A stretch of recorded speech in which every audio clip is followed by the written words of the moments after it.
Karl Marx. Works Volume 3. March 1843 to August 1844 1. Contribution to the Critique of Hegel's Philosophy of Law 3-2. A passage from the Kreuznach Notebooks of 1843-133. Draft Program of the Deutsch-Französische Jahrbucher 131-4.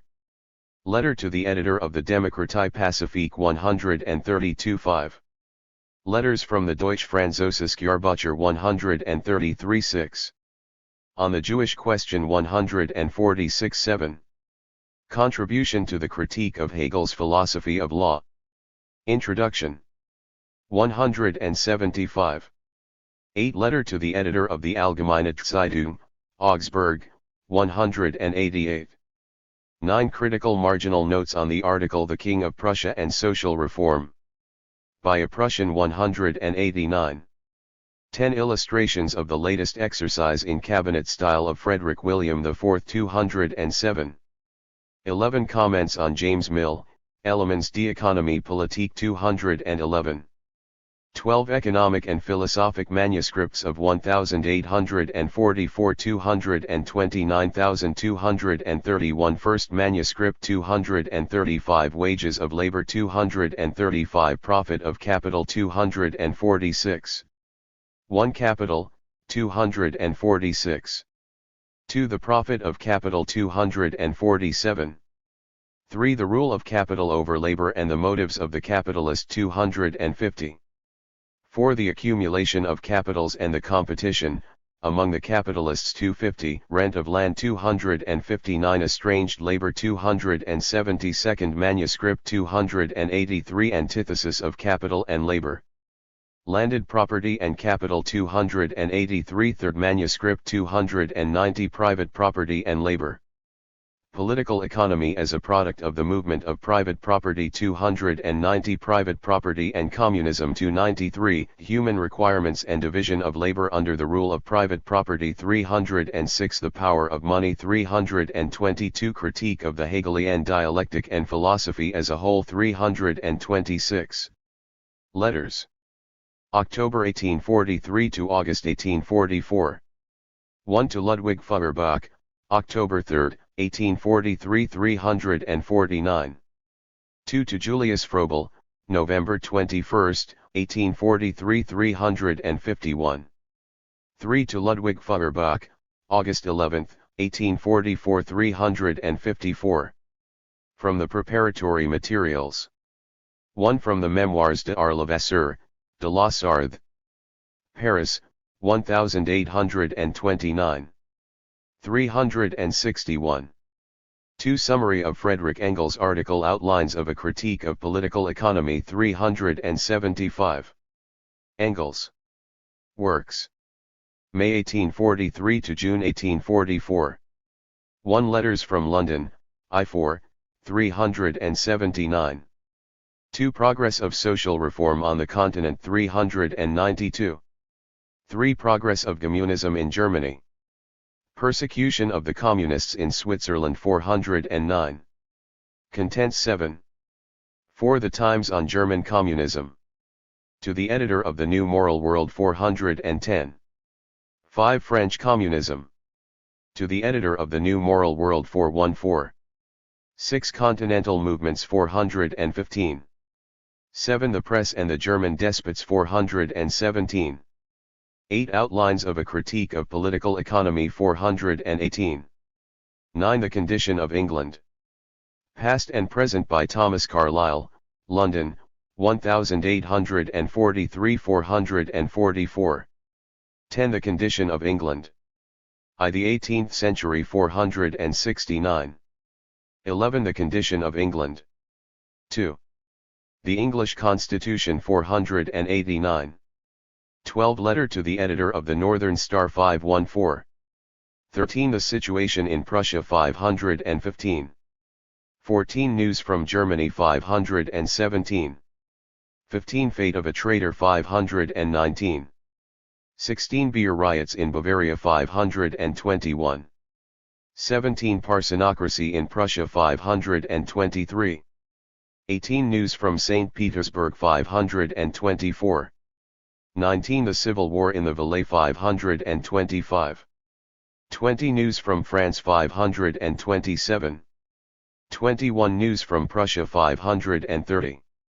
22 Further particulars of the Salesian riots 532. Supplement. Cola di Rienzi 537. Appendices. 1 Marriage contract between Karl Marx and Jenny von Westphalen. 571.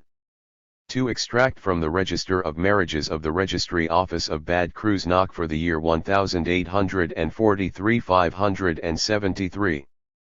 3 Jenny Marx to Karl Marx, about June 21, 1844 575. 4 Jenny Marx to Karl Marx, between August 4 and 10, 1844 580. 5 Jenny Marx to Karl Marx, between August 11 and 18. 1844 581. Notes and indexes. Notes 587. Name Index 625. Index of quoted and mentioned literature 639. Index of periodicals 647. Subject Index 651. The third volume of the works of Marx and Engels covers the period between March 1843 and August 1844, before their close collaboration began. The contents fall into 2 parts. The first consists of Marx's works, letters, and preparatory material from March 1843 to August 1844, the second contains Engels' writings from May 1843 to June 1844. Included as appendices are biographical documents of Marx and letters which his wife Jenny wrote to him between June and August 1844. This period marked an important stage in the formation of the world outlook of both Marx and Engels, each of whom accomplished in 1843 the transition from idealism to materialism and from the standpoint of revolutionary democracy to that of communism. The development of each proceeded in the main independently of the other, although they showed a growing interest in each other's writings and activity. By late 1843 and early 1844 Marx and Engels were alike opponents not only of the existing political systems of feudal absolutism and bourgeois monarchy, but of any kind of social system resting on private property and exploitation of the working people. They both saw in the emancipation movement of the working class the only way to free humanity from social inequality and oppression. It was at this time that Marx and Engels made their first contacts with the working class. After moving to Paris in October 1843, Marx found himself in an atmosphere of intense socialist agitation and activity of workers' groups and secret societies. And during the same year, Engels, who had been living in England since November 1842, established close links with the Chartists and the Owenite Socialists and became a contributor to their periodicals.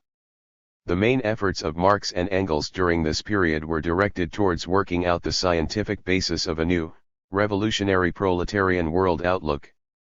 Each had arrived at materialist and communist convictions, and set about studying a broad spectrum of philosophical, historical, economic, and political problems. Marx was engaged upon a number of theoretical projects. He began writing a work on Hegel's philosophy of law, intended to write a history of the convention, and was also planning works devoted to the criticism of politics and political economy. Engels, for his part, was studying social developments in England, the condition of the English working class. Each clearly realized the necessity to dissociate himself from current economic, philosophical, and sociological doctrines. Each considered the criticism of these essential if the theoretical principles of a new world outlook were to be arrived at. They both clearly understood the inconsistency of Hegel's idealism, the narrow-mindedness of the bourgeois economists, and the weaknesses of the utopian socialists, but at the same time they tried to make use of all that was rational in the views of their predecessors. They were deeply impressed by Feuerbach's materialism, but had already gone far beyond Feuerbach in their approach to theoretical and practical problems, particularly in interpreting the life of society. The works included in this volume register the completion of Marx's and Engels' transition to materialism and communism and the initial stage in synthesizing the emerging revolutionary, communist and dialectical materialist views into a qualitatively new theory. The contribution each made to this complex process may be seen. Evident too are the common features in their views which led them later to unite their efforts in the theoretical and practical struggle. The volume opens with Marx's extensive though incomplete manuscript contribution to the critique of Hegel's philosophy of law, written in the spring and summer of 1843. The object of this study was not only Hegel's philosophy. Marx studied a broad range of problems in the history and theory of the state and law, world history, the history of separate countries, England, France, Germany, the USA, Italy, Sweden, the English Revolution of the 17th century, and the French Revolution at the end of the 18th century. All this was reflected in his manuscript and in his notebooks of excerpts, the so-called Kreuznach notebooks. Although he was strongly influenced by Feuerbach's materialism, Marx did not approach the criticism of Hegel through an analysis of religion, as Feuerbach had done, but through an investigation of social relations. For this reason, what interested Marx most in Hegel was his philosophy of law, his teaching on the state and society. In the process of criticizing Hegel's philosophy of law, Marx was led to the conclusion that the state is determined by civil society, that is, the sphere of private first and foremost material interests, and the social relations connected with them, and not civil society by the state, as Hegel had asserted. Marx wished to define the concept of civil society in concrete terms, to bring out the essential features of its historical evolution, and in particular to analyze the stage at which bourgeois private property began to play the dominant role in the field of material relationships. Giving a materialist explanation of the mutual connection between the state in his time and bourgeois ownership, Marx wrote that the existing political constitution in the developed countries was the constitution of private property, see this volume, p. 98. Later, in 1859, in the To a Contribution to the Critique of Political Economy, Marx recalled the important part his work on the critique of Hegel's philosophy of law had played in the formation of his materialist views. My inquiry led me to the conclusion that neither legal relations nor political forms could be comprehended either by themselves or on the basis of a so-called general development of the human mind, but that on the contrary they originate in the material conditions of life, the totality of which Hegel, following the example of English and French thinkers of the 18th century, embraces within the term civil society, that the anatomy of this civil society, however, has to be sought in political economy. From the criticism of the conservative aspects of Hegel's philosophy, such as the idealization of monarchical and bureaucratic institutions, Marx went on to a critical reconsideration of the very basis of Hegel's idealism. He arrived at the conviction that idealism inevitably leads to religion and mysticism. But Marx did not reject the rational content of Hegel's philosophy or his dialectics, and stressed that Hegel had succeeded in presenting, though in an abstract, mystified form, many of the real processes of social life.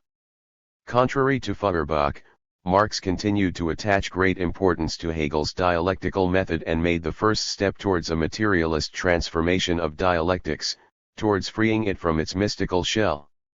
In his manuscript, Marx put forward his own, essentially communist conception of democracy as a social system free from social oppression and worthy of man. We can, he stressed, acquire genuine freedom by throwing off the impositions of both the bureaucratically organized state and of a civil society resting on the egoistic principles of private property. But for a new constitution a real revolution has always been required, see this volume, p. 56. Closely connected with the manuscript of 1843 is Marx's note on Hegel taken from the Kreuznach notebooks, which is included in this volume. It bears witness to the internal connection between the manuscript and the notebooks, which were compiled because Marx felt the necessity to supplement his philosophical investigation with concrete historical material. In this note Marx criticizes Hegel for separating the abstract idea of the state from its real historical form. Marx's final transition to the standpoint of communism was associated with the preparation and publication of the journal Deutsche Französische Jahrbucher. Marx's draft program of this journal and his correspondence with the co-founder, the radical philosopher and publicist Arnold Ruge, which are included in this volume, reflect the different approaches of the editors to the journal's tasks. Contrary to Ruge, who wanted to give it a more moderate, purely enlightening character, Marx held that the main theme of the journal, the purpose of which was to unite the German and French socialists and Democrats, should be relentless criticism of the existing world order. Accordingly, in the letters published in the Deutsche Französische Jahrbucher, Marx had no use for speculative theories divorced from life and the practical struggle of the masses, and demanded the embodiment of theoretical criticism in practical revolutionary activity, making real struggles the starting point of our criticism. See this volume, p. 144. He expressed here one of the principal ideas of the emerging revolutionary communist world outlook, the idea of the unity of theory and practice. In his article on the Jewish question, Marx attacked Bruno Bauer's idealistic, narrowly theological presentation of the problem of Jewish emancipation.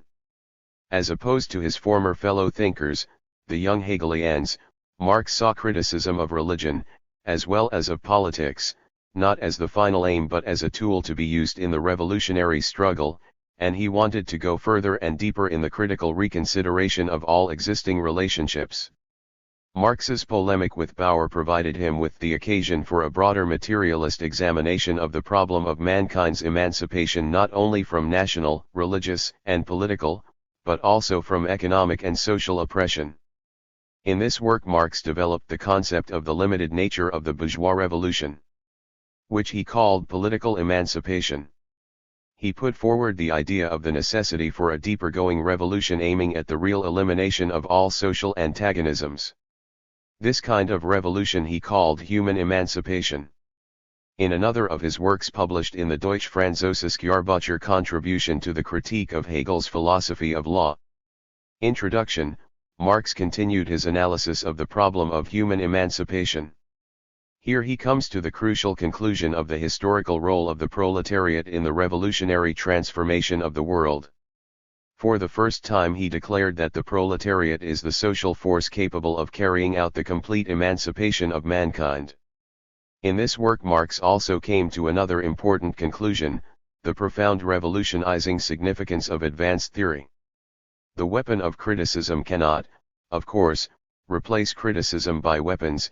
Material force must be overthrown by material force, but theory also becomes a material force as soon as it has gripped the masses. See this volume, p. 182. Lenin considered Marx's articles in the Deutsche Französische Jahrbucher as the final link in his transition from revolutionary democracy to proletarian revolution.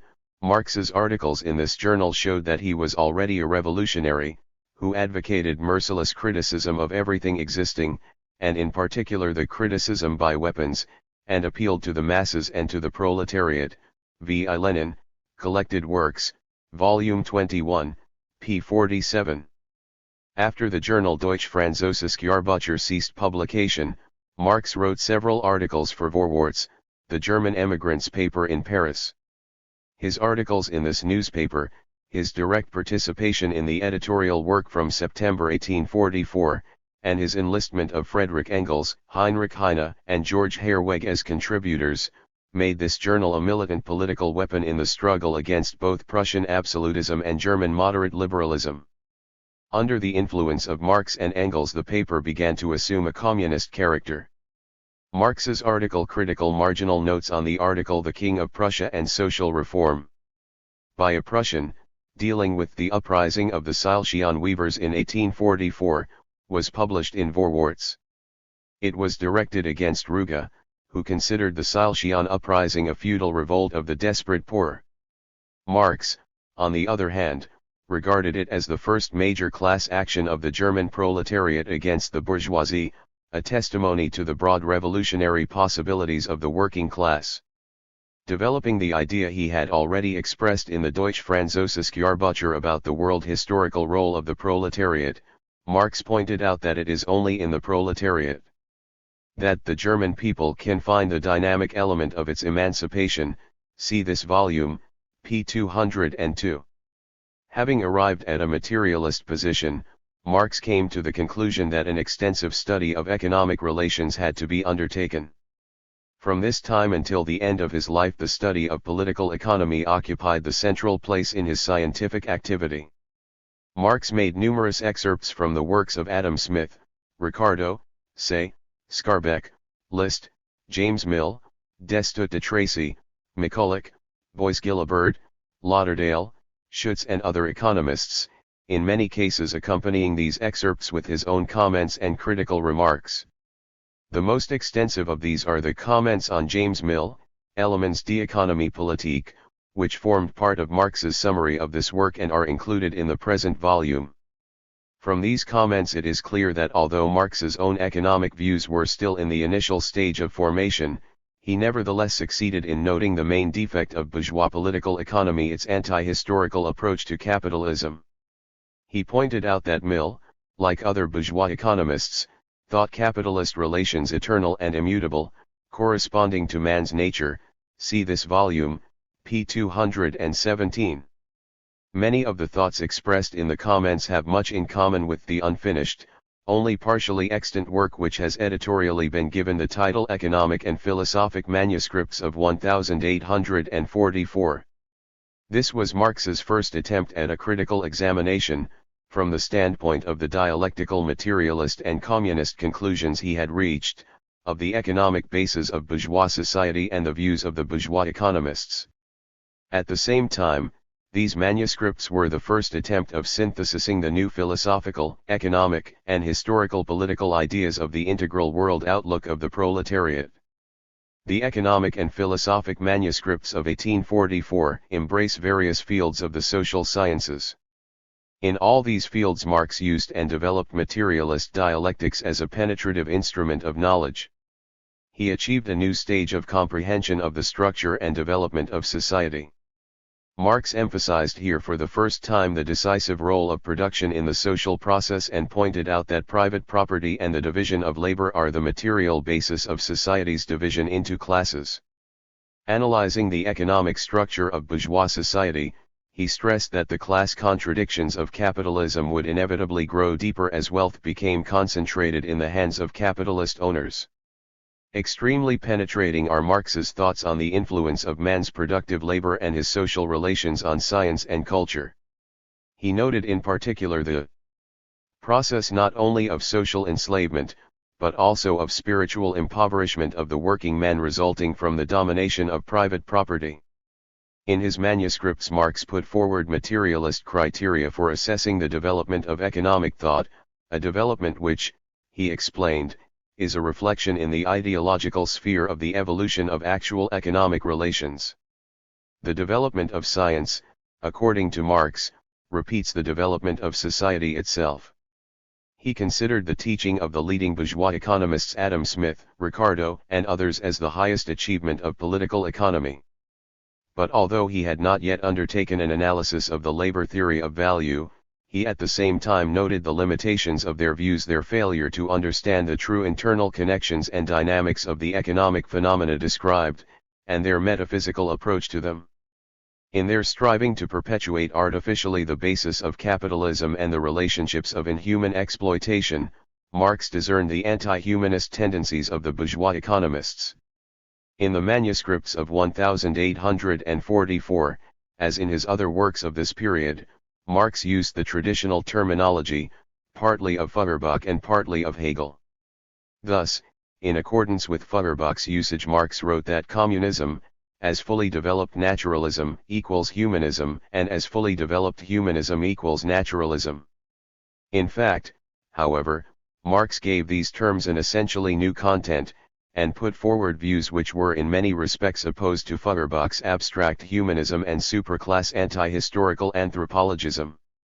His manuscripts are pervaded with the sense of history and understanding of the significance of revolutionary practice, and are distinguished by their class approach to the social phenomena under consideration.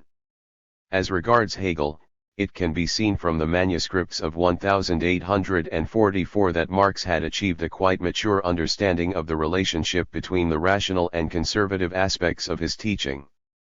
Marx showed the groundlessness of Hegel's attempts to transform nature into another mode of existence of the mystical absolute idea. At the same time he also stressed the positive aspects of the Hegelian dialectic and in particular the significance of Hegel's conception, although it was expressed in an idealistic form, of the development and resolution of contradictions. One of the central problems in the economic and philosophic manuscripts of 1844 is the problem of estrangement or alienation. Hegel had already made extensive use of this concept. With him, however, it is not real living people but the absolute idea that undergoes alienation. Feuerbach operates with a similar concept in his theory of the origin of religion, reducing it to the alienation of the universal, generic, qualities of abstract man, which are imputed to an illusory divinity. Marx used the concept of alienation for purposes of a profound analysis of social relations.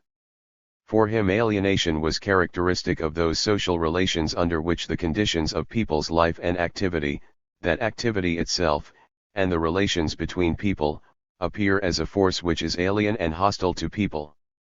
So in Marx's interpretation, alienation is by no means a suprahistorical phenomenon. Marx was the first to link alienation with the domination of private property and the social system it engenders. He saw that alienation could be overcome only by the liquidation of private property and of all the consequences of its domination. Marx's views on alienation appeared in a concentrated form in his treatment of estranged labor. The concept of estranged labor summed up the enslaved condition of the worker in capitalist society, his being tied down to a definite job, his physical and moral crippling as a result of labor which is forced on him, the loss of his self. See this volume, p. 274. The concept of estranged labor in the economic and philosophic manuscripts of 1844 constituted in particular the initial expression of the future Marxist theory of the appropriation of labor of others by capital, a preliminary approach to the important ideas later developed especially in Capital.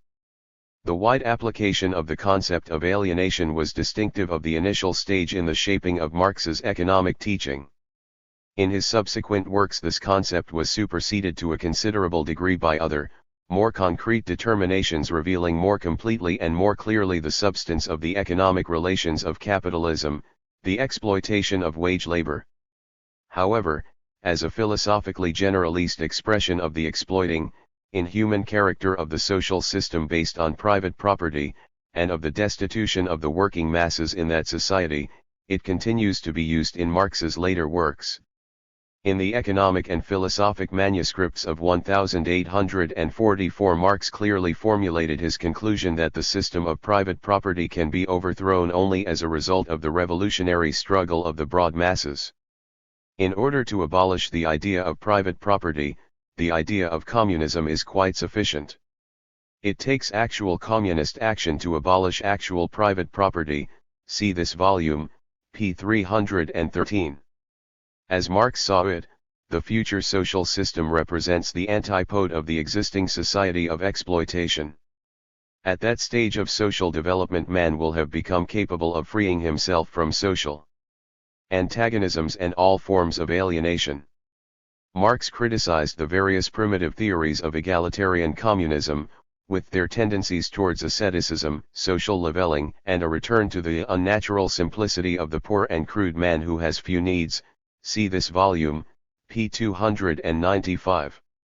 The future society must give scope for the all-round satisfaction of man's requirements, and the full flowering of the human personality. The second section of the first part of this volume contains letters written by Marx which provide supplementary material showing the development of his views and his political activity during the period. Of special interest are two letters from Marx to Ludwig Feuerbach. Marx wanted to draw the great materialist philosopher into active political and ideological struggle. In his letter of October 3, 1843, inviting Feuerbach to contribute to the Deutsche Französische Jahrbuch, Marx mentioned how important it would be if his authority as a philosopher could be used to discredit Schelling's reactionary and idealist philosophy. The idea that philosophical materialism and idealism are irreconcilable likewise runs through another letter, written on August 11, 1844. In it Marx stressed that progressive philosophy should serve the most revolutionary social force, the proletariat. At that time Marx still regarded Feuerbach's materialism as the theoretical substantiation of the necessity for the revolutionary transformation of society. He considered that Feuerbach had provided a philosophical basis for socialism, see this volume, p. 354. However, it soon became obvious to Marx that such a foundation could be laid only by overcoming the weak sides of Feuerbach's philosophy, with its tendency towards abstraction from real social relations, and by working out a theory that would reveal the objective dialectical laws of social development. The section from the preparatory materials contains a conspectus of the memoirs of the Jacobin Levasseur made by Marx after his move to Paris, most probably in connection with his unrealist intention to write a history of the convention. This conspectus, entitled by Marx The Struggle Between the Montagnards and the Girondists, demonstrates Marx's sustained interest in the French Revolution of the late 18th century as a major event of world history. It contains few of Marx's own remarks, but the selection of the material shows that he was particularly interested in the influence of the popular masses on the course of the revolution. It was precisely the growing revolutionary activity of the masses after the fall of the monarchy on August 10, 1792, and their increasing discontent with the administration of the Girondists who represented the moderate bourgeoisie, as the facts quoted by Marx eloquently prove, that led to the establishment of the revolutionary dictatorship of the Jacobins. His study of these events undoubtedly played a major part in the formation of his views of the determining role of the working masses in history and the class struggle as the most important factor in historical development. This section also includes a short summary made by Marx of Engels' article Outlines of a Critique of Political Economy. This article was one of the causes which led Marx to study political economy. Marx recognized in Engels a philosophical and political fellow-thinker, and was deeply influenced by Engels' initiative in dealing with problems of economics from the standpoint of communism, a field in which his future associate was then a pioneer. The second part of the volume contains the works of Engels written from May 1843 to June 1844. Living in England, the most highly developed capitalist country of the time, Engels studied with a profound interest its economic and political life and social relations. He devoted himself especially to the study of British political economy and the works of the English utopian socialists, in particular Robert Owen. The key problem in Engels' series of articles Letters from London, printed in the Swiss progressive journal Schweizerische Republikaner in May and June 1843, concerns the social structure of English society. In analyzing it, Engels laid bare the class character of the English political parties. He noted the important role of the socialist and Chartist movements and stressed that Chartism has its strength in the working men, the proletarians, see this volume, p. 379. The Letters from London mark a new stage in the development of Engels' revolutionary materialist world outlook since his arrival in England in the autumn of 1842. The thoughts he expressed in them show that he appreciated the part played by the class struggle in social development, and understood the role of the proletariat as the force capable of accomplishing a social revolution in England. By his writings in the English and continental press, Engels sought to bring about an international rapprochement in the field of ideas between the proletariat and the socialists.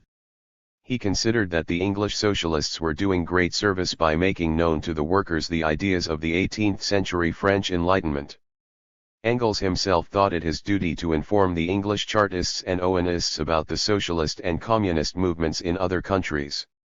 For this purpose he wrote a number of articles for the XXI Owenist paper The New Moral World, including the essay Progress of Social Reform on the Continent. Engels linked the inception and development of socialist and communist teachings with the social protest of the working masses against oppression and exploitation, and showed that socialist views came into being as a reflection of that protest in the consciousness of progressive thinkers. Drawing attention to the common underlying social base and international character of the socialist and communist movement, he wrote, "Communism is not the consequence of the particular position of the English, or any other nation, but, a necessary conclusion, which cannot be avoided to be drawn from the premises given in the General Facts of Modern Civilization, see this volume, p. 392. At the same time he noted the influence of each people's national peculiarities on the development of socialist thought. Engels followed the history of socialist and communist ideas in France, Germany, and Switzerland. He brought out the rational elements in the teaching of the various schools of utopian socialism and communism, and at the same time he indicated the inconsistencies and immature features inherent in them. The article shows that he was clearly aware of the need to overcome the defects of previous socialist ideas, to deepen the theoretical understanding of communism and unite it with advanced philosophy. The article outlines of a critique of political economy published in the Deutsche Französische Jahrbuch was Engels' first work on economics. In it, Lenin wrote, he examined the principal phenomena of the contemporary economic order from a socialist standpoint, regarding them as necessary consequences of the rule of private property, v.I. Lenin, Collected Works, Volume 2, p. 24. Engels' work is remarkable for its profound revolutionary purposefulness, its materialist proletarian class approach to economic phenomena and theories, and its clear understanding of the failure of the metaphysical method used by the bourgeois economists. His article was the first experiment in applying the materialist world outlook and materialist dialectics to the analysis of economic categories. The work is devoted mainly to a critical examination of the economic basis of the capitalist system, private property. Engels proved that the main cause of the social antagonisms in the bourgeois world and the cause of the future social revolution was the development of the contradictions inherent in and engendered by private property. He investigated the dialectical interconnections between competition and monopoly resulting from the nature of private property, and the profound contradictions between labor and capital. XXII. While criticizing the bourgeois economists, Engels made no distinction at that time between the representatives of the classical school, Smith and Ricardo, and vulgar economists of the type of, say, McCulloch and others. At this stage he had not yet accepted Smith's and Ricardo's labor theory of value and was unable properly to assess its place in the development of economic teachings. At the same time he put forward the profound concept of the correspondence between the development of political economy and the level of economic relations achieved. He vehemently criticized the unscientific misanthropic population theory of Malthus and proved that poverty and destitution are in no way to be accounted for by allegedly limited possibilities of production and of applied science. On the contrary, Engels stressed that the productive power at mankind's disposal is immeasurable, see this volume, p. 436. Social calamities, he concluded, are engendered by the existing economic system, which must be subjected to a revolutionary communist reconstruction. Engels' review, also published in the Deutsche Französische Jahrbuch of Carlyle's Past and Present, which he criticized from the standpoint of materialism and atheism, took issue with Carlyle's idealist interpretation of history, his hero worship and romantic idealization of the Middle Ages. In opposition to these views, Engels emphasized that at the basis of the historical process lies the concrete activity of people, their hard struggle both to subjugate nature and to establish social relationships corresponding to man's dignity and genuine interest. Engels rejected Carlyle's view of the working class as a mere suffering mass. He expressed faith in the creative role of the proletariat, in its ability to carry out radical social changes. In the articles continuing this review and published in the newspaper Vorwärts, The Condition of England. I. The 18th Century and the Condition of England. 2. The English Constitution. Engels performed pioneering work in the materialist interpretation of the history of England, and this was a most important premise for the subsequent elaboration by Marx and Engels of the materialist understanding of the whole historical process. Engels traced the part played by the Industrial Revolution of the late 18th and early 19th century in England's development and analyzed in detail its social and political consequences. Examining the English political system, he showed the limitations of bourgeois democracy.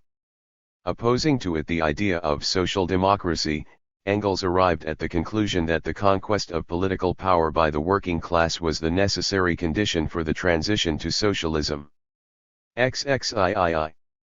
This volume contains a large group of articles previously unknown as written by Engels from the Chartist paper The Northern Star, to which he began to contribute at the end of 1843. They had a common theme: the democratic and socialist movement in the countries of Central Europe, and exposure of the reactionary policy pursued by the governments of those states. Engels demonstrated the common condition of the working class in different countries and the identity of the social causes giving rise to the class actions of the workers. Particularly notable are the articles News from Prussia and Further Particulars of the Silesian Riots, because they are the first comments on the uprising of the Silesian weavers from the standpoint of revolutionary communism. Engels saw in the uprising the confirmation of the universal character of the contradictions of capitalism, and pointed out that the emergence of the factory system would have the same effects in every country as it had in England. The account of the Silesian uprising in these articles coincided in many respects with Marx's assessment of it in his work Critical Marginal Notes on the article The King of Prussia and Social Reform. By a Prussian. The evolution of Engels' views led him to the same conclusions at which Marx was arriving. The ensuing steps in developing the scientific principles of the revolutionary world outlook were made by them jointly in their unique collaboration, which began after their meeting in Paris at the end of August 1844. Some of the works included in this volume have never before been translated into English.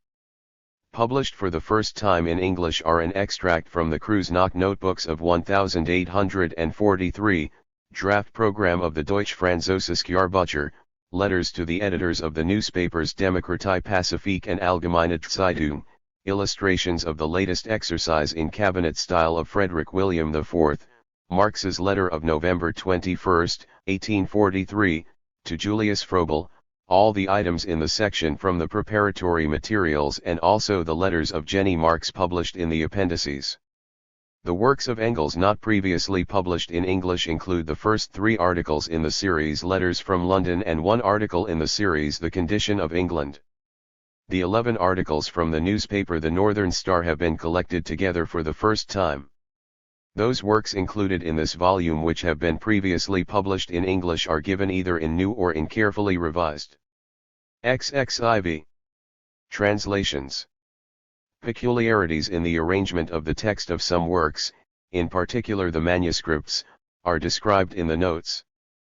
Publishers and translators express their gratitude to Clarendon Press, Oxford, and Professor Sir Malcolm Knox for their kind permission to take as a basis for some of the quotations in the text of Hegel's Philosophy of Right, translated and edited by Professor Knox. Certain changes have been introduced in the translation and some passages retranslated to render Marx's interpretation of the respective passages. All the texts have been translated from the German except where otherwise indicated. The volume was compiled and the preface and notes written by Velta Pospelova and edited by Lev Gallman, Institute of Marxism-Leninism of the CCCPSU. Indexes of names and of books and periodicals mentioned or quoted were prepared by Kirill Anderson, and the subject index by Boris Gasaev, Institute of Marxism-Leninism of the CCCPSU. The translations were made by Jack Cohen, Clemens Dude, Martin Milligan, Barbara Rueman, Dirk J. Strook and Christopher Upward, and edited by James S. Allen, International Publishers, Maurice Cornforth, Martin Milligan, Margaret Minot, Barbara Rueman, the late Alik West, Lawrence and Wishart, and Solo Ryazanskaya, Progress Publishers. The supplement was translated by Alex Miller in consultation with Diana Miller and Victor Schnittke. The volume was prepared for the press by the editors Maria Sheglova, Tatyana Grishina, and Lyudgerda Zubralova, and the assistant editor Tatyana Butkova, for Progress Publishers, and Larissa Miskiewicz, scientific editor, for the Institute of Marxism-Leninism of the CCCPSU. Karl Marx. Works. March 1843 to August 1844. Contribution to the Critique of Hegel's Philosophy of Law 1. Written in the spring and summer of 1843, printed according to the Manu, first published in Marx/Engels, Gesamtseausgabe, ABT1, BD1, HB1, 1927. 261 over against the spheres of civil law and personal welfare, the family and civil society. The state is on the one hand an external necessity and their superior authority, and both their laws and interests are subordinate to and dependent upon the nature of this authority. On the other hand, however, the state is their immanent end, and its strength lies in the unity of its ultimate general purpose with the particular interest of individuals in the fact that they have duties towards the state since they have rights as well. Para 155. The previous paragraph, i.e., Para 260, tells us that concrete freedom consists in the identity, as an ought, a dual identity, of the system of particular interest, the family and civil society, with the system of general interest, the state.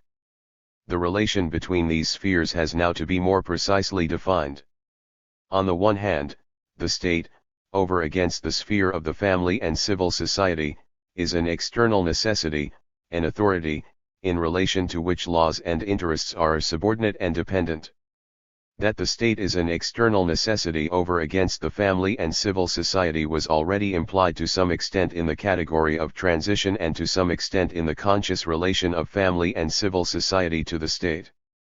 The subordination to the state, too, corresponds completely to this relation of external necessity.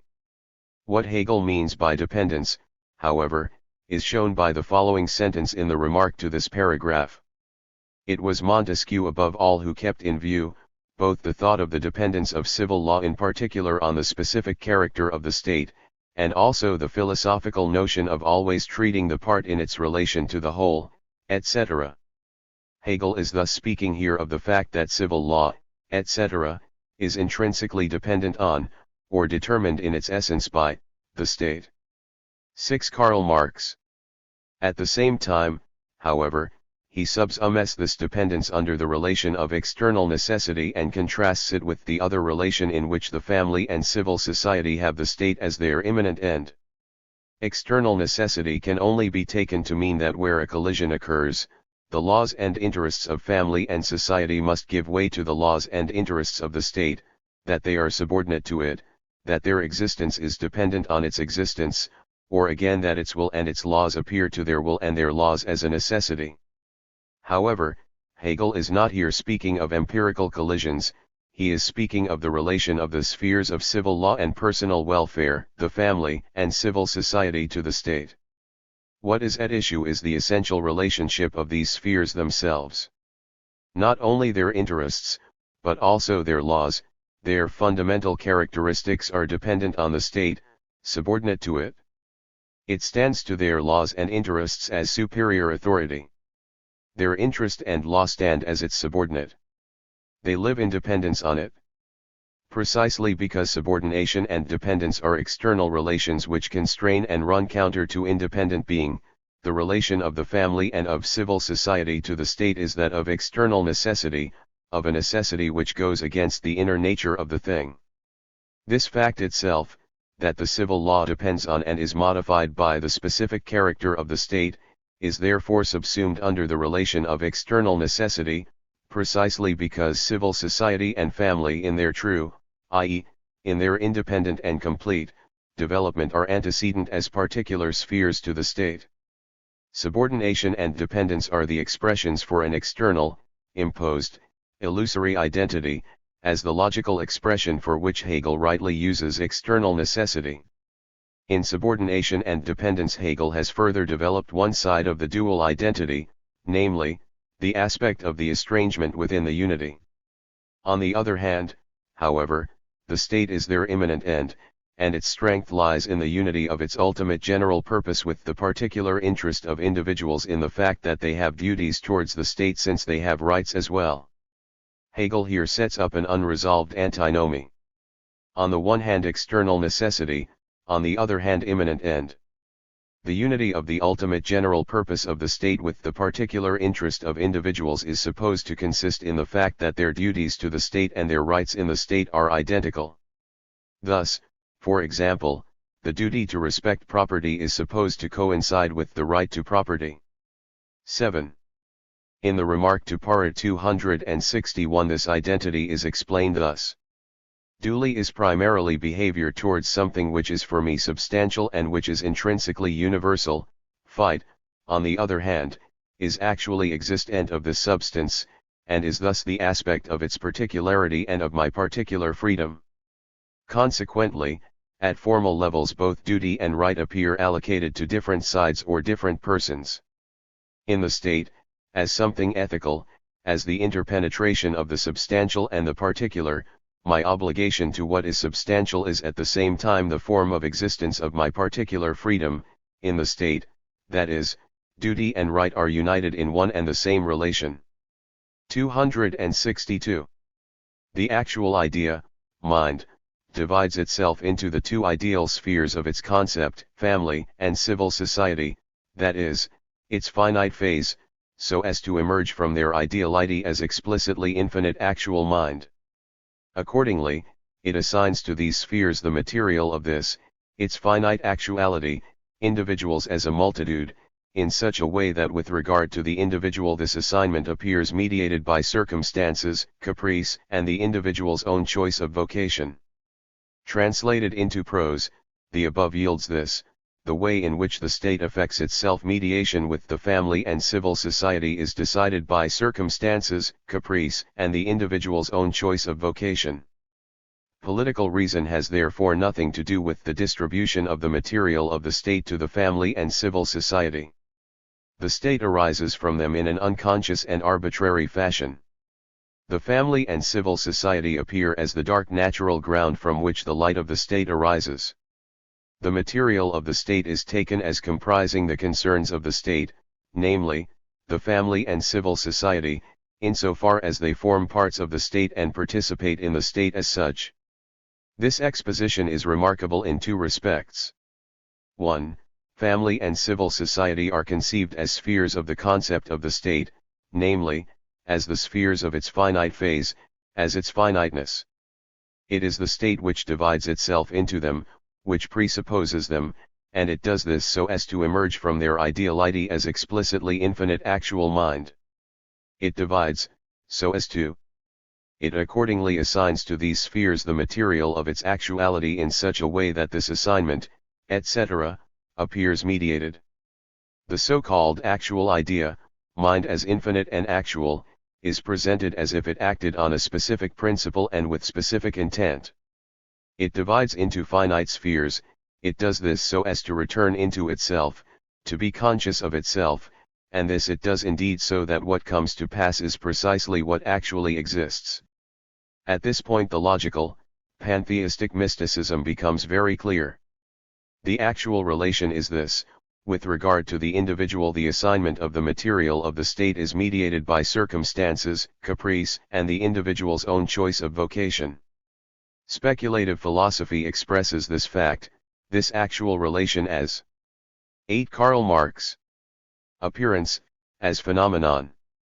These circumstances, this caprice, this choice of vocation, this actual mediation, these are merely the appearance of a mediation which the actual idea effects with itself, and which goes on behind the scenes.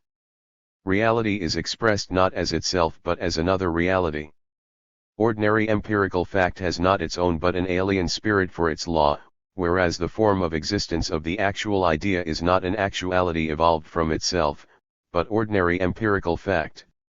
The idea is made the subject and the actual relation of family and civil society to the state is conceived as its internal imaginary activity. Family and civil society are the premises of the state, they are the genuinely active elements, but in speculative philosophy things are inverted. When the idea is made the subject, however, the real subjects, namely, civil society, family, circumstances, caprice, etc., become unreal objective elements of the idea with a changed significance. The assignment of the material of the state with regard to the individual, mediated by circumstances, caprice, and the individual's own choice of vocation, is not expressly stated to be what is true, necessary, and absolutely warranted. These circumstances, caprice, etc., are as such not presented as rational. And yet, on the other hand, they are so presented simply by being presented as a seeming mediation, by being left as they are but at the same time acquiring the significance of being an attribute of the idea, a result, a product of the idea. The difference lies not in the content but in the method of approach or in the manner of speaking. There is a double history, an esoteric and an exoteric. The content lies in the exoteric part. The interest of the esoteric part is always that of finding again in the state the history of the logical concept.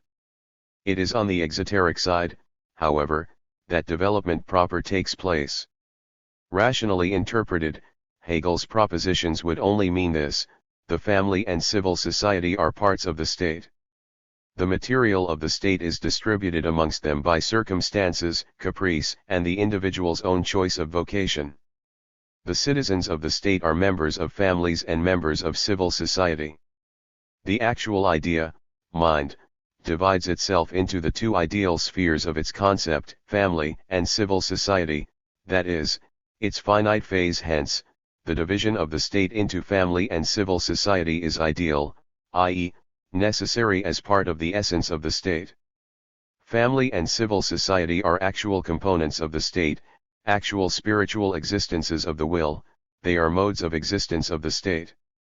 Family and civil society constitute themselves as the state. 9. They are the driving force. According to Hegel, they are on the contrary produced by the actual idea. It is not the course of their own life which unites them in the state, on the contrary, it is the idea which in the course of its life has separated them off from itself. Indeed, they are the finiteness of this idea.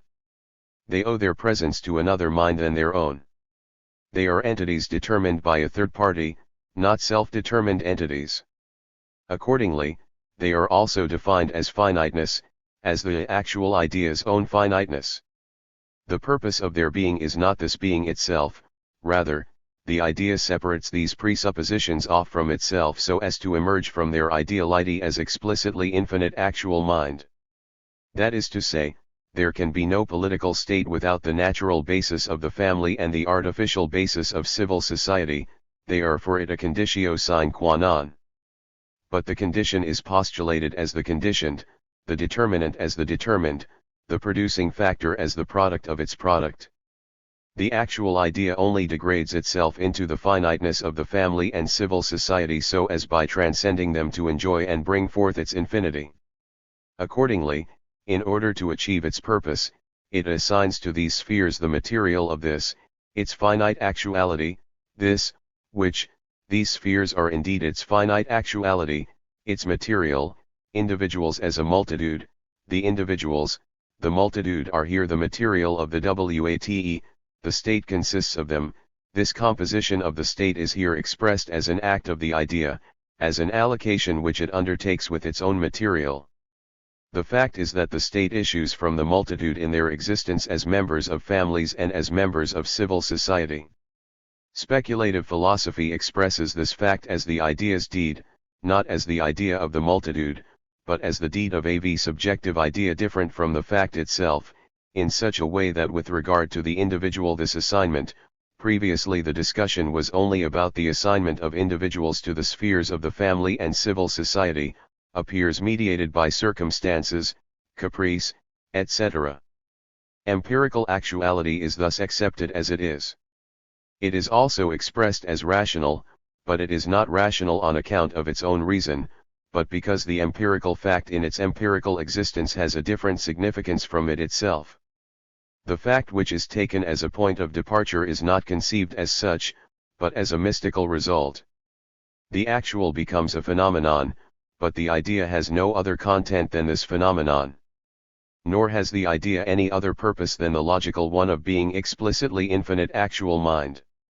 The entire mystery of the philosophy of law and of Hegel's philosophy as a whole is set out in this paragraph. 2482. 10 Karl Marx. 263 In these spheres in which its elements, individuality and particularity, have their immediate and reflected reality, mind is present as their objective generality shining into them, as the power of the rational in necessity, para. 184, i.e., as the institutions considered above. 264 Since they themselves possess spiritual natures and therefore unite in themselves the two poles, namely, explicitly knowing and willing individuality, and the generality which knows and wills what is substantial, the individuals who make up the multitude acquire their rights on these two counts only insofar as they are actual both as private and as substantial persons. In these spheres, the family and civil society, they attain partly the first of these rights directly, and partly the second, in that they have their essential self-consciousness in the institutions as the inherently general aspect of their particular interests, and partly in that these institutions furnish them in the corporation with an occupation and an activity directed to a general purpose. 265 These institutions are the components of the constitution, i.e., of developed and actualized rationality, in the sphere of particularity. They are, therefore, the firm foundation of the state as well as of the individual's confidence in it and disposition towards it, and the pillars of public freedom, since in them particular freedom is realized and rational, so that in themselves there is implicitly present the union of freedom and necessity. 266 But mind is objective and actual to itself not merely as this, which necessity, but also as the ideality and the heart of this necessity. In this way this substantial generality is itself its own object and purpose, and therefore this necessity is equally present to itself in the shape of freedom. The transition of the family and civil society into the political state is, therefore, this, the mind of these spheres, which is implicitly the mind of the state, now also behaves to itself as such and is actual for itself as their inner core. The transition is thus derived, not from the particular nature of the family, etc., and from the particular nature of the state, but from the general relationship of necessity to freedom. It is exactly the same transition as is effected in logic from the sphere of essence to the sphere of the concept. The same transition is made in the philosophy of nature from inorganic nature to life. It is always the same categories which provide the soul, now for this, now for that sphere. It is only a matter of spotting for the separate concrete attributes the corresponding abstract attributes. 267 Necessity in ideality is the development of the idea within itself. As subjective substantiality it is political conviction, as objective substantiality, in distinction therefrom, it is the organism of the state, the strictly political state and its constitution. The subject here is necessity in ideality, the idea within itself. The predicate, political conviction and the political constitution. In plain language, political conviction is the subjective and the political constitution the objective substance of the state. The logical development from family and civil society to the state is thus sheer prétence. For it is not explained how family sentiment, civic sentiment, the institution of the family and social institutions as 11. Such are related to political conviction and to the political constitution, and how they are connected.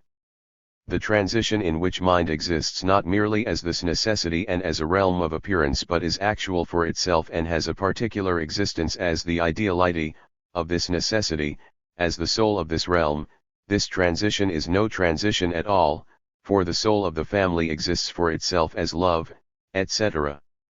The pure ideality of an actual sphere, however, could exist only as science. It is important that Hegel everywhere makes the idea the subject and turns the proper, the actual subject, such as political conviction, into a predicate. It is always on the side of the predicate, however, that development takes place. Paragraph 268 contains a fine disquisition on political conviction, patriotism, which has nothing in common with logical exposition, except that Hegel describes this conviction as only the result of the institutions existing in the state, in which rationality is actually present, whereas on the contrary, these institutions are just as much an objectification of political conviction. Cf. the remark to this paragraph. 269. This conviction gets its distinctive content from the various aspects of the organism of the state. This organism is the development of the idea into its distinct aspects and their objective actuality. These different aspects are thus the various authorities and their functions and activities, through which the general continually engenders itself, and that in a necessary fashion, since they are determined by the nature of the concept, and through these authorities the general also preserves itself, being likewise presupposed in its own production. This organism is the political constitutum. The political constitution is the organism of the state, or the organism of the state is the political constitution. That the various aspects of an organism stand to one another in a necessary connection arising out of the nature of the organism is sheer tautology. That if the political constitution is defined as an organism, the various aspects of the constitution, the various authorities, behave as organic features and stand to one another in a rational relationship, is likewise a tautology.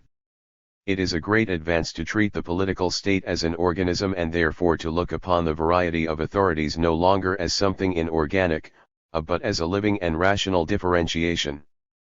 But how does Hegel present this discovery? 1. This organism is the development of the idea into its distinct aspects and their objective actuality. It does not say, this organism of the state is the development of the state into distinct aspects and their objective actuality. The genuine thought is this: the development of the state or the political constitution into distinct aspects and their actuality is an organic development. The actual distinct aspects or various facets of the political constitution are the premise, the subject. The predicate is their characterization as organic.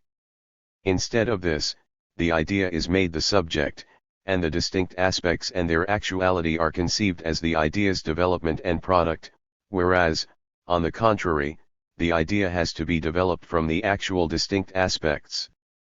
The organic is just the idea of the distinct aspects, their ideal definition. Here, however, the idea is spoken of as a subject, which develops itself into its distinct aspects. Besides this inversion of subject and predicate, the impression is given that some other idea than organism is meant here. The point of departure is the abstract idea, whose development in the state is the political constitution. What is therefore being treated here is not the political idea, but the abstract idea in the political element. By saying this organism, of the state, the political constitution, is the development of the idea into its distinct aspects, etc., I have said nothing at all about the specific idea of the political constitution. The same statement can be made with the same truth about the animal as about the political organism. By what, then, is the animal organism distinguished from the political? This cannot be deduced from this general definition. But an explanation which does not provide the differentia specifica is no explanation. The sole interest is in rediscovering the idea of pure and simple, the logical idea, in every element, whether of the state or of nature, and the actual subjects, in this case the political constitution, come to be nothing but their mere names, so that all that we have is the appearance of real understanding.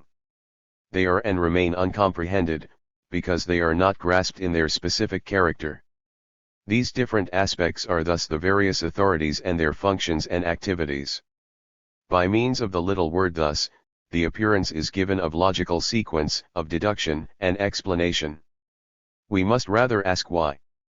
That the various aspects of the organism of the state are the various authorities and their functions and activities is an empirical fact, that they are members of an organism is the philosophical predicate.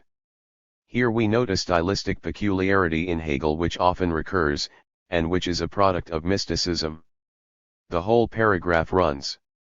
13. 1. This conviction gets its distinctive content from the various aspects of the organism of the state. These different aspects are, the various authorities and their functions and activities. 2.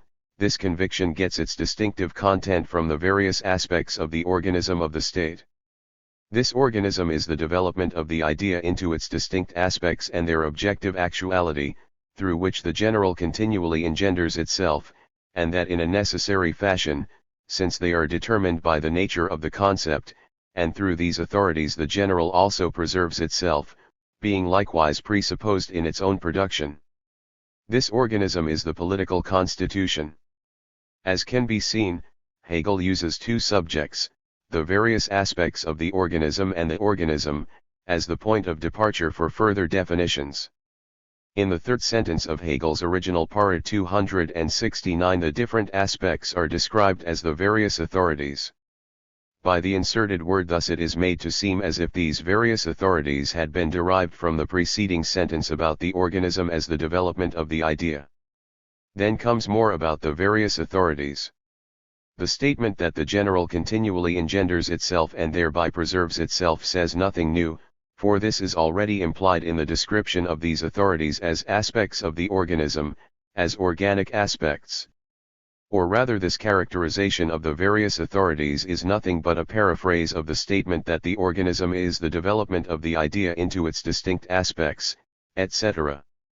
The propositions that this organism is the development of the idea into its distinct aspects and their objective actuality, or into distinct aspects through which the general is here the same as the idea, continually engenders itself, and that in a necessary fashion, since they are determined by the nature of the concept, and also preserves itself, being likewise presupposed in its own production. These propositions are identical. The latter is merely a more detailed elaboration of the development of the idea into its distinct aspects. Hegel has thereby not advanced one step beyond the general concept of the idea, or at most of the organism as such, for really it is the specific idea which is in question. What, then, entitles him to the final sentence, this conviction gets its distinctive content from the various aspects of the organism of the state. This organism is the development of the idea into its distinct aspects and their objective actuality. These different aspects are thus the various authorities and their functions and activities, through which the general continually engenders itself, and that in a necessary fashion, since they are determined by the nature of the concept, and through these authorities the general also preserves itself, being likewise presupposed in its own production. This organism is the political constitution. 14. Karl Marx. Organism is the political constitution? Why not this organism is the solar system? Because he has subsequently described the various aspects of the state as the various authorities. The proposition that the various aspects of the state are the various authorities is an empirical truth and cannot be presented as a philosophical discovery, nor has it in any way emerged as a result of an earlier stage in the argument.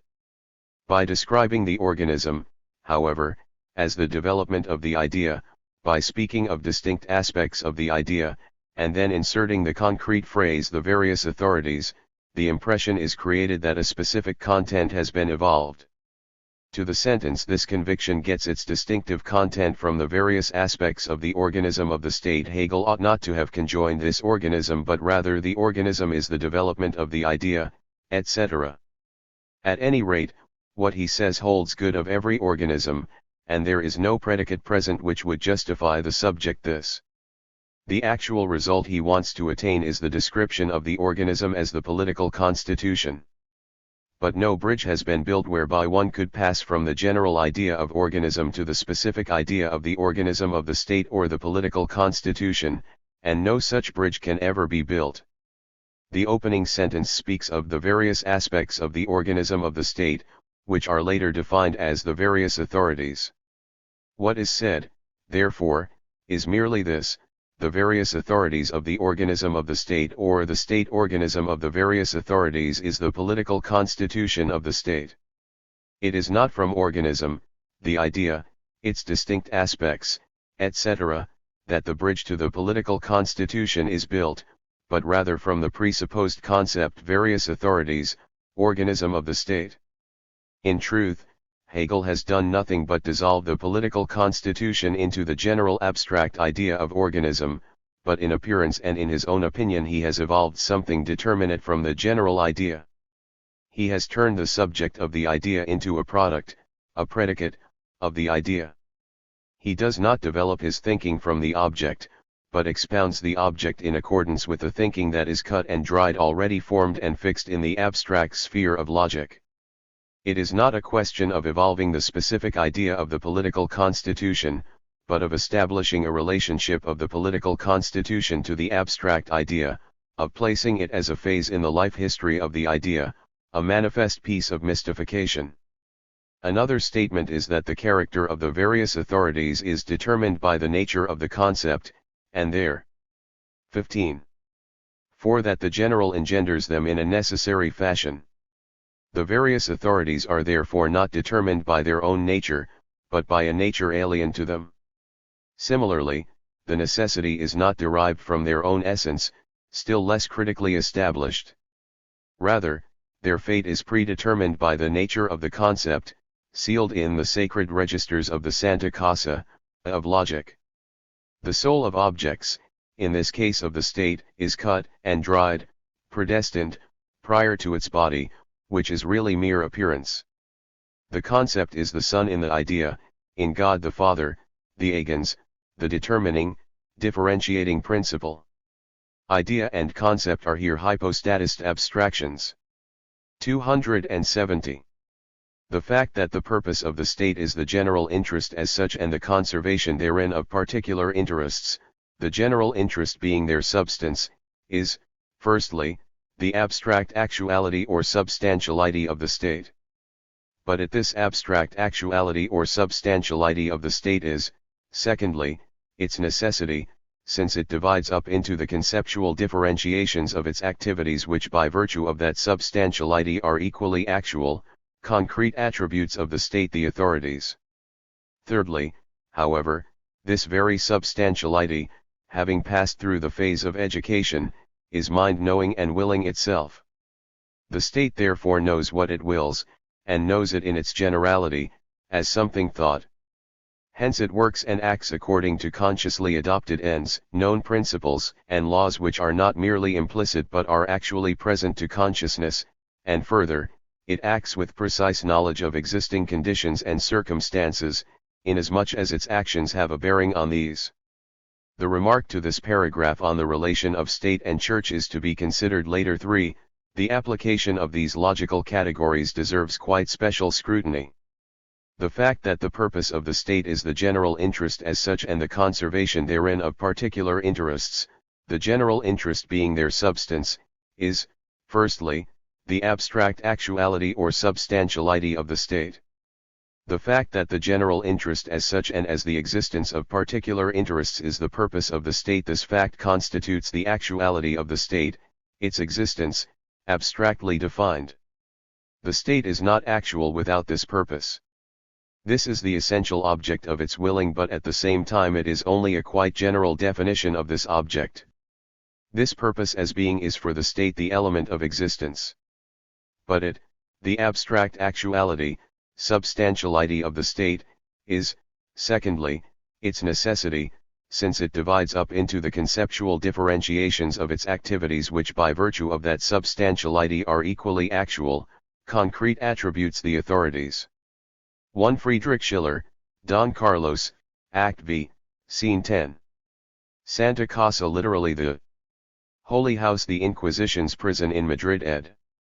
16 Karl Marx.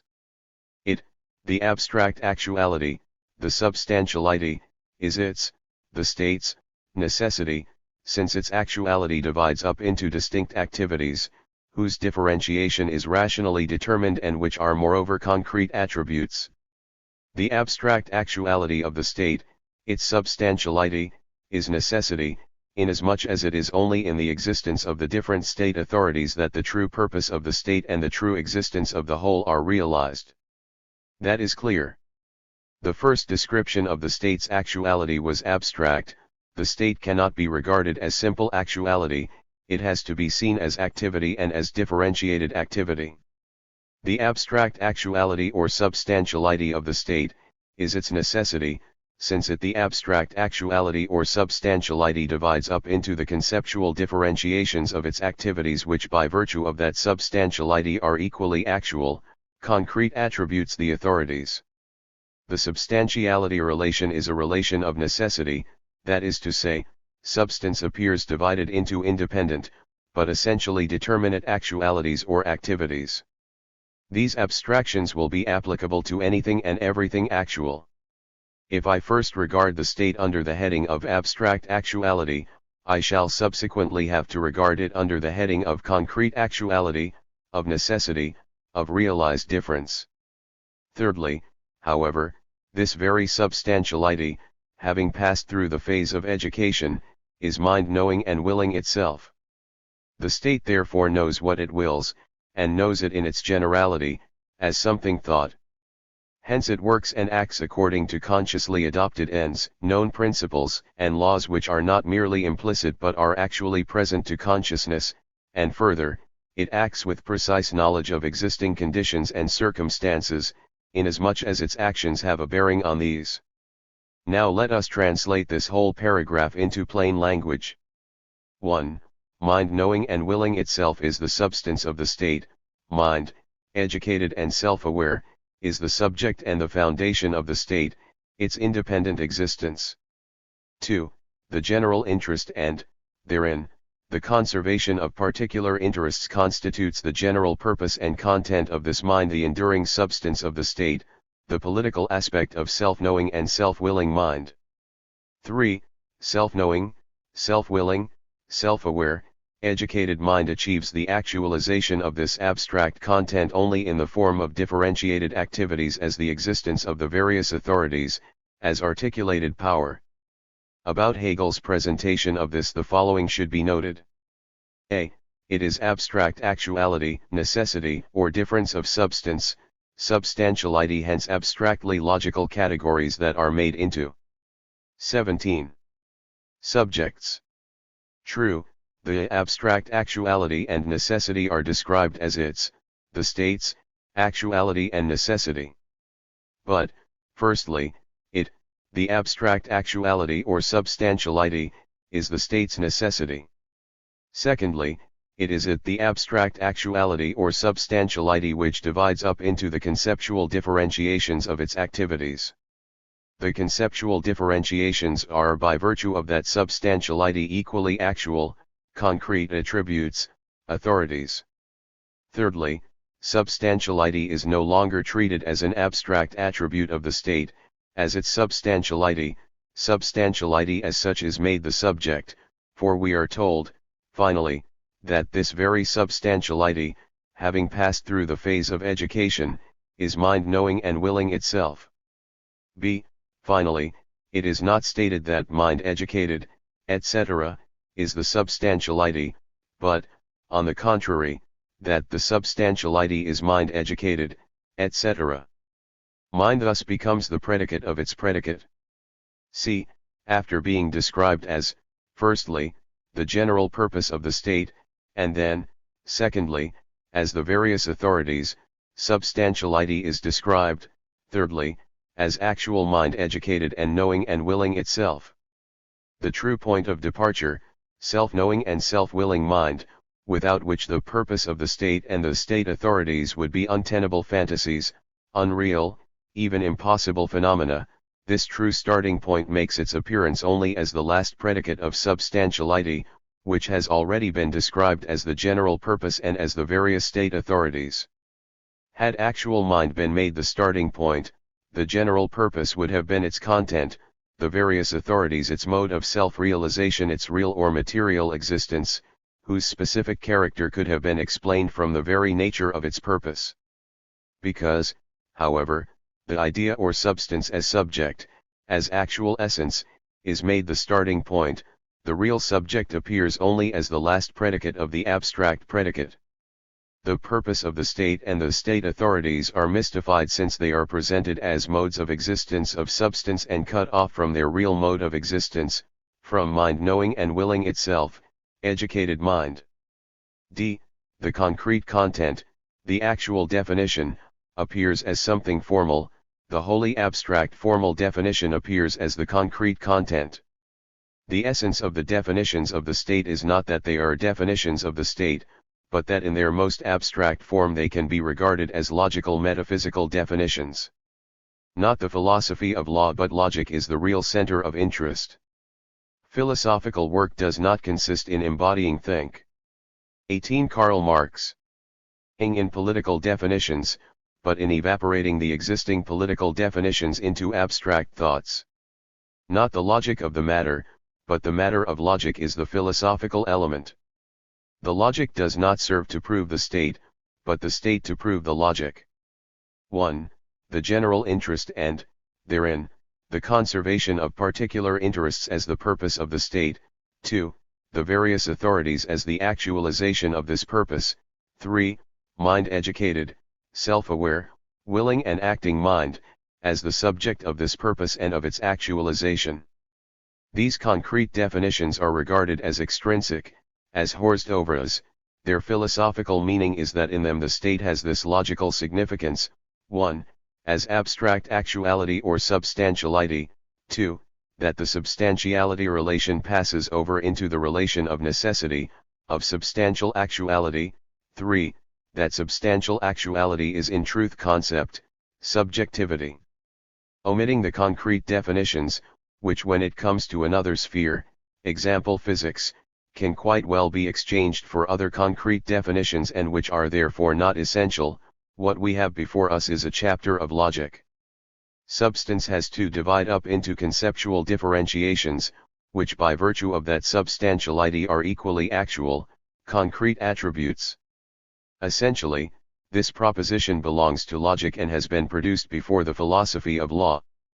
That these conceptual differentiations are here the state's, distinct activities and that the concrete attributes are state authorities, this parenthesis belongs to the philosophy of law, to the realm of empirical political fact.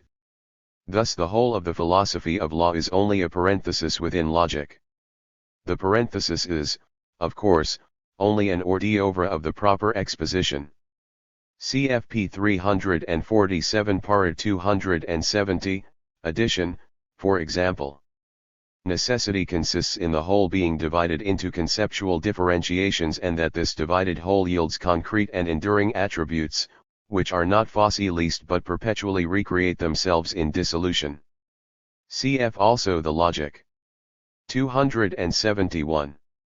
The political constitution is in the first place the organization of the state and the process of its organic life in relation to itself, in which the state differentiates its elements within itself and unfolds them into existence.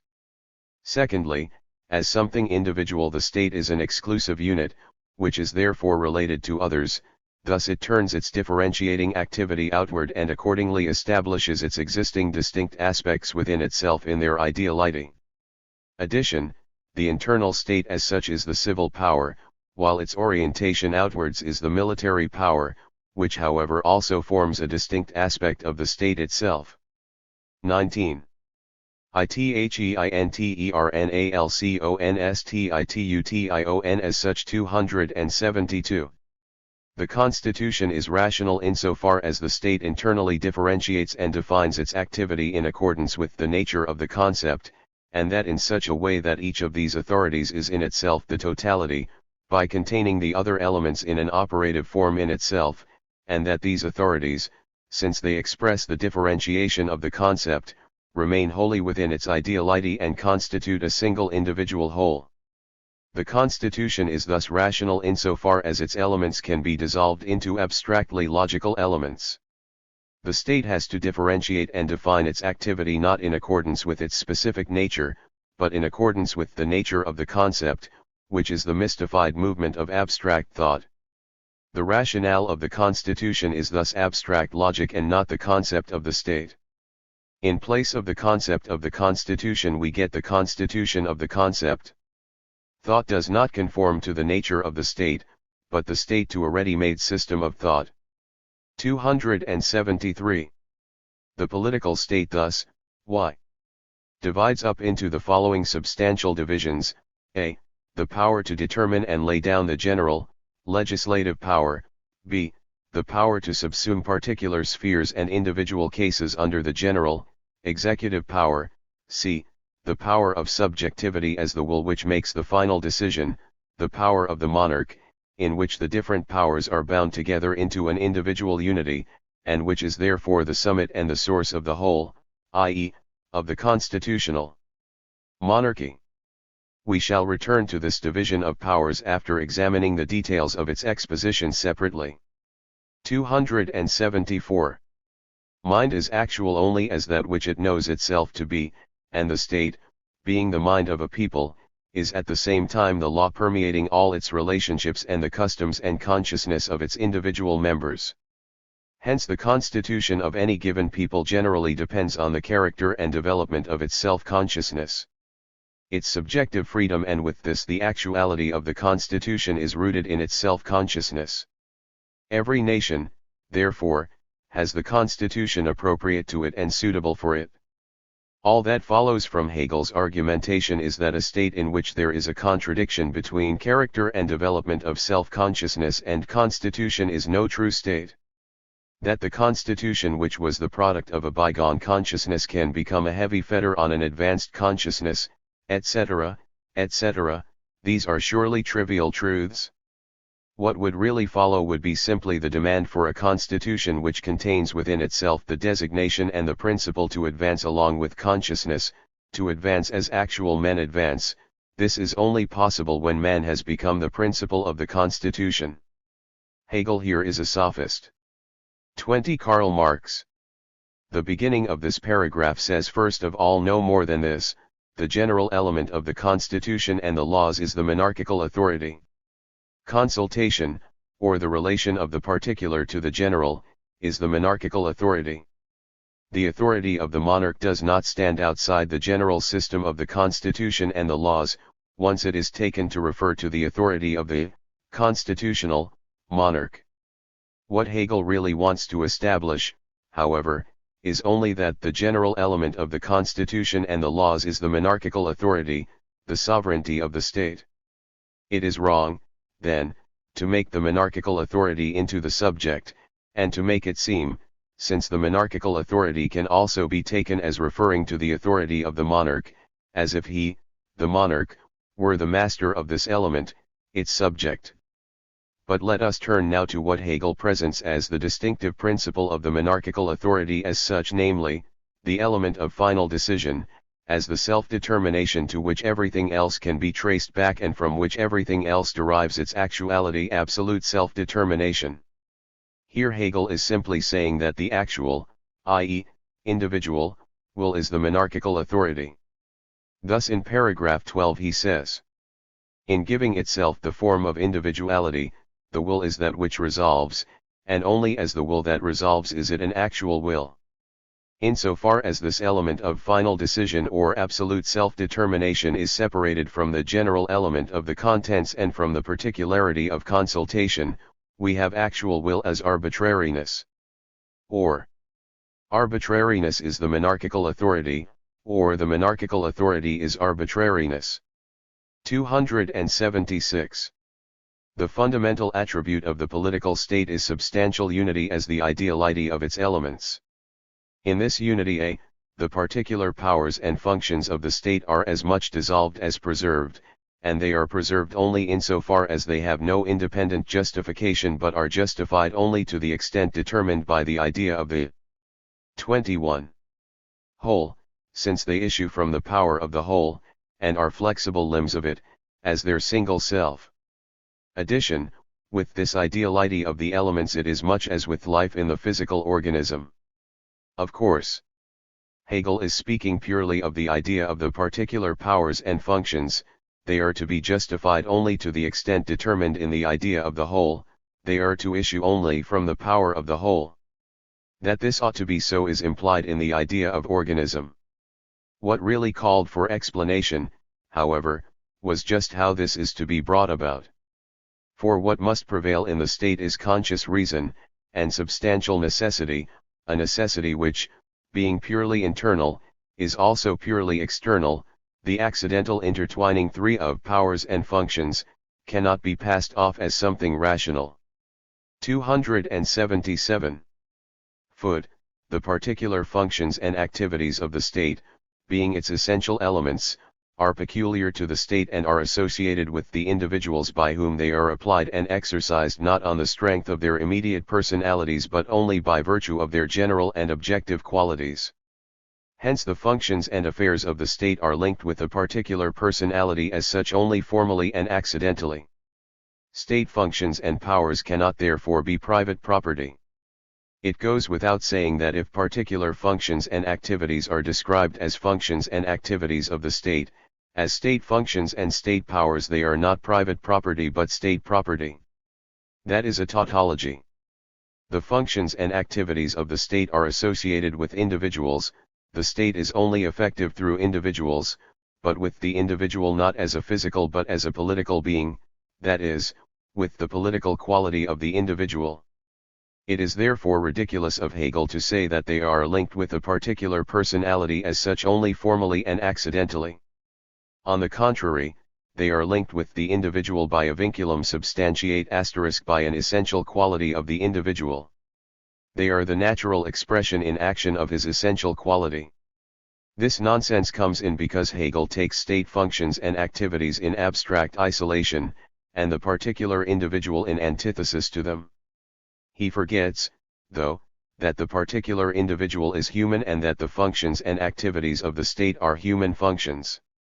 He forgets that the essence of a particular personality is not its beard, its blood, its abstract physical character, but its social quality, and that state functions, etc., are nothing but modes of being and modes of action of the social qualities of men.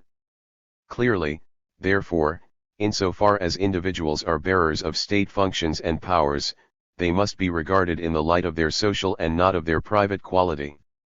278 That the particular functions and powers of the state are not self-sufficient or firmly based either on themselves or in the particular will of individuals, but have their ultimate root, rather, in the unity of the state as their single self.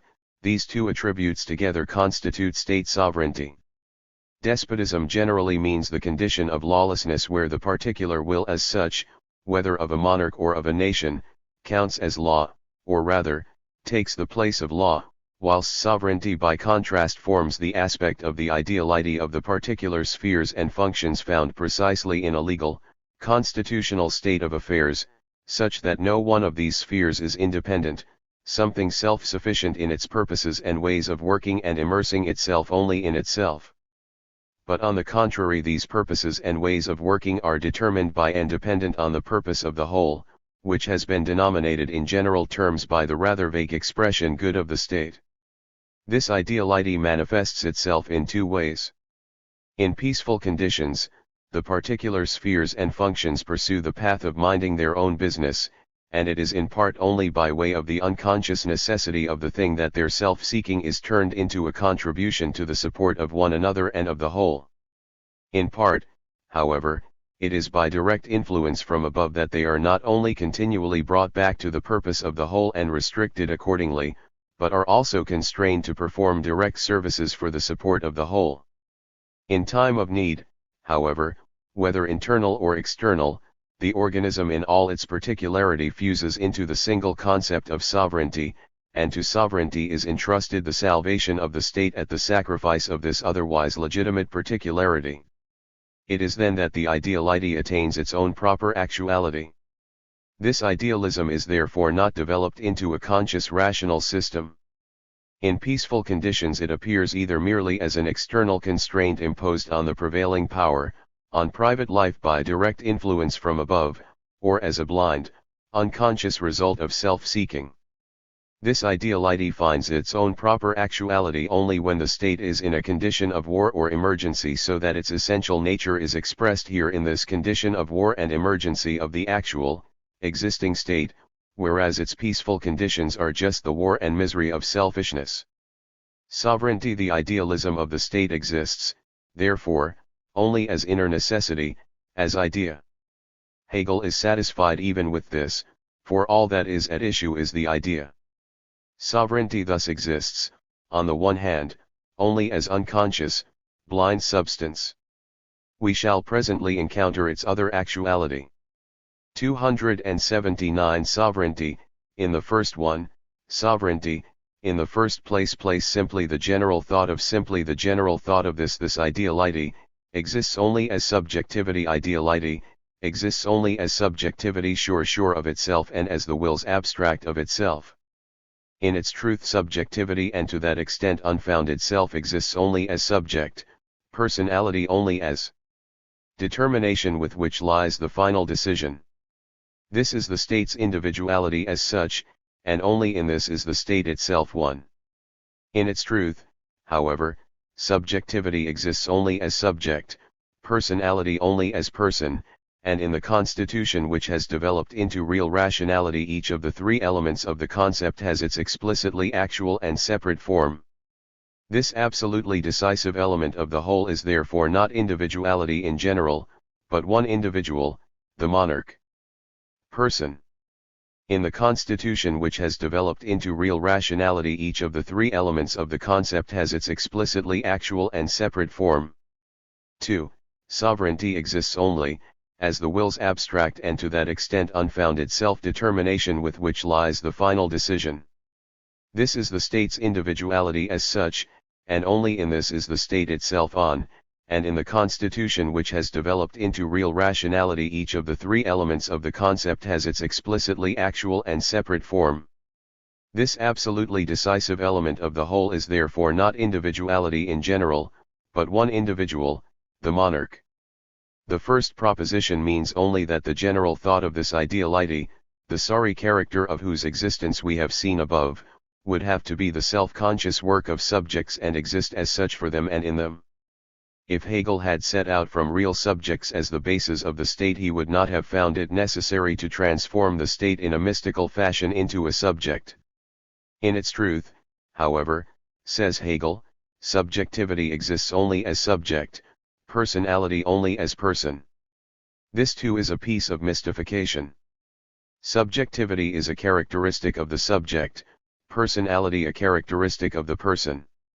Instead of conceiving them as predicates of their subjects, Hegel gives the predicates an independent existence and subsequently transforms them in a mystical fashion into their subjects.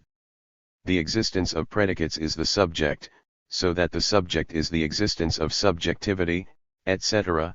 Hegel transforms the predicates, the objects, into independent entities, but divorced from their actual independence, their subject.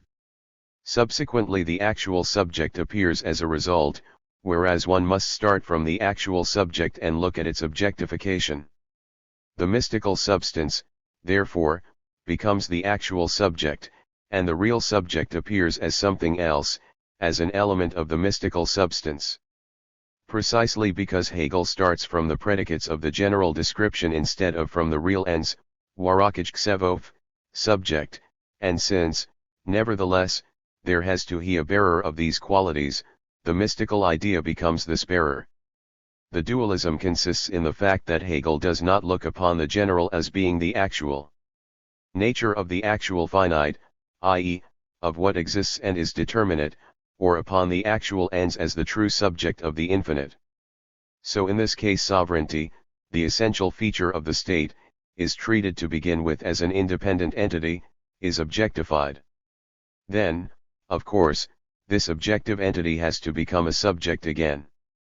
This subject then appears, however, as a self-incarnation of sovereignty, whereas sovereignty is nothing but the objectified mind of the subjects of the state. Leaving aside this fundamental defect of the exposition, let us consider this first proposition of the paragraph. As it stands there it means no more than this: sovereignty, the ideality of the state, exists as person, as subject obviously, as many persons, many subjects, since no single person absorbs in himself the sphere of personality, nor any single subject the sphere of subjectivity.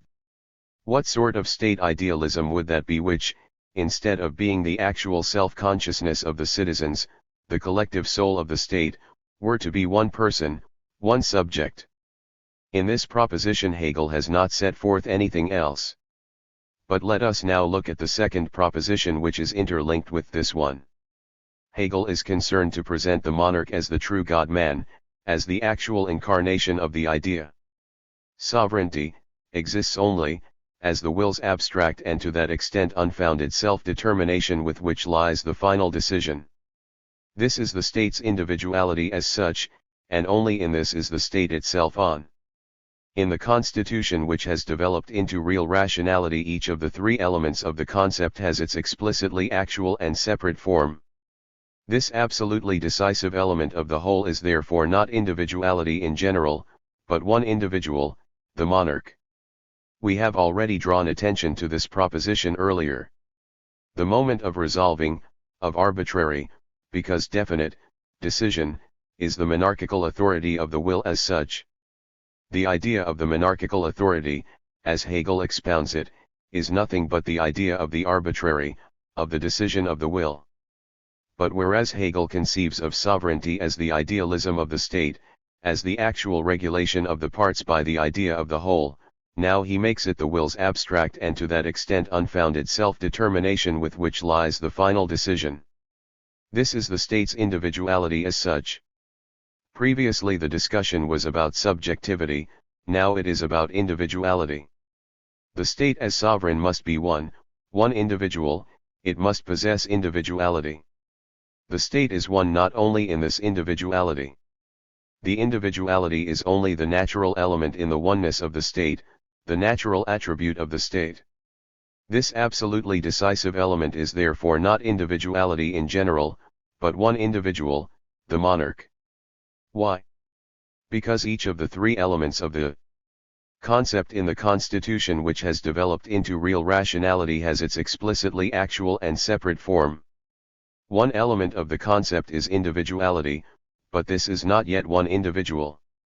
And what sort of constitution would that be in which generality, particularity, and individuality each had its explicitly actual and separate form? Since it is not at all a question of an abstract entity but of the state, of society, we can even accept Hegel's classification. What would follow from it? As determining the general, the citizen is legislator, as the maker of individual decisions, as actually exercising his will, he is king. What is the meaning of saying that the individuality of the state's will is one individual, one particular individual distinct from all others? The element of generality, legislation, also has an explicitly actual and separate form. One could therefore conclude that the legislature are these particular individuals. The common man, Hegel, 2, the monarch has sovereign 2, the sovereignty of the state is power, sovereignty. The monarch. 3, sovereignty does what it wills. 3, sovereignty is the will's abstract and to that extent unfounded self-determination with which lies the final decision. Hegel converts all the attributes of the constitutional monarch in the Europe of today into the absolute self-determinations of the will. He does not say the monarch's will is the final decision, but the will's final decision is the monarch. The first proposition is empirical. The second perverts the empirical fact into a metaphysical axiom. Hegel mixes up the two subjects, sovereignty as subjectivity sure of itself and sovereignty as the will's unfounded self-determination, as the individual will, so as to construe the idea as one individual. It is obvious that subjectivity sure of itself must also actually will, and will as a unity, as an individual. But who has ever doubted that the state acts through individuals? Should Hegel want to argue that the state must have one individual as the representative of its individual unity, he would not get the monarch out of this. The positive result of this paragraph which we set down is merely this: in the state the monarch is the element of individual will, of unfounded self-determination, of arbitrariness. Hegel's remark to this paragraph is so remarkable that we must examine it closely. The imminent development of a science, the derivation of its entire content from the elementary concept, exhibits this peculiarity, that one and the same concept, in this case the will, which is abstract to begin with, because this is the beginning, is maintained, but its attributes are condensed, and this, indeed, purely through the concept itself, and in this way it gains a concrete content. Thus it is the basic element of personality, abstract at first in the sphere of immediate law, which has evolved through its various forms of subjectivity, and here, in the sphere of absolute law, in the state, in the completely concrete objectivity of the will, it is the personality of the state's certainty of itself. This last, which in its single self transcends all particularities, cuts short the weighing of pros and cons between which it is possible to oscillate perpetually, concluding with its I will and initiating all activity and actuality. In the first place, it is not a peculiarity of science that the fundamental concept of a subject always recurs. But then no advance has taken place. Abstract personality was the subject of abstract law. It has not changed, it is as abstract personality again the personality of the state. Hegel ought not to have been surprised that the actual person and persons make the state everywhere recurs as the essence of the state. He would have had cause for surprise at the contrary, and even more so at the recurrence of the person as a political person in the same meager abstraction as the person of civil law. Hegel here defines the monarch as the personality of the state's certainty of itself. The monarch is personified sovereignty, sovereignty incarnate, political consciousness in the flesh. In consequence, therefore, all other people are excluded from this sovereignty, from personality, and from political consciousness. At the same time, however, Hegel knows of no other content to give to this sovereign personae than the I will, the element of arbitrary choice within the will. Political reason and political consciousness are a single empirical person to the exclusion of all others, but this personified reason has no content other than the abstraction of the I will. L'état c'est moi. Further, however, personality, and subjectivity in general, as something infinitely self-relating, only has truth, and its most direct, immediate truth, as person, as a subject existing for itself, and what exists for itself is likewise simply one. It goes without saying that since personality and subjectivity are only predicates of person and subject, they exist only as person and subject, and a person is one. But, Hegel should have continued, the one only has truth as the many ones. The predicate, the essence, never exhausts the spheres of its existence in one unit but in many units. Instead, Hegel concludes, the personality of the state is actual only as a person, the monarch. Hence, because subjectivity is actual only as subject and the subject is actual only as one, the personality of the state is actual only as one person. A fine conclusion. Hegel might as well have concluded that because the individual human being is a unit, the human species is only a single human being. Personality expresses the concept as such, at the same time the person contains the concept's actuality, and only when so determined is the concept idea, truth. Without the person, personality is certainly a mere abstraction, but the person is only the actual idea of personality as the embodiment of the species, as the persons. A so-called juridical person, a society, a community, or a family, however inherently concrete it may be, contains personality only as an element, only abstractly. In a juridical person, personality has not attained to the truth of its existence. The state, however, is precisely this totality in which the elements of the concept achieve the actuality corresponding to the truth peculiar to each of them. There is considerable confusion in this passage. The juridical person, a society, etc., is called abstract, that is to say, precisely those species forms are termed abstract in which the actual person manifests what is actually within him, objectifies himself, and abandons the abstraction of the person quand meme. Instead of recognizing this realization of the person as the most concrete thing of all, the state is supposed to have the distinction that in it the element of the concept, the individuality, attains a mystical presence. Rationality consists not in the reason of actual persons achieving actuality but in the elements of the abstract concept doing so. The concept of the monarch is therefore of all concepts the most difficult for ratiocination, i.e., for the method of reflection employed by the understanding. For this way of thinking does not get beyond the standpoint of isolated categories, and therefore knows only reasons for this and that, finite points of view and derivation from premises. It therefore presents the dignity of the monarch as something derivative not merely in form but in content, whereas the concept of the monarch, on the contrary, is not derivative but originates purely in itself. Most closely related, indeed, to this view is the idea of regarding the royal prerogative as based on divine authority, since its unconditional character is contained therein. In a certain sense every necessary being originates purely in itself. In this respect the monarch's louse is as good as the monarch. Hence Hegel here was not saying anything special about the monarch. But if something is supposed to appertain to the monarch which makes him different in kind from all the other objects of science and of the philosophy of law, then that is real tomfoolery, and only correct insofar as the one-person idea is indeed something not derivable from the understanding but only from the imagination. National sovereignty may be spoken of in the sense that a nation is indeed an independent unit in its external relations and constitutes a state of its own, etc. That is triviality. If the king is the actual sovereignty of the state, it ought to be possible for the king to count as an independent state also in external relations, even without the people.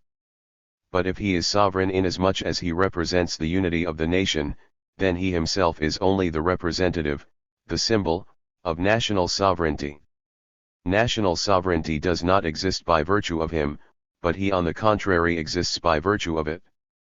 We may also speak of sovereignty in home affairs residing in the people, provided that we are only speaking generally about the whole and meaning only what was shown above, paras. 277, 278, namely, that sovereignty belongs to the state. As if the actual state were not the people. The state is an abstraction. The people alone is what is concrete. And it is remarkable that Hegel, who without hesitation attributes a living quality such as sovereignty to the abstraction, attributes it only with hesitation and reservations to something concrete. The usual sense, however, in which men have recently begun to speak of the sovereignty of the people is in opposition to the sovereignty existing in the monarch. In this antithesis, the sovereignty of the people is one of those confused notions which are rooted in the wild idea of the people. The confused notions and the wild idea are here exclusively Hegel's. To be sure, if sovereignty exists in the monarch, then it is foolish to speak of an antithetical sovereignty in the people, for it is implied in the concept of sovereignty that sovereignty cannot have a double existence, still less one which is contradictory. However, 1. This is just the question, is not that sovereignty which is claimed by the monarch an illusion? Sovereignty of the monarch or sovereignty of the people, that is the question. 2. One can also speak of a sovereignty of the people in opposition to the sovereignty existing in the monarch. But then it is not a question of one and the same sovereignty which has arisen on two sides, but two entirely contradictory concepts of sovereignty, the one a sovereignty such as can come to exist in a monarch, the other such as can come to exist only in a people. It is the same with the question, is God sovereign, or is man? One of the two is an untruth, even if an existing untruth. Taken without its monarch and the articulation of the whole which is necessarily and directly associated with the monarch, the people is that formless mass which is no longer a state.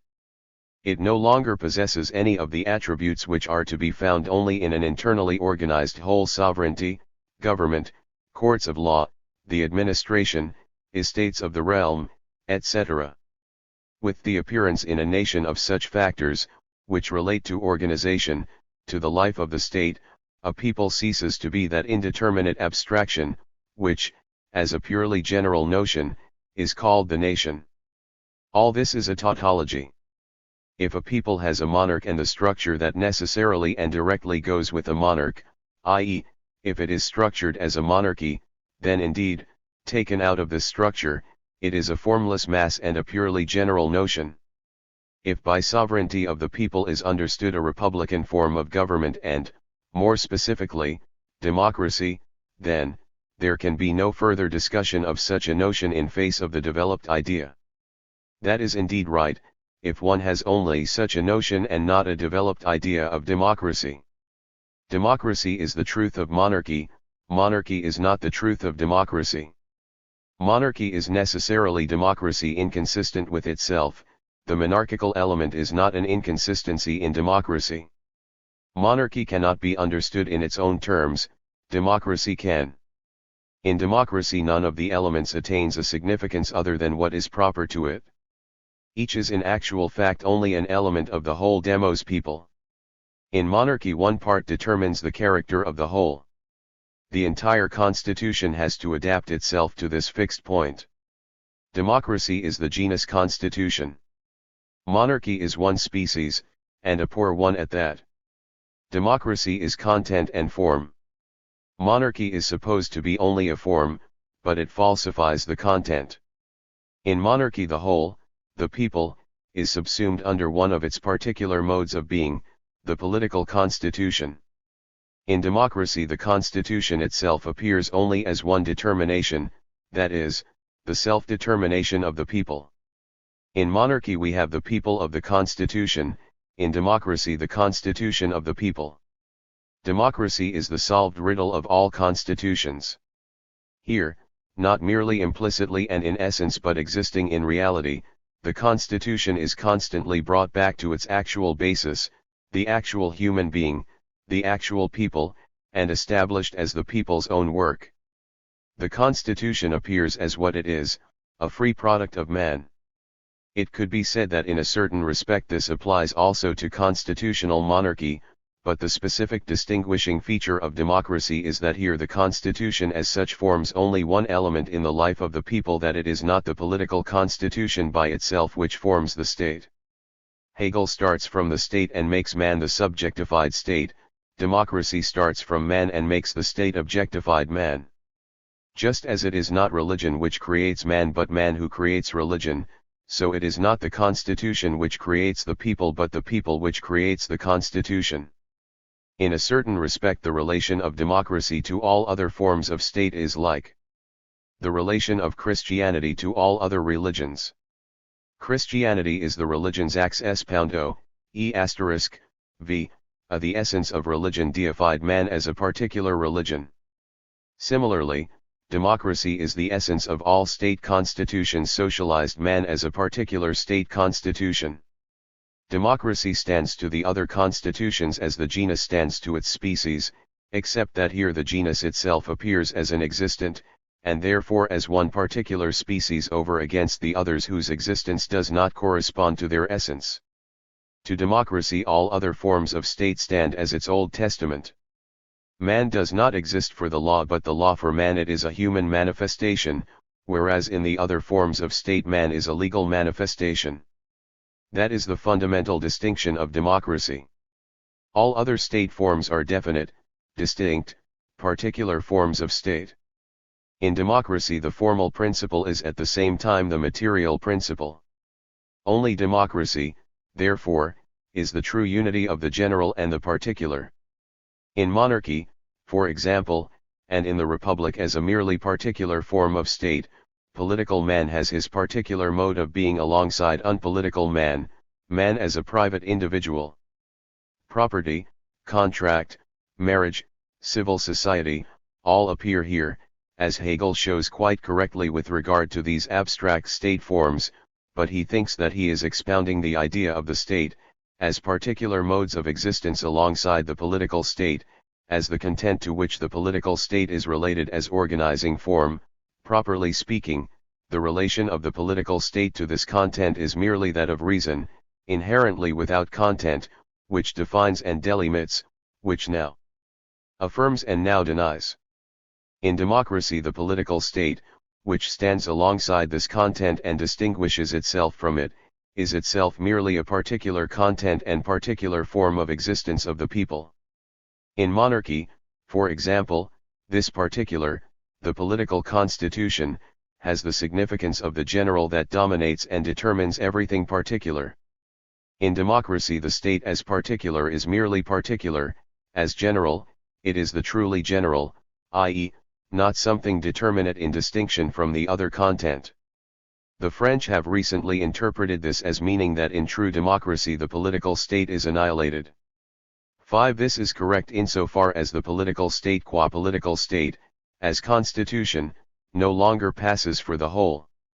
In all states other than democratic ones the state, the law, the constitution is what rules, without really ruling, i.e., without materially permeating the content of the remaining, non-political spheres.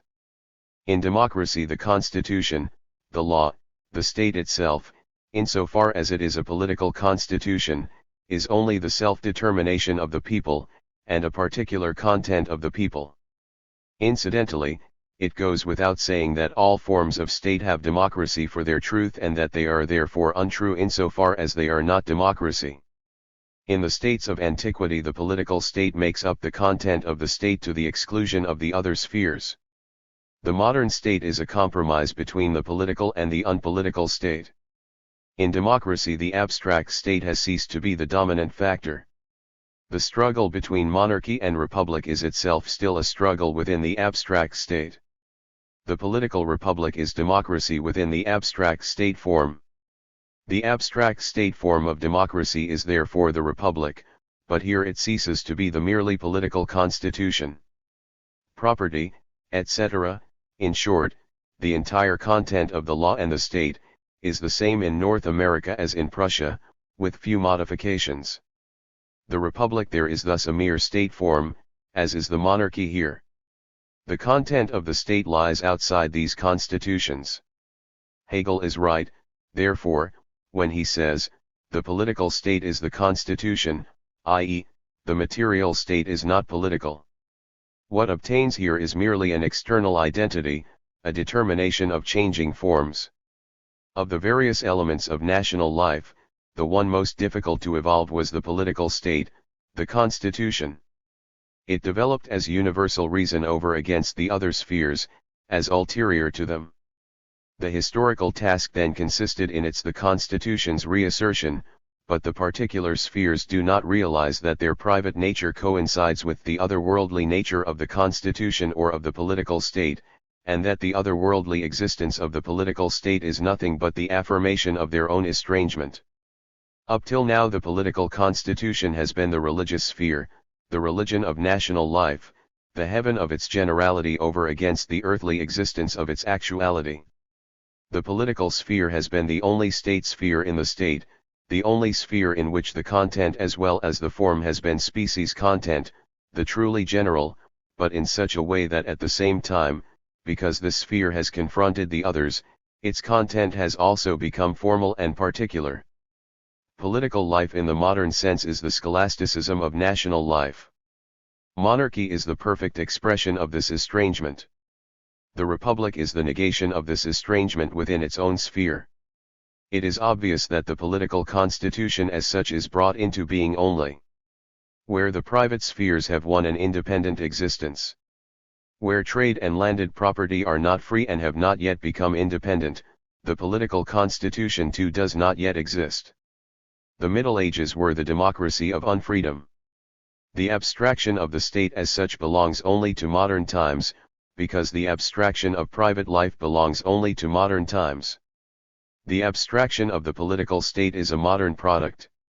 In the Middle Ages there were serfs, feudal estates, merchant and trade guilds, corporations of scholars, etc., that is to say, in the Middle Ages property, trade, society, man are political, the material content of the state is given by its form, every private sphere has a political character or is a political sphere, that is, politics is a characteristic of the private spheres too.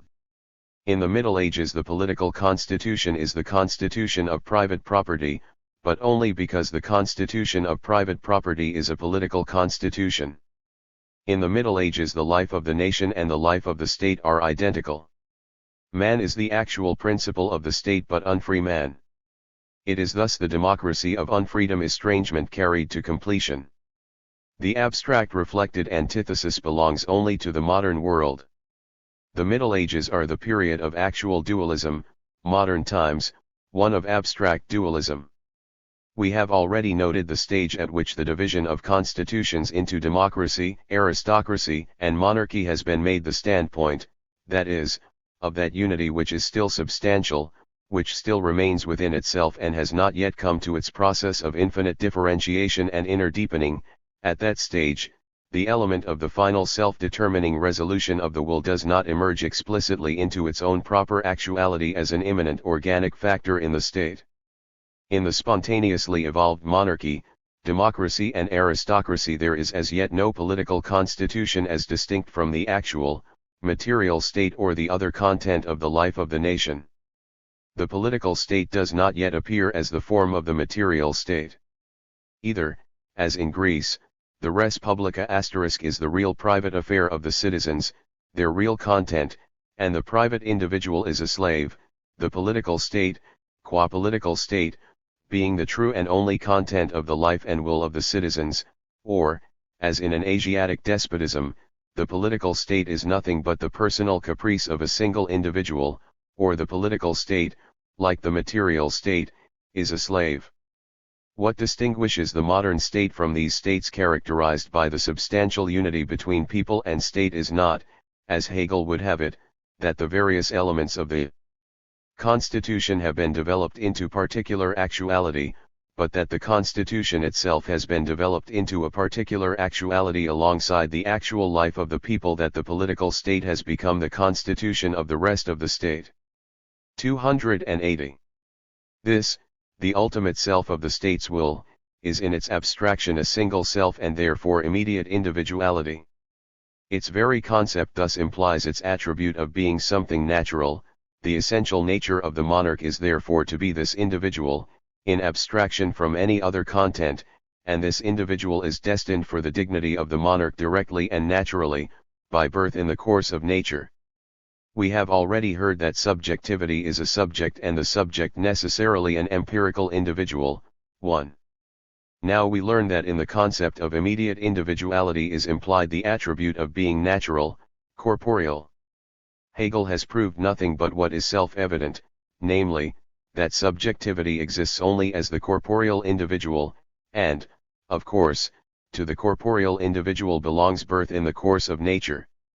Hegel thinks he has proved that the essential nature of the subjectivity of the state, of sovereignty, of the monarch, is to be this individual, in abstraction from any other content, and that this individual is destined for the dignity of the monarch directly and naturally, by birth in the course of nature. Sovereignty, royal dignity, would therefore be born. The body of the monarch would determine the dignity of the monarch. Thus at the very summit of the state, instead of reason, the merely physical would be decisive. Birth would determine the quality of the monarch, as it determines the quality of cattle. Hegel has proved that the monarch has to be born, which no one doubts, but he has not proved that birth makes a monarch. That man becomes a monarch by birth can no more be made a metaphysical truth than can the Immaculate Conception of the Virgin Mary. But just as this latter notion, this fact of consciousness, can be understood in the light of human illusion and circumstances, so can this other empirical fact. In the remark to Part 280 which we are about to examine more closely, Hegel indulges himself in the pleasure of having demonstrated the irrational as absolutely rational. This transition of the concept of pure self-determination into the immediacy of being and so into the realm of nature is of a purely speculative character, and cognition of it therefore belongs to logical philosophy. This is indeed purely speculative, but not the leap from pure self-determination, an abstraction, to the other extreme, the pure realm of nature, the accident of birth, Karl extremes se touchant. What is purely speculative is calling this a transition of the concept and presenting complete contradiction as identity, and supreme inconsistency as consistency. We may regard it as a positive admission by Hegel that with the hereditary monarch the place of self-determining reason is taken by the abstract natural order, not as what it is, not as the natural order, but as the supreme determinant of the state, that this is the positive point at which monarchy can no longer preserve the appearance of being the organization of rational will. Moreover, this transition is on the whole the same as that familiar to us in the nature of volition in general. It is the process of translating a content from the sphere of subjectivity, in the form of a preconceived purpose, into that of existence. But the peculiar form of the idea and of the transition here under consideration is the immediate transformation of the pure self-determination of the will, of the simple concept itself, into a natural form of existence without mediation by a particular content, by a purpose in action. Hegel is saying that the transformation of state sovereignty, of a self-determination of the will, into the body of the born monarch, into existence, is on the whole that transition of content in general effected by the will in order to realize, to translate into existence, a purpose entertained in thought. But Hegel says, on the whole, the peculiar difference which he specifies is so peculiar as to destroy all analogy and to put magic in the place of the nature of volition in general. In the first place, the transformation of the preconceived purpose into existence is here immediate, magical. Secondly, the subject here is the pure self-determination of the will, the simple concept itself. It is the essence of the will as a mystical subject that makes decisions. It is not an actual, individual, conscious willing, it is the abstraction of volition which turns into a natural form of existence, the pure idea which embodies itself as one individual. Thirdly, as the actualization of willing into a natural form of existence takes place immediately, i.e., without any means, which otherwise the will requires for its objectification, so there is even lacking any particular, i.e., determinate, purpose, mediation by a particular content, by a purpose in action does not take place, clearly, because no acting subject is present, and the abstraction, the pure idea of will, in order to act, has to act mystically. A purpose which is not a particular purpose is no purpose, just as action without purpose is purposeless, meaningless action. Thus the whole comparison with the teleological act of the will reveals itself in the end to be a piece of mystification itself, and an empty action of the idea. The means is the absolute will and the word of the philosopher, the particular purpose is again the philosophizing subject's aim of constructing the hereditary monarch out of the pure idea. The realization of the purpose is simply an assertion by Hegel. In the so-called ontological proof of the existence of God we have the same transformation of the absolute concept into being, the same mystification. This transformation has constituted the depth of the idea in modern times, although recently it has been presented, rightly, as inconceivable. But since the notion of the monarch is regarded as falling entirely within the scope of ordinary, intelligent, consciousness, the intellect here persists all the more in its separation of the concept and existence and sticks to the results thus derived by its clever ratiocination. It therefore denies that the moment of final decision in the state as such, i.e., in the rational concept, is bound up with what is directly natural in character.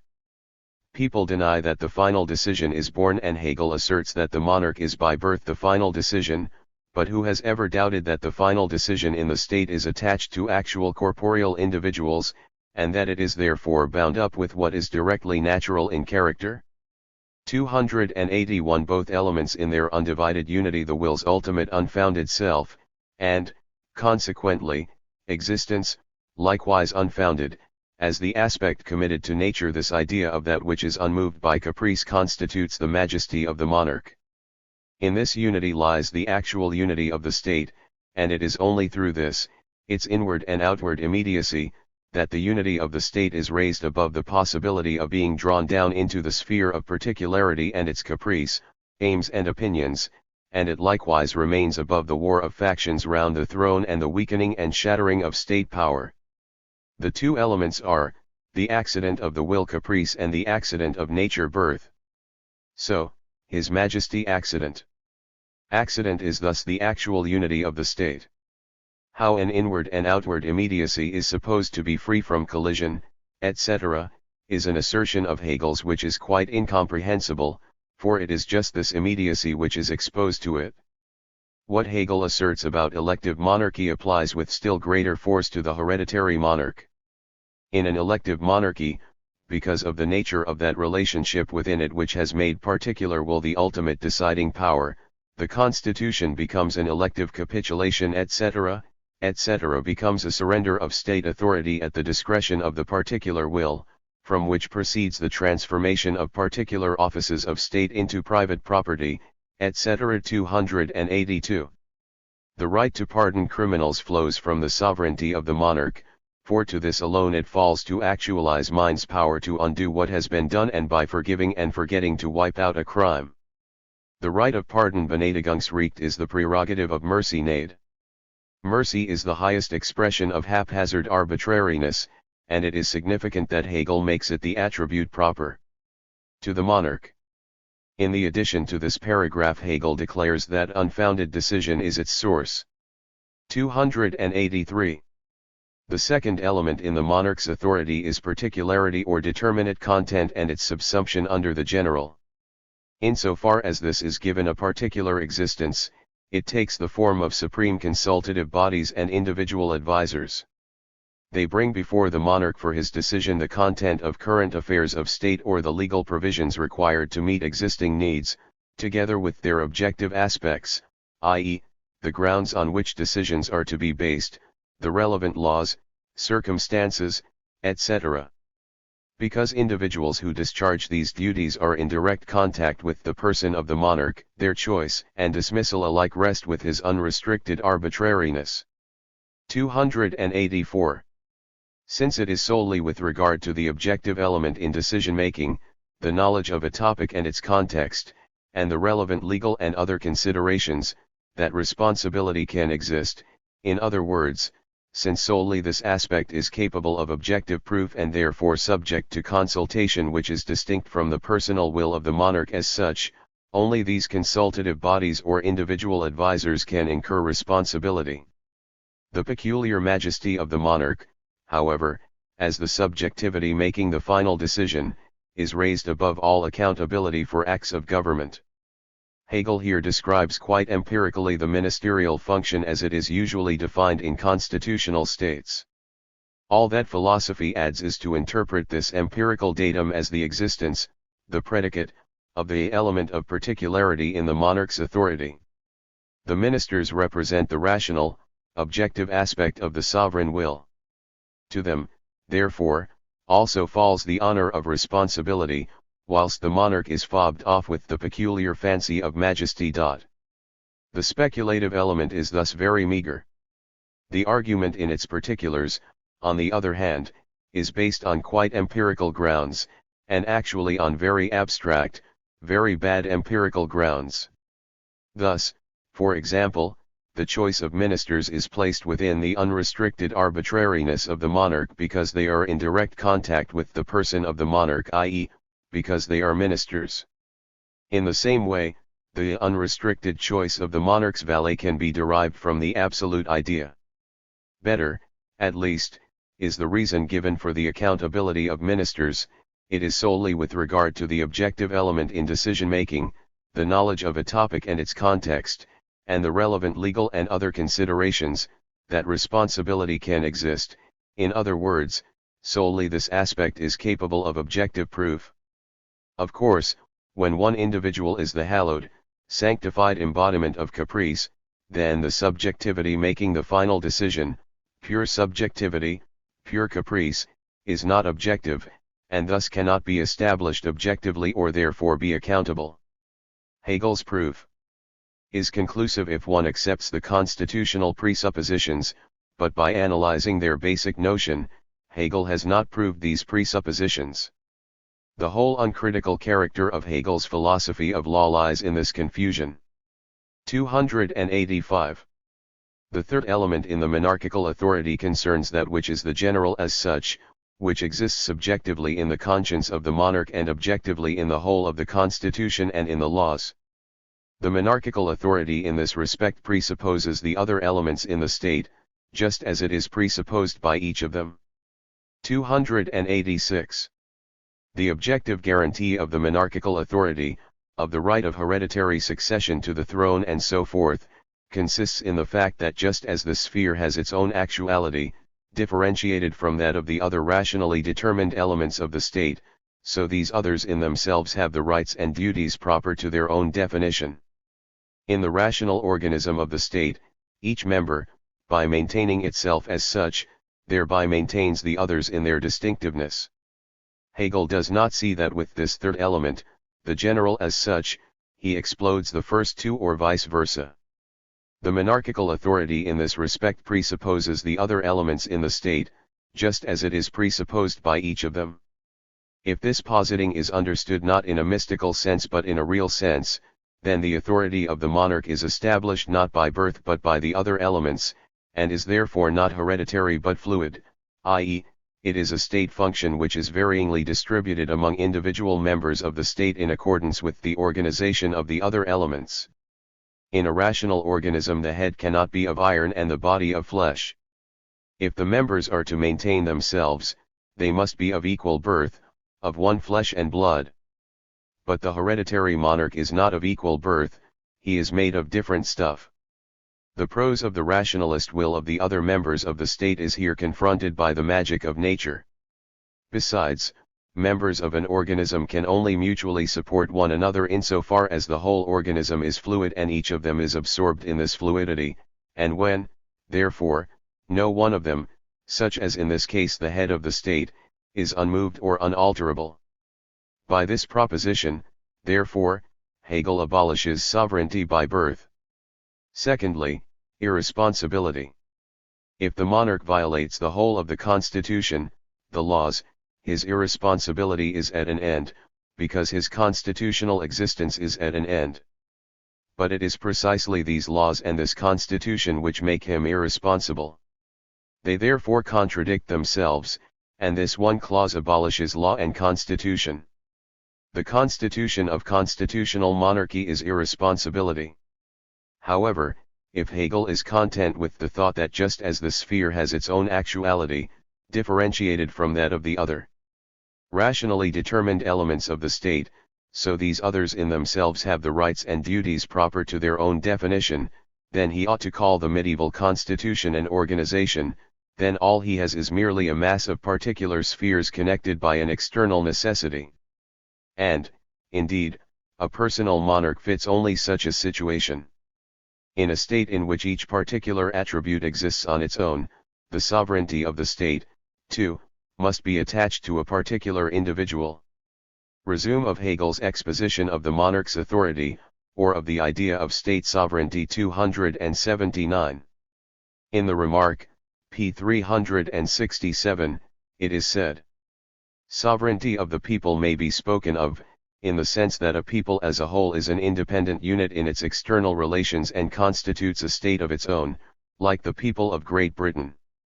But the people of England, Scotland, or Ireland, or the people of Venice, Genoa, Ceylon, etc., are no longer sovereign now that they have ceased to have their own rulers or supreme governments. Here, therefore, the sovereignty of the people is nationality, the sovereignty of the monarch is nationality, or the monarchical principle is nationality, which by itself and exclusively forms the sovereignty of a people. A people whose sovereignty consists solely in nationality has a monarch. Difference of nationality among peoples cannot be better established or expressed than by having different monarchs. The same cleft which separates one absolute individual from another separates these nationalities. The Greeks, and Romans, were national because and insofar as they were the sovereign peoples. The Germans are sovereign because and insofar as they are national. Vid. Pag. Thursiv. A so-called juridical person, further says the same remark, a society, a community, or a family, however inherently concrete it may be, contains personality only as an element, only abstractly. In a juridical person, personality has not attained to the truth of its existence.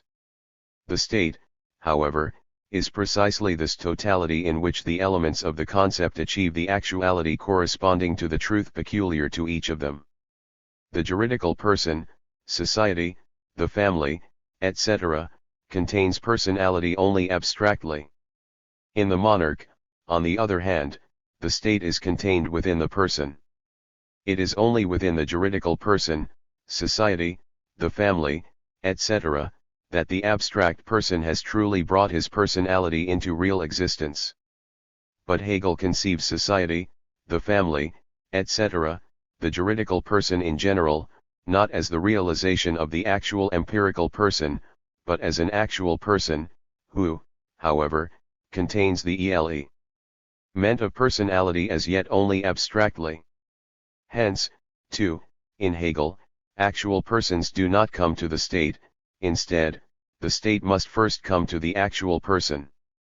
Hence, instead of the state being brought forth as the supreme actuality of the person, as the supreme social actuality of man, one single empirical man, the empirical person, is brought forth as the supreme actuality of the state.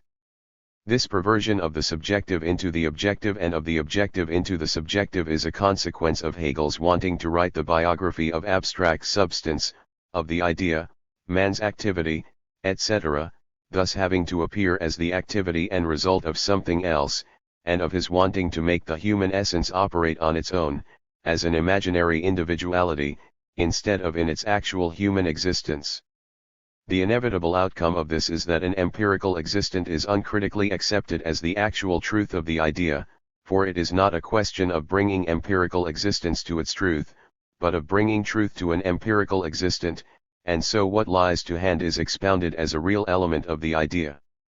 On this necessary transforming of empirical fact into speculation and of speculation into empirical fact, more later too, in this way, too, the impression is produced of something mystical and profound.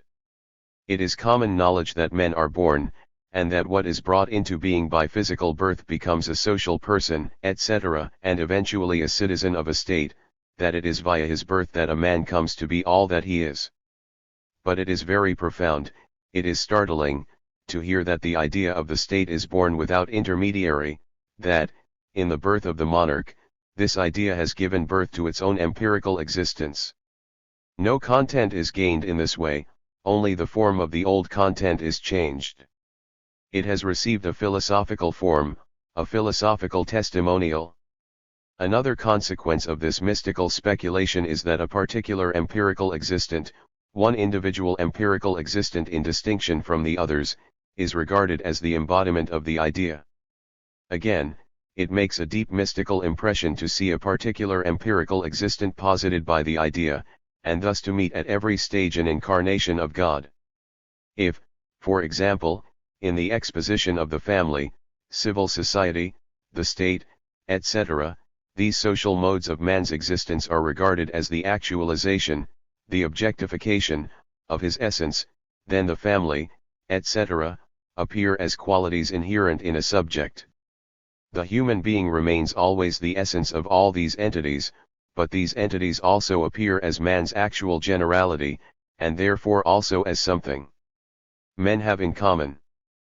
But if on the contrary family, civil society, the state, etc., are attributes of the idea, of substance as subject, they must be given an empirical actuality, and that body of people among whom the idea of civil society unfolds are members of a civil society, that other body of people among whom the idea of the state unfolds being state citizens.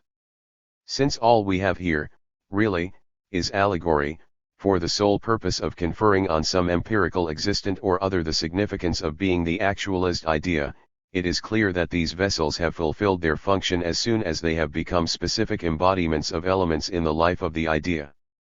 The general, therefore, appears everywhere as something specific, particular, and individuality, correspondingly, nowhere attains to its true generality. It therefore necessarily seems that the most profound, most speculative level has been reached when the most abstract attributes, the natural bases of the state such as birth, in the case of the monarch, or private property, in primogeniture, which have not yet developed at all into genuine social actualization, appear as the highest ideas directly personified. And it is self-evident. The correct method is stood on its head. The simplest thing becomes the most complicated, and the most complicated the simplest. What ought to be the starting point becomes a mystical outcome, and what ought to be the rational outcome becomes a mystical starting point.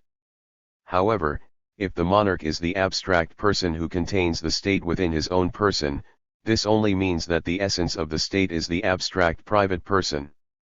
Only in its flower does the state reveal its secret. The monarch is the one private person in whom the relation of private persons generally to the state is actualized. The hereditary character of the monarch follows from his concept. He is to be the person specifically distinguished from the whole species, from all other persons. What is it, then, that ultimately and firmly distinguishes one person from all others? The body. The highest function of the body is sexual activity.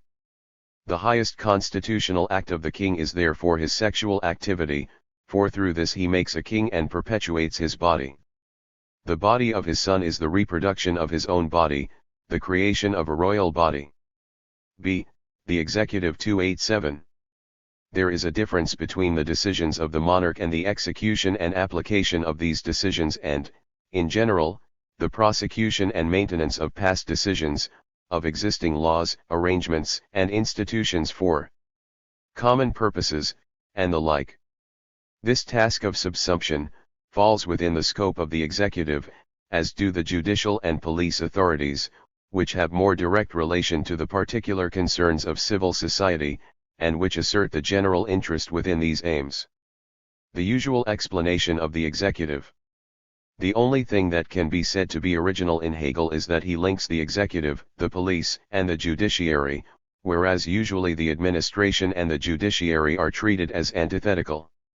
288. Particular common interests, which fall within civil society and lie outside the intrinsically and explicitly general character of the state proper, para. 256, are administered by the corporations, para 251, of the municipalities and of other trades and estates with their authorities, officials, administrators, and the like. These concerns are on the one hand the private property and interest of these particular spheres, and from this point of view the authority of these officials rests on the confidence of their social equals and the members of their communities, and on the other hand, these circles must be subordinated to the higher interests of the state. This being so, the filling of these official posts in the corporations will in general be effected by a mixture of popular election by those interested with ratification and appointment by a higher authority. A straightforward description of the empirical position in some countries. 289. The maintenance of the general state interest and of legality in the sphere of particular rights, and the relating back of these to the general interest and legality, require to be seen to by representatives of the executive civil servants and higher advisory bodies inasmuch as they are constituted on collegiate lines which converge at the top in chiefs who are in direct touch with the monarch. Hegel has not fully set forth executive authority. But even taking this into account, he has not proved that the executive power is more than one function, one attribute, of state citizens as such. He has deduced the executive as a particular, separated power only by looking at the particular interests of civil society as such, which lie outside the intrinsically and explicitly general character of the state. Just as civil society is the battlefield of the individual private interests of all against all, so here the struggle of private interests against particular common concerns and of both these together against the superior viewpoints and edicts of the state has its seat. At the same time the corporation spirit, generated by the vested rights of the particular spheres, is itself inwardly transformed into the spirit of the state, on finding in the state the means for the support of particular aims. It is the secret of the patriotism of the citizens in this respect, that they know the state to be their substance, because it is the state which backs their particular spheres, both their rights and authority, and their welfare. The corporation spirit, since it directly comprises the rooting of the particular in the general, therefore constitutes the depth and strength which the state possesses in the citizen's frame of mind. 1.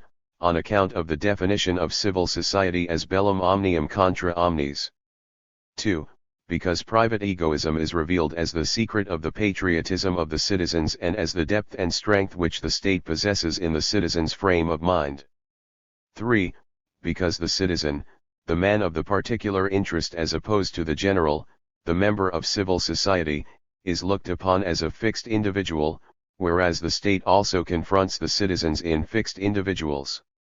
Hegel, one would have thought, should have defined civil society as well as the family as an attribute of every individual member of the state, and therefore the subsequent political qualities too as attributes of the individual member of the state as such. But with Hegel it is not the self-identical individual who unfolds new attributes out of his social essence. It is the essence of the will which allegedly brings forth its attributes out of itself. The extant, various, and disparate, empirical forms of existence of the state are looked upon as direct incarnations of one or other of these attributes. The general as such being given an independent existence, it is directly confounded with the empirical form of existence, and the limited straightway accepted uncritically as the expression of the idea. Hegel falls into self-contradiction here only inasmuch as he does not regard the family man, like the citizen, as a fixed breed denied those other qualities. 290 Division of labor, also occurs in the business of the government. The organization of administrative bodies has this formal but difficult task insofar as below, where civil life is concrete, it must be governed concretely, while the business of the executive is nevertheless divided into its abstract branches, administered by special departments as distinct centers whose activities merge below, as well as at the top, in the supreme government authority, in a concrete survey. The addition to this paragraph is to be considered later. 291. Government business is by nature objective and determined, explicitly and in substance, by decisions already taken, para 287, and has to be carried through and realized by individuals. Between it and these individuals there is no immediate natural link. The individuals are therefore not destined for office by virtue of their birth or natural personality. The objective factor in their appointment is knowledge and proof of ability. Such proof guarantees that the state gets what it requires, and since it is the sole condition of appointment, it also guarantees to every citizen the opportunity to devote himself to the general estate. 292. Since the objective element in appointing to office in the administration is not genius, as in art, for example, selection is of necessity from an indefinite plurality of individuals whose relative merits cannot be positively ascertained, and is therefore subjective. The selection of a particular individual for a post, his appointment, and his authorization to conduct public business, this linking of the individual to the office, whose relation one to the other must always be fortuitous, is the prerogative of the monarch as the deciding and sovereign power in the state. 293. The particular affairs of state which monarchy devolves to departments of state constitute one part of the objective aspect of the sovereignty dwelling in the monarch. Their specific differentiation is also given by the nature of the subject matter. And whilst the activity of the departments is the fulfillment of a duty, their business is also a right relieved of contingency. The only thing to note is the objective aspect of the sovereignty dwelling in the monarch. 294. The individual who is appointed by sovereign act, para. 292, to an official position has to fulfill the duties the substantial feature of his post as the condition of his appointment, where as a consequence of this substantial relationship he finds means and the assured satisfaction of his particularity, para 264, and is freed in his external circumstances and his official activity from other kinds of subjective dependence and influence. The service of the state requires, the remark says, the renunciation of independent and arbitrary satisfaction of subjective aims, and at the same time offers the right to find satisfaction in, but only in, the discharge of one's duties. In this fact, so far as this aspect is concerned, there lies the link between the general and the particular interests which constitutes both the concept of the state and its inner stability, para 260. The assurance of satisfaction of particular needs removes the external pressure which may induce a man to seek means for their satisfaction at the expense of his work and his duty as an official. In the general power of the state, those entrusted with its affairs find protection against that other subjective aspect, the private passions of the governed, whose private interests, etc., suffer as the general interest is made to prevail against them. 295. The security of the state and of the governed against the abuse of power by government departments and their officials lies, on the one hand, directly in their hierarchical structure and accountability and, on the other hand, in the rights vested in local authorities and corporations. This prevents the intrusion of subjective arbitrariness into the power entrusted to a civil servant, and supplements from below the control from above which does not reach down to the conduct of individuals. 296. But the fact that behavior marked by dispassionateness, uprightness, and kindness becomes customary among civil servants is partly connected with direct moral and intellectual education, which provides a spiritual counterpoise to whatever there is of the mechanical and such like in the learning of the so-called sciences related to their spheres of work, in the requisite professional training, in the actual work itself, etc. In part the size of the state is also an important factor, weakening the pressure of family and other personal ties, and making less potent and less keen such passions as hatred, revenge, etc.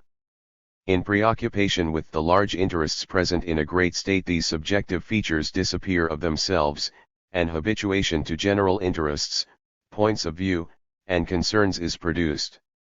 297. The members of the government and the civil servants constitute the major part of the middle estate, in which is concentrated the developed intelligence of the mass of a people and its consciousness of what is lawful. That this section should not assume the isolated position of an aristocracy or use education and ability as a means to arbitrary domination, depends on the institutions of sovereignty working from above and on the corporate institutions' rights exercised from below. Addition, in the middle estate, to which civil servants belong, there is consciousness of the state and the most pronounced degree of education. This estate therefore constitutes the pillar of the state in terms of uprightness and intelligence. The education of this middle estate is a principal interest of the state, but this can only occur in an organic structure such as we have been considering, namely, as a result of the rights vested in particular, relatively independent circles, and through a world of officials whose arbitrariness is checked by those who possess such rights. Action in accordance with general law, and habituation to such action, is a consequence of the antithesis constituted by these independent circles. What Hegel says about the executive does not deserve to be called a philosophical exposition. Most of the paragraphs could stand word for word in the Prussian common law. 7. And yet, the administration proper is the most difficult point of all in the exposition. As Hegel has already assigned the police and the judiciary to the sphere of civil society, the executive is nothing more than the administration, which he expounds as bureaucracy. The bureaucracy presupposes, firstly, the self-government of civil society in corporations. The only stipulation added is that the selection of administrators, officials, etc., for these corporations is a mixed responsibility, initiated by the citizens and ratified by the executive proper, ratification by a higher authority, as Hegel puts it. Over this sphere, for the maintenance of the general state interest and of legality, stand representatives of the executive, the executive civil servants and the collegiate bodies, which converge in the monarch. Division of labor takes place in the business of the government. Individuals must prove their suitability for government service, i.e., pass examinations. The choice of specific individuals for public office is the prerogative of the monarchical state authority. The division of state business is given by the nature of the subject matter. The responsibility of office is the duty of civil servants and their life's vocation. They must therefore receive salaries from the state. The guarantee against the abuse of bureaucratic power is partly the hierarchical structure and accountability of the bureaucracy, and on the other hand the rights which communities and corporations possess. The humanity of the bureaucracy depends partly on the direct moral and intellectual education, partly on the size of the state. Officials form the major part of the middle estate. Against their becoming an aristocracy and arbitrary domination protection is provided, partly by the institutions of sovereignty working from above. 45. And partly by the corporate institutions' rights exercised from below. The middle estate is the estate of education. Voilà tout.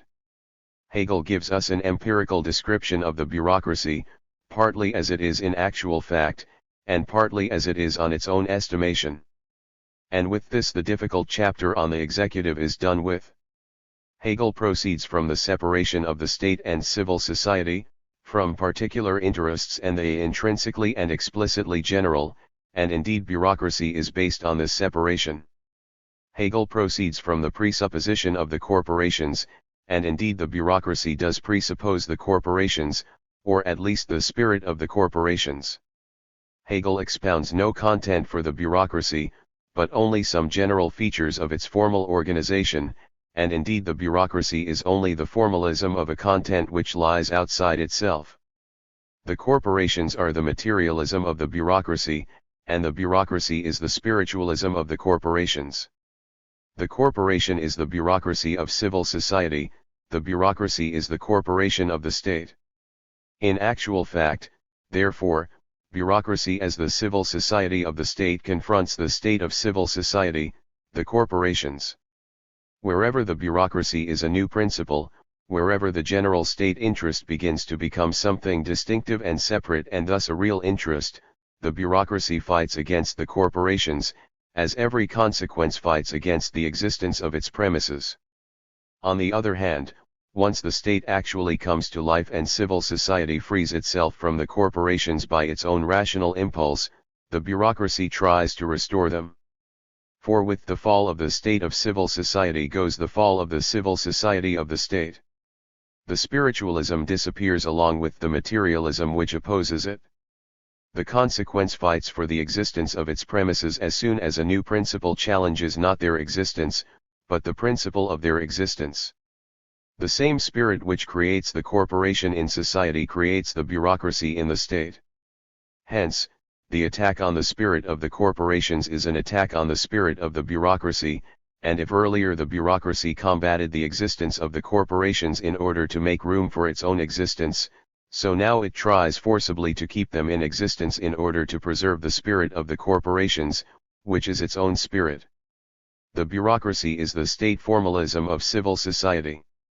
It is the state consciousness, the state will, the state power, as one corporation and thus a particular, closed society within the state. The general interest can maintain itself against the particular as something particular only so long as the particular maintains itself against the general as something general. The bureaucracy must therefore protect the imaginary generality of the particular interest, the spirit of the corporations, in order to protect the imaginary particularity of the general interest, its own spirit. The state has to be a corporation so long as the corporation wants to be a state. The bureaucracy wants the corporation, however, as an imaginary power. To be sure, the individual corporation, too, on behalf of its particular interest, has the same wish as regards the bureaucracy, but it wants the bureaucracy against other corporations, against other particular interests. The bureaucracy as the perfect corporation is therefore victorious over the corporation as the imperfect bureaucracy. The bureaucracy reduces the corporation to an appearance, or wants to do so, but it wants this appearance to exist, and to believe in its own existence. The corporation is the attempt of civil society to become the state, but the bureaucracy is the state which has actually turned itself into civil society. The state formalism which bureaucracy is the state as formalism, and it is as a formalism of this kind that Hegel has described bureaucracy.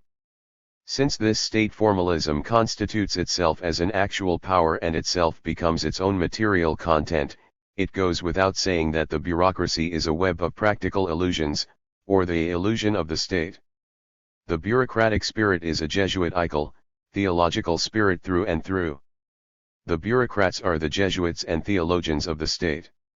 The bureaucracy is la République prêtre. Since by its very nature the bureaucracy is the state as formalism, it is this also as regards its purpose. The actual purpose of the state therefore appears to the bureaucracy as an objective hostile to the state. The spirit of the bureaucracy is the formal state spirit. The bureaucracy therefore turns the formal state spirit or the actual spiritlessness of the state into a categorical imperative. The bureaucracy takes itself to be the ultimate purpose of the state. Because the bureaucracy turns its formal objectives into its content, it comes into conflict everywhere with real objectives. It is therefore obliged to pass off the form for the content and the content for the form. State objectives are transformed into objectives of the department, and department objectives into objectives of the state. The bureaucracy is a circle from which no one can escape. Its hierarchy is a hierarchy of knowledge. The top entrusts the understanding of detail to the lower levels, whilst the 47 lower levels credit the top with understanding of the general, and so all are mutually deceived. The bureaucracy is the imaginary state alongside the real state, the spiritualism of the state. Each thing has therefore a double meaning, a real and a bureaucratic meaning, just as knowledge, and also the will, is both real and bureaucratic. The really existing, however, is treated in the light of its bureaucratic nature, its otherworldly, spiritual essence. The bureaucracy has the state, the spiritual essence of society, in its possession, as its private property. The general spirit of the bureaucracy is the secret, the mystery, preserved within itself by the hierarchy and against the outside world by being a closed corporation. Avowed political spirit, as also political mindedness, therefore appear to the bureaucracy as treason against its mystery. Hence, authority is the basis of its knowledge, and the deification of authority is its conviction. Within the bureaucracy itself, however, spiritualism becomes crass materialism, the materialism of passive obedience, of faith in authority, of the mechanism of fixed and formalistic behavior, and of fixed principles, views, and traditions. In the case of the individual bureaucrat, the state objective turns into his private objective, into a chasing after higher posts, the making of a career. In the first place, he looks on actual life as something material, for the spirit of this life has its distinctly separate existence in the bureaucracy. The bureaucracy must therefore proceed to make life as material as possible. Secondly, actual life is material for the bureaucrat himself, i.e., so far as it becomes an object of bureaucratic manipulation, for his spirit is prescribed for him, his aim lies beyond him, and his existence is the existence of the department. The state only continues to exist as various fixed bureaucratic minds, bound together in subordination and passive obedience. Actual knowledge seems devoid of content, just as actual life seems dead, for this imaginary knowledge and this imaginary life are taken for the real thing. The bureaucrat must therefore deal with the actual state Jesuitically, whether this Jesuitry is conscious or unconscious. However, once its antithesis is knowledge, this Jesuitry is likewise bound to achieve self-consciousness and then become deliberate Jesuitry. Whilst the bureaucracy is on the one hand this crass materialism, it manifests its crass spiritualism in the fact that it wants to do everything, i.e., by making the will the causa prima. For it is purely an active form of existence and receives its content from without and can prove its existence, therefore, only by shaping and 48 Karl Marx. Restricting this content. For the bureaucrat the world is a mere object to be manipulated by him.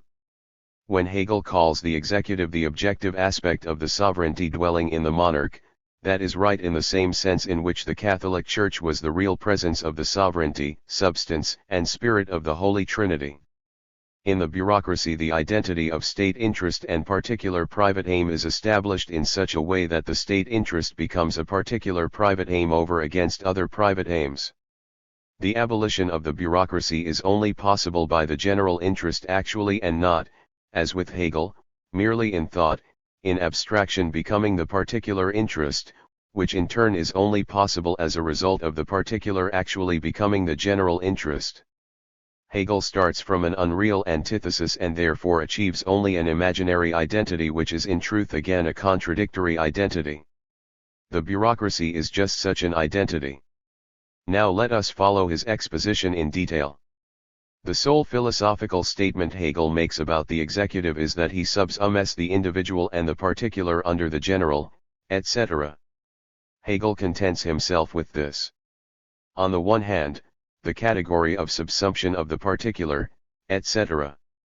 This has to be actualized.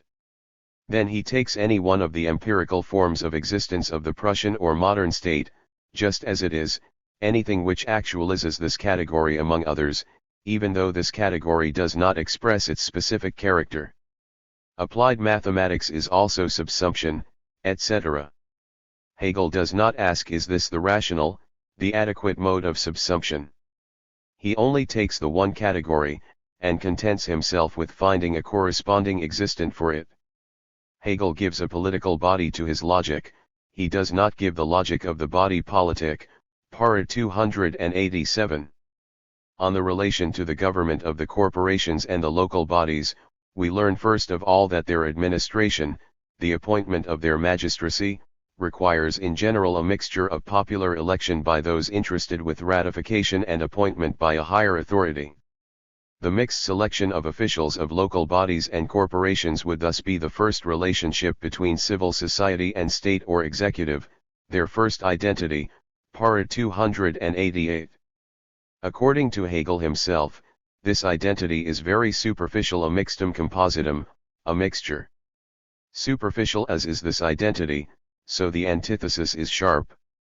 Since these concerns, of the corporation, the local body, etc., are on the one hand the private property and interest of these particular spheres, and from this point of view the authority of these officials rests on the confidence of their social equals and the members of their communities, and on the other hand, these circles must be subordinated to the higher interests of the state. The outcome is the indicated mixed selection. The administration of the corporation therefore has this antithesis, private property and the interest of the particular spheres against the higher interest of the state, antithesis between private property and state. It does not need to be remarked that the resolution of this antithesis in the mixed selection is a mere compromise, a treaty, a confession of unresolved dualism, itself a dualism, a mixture. The particular interests of the corporations and local authorities have a dualism within their own sphere, a dualism which likewise shapes the character of their administration. The well-marked antithesis only comes to the fore, however, in the relationship of these particular common interests, etc., which lie outside the intrinsically and explicitly general character of the state on the one hand, and this intrinsically and explicitly general character of the state on the other. To begin with, it is again present within this latter sphere.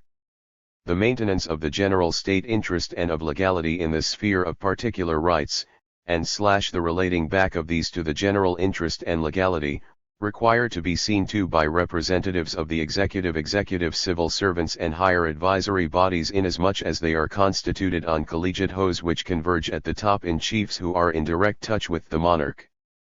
Paragraph 289, incidentally, let us note the construction of the administrative councils which are unknown in France, for instance. Inasmuch as Hegel adduces these bodies as advisory, it is certainly obvious that they are constituted on collegiate lines. Hegel brings in the state proper, the executive, to see to the general state interest and legality, etc., within civil society through representatives, and according to him it is really these representatives of government, the executive civil servants, who constitute the true representation of the state, not of, but against civil society. The antithesis of state and civil society is thus fixed: the state does not reside in, but outside civil society. It touches it only through its representatives who are entrusted with seeing to the state within these spheres. Through these representatives the antithesis is not transcended, but has become a legal, fixed, antithesis. By means of deputies the state, an entity alien and ulterior to the essence of civil society, asserts itself over against civil society.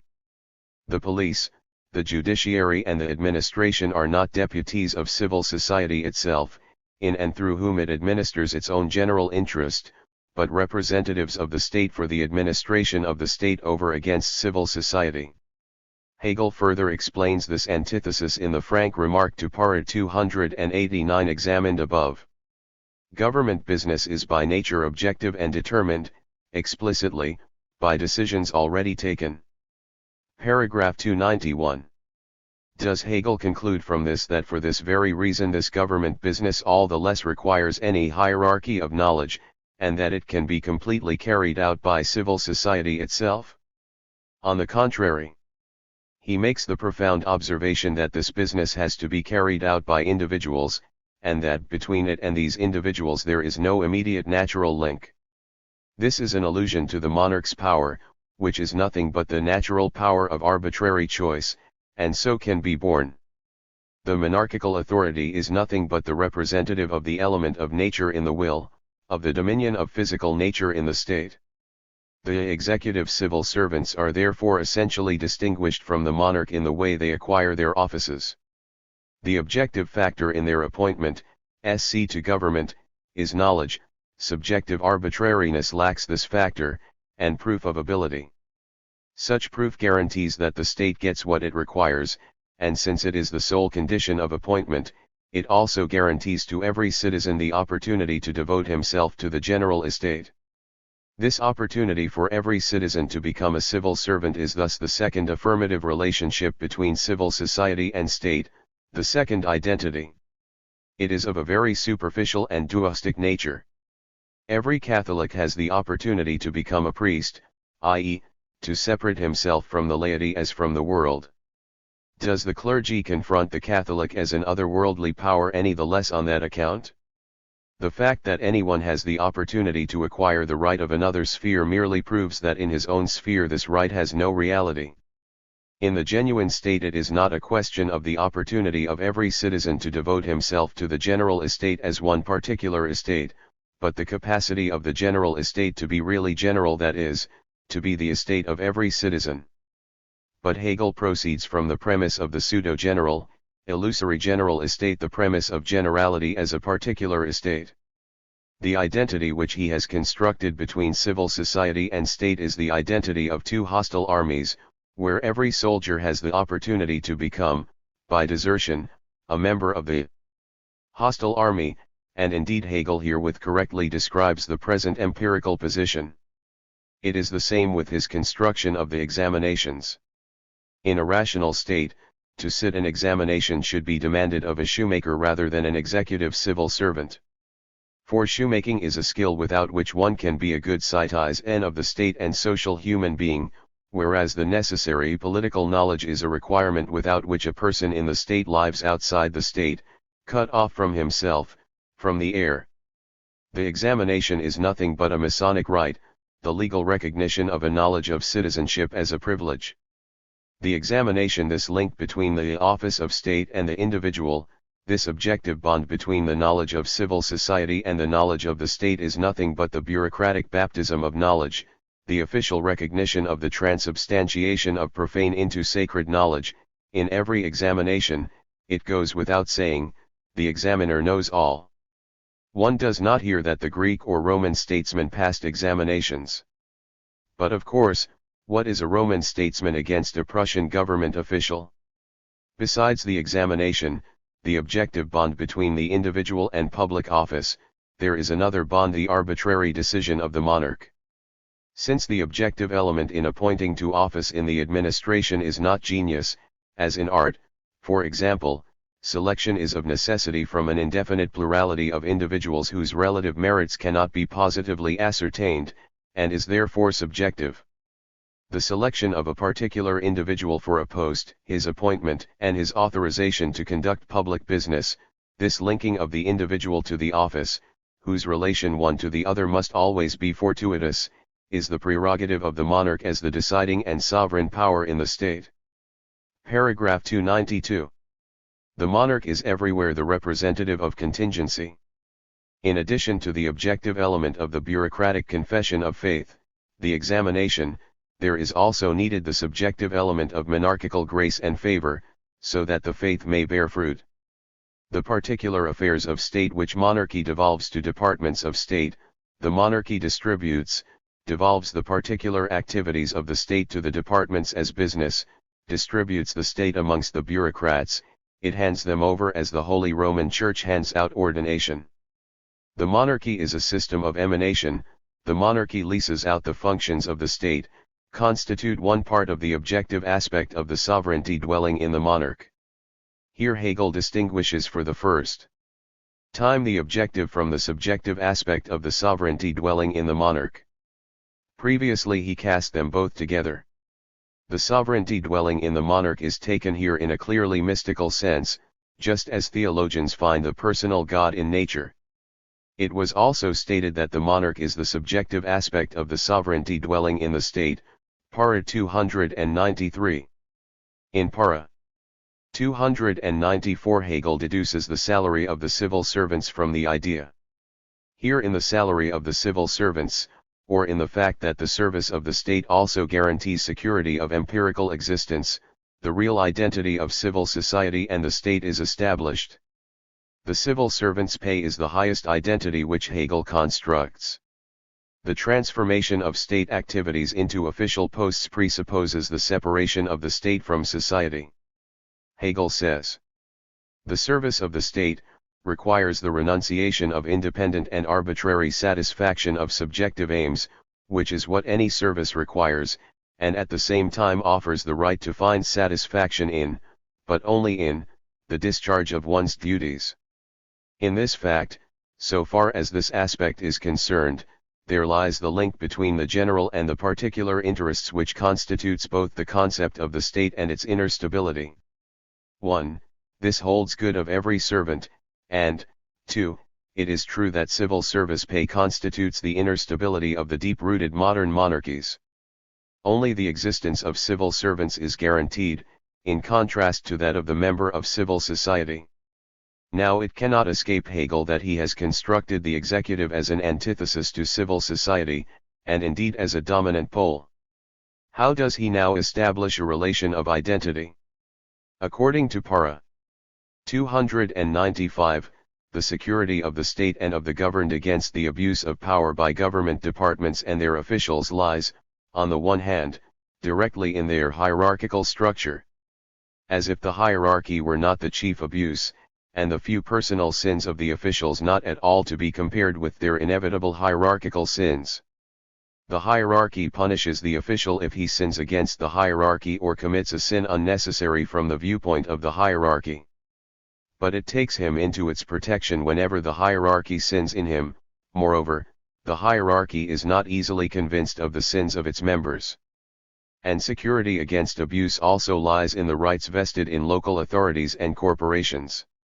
This prevents the intrusion of subjective arbitrariness into the power entrusted to a civil servant, and supplements from below the control from above which does not reach down to the conduct of individuals, as if this control were not exercised from the standpoint of the bureaucratic hierarchy. 53.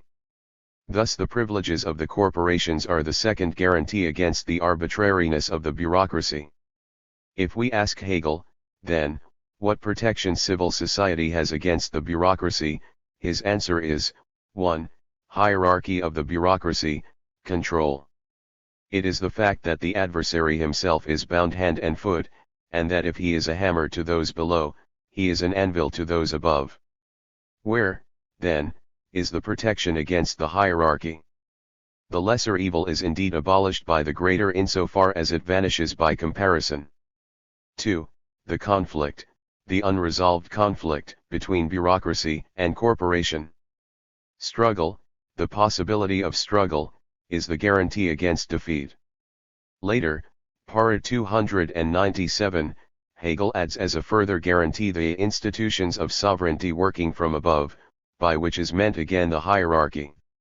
However, Hegel adduces two more factors, para 296 in the civil servant himself, and this is supposed to humanize him and make behavior marked by dispassionateness, uprightness, and kindness customary. Direct moral and intellectual education is supposed to provide the spiritual counterpoise to the mechanical character of his knowledge and of his actual work.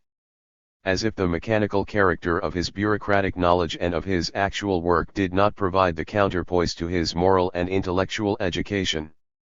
And will not his actual mind and his actual work as substance triumph over the accident of his other endowments?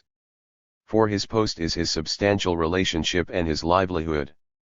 Fine, except that Hegel sets direct moral and intellectual education against the mechanical character of bureaucratic knowledge and work. The man within the official is supposed to secure the official against himself. But what unity? Spiritual counterpoise? What a dualistic category!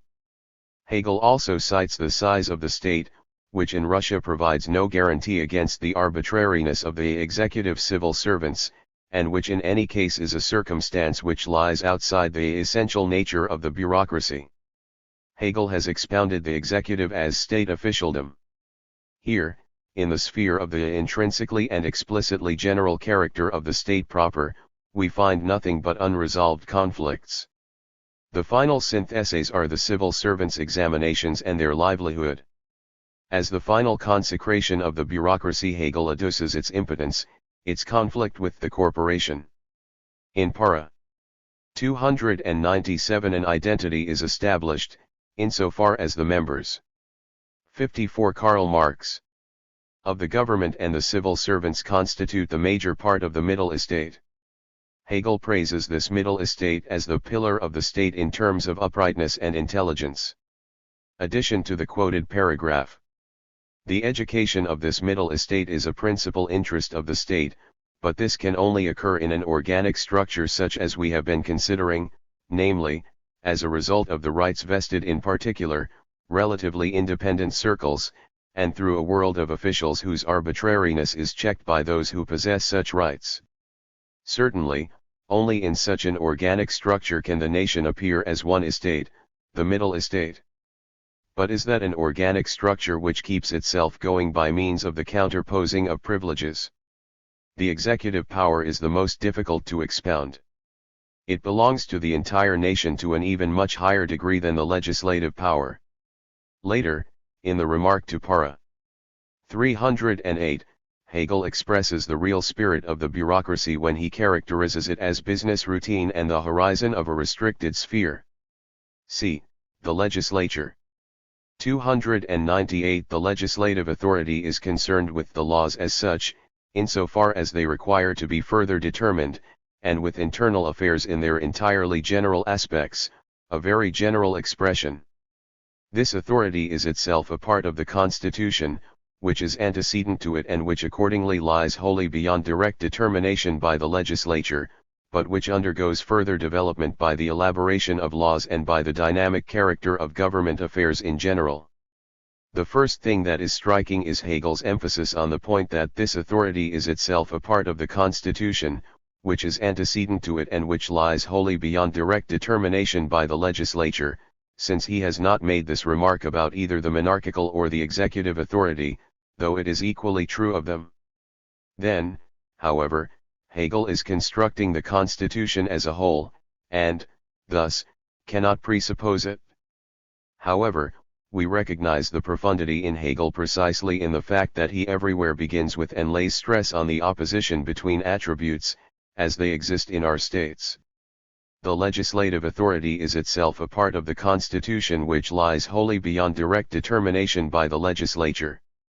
But, again, the Constitution has surely not made itself spontaneously. The laws, which require to be further determined, must surely have had to be formulated. A legislative authority prior to the Constitution and outside of the Constitution must exist or have 55. Existed. A legislative authority must exist beyond the actual, empirical, established legislative authority. But, Hegel will reply, we are presupposing an existing state. Hegel, however, is a philosopher of law and is expounding the genus of the state. He must not measure the idea by what exists, but what exists by the idea. The collision is simple. The legislative power is the power to organize the general. It is the power of the Constitution. It reaches beyond the Constitution.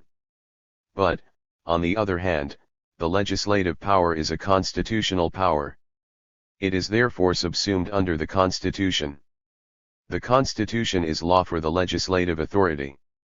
It gave and continues to give laws to the legislature. The legislative authority is only the legislative authority within the Constitution, and the Constitution would stand or déloy, were it to stand outside the legislative authority. Voilà la collision. In recent French history this proved to be a hard nut to crack. How does Hegel resolve this antinomy? First he says, the Constitution is antecedent to the legislature, it accordingly lies wholly beyond direct determination by the legislature. But by the elaboration of laws and by the dynamic character of government affairs in general it undergoes its further development.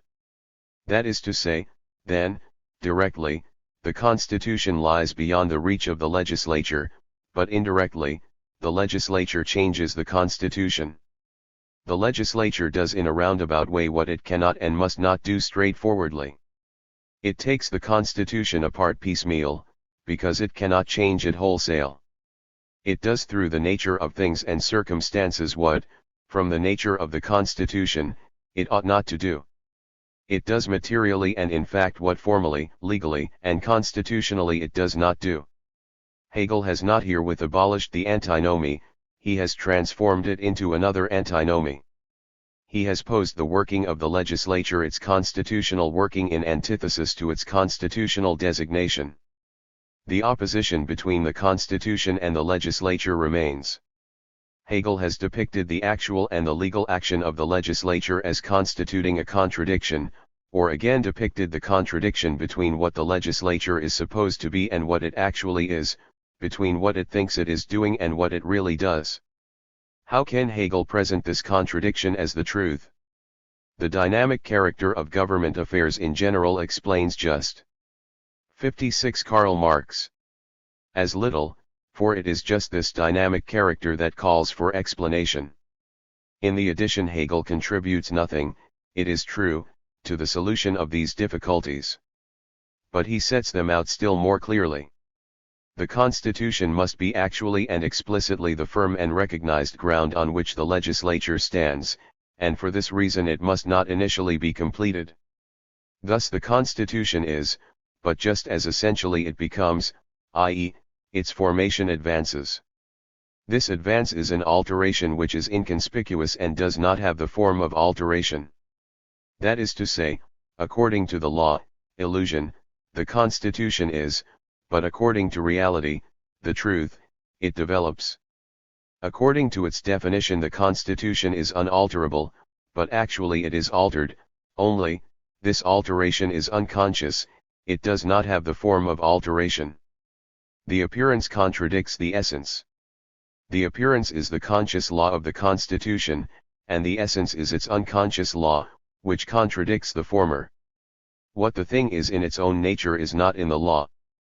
In law it is rather the contrary.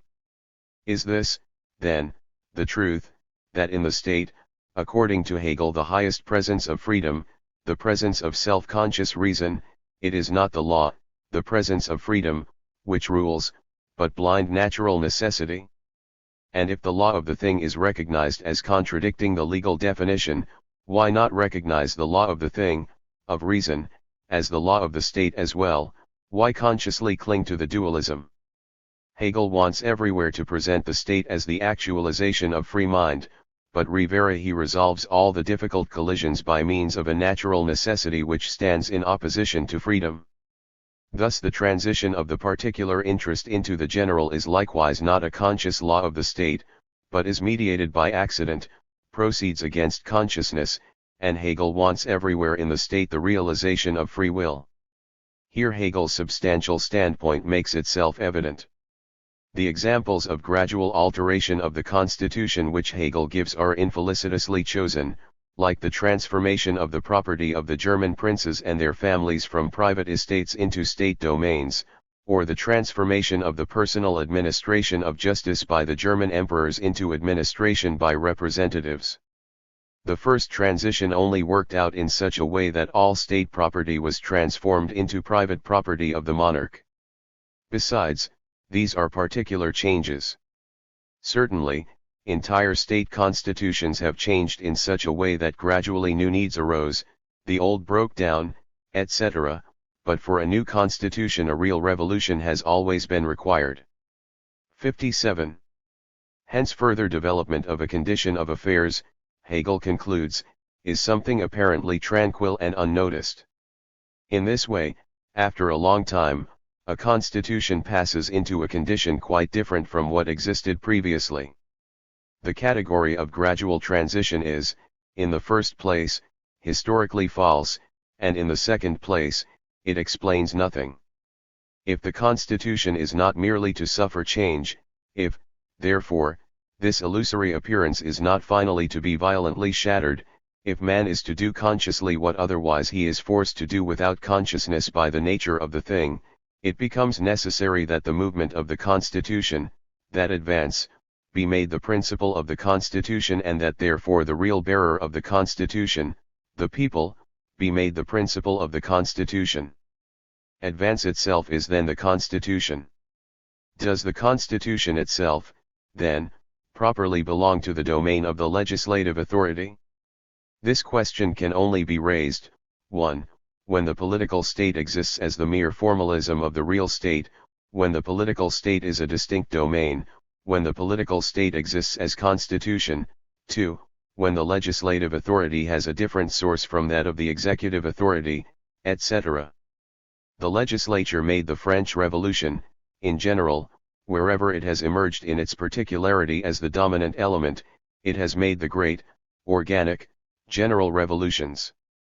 It has not fought the constitution, but a particular, antiquated constitution, precisely because the legislature was the representative of the people, of the will of the species. The executive, on the other hand, has produced the small revolutions, the retrograde revolutions, the reactions. It has made revolutions not for a new constitution against an old one, but against the constitution, precisely because the executive was the representative of the particular will, of subjective arbitrariness, of the magical part of the will. Posed correctly, the question is simply this: has the people the right to give itself a new constitution? The answer must be an unqualified yes, because once it has ceased to be an actual expression of the will of the people, the constitution has become a practical illusion. The collision between the constitution and the legislature is nothing but a conflict of the constitution with itself, a contradiction in the concept of the constitution. The constitution is nothing but a compromise between the political and the unpolitical state. Hence, it is necessarily in itself a treaty between essentially heterogeneous powers. Here, then, it is impossible for the law to declare that one of these powers, 1. 58 Karl Marx. Part of the Constitution, is to have the right to modify the Constitution itself, the whole. If we are to speak of the Constitution as something particular, however, it must be considered, rather, as one part of the whole. If by the Constitution is understood the general, the fundamental attributes of rational will, then it is obvious that every people, state, has these as its basis, and that they must form its political credo. This is really a matter of knowledge and not of will. The will of a people can no more escape the laws of reason than the will of an individual. In the case of an irrational people, one cannot speak at all of a rational organization of the state. Here, in the philosophy of law, moreover, the will of the species is our subject matter. The legislature does not make the law, it only discovers and formulates it. The resolution of this conflict has been sought in the distinction between assembly constituent and assembly constituee. 299. These concerns, of the legislature, are more precisely defined in relation to individuals under two heads: a. What advantages and benefits they receive from the state, and ss. What they have to contribute to the state. Under the former come the laws belonging to the sphere of civil law generally, laws concerning the rights of local bodies and corporations, and quite general arrangements, and, indirectly, para 298, the whole of the Constitution.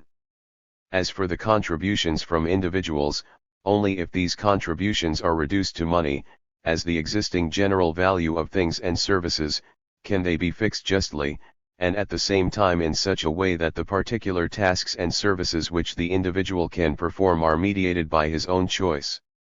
With regard to this definition of the concerns of the legislature, Hegel himself observes in the remark to this paragraph: in general, indeed, the way in which the concerns of general legislation can be distinguished from matters calling for decision by administrative departments or government regulation generally, is that to the former belongs what is wholly general in content, the legal enactments, whereas to the latter belongs the particular and the manner of execution.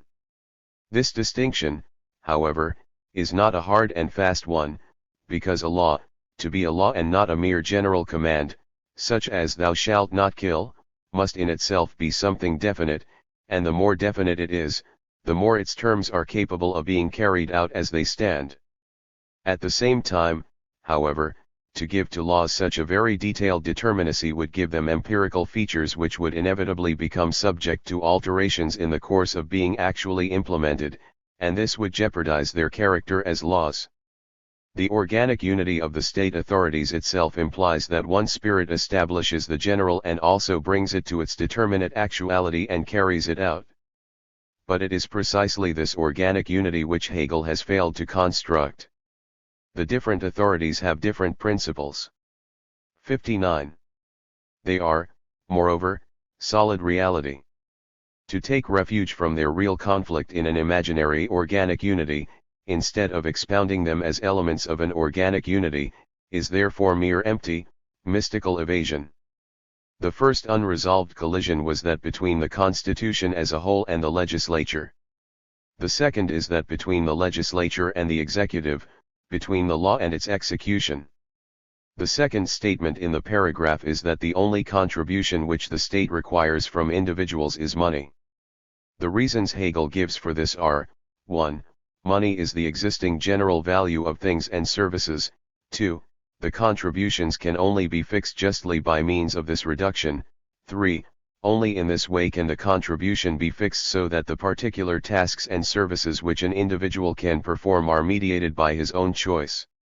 Hegel observes in the remark, on 1, it may, in the first place, seem astonishing that of the numerous skills, possessions, activities, and talents and the infinitely manifold living properties this implies, which are at the same time associated with a definite frame of mind, the state demands no direct service, but lays claim only to the one kind of property, 3. That which appears in the form of money.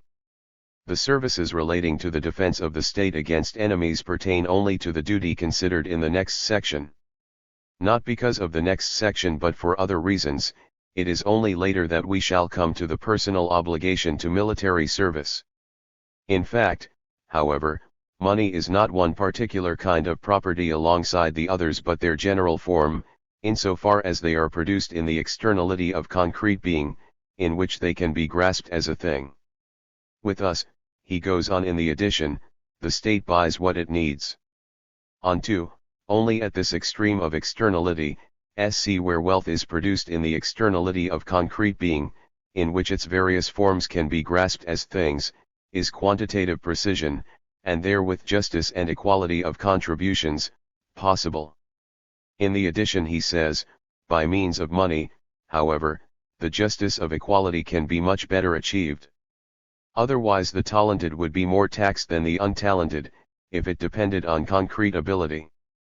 On 3, in his state Plato has individuals assigned to the particular estates by the guardians and has their particular services imposed on them. In feudal monarchy vassals had equally indeterminate services to perform, but they had also to serve in their particular character, e.g., as judges, etc. The services demanded in the East, in Egypt, for the immense architectural works, etc., are likewise of particular quality, etc. In these conditions the principle of subjective freedom is lacking, i.e., the principle that the individual's substantial activity, which in any case becomes something particular in content in services like those mentioned, shall. The German word Vermögen, here rendered as property, has a wide range of meanings including ability, capacity, faculty, power, etc., as well as fortune, wealth, riches ed. 60. Karl Marx. Be mediated by his particular will. This is a right which can only be realized through the demand for services in the form of a general value, and it is the reason which has brought about this transformation. In the addition he says, with us, the state buys what it needs, and this may at first seem abstract, dead, and heartless, and it can also look as if the state were in decline because it is satisfied with abstract services. But the principle of the modern state requires that everything which the individual does shall be mediated by his will. But nowadays respect for subjective freedom is publicly recognized precisely in the fact that the state lays hold of a man only by that by which he is capable of being seized. Do what you will, pay what you must. The beginning of the edition reads: the two sides of the Constitution relate to the rights and services of individuals. As regards services, they are now almost all reduced to money. Military service is now almost the only personal service.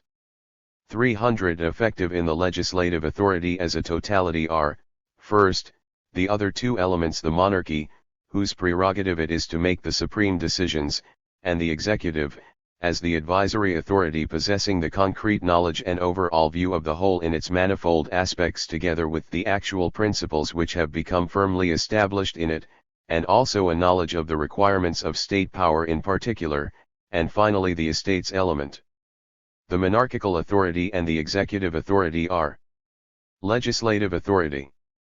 If, however, the legislative authority is the totality, monarchical and executive authority would, rather, have to be elements of the legislative authority. The supervening estates element is legislative authority alone, or the legislative authority in distinction from the monarchical and executive authority. 301 The estates element has this characteristic, that in it matters of general concern come to exist not merely in themselves but also for themselves, in it, that is to say, the element of subjective formal freedom, public consciousness as the empirical generality of the opinions and thoughts of the many, comes into existence. The estates element is a deputation of civil society to the state, which it confronts as the many. The many are to deal for a moment with matters of general concern consciously, as being their own, as objects of public consciousness which according to Hegel is nothing but the empirical generality of the opinions and thoughts of the many, and in fact in modern monarchies, including constitutional monarchies, it is nothing else. It is significant that Hegel, who has such a great respect for the state spirit, for the ethical spirit, for state consciousness, positively despises it when it confronts him in an actual, empirical form.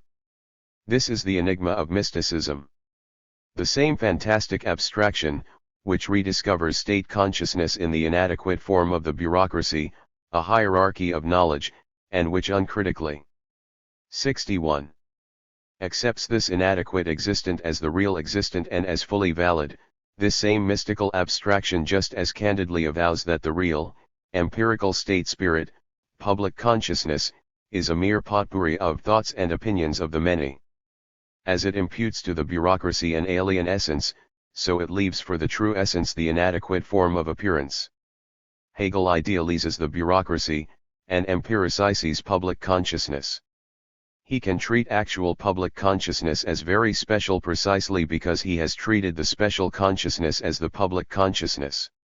He needs to concern himself all the less about the actual existence of the state spirit since he believes he has already realized it properly in its so-called existences. As long as the state spirit mystically haunted the forecourt, many bows were made in its direction. Now, when we have caught it in person, it is scarcely regarded. The estates element has this characteristic, that in it matters of general concern come to exist not merely in themselves but also for themselves. And indeed they come to exist explicitly as public consciousness, as the empirical generality of the opinions and thoughts of the many. The process by which matters of general concern which are in this way turned into an independent entity come to be a subject, is here presented as a phase in the life process of the matters of general concern.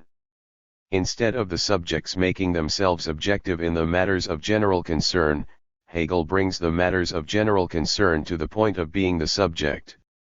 The subjects do not need the matters of general concern as their true concerns, but the matters of general concern require the subjects for their formal existence. It is a matter for matters of general concern that they exist also as subject. What has especially to be kept in view here is the difference between the being in itself and the being for itself of the matters of general concern. The matters of general concern already exist in themselves as the business of the government, etc. They exist, without actually being matters of general concern. They are on no account matters of general concern, for they are not the concern of civil society. They have already found their essential, actual existence. That they now also actually become public consciousness, empirical generality, is something purely formal and, as it were, only a symbolic attaining to actuality. The formal existence or the empirical existence of matters of general concern is separated from their substantial existence. The truth of this is that matters of general 62 Karl Marx concern in their being as such are not actually general, and the actual, empirical matters of general concern are merely formal. Hegel separates content and form, being in itself and being for itself, and brings in the latter externally as a formal element. The content is complete and exists in many forms, which are not the forms of this content, whereas clearly the form which is supposed to be the actual form of the content, has not the actual content for its content. The matters of general concern are complete, without being actual concerns of the people. The actual business of the people has come into being without action by the people. The estate's element is the illusory existence of matters of state as a public concern. It is the illusion that the matters of general concern are matters of general concern, public matters, or the illusion that the people's affairs are matters of general concern. Things have gone so far, both in our states and in Hegel's philosophy of law, that the tautological sentence matters of general concern are matters of general concern can only appear as an illusion of practical consciousness. The estate's element is the political illusion of civil society. Precisely because he does not establish objective freedom as the realization, the practical manifestation of subjective freedom appears in Hegel as formal freedom. It is certainly important though that what is free is also done freely, that freedom does not prevail as the unconscious natural instinct of society. Because he has given the presumed or actual content of freedom a mystical bearer, the actual subject of freedom acquires a formal significance. The separation of the in itself and the for itself, of substance and subject, is abstract mysticism. In the remark Hegel explains the estate's element very much as something formal and illusory. Both the knowledge and the will of the estate's element are treated partly as unimportant, partly as suspect, i.e., the estate's element is not a substantial addition. 1. The idea uppermost in men's minds when they speak about the necessity or usefulness of summoning the estates is usually something of this sort, that the people's representatives, or even the people, must best understand what is best for them, and that they undoubtedly have the best intention to bring about this best. On the first point, it is rather the case that if by the people is meant one particular section of the members of the state, then it is that section which does not know what it wants. To know what one wants, and, even more, to know what will, existing in and for itself, i.e., reason, wants, is the fruit of deep understanding, confined, of course, to government offices, and insight which, of course, is not the people's affair. 6.3. Further on, he says with reference to the estates themselves. The highest civil servants necessarily have deeper and more comprehensive insight into the nature of the structure and the needs of the state, as well as being more skilled in, and more accustomed to, these affairs. Without the estates they are therefore able to do what is best, as they constantly must do their best when the estates are in session. And it stands to reason that in the organization described by Hegel this is perfectly true. 2.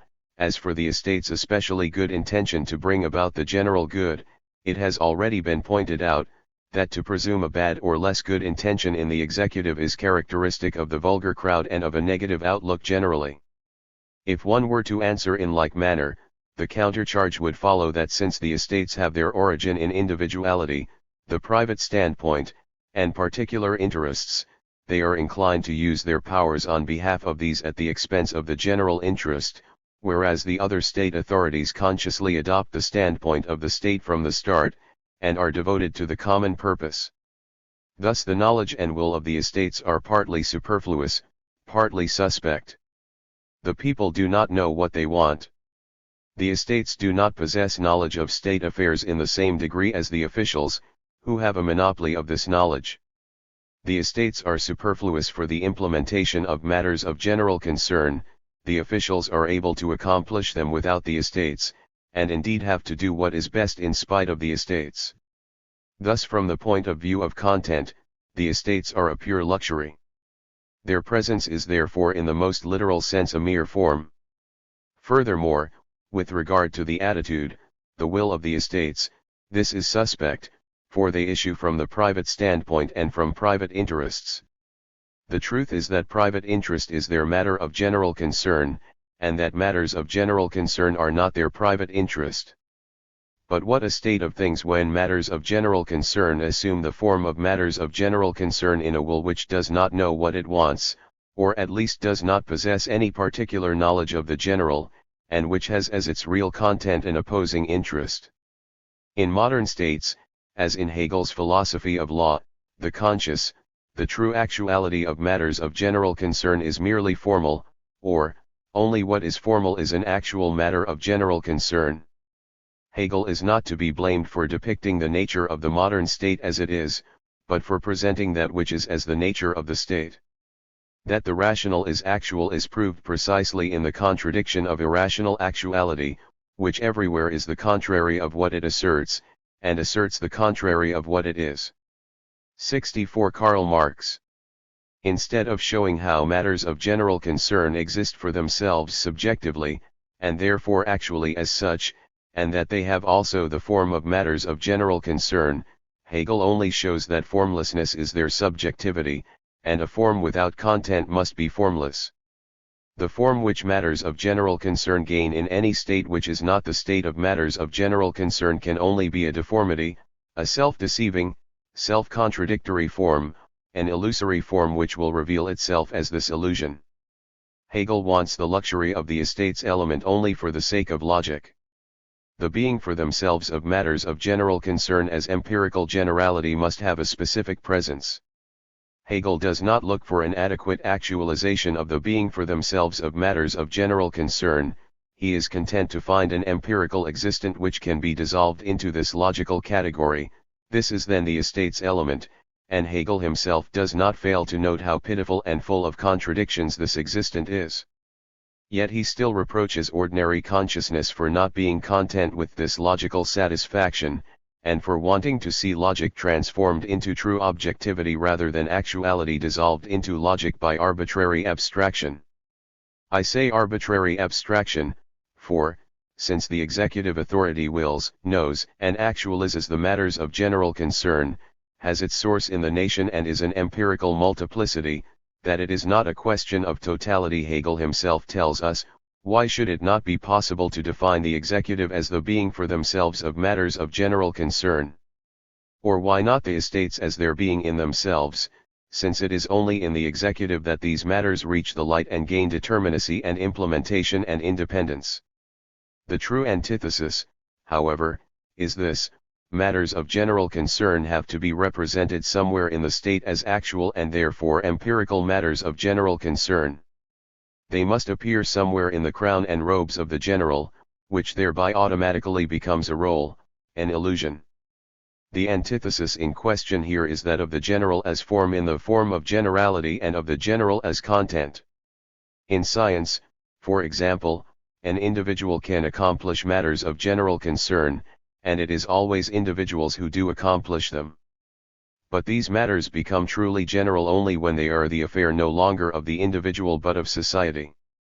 This changes not merely the form but also the content. In this case, however, 65. The issue is the state, where the nation itself is a matter of general concern. In this case it is a question of the will, which finds its true presence as species will only in the self-conscious will of the nation. In this case, moreover, it is a question of the idea of the state. The modern state, in which matters of general concern and preoccupation with them are a monopoly, and in which, on the contrary, monopolies are the real matters of general concern, has invented the strange device of appropriating matters of general concern as a mere form. The truth is that only the form is a matter of general concern.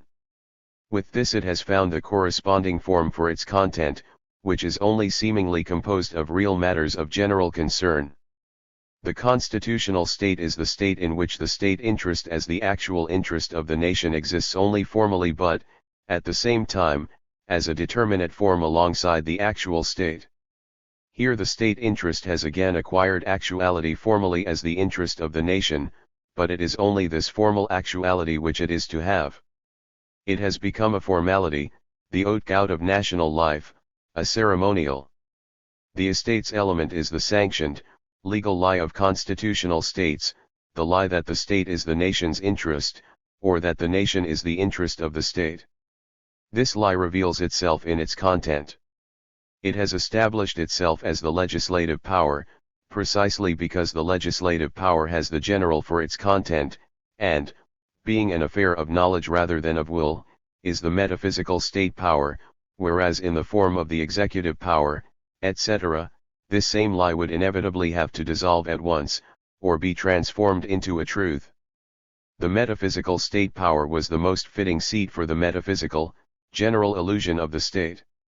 301 A little reflection will show that the guarantee of the common good and public freedom afforded by the estates lies not in their special insight, but partly indeed in an additional insight contributed by the deputies, principally into the doings of officials at some removes from direct supervision by the higher authorities, and particularly into the more pressing and specialized needs and deficiencies which these deputies have concretely before them, but partly, too, it lies in the effect which the criticism to be expected from the many, and public criticism at that, brings with it in inducing officials in advance to apply the greatest understanding to their tasks and to the projects they have to prepare, and to deal with them only in accordance with the purest motives, a compulsion which is equally effective in the case of the members of the estates themselves. As for THFE guarantee generally which the estates in particular are supposed to furnish, each of the other institutions of the state shares with them in being a guarantee of the public good and of rational freedom, and amongst these are institutions such as the sovereignty of the monarch, hereditary succession to the throne, the constitution of the courts, etc., which provide this guarantee in far greater measure than do the estates. The distinctive feature of the estates is to be sought, therefore, in the fact that in them the subjective element of general 66 Karl Marx. Freedom, the specific insight and the specific will characteristic of that sphere which in this presentation has been called civil society, comes into existence relative to the state. That this element is an aspect of the idea as developed into a totality, this inner necessity, not to be confused with external necessities and expediencies, follows, as always, from the philosophical standpoint. Public, general freedom is allegedly guaranteed in the other state institutions, the estates are its alleged self-guarantee. But the fact is that the people attach more importance to the estates, through which they believe themselves to be able to safeguard their own security, than to those institutions which without any action on their part are supposed to be safeguards of their freedom, being affirmations of their freedom without being manifestations of their freedom. The coordinate position which Hegel assigns to the estates alongside the other institutions, contradicts the nature of the estates. Hegel solves the enigma by seeing the distinctive feature of the estates in the fact that in them the specific insight and the specific will characteristic of civil society comes into existence relative to the state. It is the reflection of civil society onto the state. As the bureaucrats are representatives of the state to civil society, so the estates are representatives of civil society to the state. It is always a case, therefore, of transactions between two opposing wills. In the addition to this paragraph he says, the attitude of the executive to the estates should not be essentially hostile, and the belief in the inevitability of such a hostile relationship is a sad mistake, is a sad truth. The government is not a party facing another party. On the contrary, the taxes voted by the estates, furthermore, are not to be regarded as a present given to the state, they are voted, rather, for the good of the voters themselves. In the constitutional state, the voting of taxes is inevitably thought of as a present. The real significance of the estates lies in the fact that through them the state enters the subjective consciousness of the people, and that the people begins to participate in the state. This last point is quite right. In the estates the people begins to participate in the state, and likewise the state enters its subjective consciousness as an other world. But how can Hegel present this beginning as the full reality? 302 Considered as a mediating organ, the estates stand between the government as a whole on the one hand, and the nation on the other, resolved into particular spheres and individuals. Their function requires of them a sense and a way of thinking appropriate to the style and government, as well as to the interests of particular groups and individuals.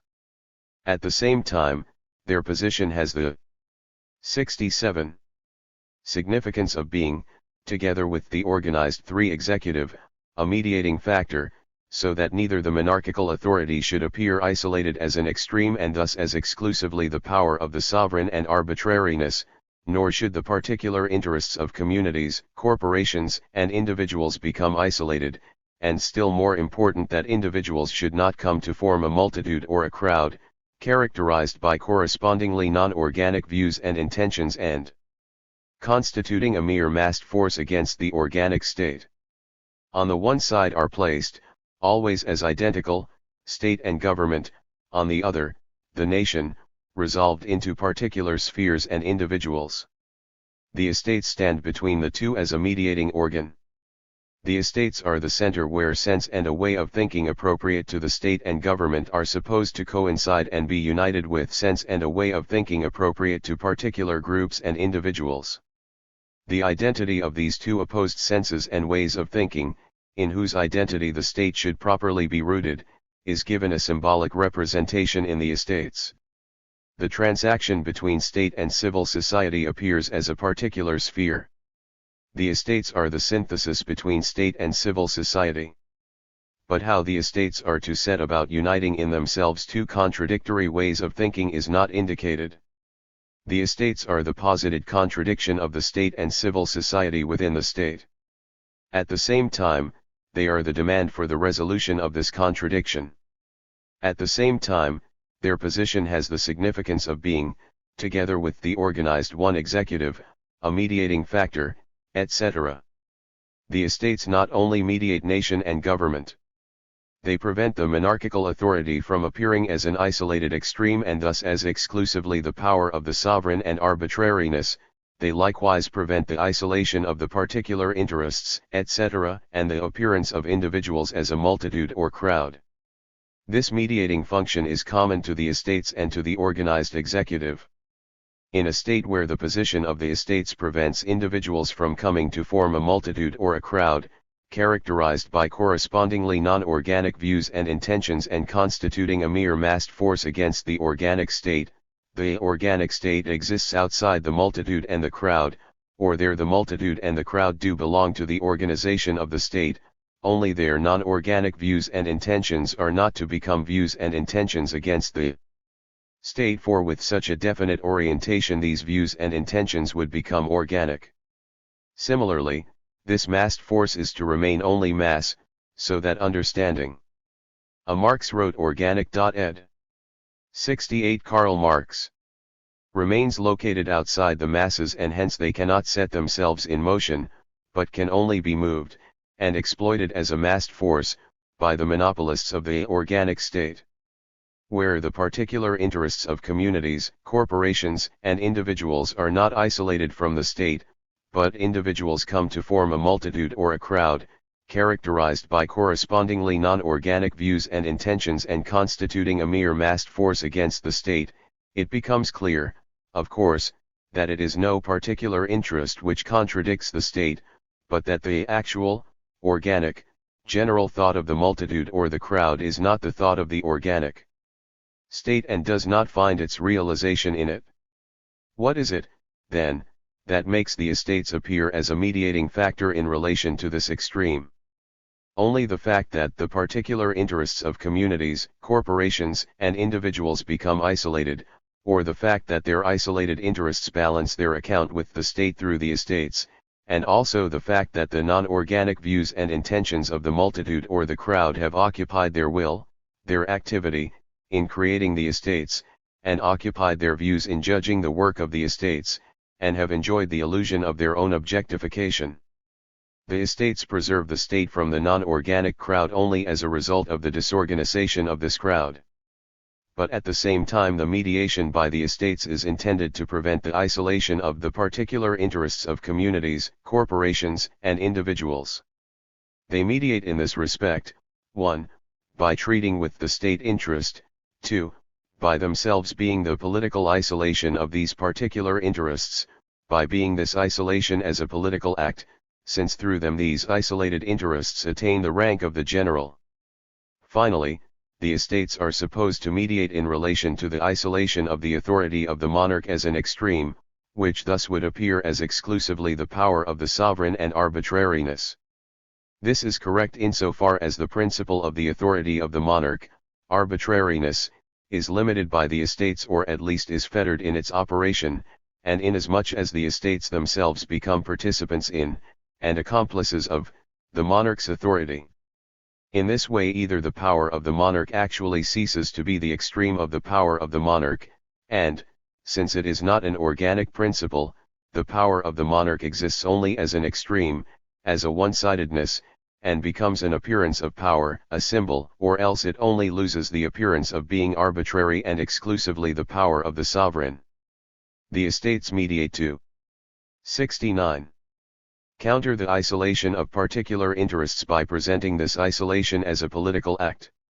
They mediate to counter the isolation of the authority of the monarch as an extreme, partly by themselves becoming a part of monarchical authority, and partly by putting the executive into the position of an extreme.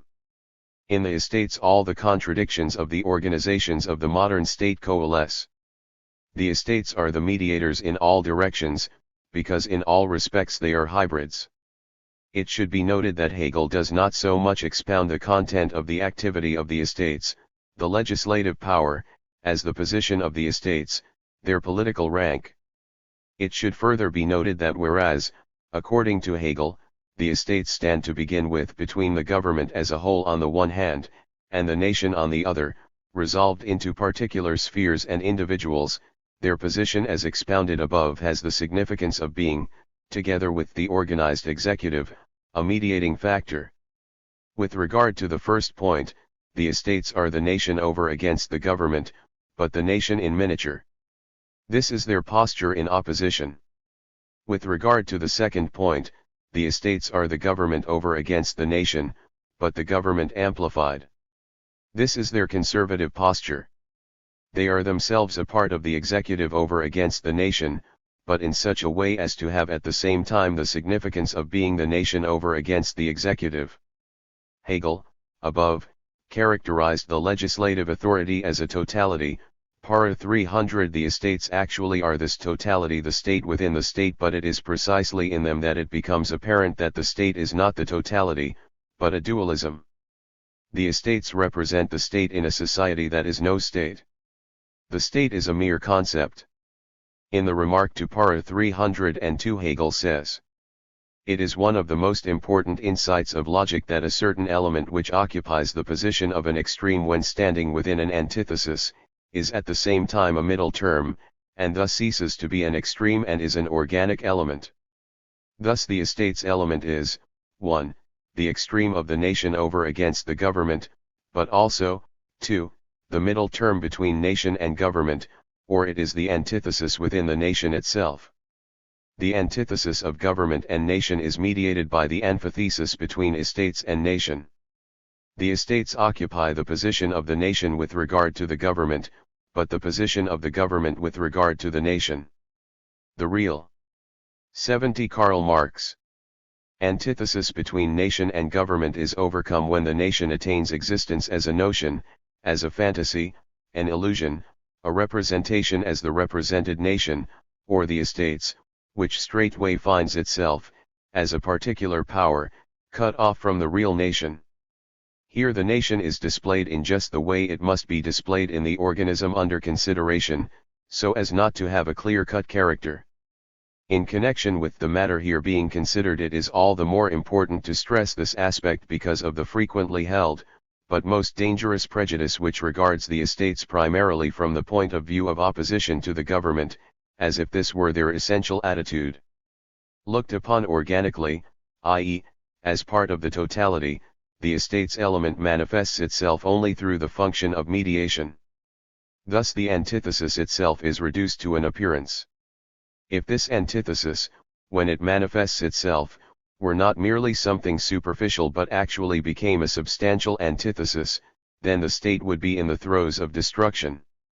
That the conflict is not of this kind is shown, in accordance with the nature of the thing, by the fact that it is not concerned with the essential elements of the state organism but with more specialized and less important things, and the passion nevertheless aroused by these matters becomes faction concerned with merely subjective interests such as higher state appointments. In the addition he says, the Constitution is essentially a system of mediation. 303. The general estate, or more precisely the estate which devotes itself to government service, is directly defined as having the general as the purpose of its essential activity. In the estates element of the legislature, the civil estate acquires political significance and effectiveness. Now this civil estate can appear in this sphere neither as a mere undifferentiated mass nor as a multitude resolved into its atoms, but as that which it already is, namely, differentiated into the estate based on the substantial relationship and the estate based on specific needs and the labor satisfying them. Only thus is the really particular in the state truly linked in this respect with the general. Here we have the solution of the enigma. In the estates element of the legislature, the civil estate acquires political significance. Naturally, the civil estate acquires this significance in a way corresponding to what it is, corresponding to its structure within civil society. Hegel has already characterized the general estate as that which devotes itself to the service of the government. The general estate is thus represented within the legislative authority by the executive.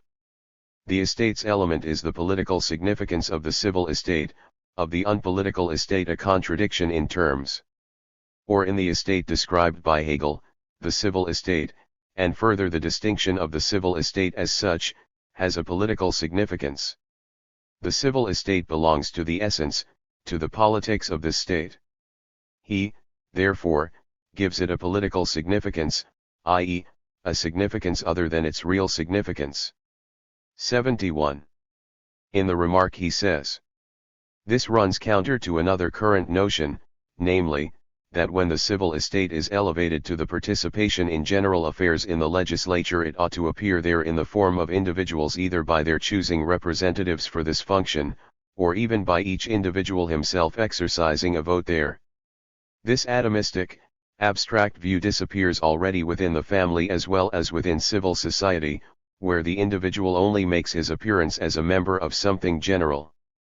The state, however, is essentially an organization consisting of components, each of which is itself a group, and no element should appear as a non-organic mass in the state. The many as individuals, which is what we readily take to be meant by people, are indeed an assemblage, but only as a multitude, a formless mass whose movement and action, accordingly, could only be elemental, irrational, savage, and frightful.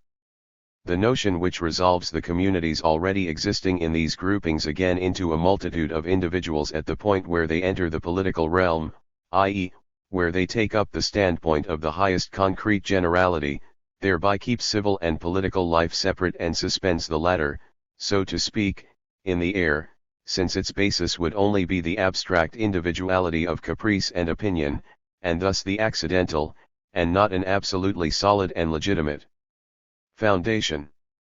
Although the estates of civil society in general and the estates in the political sense are widely separated in the concepts advanced by so-called theories, language, nevertheless, still preserves their unity, which moreover formerly prevailed in fact.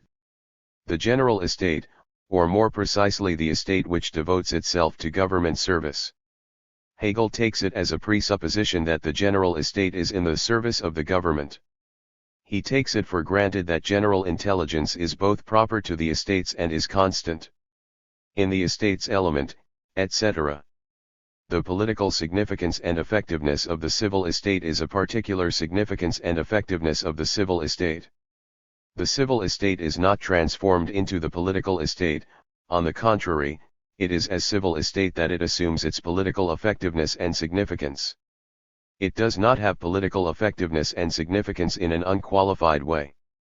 Its political effectiveness and significance is the political effectiveness and significance of the civil estate as civil estate. Hence, the civil estate can only enter the political sphere in a way which corresponds to the differentiation of estates in civil society. The differentiation of estates within civil society becomes a political distinction. Language itself, says Hegel, expresses the identity of the estates of civil society with the estates in the political sense, a unity which moreover formerly prevailed in fact, and which, one must conclude, now no longer prevails. Hegel finds that the really particular in the state is truly linked in this respect with the general. In this manner the separation of 72 Karl Marx. Civil and political life is supposed to be transcended and their identity established. Hegel relies on the following. There are already existing communities in these groupings, family and civil society. How can one, just at the point where they enter the political realm, i.e., where they take up the standpoint of the highest concrete generality, wish to resolve them again into a multitude of individuals? It is important to follow this argument closely. The identity Hegel is asserting was at its most complete, as he himself admits, in the Middle Ages. Here the estates of civil society as such and the estates in the political sense were identical. One can express the spirit of the Middle Ages in this way: the estates of civil society and the estates in the political sense were identical, because civil society was political society, because the organic principle of civil society was the principle of the state. Hegel, however, takes as his starting point the separation of civil society and the political state as two fixed opposites, two really different spheres. This separation does indeed really exist in the modern state. The identity of the civil and political estates was the expression of the identity of civil and political society. This identity has disappeared. Hegel takes it to have disappeared. The identity of the civil and political estates, if it expressed the truth, could therefore now only be an expression of the separation of civil and political society. Or rather, only the separation of the civil and political aesthetica expresses the true relationship of modern civil and political society. Secondly, Hegel is dealing here with political estates in a quite different sense from that of the political estates of the Middle Ages, whose identity with the estates of civil society is asserted. Their whole existence was political. Their existence was the existence of the state. Their legislative activity, their voting of taxes for the empire, was only a particular expression of their general political significance and effectiveness. Their estate was their state. The relation to the empire was merely a treaty relationship of these various states with nationality, for the political state as something distinct from civil society was nothing else but the representation of nationality. Nationality was the point d'honneur, the zat s $o b political significance of these various corporations, etc., and the taxes, etc., had reference only to nationality. That, in the manuscript, Society.ed. Preeminently ed. 73. Was the relationship of the legislative estates to the empire. The position of the estates was similar within the individual principalities. Here the princedom, the sovereignty, was a particular estate, which had certain privileges but which was correspondingly restricted by the privileges of the other estates. Among the Greeks, civil society was the slave of political society. The general legislative effectiveness of the estates of civil society was not at all an attaining to a political significance and effectiveness on the part of the civil estate, but rather a simple expression of their actual and general political significance and effectiveness. Their activity as a legislative power was simply a complement to their sovereign and governing, executive, power. It was rather their attaining to matters of wholly general concern as a civil affair, their attaining to sovereignty as a civil estate. In the Middle Ages the estates of civil society were as estates of civil society at the same time legislative estates, because they were not civil estates, or because the civil estates were political estates. The medieval estates did not acquire a new character as a political estates element. They did not become political estates because they participated in legislation; on the contrary, they participated in legislation because they were political estates. What have they in common, then, with Hegel's civil estate, which as a legislative element attains a political aria di bravura, an ecstatic condition, an outstanding, striking, exceptional political significance and effectiveness? All the contradictions characteristic of Hegel's presentation are to be found together in the exposition of this question. 1. He has presupposed the separation of civil society and the political state, a modern condition, and expounded it as a necessary element of the idea, as absolute rational truth. He has presented the political state in its modern form in the form of the separation of the various powers. He has given the bureaucracy to the actual, active state for its body, and set the bureaucracy as mind endowed with knowledge above the materialism of civil society. He has counterposed the intrinsically and actually general aspect of the state to the particular interest and the need of civil society. In short, he presents everywhere the conflict between civil society and the state. 2. Civil society as civil estate is counterposed by Hegel to the political state. 3. He characterizes the estate's element of the legislature as the mere political formalism of civil society. He describes it as a relationship of reflection in which civil society is reflected onto the state, and as one which does not affect the essence of the state. N.A. 44H2. 74 Karl Marx. Relationship of reflection is the highest form of identity between essentially different things. On the other hand, 1. Hegel does not want to allow civil society to appear in its self-constitution as a legislative element, either as a mere, undifferentiated mass or as a multitude dissolved into its atoms. He wants no separation of civil and political life. 2. He forgets that what is in question is a relationship of reflection, and makes the civil estates as such political estates, but again only in terms of legislative power, so that their activity is itself proof of the separation. He makes the estate's element the expression of the separation, but at the same time it is supposed to be the representative of an identity which is not there. Hegel is aware of the separation of civil society and the political state, but he wants the unity of the state to be expressed within the state, and this to be accomplished, in fact, by the estates of civil society, in their character as such estates, also forming the estate's element of legislative society. Cf 14*304. The political estate's element contains at the same time in its own determination the distinctions of estates already present in the earlier spheres. Its initially abstract position, that of the extreme of empirical generality over against the royal or monarchical principle in general, a position which implies only the possibility of harmony and therefore likewise the possibility of hostile confrontation, this abstract position becomes a rational relation, a syllogism, cf. Remark to para 302, only if its mediation is actually effected. Just as from the monarchical authority the executive already has this attribute, para 300, so likewise one aspect of the estates must be adapted to the function of existing essentially as the middle element. 305. One estate of civil society contains the principle which is of itself capable of being established in this political role, namely, the estate whose ethical life is natural, and whose basis is family life and, so far as its livelihood is concerned, landed property.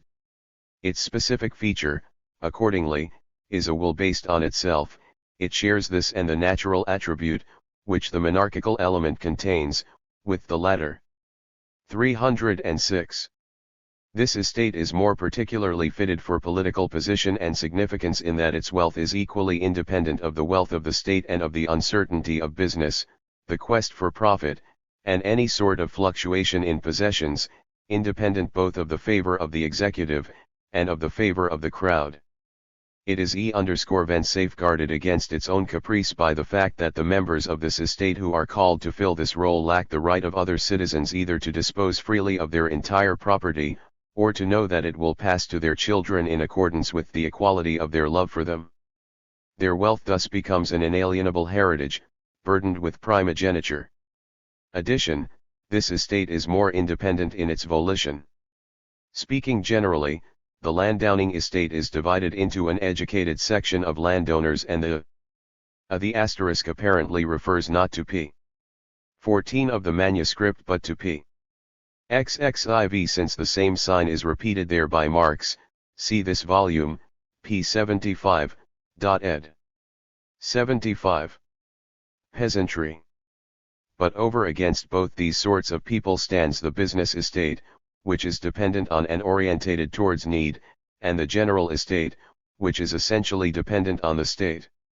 The security and stability of the landowning estate can be further enhanced by the institution of primogeniture, though this institution is desirable only from a political point of view, since it involves a sacrifice for the political purpose of enabling the firstborn son to live independently.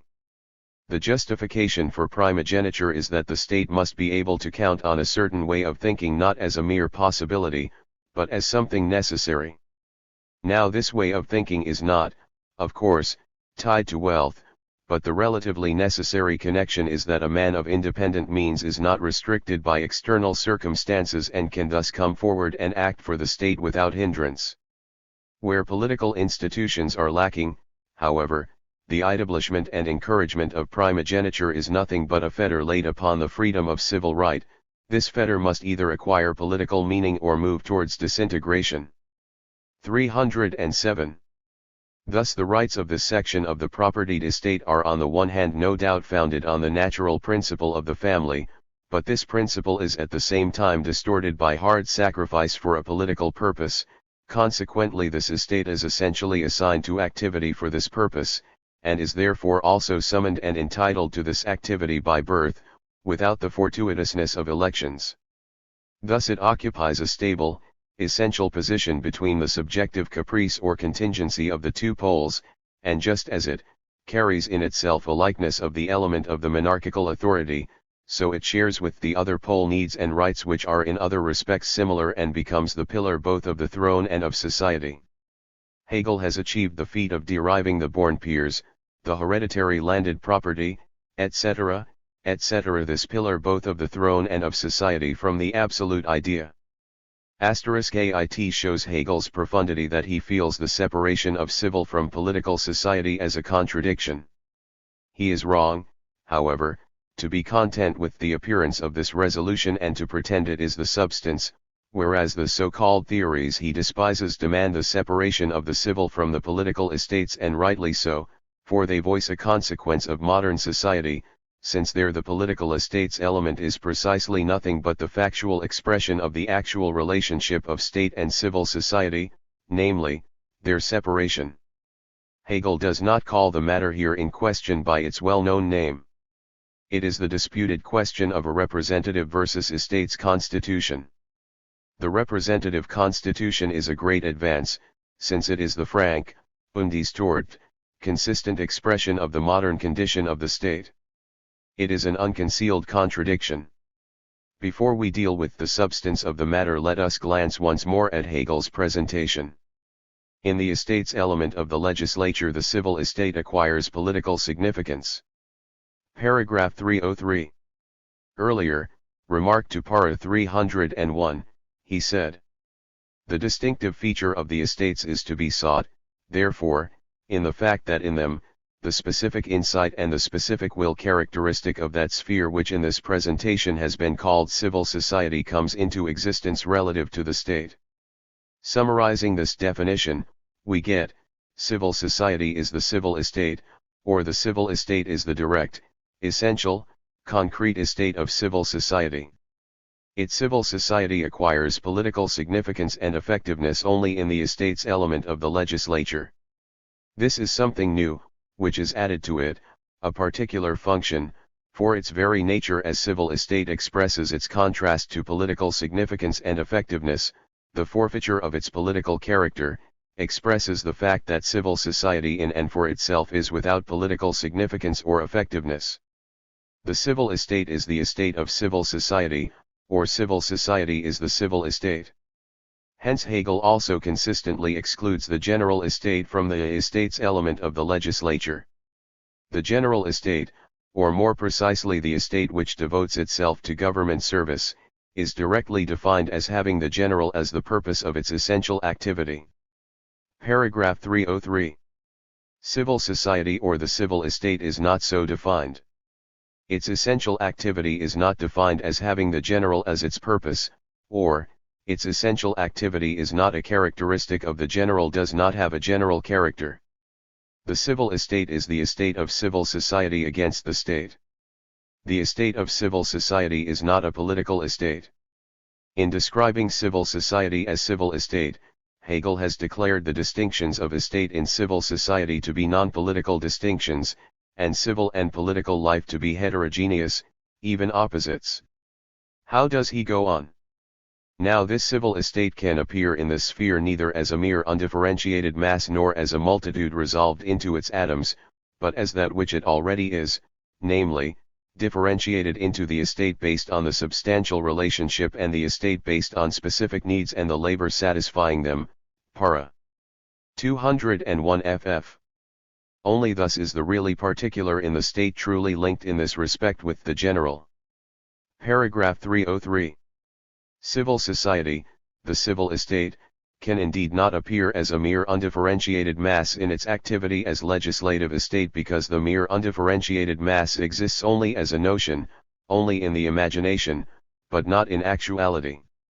Here there are only accidental masses of various sizes, cities, market towns, etc. These masses or this mass not only appears but is everywhere a multitude resolved into its atoms in reality, and as thus atomized it must appear and proceed in its activity as political estate. The civil estate, civil society. 77. Cannot here appear as that which it already is. For what is it already? Civil estate, i.e., antithesis to and separation from the state. To acquire political significance and effectiveness it must rather abandon itself as that which it already is, as civil estate. Only thus does it acquire its political significance and effectiveness. This political act is a complete transubstantiation.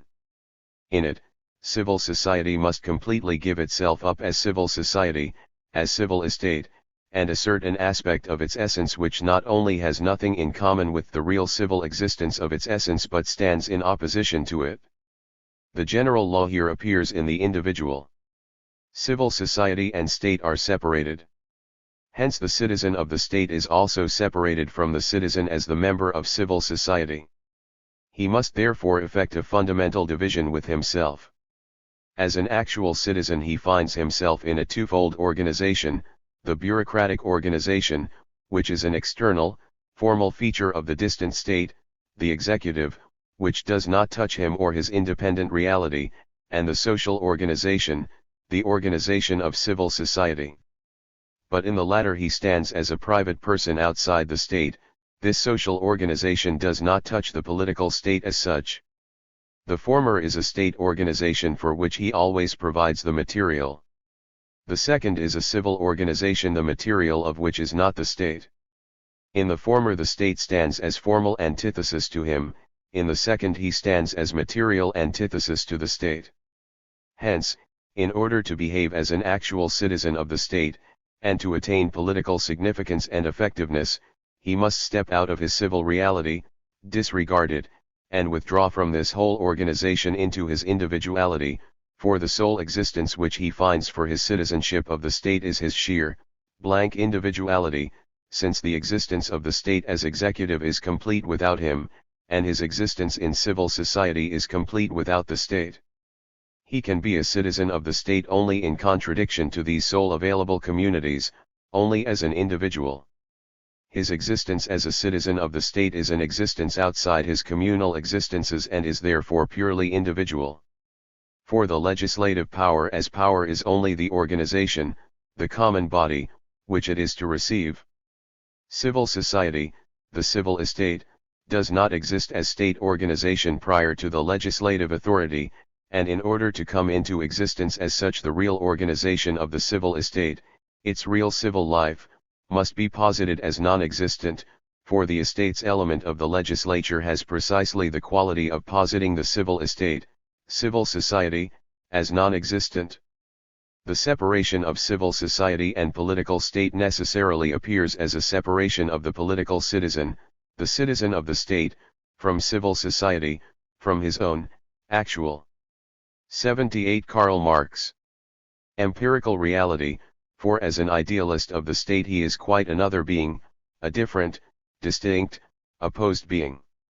Civil society here affects within itself the relationship of state and civil society which already exists on the other side as bureaucracy. In the estate's element the general really becomes for itself what it is in itself, namely, the opposite of the particular.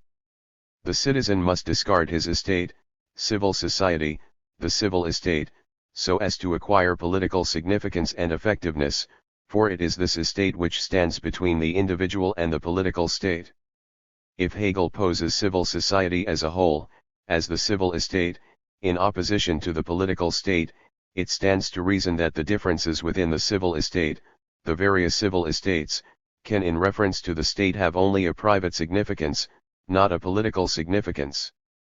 For the various civil estates are merely the realization, the existence, of the principle, of the civil estate as the principle of civil society. But when the principle has to be given up, it stands to reason that the divisions within this principle exist all the less for the political state. Only thus, Hegel concludes the paragraph 303, is the really particular in the state truly linked in this respect with the general. But Hegel here confuses the state as the whole of the existence of a people with the political state. This particular is not the particular in but rather outside the state, namely, the political state. Not only is it not the really particular in the state, it is rather the unreality of the state. Hegel seeks to demonstrate that the estates of civil society are the political estates, and to prove that, he assumes that the estates of civil society are the particularization of the political state, i.e., that civil society is political society. The expression the particular in the state can have here only the meaning particularization of the state. Bad conscience prompts Hegel to choose the vague expression. He himself has not only demonstrated the opposite, he again confirms this himself in the same paragraph when he describes civil society as the civil estate. The statement that the particular is linked with the general is also very cautious. One can link the most heterogeneous things. It is here, however, not a question of a gradual transition but of a transubstantiation, and it is useless to refuse to see the chasm to be jumped over, which the jump itself demonstrates. Hegel says in the remark to para 303. This runs counter to another current notion, etc. We have just shown how consistent, how necessary, this current notion is, that it is a necessary notion at the present stage of development of the 79. Natio, and that Hegel's notion, although also quite current in certain circles, is nevertheless an untruth. Returning to the current notion, Hegel says, this atomistic, abstract view disappears already within the family, etc., etc. The state, however, is, etc. This view is indeed abstract, but it is the abstraction of the political state as Hegel himself expounds it. It is also atomistic, but it is the atomism of society itself. A view cannot be concrete when its subject matter is abstract. The atomism into which civil society plunges in its political act follows necessarily from the fact that the community, the communal being in which the individual exists, is civil society separated from the state, or that the political state is an abstraction from it. This atomistic view, although it disappears already in the family, and perhaps, in civil society as well, returns in the political state precisely because it is an abstraction from the family and from civil society. The reverse is also true.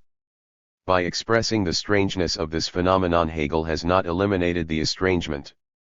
The notion, we read further, which resolves the communities already existing in these groupings again into a multitude of individuals at the point where they enter the political realm, i.e., where they take up the standpoint of the highest concrete generality, thereby keeps civil and political life separate and suspends the latter, so to speak, in the air, since its basis would only be the abstract individuality of caprice and opinion, and thus the accidental, and not an absolutely solid and legitimate foundation. Remark to para 303. That notion does not keep civil and political life separate, it is merely the notion of a really existing separation. That notion does not suspend political life in the air, it is rather that political life is life in the airy regions, the ethereal regions of civil society. Now let us consider the estate system and the representative system. It is an historical advance which has transformed the political estates into social estates, so that, just as the Christians are equal in heaven, but unequal on earth, so the individual members of the nation are equal in the heaven of their political world, but unequal in the earthly existence of society.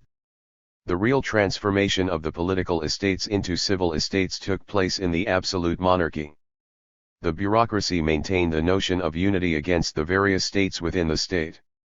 Nevertheless, the social difference of the estates, even alongside the bureaucracy of the absolute executive power, remained a political difference, political within and alongside the bureaucracy of the absolute executive power. 80 Karl Marx. Only the French Revolution completed the transformation of the political into social estates, or changed the differences of estate of civil society into mere social differences, into differences of civil life which are without significance in political life. With that the separation of political life from civil society was completed. The estates of civil society likewise were transformed in the process. Civil society was changed by its separation from political society. Estate in the medieval sense continued only within the bureaucracy itself, where civil and political position are directly identical. As against this stands civil society as civil estate. Difference of estate here is no longer a difference of needs and of work as independent bodies. The only general, superficial, and formal difference still remaining here is that of town and country. Within society itself, however, the difference was developed in mobile and not fixed circles, of which free choice is the principle. Money and education are the main criteria. However, this has to be demonstrated not here but in the critique of Hegel's presentation of civil society. Enough. The estate of civil society has for its principle neither need, that is, a natural element, nor politics. It consists of separate masses which form fleeting lot and whose very formation is fortuitous and does not amount to an organization. Only one thing is characteristic, namely, that lack of property and the estate of direct labor, of concrete labor, form not so much an estate of civil society as the ground upon which its circles rest and move. The estate proper, in which political and civil position coincide, is confined to the members of the executive authority. The present-day estate of society already shows its difference from the earlier estate of civil society in that it does not hold the individual as it formerly did as something communal, as a community, but that it is partly accident, partly the work and so on of the individual which does, or does not, keep him in his estate, an estate which is itself only an external quality of the individual, being neither inherent in his labor nor standing to him in fixed relationships as an objective community organized according to rigid laws. It stands, rather, in no sort of real relation to his material actions, to his real standing. The physician does not form a special estate within civil society. One merchant belongs to a different estate from another, to a different social position. For just as civil society is separated from political society, so civil society has within itself become divided into estate and social position, however many relations may occur between them. The principle of the civil. The German word stand in this passage mostly rendered as estate can also mean position, situation, rank, profession, standing, etc. ed. 81. Estate or of civil society is enjoyment and the capacity to enjoy. In his political significance the member of civil society frees himself from his estate, his true civil position. It is only here that he acquires importance as a human being, or that his quality as member of the state, as social being, appears as his human quality. For all his other qualities in civil society appear inessential to the human being, the individual, as external qualities which indeed are necessary for his existence in the whole, i.e., as a link with the whole, but a link that he can just as well throw away again. Present-day civil society is the realized principle of individualism. The individual existence is the final goal. Activity, work, content, etc., are mere means. The estate's constitution, where it is not a tradition of the Middle Ages, is the attempt to some extent in the political sphere itself to thrust the human being back into the narrowness of his individual sphere, to turn his particularity into his material consciousness, and because in the political sphere the differences of estate exist, to turn them again into social differences. The real human being is the private individual of the present-day state constitution. In general, the estate has the significance that difference and separation constitute the very existence of the individual. His way of life, activity, etc., instead of turning tunto a member, a function of society, make of him an exception to society, are his privilege. That this difference is not merely individual but is established as a community, estate, or corporation, not only does not cancel its exclusive nature but is rather an expression of it. Instead of the individual function being a function of society, it turns, on the contrary, the individual function into a society for itself. Not only is the estate based on the separation of society as the prevailing law, it separates the human being from his general essence, it turns him into an animal that is directly identical with its function. The Middle Ages are the animal history of human society, its zoology. The modern era, civilization, makes the opposite mistake. It separates the objective essence of the human being from him as merely something external, material. It does not accept the content of the human being as his true reality. This will be further considered in the section on civil society. 9. We pass on to 304. The political estates element contains at the same time in its own significance 3. The distinctions of estates already present in the earlier spheres. In Hegel, Bestimmung, i.e., determination, not Bedeutung, signify. Kant's. But on pages 74 and 96, where Marx quotes the same passage, it is given as in Hegel ed. 82 Karl Marx. We have already shown that the distinctions of estate already present in the earlier spheres have either no significance for the political sphere at all, or only the significance of private, hence non-political, distinctions. According to Hegel, however, this distinction here does not have its already existing significance, the significance it has in civil society, but it is rather the political estates element, which, by absorbing it, affirms its essence, and, immersed in the political sphere, it acquires as its own significance a significance which belongs to this element and not to it. This distinction. When the structure of civil society was still political and the political state was civil society, this separation, this doubling of the significance of the estates, was not present. They did not signify one thing in civil society and something else in the political world. They acquired no significance in the political world but signified themselves. The dualism of civil society and the political state, which the estate's constitution seeks to resolve by a harking back, appears in that constitution itself in such a way that the difference of estate, the differentiation within civil society, acquires a different significance in the political and the civil sphere. Here we are seemingly confronted by something identical, the same subject, but with essentially different attributes, hence it is really a twofold subject, and this illusory identity is artificially preserved by that reflection which at one time ascribes a character to the civil estate distinctions as such which is yet to accrue to them from the political sphere, and conversely, at another time ascribes to the distinctions of estate in the political sphere a character which does not arise from the political sphere but from the subject of the civil sphere.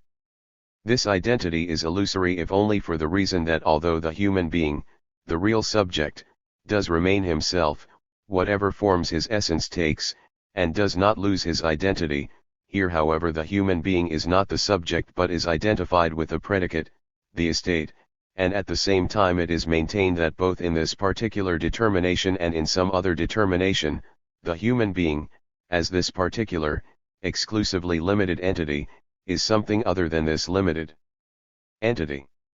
In order to represent the one limited subject, the particular estate, the distinctions of estate, as the essential subject of both predicates, or in order to prove the identity of both predicates, they are both mystified and presented in an illusory, vague, twofold form. The same subject is here taken in different significances, the significance however is not that determined by the subject itself, but an allegorical, substituted definition is given. The same signify. 83. Cans could be assigned to a different concrete subject, and the same subject could be given a different significance. the significance acquired by the civil distinctions of a state in the political sphere does not arise from those distinctions but from the political sphere, and they could also here have a different significance, as was indeed historically the case. The reverse is also true. It is this uncritical, mystical way of interpreting an old worldview in terms of a new one which turns it into nothing better than an unfortunate hybrid, where form belies significance and significance belies the form, and where form does not acquire its significance and real form, nor does significance become form and real significance. This uncritical approach, this mysticism, is both the enigma of modern constitutions, Zax SSO-TJV, 3, the estate's constitution, and the mystery of the Hegelian philosophy, particularly the philosophy of law and the philosophy of religion. One can best rid oneself of this illusion by taking the significance as what it is, namely, as the essential quality, by making it as such the subject, and then considering whether the subject allegedly belonging to it is its real predicate, whether it represents its essence and true realization. Its initially abstract position, that of the political estate's element, that of the extreme of empirical generality over against the royal or monarchical principle in general, a position which implies only the possibility of harmony and therefore likewise the possibility of hostile confrontation, this abstract position becomes a rational relation, a syllogism, cf. Remark to para. 302, only if its mediation is actually effected. We have already seen that the estates together with the executive authority form the middle term between the monarchical principle and the people, between the will of the state as one empirical will and as many empirical wills, between empirical singularity and empirical generality. Since Hegel defined the will of civil society as empirical generality, he had to define the will of the monarch as empirical singularity, but he does not express the antithesis in all its sharpness. Hegel continues. Just as from the monarchical authority the executive already has this attribute, para.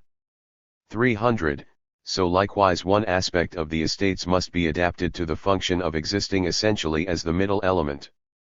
The true opposites, however, are the monarch and civil society.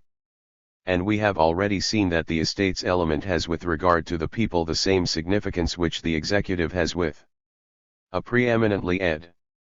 84 Karl Marx. Regard to the monarch. As the latter is an emanation into a widespread circulation system, so the former is condensation into a miniature edition, for the constitutional monarchy can get on with the people only en miniature. The estate's element is entirely the same abstraction of the political state in relation to civil society as is the executive in relation to the monarch. It seems, then, that the mediation has been completely effected.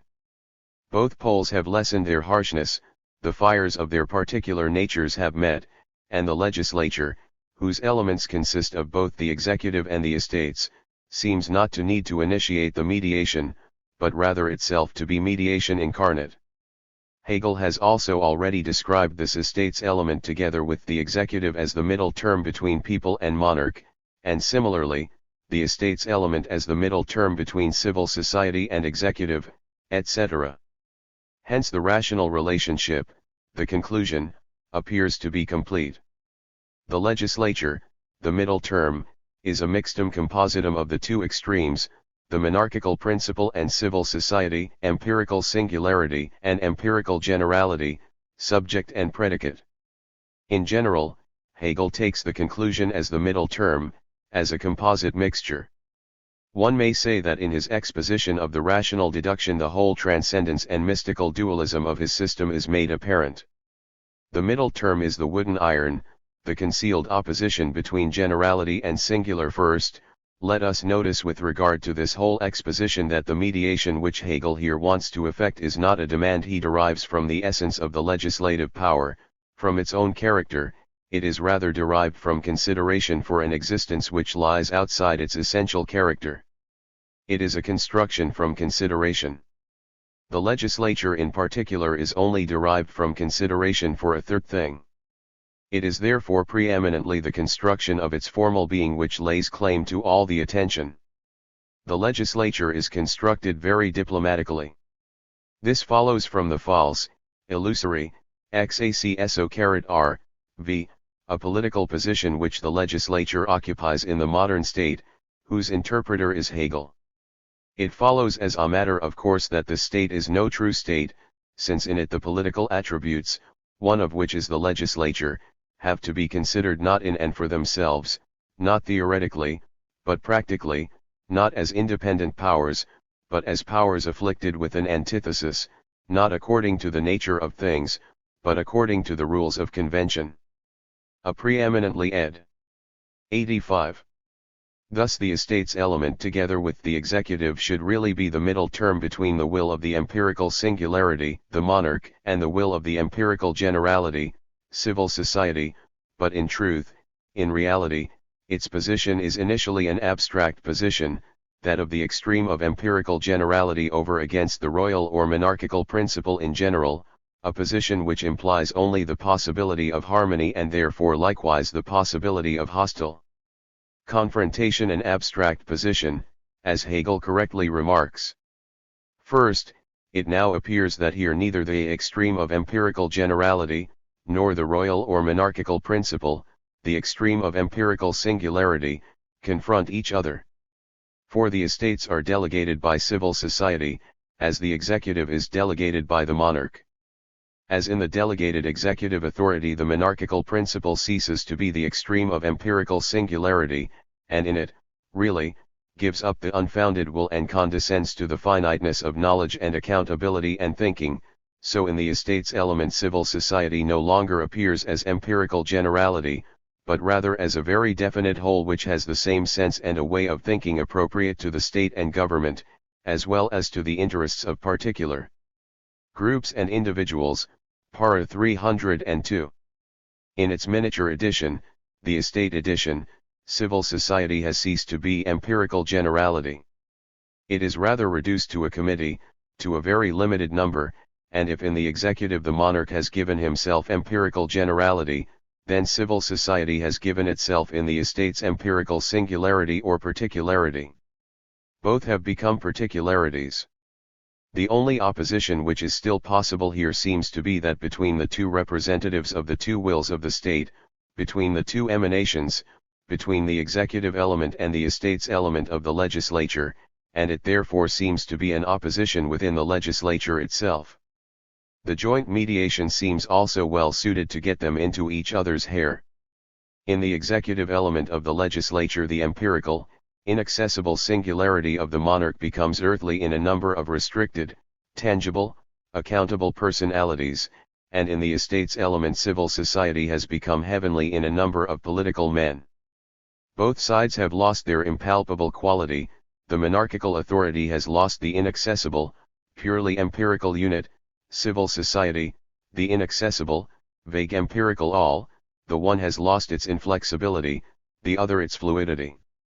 Thus only in the estates element on the one hand and in the executive element of the legislature on the other, which together were supposed to mediate between civil society and the 86 Karl Marx monarch, the opposition seems to have become an opposition set for battle and also an irreconcilable contradiction. This mediation, therefore, has indeed a very great need, as Hegel rightly shows, for its mediation to be actually effected. It is itself rather the existence of contradiction than of mediation. Hegel seems to have no good reason for asserting that this mediation is effected by the estates element. He says, just as from the monarchical authority the executive already has this attribute, para 300, so likewise one aspect of the estates must be adapted to the function of existing essentially as the middle element. Paragraph 304.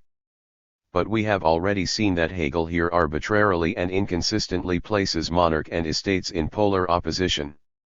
As the executive has this attribute from the monarch, so the estates element has this attribute from civil society.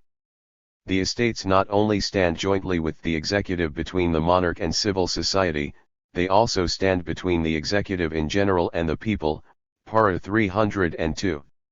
They do more with regard to civil society than the executive does with regard to monarchical authority, since the latter itself stands in opposition to the people. It has therefore filled the measure of mediation. Why pack still more on the backs of these asses? Why must the estate's element everywhere serve as the ass's bridge, even between itself and its opponent? Why is it everywhere so self-sacrificing? Is it expected to hack off one of its hands so as to be unable to hold off with both of them its opponent, the executive element of the legislature? In addition, Hegel first made the estates arise from the corporations, the distinctions of estate, etc., so that they should not be mere empirical generality, and now, in reverse, he turns them into mere empirical generality in order to make distinctions of estate arise from them. As the monarch mediates himself with civil society through the executive power as its Christ, so society mediates itself with the monarch through the estates as its priests. It now appears rather to have to be the role of the extremes, the monarchical authority, empirical singularity, and civil society, empirical generality, to come as mediators between their mediators, the more so as it is one of the most important insights of logic that a certain element which occupies the position of an extreme when standing within an antithesis, is at the same time a middle term, and thus ceases to be an extreme and is an organic element. Remark to para. 302. Civil society seems not to be able to take on this role, since in the legislature it has no seat as itself, as an extreme. The monarchical principle, the other extreme. 87. Which is situated as such in the midst of the legislature, therefore seems to have to be the mediator between the estates and the executive element. It also seems to have the necessary qualifications. For on the one hand the whole of the state, including therefore also civil society, is represented in it, and it has specifically the empirical singularity of will in common with the estates, since the empirical generality is only actual as empirical singularity. Furthermore, it does not confront civil society merely as a formula, as state consciousness, like the executive. It is itself the state, it has the material, the natural element in common with civil society. On the other hand, the monarch is the head and representative of the executive power. Hegel, who stands everything on its head, turns the executive power into the representative, into the emanation, of the monarch. Since in speaking of the idea the existence of which is supposed to be the monarch, he has in mind not the real idea of the executive authority, not the executive authority as idea, but the subject of the absolute idea which exists bodily in the monarch, the executive authority becomes a mystical extension of the soul which exists in his body, the body of the monarch. In the legislature, the monarch had therefore to constitute the middle term between the executive and the estates element, but the executive is the middle term between him and the estates element, and the estates element is the middle term between him and civil society. How is he to mediate between what he needs for his middle term in order not to be a one-sided extreme? Here all the absurdity of these extremes, which in turn play the role now of the extreme, now of the middle term, becomes obvious. They are Janus-faced, show themselves now from the front, now from the back, and have different characters front and back. That which originally was defined as the middle term between two extremes now appears itself as an extreme, and one of the two extremes which through it was mediated with the other, now appears again as the middle term, because it is regarded in its distinction from the other extreme, between its extreme and its middle term. It is a mutual complementation. As if a man were to step between two fighting men, and then again one of the fighting men were to step between the mediator and the fighting man. It is the story of the man and his wife who fought, and the doctor who wanted to step between them as mediator, when in turn the wife had to mediate between the doctor and her husband, and the husband between his wife and the doctor. It is like the lion in A Midsummer Night's Dream, who shouts, "I am lion and I am not lion, I am snug the." 88 Karl Marx. Joiner. So here every extreme is now the lion of opposition, now snug the mediator. When one of the extremes calls, "I am the middle term now," the other two must not touch it, but only hit in the direction of the other which is now the extreme. One can see, it is a society which at heart is spoiling for a fight, but is too afraid of bruises to engage in a real fight, and the two who want to fight arrange things so that the third, who steps in between, is to get the hiding, but now one of the other two acts again as the third, and so from being so cautious they don't come to any decision. This system of mediation also comes about so that the same man who wants to beat up his opponent must protect him on all sides from the thrashing of other opponents, and so in this double occupation never comes to carry out his business. It is strange that Hegel, who reduces the absurdity of mediation to its abstract, logical, and therefore unadulterated, unique expression, describes it at the same time as the speculative mystery of logic, as the rational relationship, as the syllogism of reason. Real extremes cannot be mediated precisely because they are real extremes. Nor do they require mediation, for they are opposed in essence. They have nothing in common, they do not need each other, they do not supplement each other.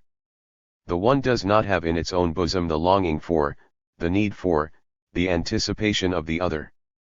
But when Hegel treats generality and singularity, the abstract elements of the syllogism, as actual opposites, this precisely is the basic dualism of his logic. The further development of this point belongs to the criticism of Hegelian logic. To this the saying les extremes se touchent seems to be opposed. North Pole and South Pole attract each other, female and male sexes also attract each other, and man is born only through the unifying of their polar differences. On the other hand, every extreme is its other extreme. Abstract spiritualism is abstract materialism, abstract materialism is the abstract spiritualism of matter. Concerning the first, North Pole and South Pole are both pole, their essence is identical. Similarly, female and male sex are both one species, one essence, human essence. North and South are opposed aspects of one essence, the differentiation of one essence at the height of its development. They are differentiated essence.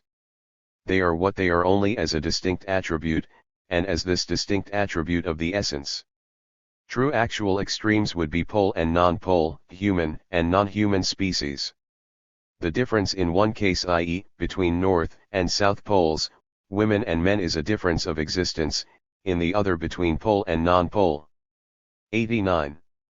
Human and non-human, a difference of essences between two essences. Concerning the second, the chief feature here is that a concept, a form of existence, etc., is taken abstractly, is considered to have significance not as something independent but as an abstraction of something else, and only as this abstraction, thus spirit, for example, is regarded as merely the abstraction of matter. Then it is self-evident that precisely because this form is to constitute its content, this concept is rather the abstract contrary, the object, from which it is abstracted, in its abstraction, which constitutes the real essence, in this case abstract materialism. If the difference within the existence of one essence had not been confused on the one hand with the hypostatist abstraction, not, of course, an abstraction from something else, but really from itself, and on the other with the actual opposition of mutually exclusive essences, a threefold error would have been prevented. 1. That, since only the extreme is said to be true, every abstraction and one-sidedness thinks itself true, whereby a principle appears only as an abstraction of something else, instead of as a totality in itself. 2. That the sharply marked character of actual opposites, their development into extremes, which is nothing else but their self-cognition and also their eagerness to bring the fight to a decision, is thought of as something possibly to be prevented or something harmful. 3. That their mediation is attempted.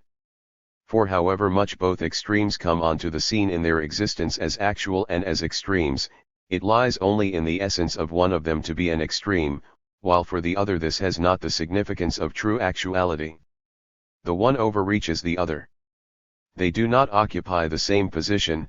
Christianity, for example, or religion in general, and philosophy are extremes.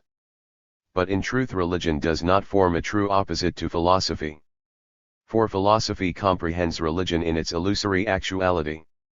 For philosophy, religion is therefore dissolved into itself, insofar as it wants to be something actual. There is no actual dualism of essence. More of this later. It may be asked, how does Hegel arrive at all at the need for a new mediation by the estates element? Or does Hegel share with others the frequently held, but most dangerous prejudice which regards the estates primarily from the point of view of opposition to the government, as if this were their essential attitude. Remark to para. 302, the position is simply this: on the one hand we have seen that see this volume, p. 92 ETSEQ ed. A word is missing, presumably Andaren ed. 90 Karl Marx. Only in the legislature civil society as estates element and the monarchical power as executive element have been actuated to real, direct, practical opposition.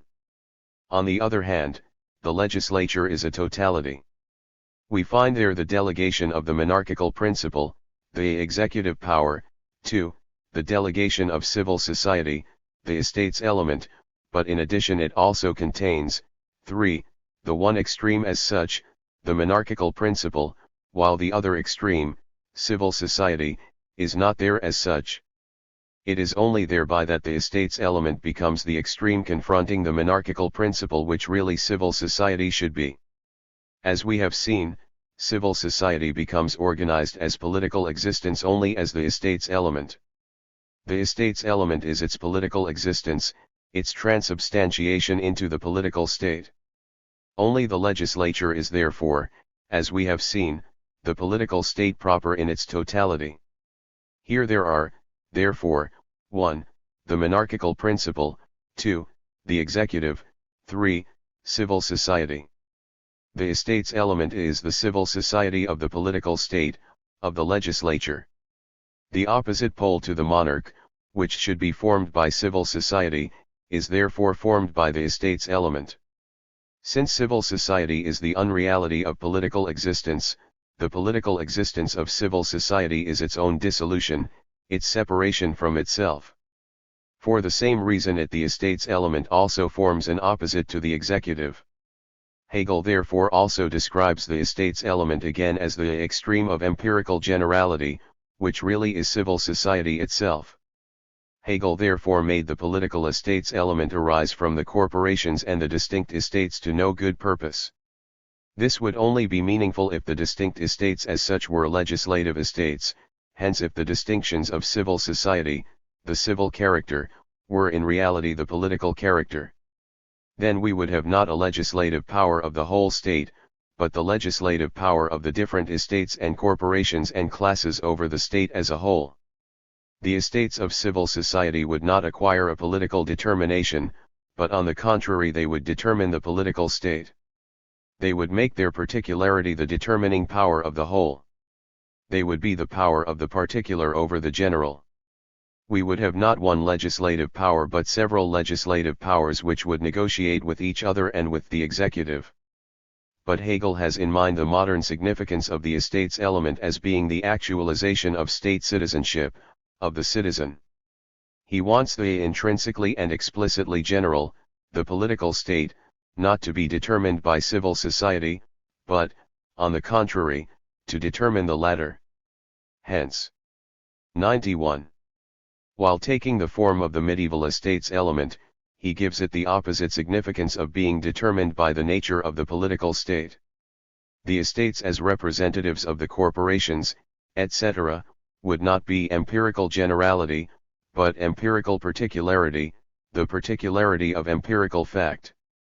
The legislature therefore requires mediation within itself, i.e., a glossing over of the opposition, and this mediation must come from the estates element, since within the legislature the estates element loses the significance of being the representation of civil society and becomes the primary element, becomes itself the civil society of the legislature. The legislature is the totality of the political state, and for this very reason its contradiction forced to the surface. It is therefore also its posited resolution. Very different principles collide within it. This certainly appears as the opposition between the elements of the monarchical principle and the principle of the estates element, etc. Actually, however, it is the antinomy of the political state and civil society, the self-contradiction of the abstract political state. The legislature is the posited 11 revolt.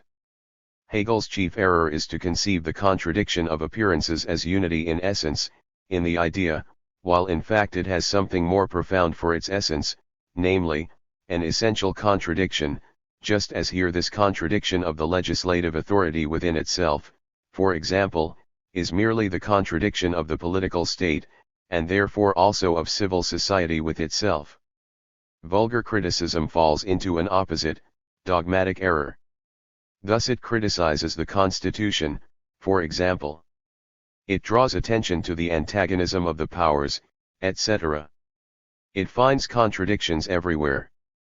This is still dogmatic criticism which fights with its subject matter in the same way in which formerly the dogma of the Holy Trinity, say, was demolished by the contradiction of 1 and 3. True criticism, by contrast, shows the inner genesis of the Holy Trinity in the human brain. It describes the act of its birth. So the truly philosophical criticism of the present state constitution not only shows up contradictions as existing, it explains them, it comprehends their genesis, their necessity. It considers them in their specific significance. But comprehending does not consist, as Hegel imagines, in recognizing the features of the logical concept everywhere, but in grasping the specific logic of the specific subject. Hegel expresses this in such a way that the attitude of the political estates element to the monarchical element implies only a in the manuscript, gesetzt, which means either posited or sedate. State ed. 92 Karl Marx. The possibility of harmony and therefore likewise the possibility of hostile confrontation. The possibility of confrontation is implied wherever different wills meet together. Hegel himself says that the possibility of harmony is the possibility of confrontation. Hence he must now form an element which is the impossibility of confrontation and the actuality of harmony. For him such an element would be the freedom of deciding and of thinking vis-a-vis the monarchical will and the executive. It would therefore no longer be part of the estate's political element. It would rather be an element of the monarchical will and the executive and would stand in the same opposition to the actual estate's element as the executive itself. This requirement is already much toned down in the conclusion of the paragraph. Just as from the monarchical authority the executive already has this attribute, para. 300, so likewise one aspect of the estates must be adapted to the function of existing essentially as the middle element. The element which is delegated by the estates must have the reverse attribute to that which the executive has from the monarchs, since monarchical and estates elements are opposed extremes. As the monarch is democratized in the executive, so this estates element must be monarchized in its delegation. Hence what Hegel wants is a monarchical element from the estates. As the executive has an estates element with regard to the monarch, so there has to be a monarchical element with regard to the estates. The actuality of harmony and the impossibility of confrontation is transformed into the following demand: one aspect of the estates must be adapted to the function of existing essentially as the middle element. Adapted to the function according to para. 302. The estates have this function anyway.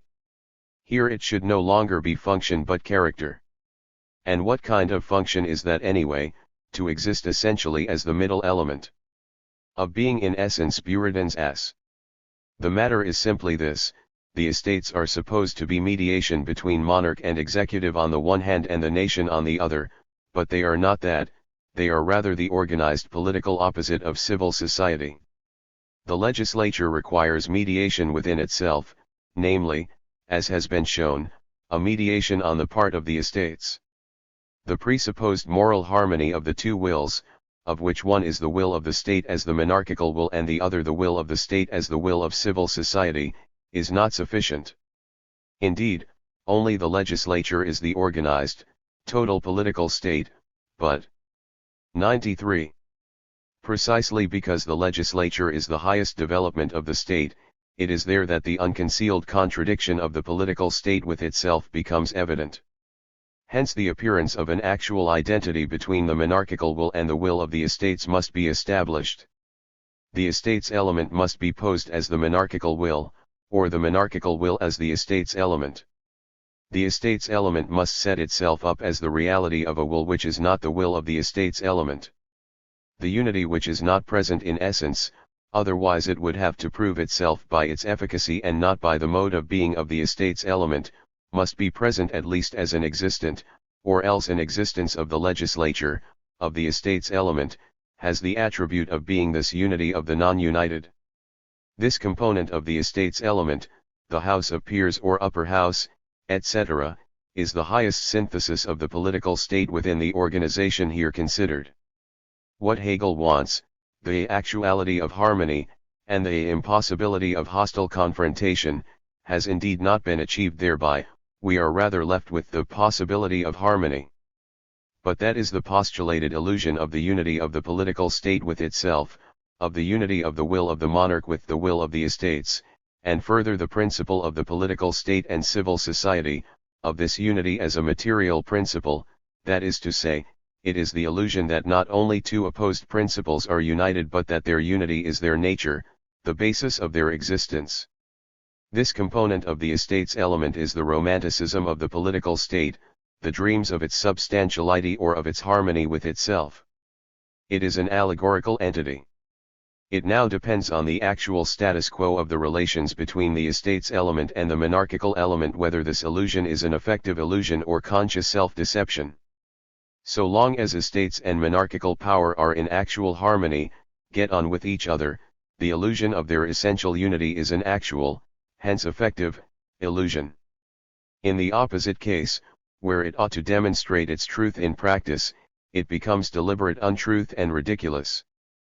305 One estate of civil society contains the principle which is of itself capable of being established in this political role, namely, the estate whose ethical life is natural, and whose basis is family life and, so far as its livelihood is concerned, landed property. Its specific feature, accordingly, is a will based on itself. It shares this and the natural attribute, which the monarchical element contains, with the latter. We have already shown Hegel's inconsistency, 1.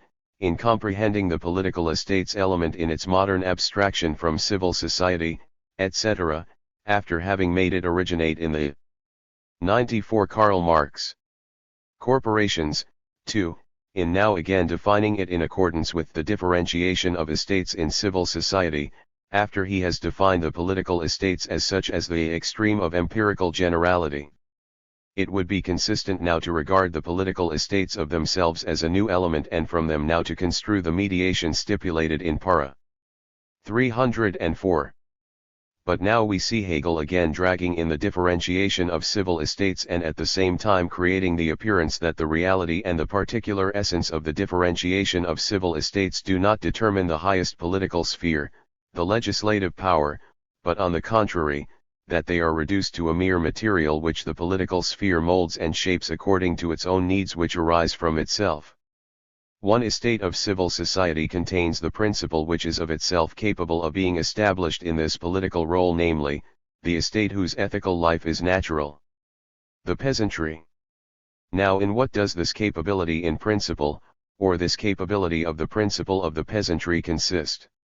It has as its basis family life and, so far as its livelihood is concerned, landed property. Its specific feature, accordingly, is a will based on itself.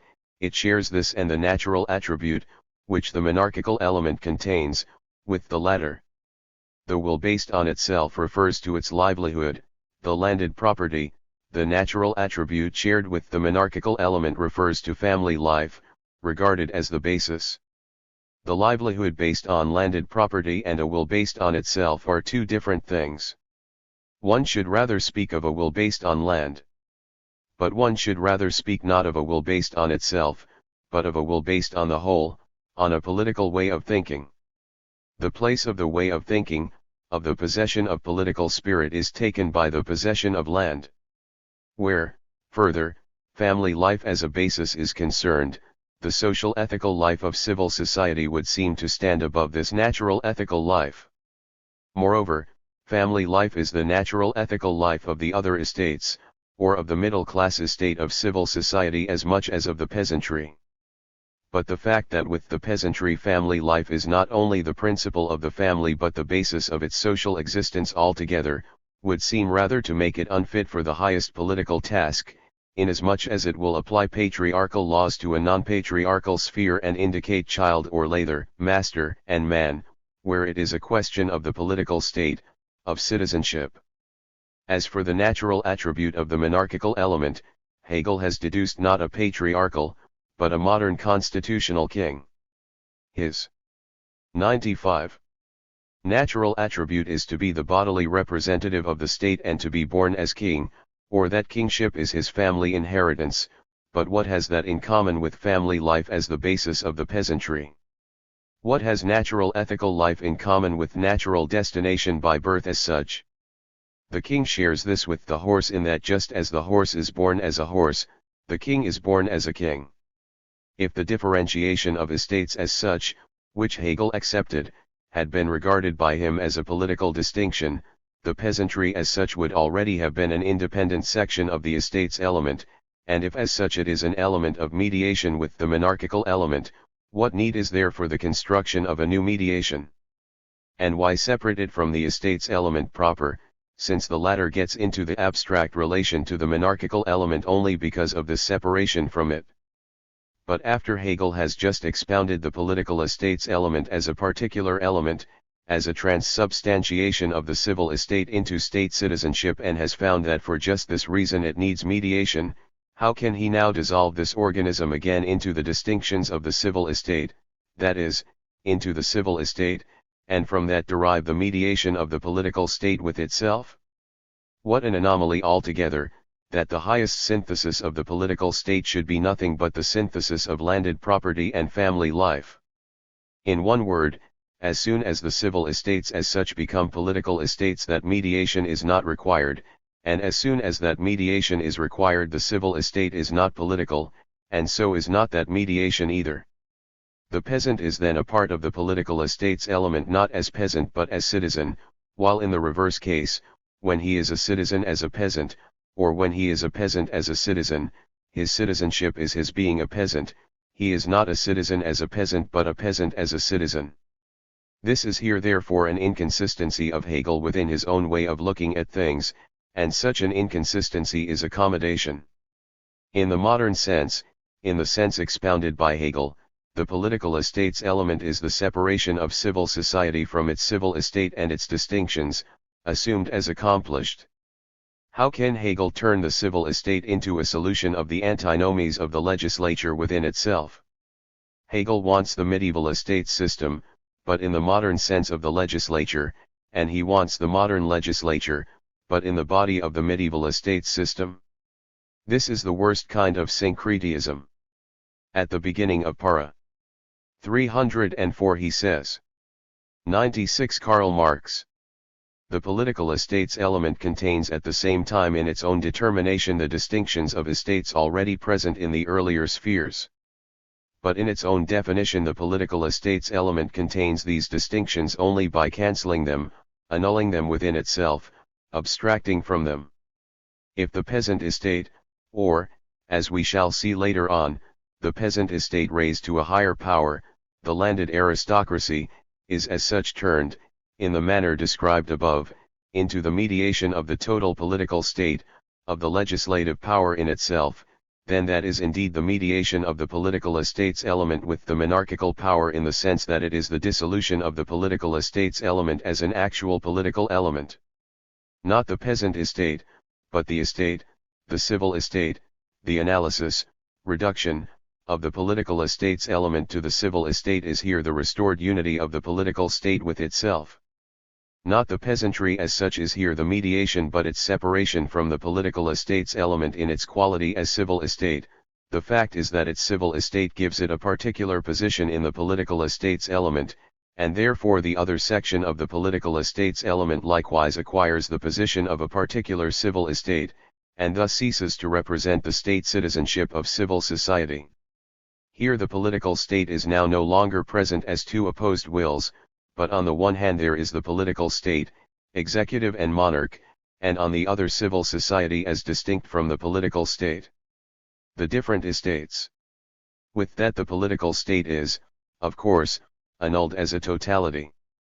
The next sense of the duplication of the political estates element in itself as a mediation with the monarchical authority is, Generally speaking, that the inner division of this element, its own opposition within itself, is its restored unity with the monarchical authority.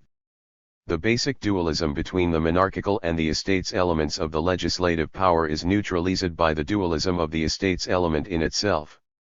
With Hegel, however, this neutralization is effected by the political estate's element separating itself from its political element.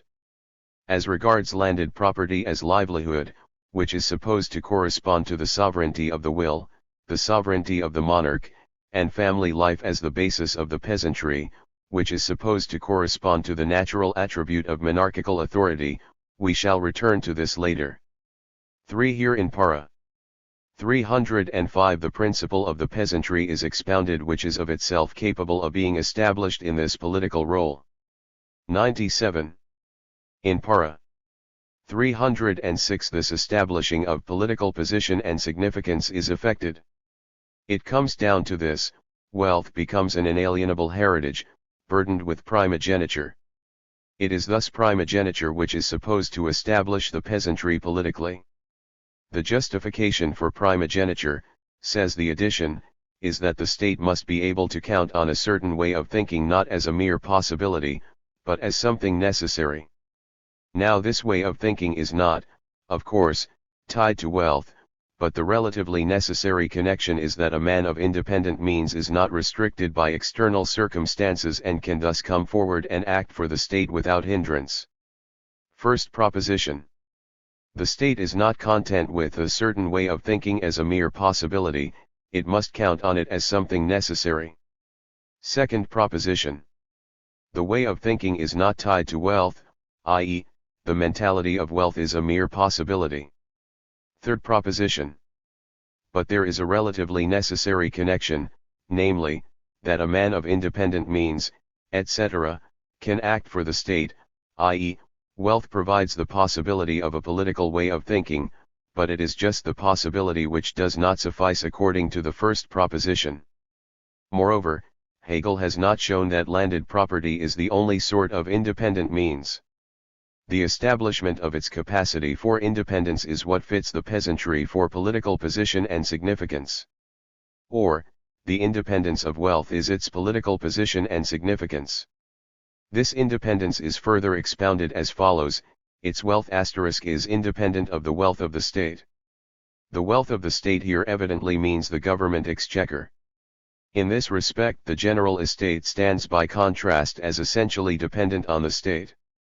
So we read in the to Hegel's Philosophy of Law, p. 13, moreover, philosophy with us is not, as it was with the Greeks for instance, practiced as a private art, but has an existence in the open, in contact with the public, and especially, or even solely, in the service of the state. Hence, philosophy is also essentially dependent on the exchequer. The wealth of this estate is independent of the uncertainty of business, the quest for profit, and any sort of fluctuation in. Here and in the following paragraph the German word Vermögen is used, which can mean ability, capacity, or wealth, fortune, etc. ed. 98 Karl Marx. Possessions. In this respect the business estate stands over against it as the estate dependent on and orientated towards need. This wealth is thus independent both of the favor of the executive, and of the favor of the crowd. Finally, it is even secured against its own caprice by the fact that the members of this estate called to fulfill this role lack the right of other citizens either to dispose freely of their entire property, or to know that it will pass to their children in accordance with the equality of their love for them. Para 306. Here the antitheses have assumed an entirely new and very material form such as we could scarcely have expected in the heaven of the political state. As expounded by Hegel, the antithesis is, expressed in all its sharpness, the antithesis of private property and wealth. Landed property is private property's axscopiv, ai**s private property proper. Its precisely private nature is evident, 1. As independence of the wealth of the state, of the favor of the executive, of the property which exists as general property of the political state, a particular wealth alongside others according to the construction of the political state. 2. as independence of the needs of society or of social wealth, of the favor of the crowd. It is likewise significant that the share in the wealth of the state is conceived of as a favor of the executive and the share in social wealth as a favor of the crowd. The wealth of the general estate and of the business estate is not private property proper because it is there directly, here indirectly, conditioned by the connection with the general wealth or with property, as social property is a participation in it, and therefore indeed in both cases mediated by favor, i.e., by the accident of the will. Over against this stands landed property as sovereign private property, which has not yet the form of wealth, i.e., of property established by the social will. The political constitution at its highest point is therefore the constitution of private property. The supreme political conviction is the conviction of private property.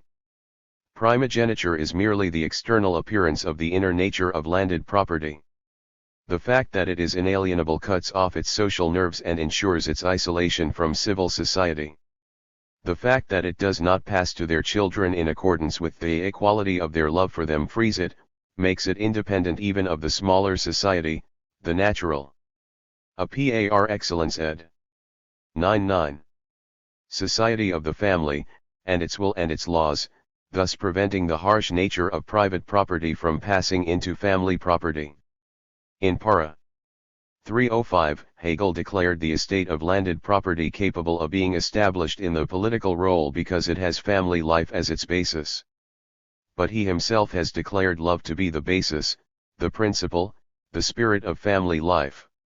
Hence in the estate which is based on family life, the basis of family life, love as the actual, and therefore effective and determining principle, is lacking. It is spiritless family life, the illusion of family life. In its highest development, the principle of private property contradicts the principle of the family. In contrast with the estate whose ethical life is natural, the estate of family life, it is only in civil society that family life becomes the life of the family, the life of love. The former is rather the barbarism of private property against family life. Such, then, is the alleged sovereign magnificence of private property, of landed property, on which so much sentimentality has been spent and so many multicolored crocodile tears have been shed in recent times. It does not help Hegel to say that primogeniture is only a demand of politics and must be understood in its political position and significance. It does not help him to say, the security and stability of the Landowning estate can be further enhanced by the institution of primogeniture, though this institution is desirable only from a political point of view, since it involves a sacrifice for the political purpose of enabling the firstborn son to live independently. Addition to para 306. It is a certain decency, a decorum of thought which induces Hegel to put it this way. He wants to justify and construe primogeniture not in and for itself, but only in reference to something else, not as something determined by itself, but as determined by something else, not as end but as means to an end. In truth, primogeniture is a consequence of perfect landed property, it is foci least private property, quond meme, at the peak of its independence and intensity of its development, and that which Hegel represents as the purpose, the determining factor and prime cause of primogeniture, is rather its effect, its consequence, the power of abstract private property over the political state, whereas Hegel represents primogeniture as the power of the political state over private property. He makes the cause the effect and the effect the cause, the determining the determined and the determined the determining. But what is the content of the political establishment, of the political purpose? What is the purpose of this purpose? What is its substance? Primogeniture, the superlative of private property, sovereign. 100 Karl Marx. Private property. What power does the political state exercise over private property in primogeniture? This, that it isolates private property from family and society, that it turns it into something abstractly independent. What then is the power of the political state over private property? The power of private property itself, its essence brought into existence. What remains for the political state in contrast with this essence? The illusion that the state determines, when it is being determined. It does, indeed, break the will of the family and society, but only so as to give existence to the will of private property without family and society, and to acknowledge this existence as the supreme existence of the political state, as the supreme existence of ethical life. Let us examine how the various elements conduct themselves here, in the legislature, the total state, the state come to actualization and consequence, to consciousness, the actual political state with the ideal, the logical character and form of these elements, as they ought to be. Primogeniture is not, as Hegel says, a fetter laid upon the freedom of civil right, it is rather the freedom of civil right which has freed itself of all social and ethical ties. The supreme political construction is here the construction of abstract private property. Before we make this comparison, we must take a closer look at one statement in the paragraph, namely, that which says that through primogeniture the wealth of the peasantry, landed property, private property, is secured even against caprice on their own part by the fact that the members of this estate who are called to fill this role lack the right of other citizens to dispose freely of their entire property. We have already emphasized that by the inalienability of landed property the social nerves of private property are cut. Private property, landed property, is secured against the caprice of the owner himself by the fact that the sphere of his caprice has turned from being a generally human caprice into the specific caprice of private property, that private property has become the subject in volition, that will is merely now the predicate of private property. Private property is no longer a distinct object of free choice, instead, free choice is the distinct predicate of private property. But let us compare what Hegel himself says about the sphere of civil law, 65. I can alienate my property, for it is mine only insofar as I put my will into it, provided always that the thing in question is a thing external by nature. 66. Therefore those possessions, or rather those material attributes, which 101. Constitute my innermost person and the general nature of my self-consciousness, such as my personality generally, my general freedom of will, my morality and my religion, are inalienable, just as the right to them is imprescriptible. With primogeniture, therefore, landed property, perfect private property, becomes an inalienable possession, hence a material attribute, which constitutes the innermost person, the general nature of the self-consciousness of the estate of owners of entailed estates, its personality generally, its general freedom of will, its morality and its religion. Hence it is also consistent with this that where private property, landed property, is inalienable, the general freedom of will, which includes the freedom to dispose of something external, such as landed property, and the morality, which includes love as the real spirit manifesting itself likewise as the true law of the family, are, by contrast, alienable. The inalienability of private property is one with the alienability of the general freedom of will and morality. Here property no longer exists insofar as I put my will into it, but my will exists insofar as it lies in property. My will here does not possess, it is possessed. That is just what is romantically titillating about the power of primogeniture, that private property, hence private caprice in its most abstract form, the wholly narrow-minded, unethical, crude will, appears here as the highest synthesis of the political state, as the supreme alienation of caprice, as the hardest, most self-sacrificing stiagla with human weakness, for the humanization of private property here appears as human weakness.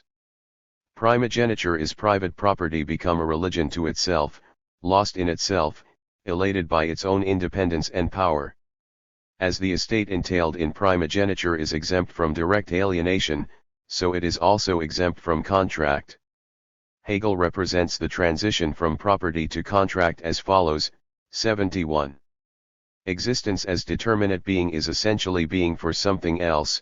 One aspect of property is that it is an existent as an external thing, that is, it exists for other external things, and in the context of this necessity and contingency. But it is also an existent as an embodiment of will, and from this point of view the other for which it exists can only be the will of another person. This relation of will to will is the specific and true soil in which freedom exists. This mediation, to have property no longer only by means of a thing and my subjective will, but also by means of another will and, therewith, to hold it in a common will, constitutes the sphere of contract. For entailment by primogeniture it is laid down in public law that property is owned not in a common will but only by means of a thing and my subjective will. While Hegel here in civil law understands the alienability and dependence of private property on a common will as its true idealism, in constitutional law, on the 102 Karl Marx. Contrary, the imaginary splendor of independent property is praised in contrast with the uncertainty of business, the quest for profit, any sort of fluctuation in possessions, the dependence on the wealth of the state. What kind of state is this that cannot even tolerate the idealism of civil law? What kind of philosophy of law is that where the independence of private property has a different significance in civil law and in constitutional law?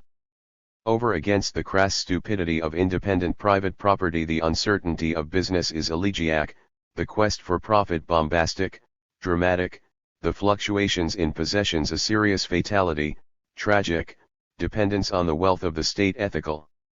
In brief, in all these qualities the beat of the human heart, that is, the dependence of man on man, sounds right through property. No matter how this dependence may be constituted in and for itself, it is human over against the slave, who thinks himself free because the sphere which restricts him is not society but the soil. The freedom of this will is its lack of any other content but that of private property. To define monstrosities like primogeniture as a determination of private property by the political state is quite unavoidable when one interprets an old worldview in terms of a new one, when one gives to a thing, as to private property here, a double meaning, one in the court of abstract law, an opposite one in the heaven of the political state. We now come to the comparison suggested above. In para 257 we read, "The state is the actuality of the ethical idea, the ethical spirit as the manifest, substantial will, clear to itself. In custom the state has its immediate existence, and in the self-consciousness of the individual, its mediated existence, just as the self-consciousness of the individual, by virtue of the individual's conviction, finds substantial freedom in the state as its essence, purpose, and the product of its activity." In para 268 we read, "Political conviction, patriotism in general, as certainty founded on truth, and willing which has become habitual, is only the result of the institutions existing in the state, in which rationality is actually present, just as action which is in conformity with these institutions is the practical expression of this conviction. This conviction is in general trust, which may turn into a more or less enlightened insight, the consciousness that my substantial and particular interest is preserved and contained in the interest and purpose of another, here the state, in relation to me as an individual, whereupon this other is directly for me no other, and in this consciousness I am free." The actuality of the ethical idea here appears as the religion of private property. Because in primogeniture private property regards itself in a religious manner, it has come about that in our 103 modern times religion in general has become a quality inherent in landed property and that all writings on primogeniture are full of religious unction. Religion is the highest form of thought of this brutality. The manifest, substantial will, clear to itself, turns into a dark will, broken by the soil, intoxicated with the impenetrability of the element to which it is attached. The certainty founded on truth, which is the political conviction, is the certainty which stands on its own ground, in the literal sense. The political willing, which has become habitual, is no longer only the result, etc., but an institution which stands outside the state. The political conviction is no longer trust but the confidence, the consciousness that my substantial and particular interest is independent of the interest and purpose of another, here the state, in relation to me as an individual. That is the consciousness of my freedom from the state. The maintenance of the general state interest, etc., was, para 289, the task of the executive. In it there was concentrated the developed intelligence of the mass of a people and its consciousness of what is lawful, Para 297. It actually renders the estates superfluous, for without the estates they three are able to do what is best, as they constantly must do their best when the estates are in session. Remark to Para 301. The general estate, or more precisely the estate which devotes itself to government service, is directly defined as having the general as the purpose of its essential activity. Para 303. And how does the general estate, the executive, appear now? As essentially dependent on the state, as the wealth, depending on the favor of the executive. The same transformation has taken place with civil society, which earlier achieved its ethical character in the corporation. It is a wealth dependent on the uncertainty of business, etc., on the favor of the crowd. What then is the allegedly specific quality of the owners of entailed estates? And in what can the ethical quality of inalienable wealth consist at all? In incorruptibility. Incorruptibility appears as the supreme political virtue, an abstract virtue. Moreover, in the state constructed by Hegel, incorruptibility is something so singular that it must be constructed as a special political power.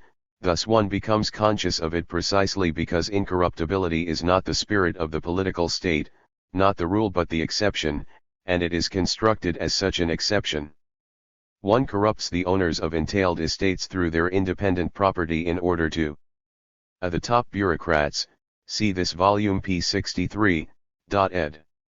104 Karl Marx. Preserve them from corruptibility. Whereas, according to the idea, dependence on the state and the feeling of this dependence is supposed to be the supreme political freedom, since it is the feeling of a private person as an abstract, dependent person, and this person rather feels and should feel independent only as a citizen of the state. Here on the other hand the independent private person is constructed. His wealth is equally independent of the wealth of the state and of the uncertainty of business, etc.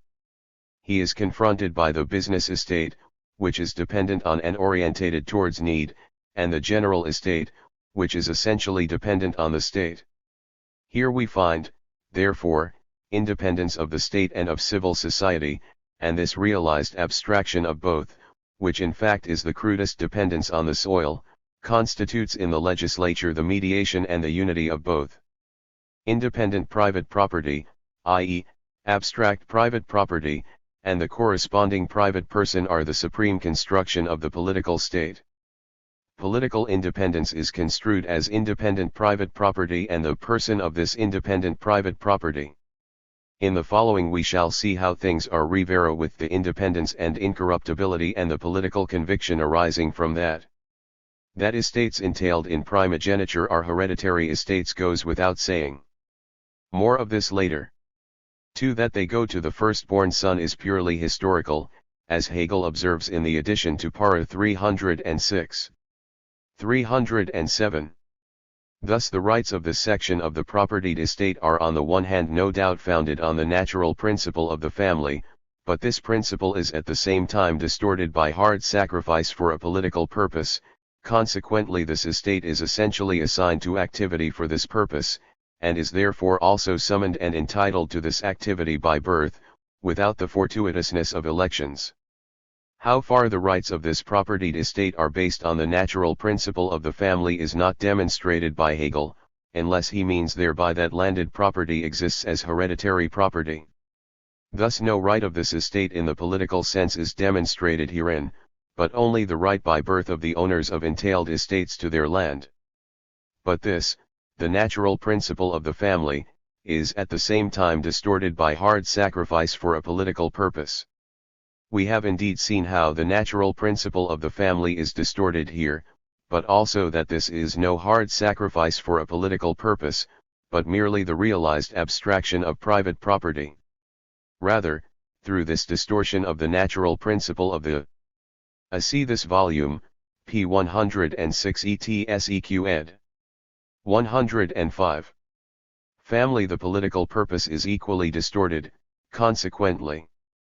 This estate is essentially assigned to activity for this purpose by private property being made independent, and is therefore also summoned and entitled to this activity by birth, without the fortuitousness of elections. Here therefore participation in the legislature is an innate human right. Here we have born legislators, the born mediation of the political state with itself. There has been much sneering at innate human rights, especially by the owners of entailed estates. Is it not even stranger that the right to the supreme dignity of the legislative authority is entrusted to a particular race of men? Nothing is more ridiculous than the fact that the appointment by birth of legislators, representatives of the citizens, should be opposed by Hegel to their appointment by the fortuitousness of elections. As if election, the conscious product of civil confidence, did not stand in a very different, necessary, connection with the political purpose than the physical accident of birth. Hegel descends everywhere from his political spiritualism into the crassest materialism. At the summits of the political state it is everywhere birth which makes certain individuals the incarnations of the supreme offices of state. The supreme state activities coincide with the individual by birth, much as the position of the animal, its character, its way of life, etc., are directly innate in it. In its supreme functions the state acquires the reality of an animal. Nature avenges itself on Hegel for the contempt he has shown it. If matter is no longer to be anything for itself against the human will, so the human will here no longer retains anything for itself but matter. The false identity, the fragmentary, patchy identity of nature and spirit, body and soul, appears as incarnation. Since birth gives to the human being only his individual existence, positing him in the first place only as a natural individual, whereas political attributes such as legislative power, etc., are social products, progeny of society, and not offspring of the natural individual, it is precisely the direct identity, the unmediated coincidence of the birth of the individual with the individual as individualization of a particular social position, function, etc., which is the astonishing thing, the miracle. In this system nature directly produces kings, directly creates peers, etc., just as it makes eyes and noses. It is astonishing to see as a direct product of the physical species what is only a product of the self-conscious species. I am a human being by birth without the consent of society, a particular offspring becomes peer or king only by general consent. Only consent makes the birth of 5482. 106 Karl Marx. This human being the birth of a king, hence it is consent and not birth which makes a king. When birth, as distinct from the other determinants, directly gives a position to a human being, his body makes of him this particular social functionary. His body is his social right. In this system the physical dignity of the human being or the dignity of the human body, which can be further expanded to read, the dignity of the physical, natural element of the state, appears in such a way that certain dignities, and indeed the highest social dignities, are the dignities of certain bodies predestined by birth. It is therefore natural that the nobility should be proud of their blood, their descent, in short the life history of their bodies. It is, of course, this zoological way of looking at things which has its corresponding science in heraldry. The secret of the nobility is zoology. Concerning the entailment of estates in primogeniture two elements need stressing. 1. That which is enduring is the ancestral estate, the landed property. It is the lasting element in the relationship, the substance. The master of the entailed estate, the owner, is really a mere accident. The different generations represent anthropomorphized landed property. Landed property, as it were, continually inherits the firstborn of the house as the attribute fettered to it. Every firstborn in the series of landed proprietors is the inheritance, the property of the inalienable estate, the predestined substance of its will and its activity. The subject is the thing and the predicate the human being. The will becomes the property of the property. 2. The political quality of the owner of the entailed estate is the political quality of his ancestral estate, a political quality inherent in this estate. Hence the political quality also appears here as the property of landed property, as a quality which directly belongs to the purely physical earth, nature. Concerning the first, it follows that the owner of an entailed estate is the serf of landed property, and nothing but the practical consequence of the theoretical relationship in which he himself stands to landed property becomes evident in the serfs who are subordinated to him. The depth of Germanic subjectivity appears everywhere as the crudeness of a spiritless objectivity. Here one must explain the relation, 1. Between private property and inheritance, 2. Between private property, inheritance, and through that the privilege of certain families to take part in political sovereignty, 3. The real historical relationship or the Germanic relationship. We have seen that the right of primogeniture is the abstraction. 107. Of independent private property. A second consequence follows from this. Independence, self-reliance in the political state, the construction of which we have been following up to now, means private property which at its summit appears as inalienable landed property.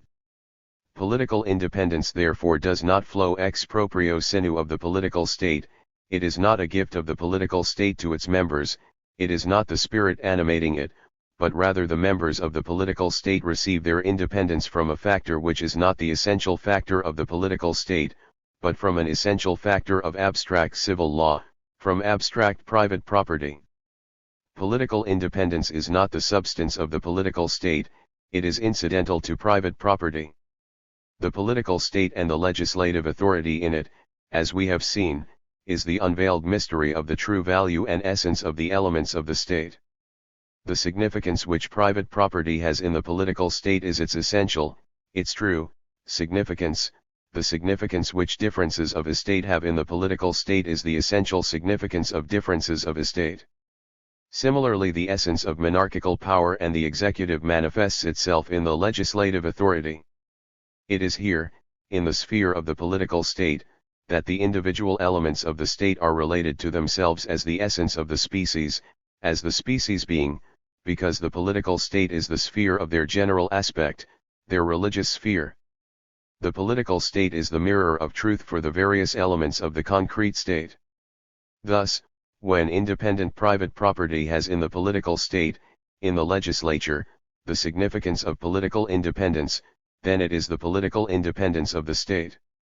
Independent private property or real private property is then not only the pillar of the Constitution but the Constitution itself. And surely the pillar of the Constitution is the Constitution of constitutions, the primary, real Constitution? When constructing the hereditary monarch, Hegel, himself surprised as it were at the imminent development of a science, the derivation of its entire content from the elementary concept, remarked to para 279, made this observation. Thus it is the basic element of personality, abstract at first in the sphere of immediate law, which has evolved through its various forms of subjectivity, and here, in the sphere of absolute law, in the state, in the completely concrete objectivity of the will, it is the personality of the state's certainty of itself. That is to say, in the political state it becomes apparent that the abstract personality is the supreme political personality, the political. 108 Karl Marx. Basis of the whole state. Similarly, in primogeniture the right of this abstract personality, its objectivity, abstract private property, comes into being as the supreme objectivity of the state, as its supreme law.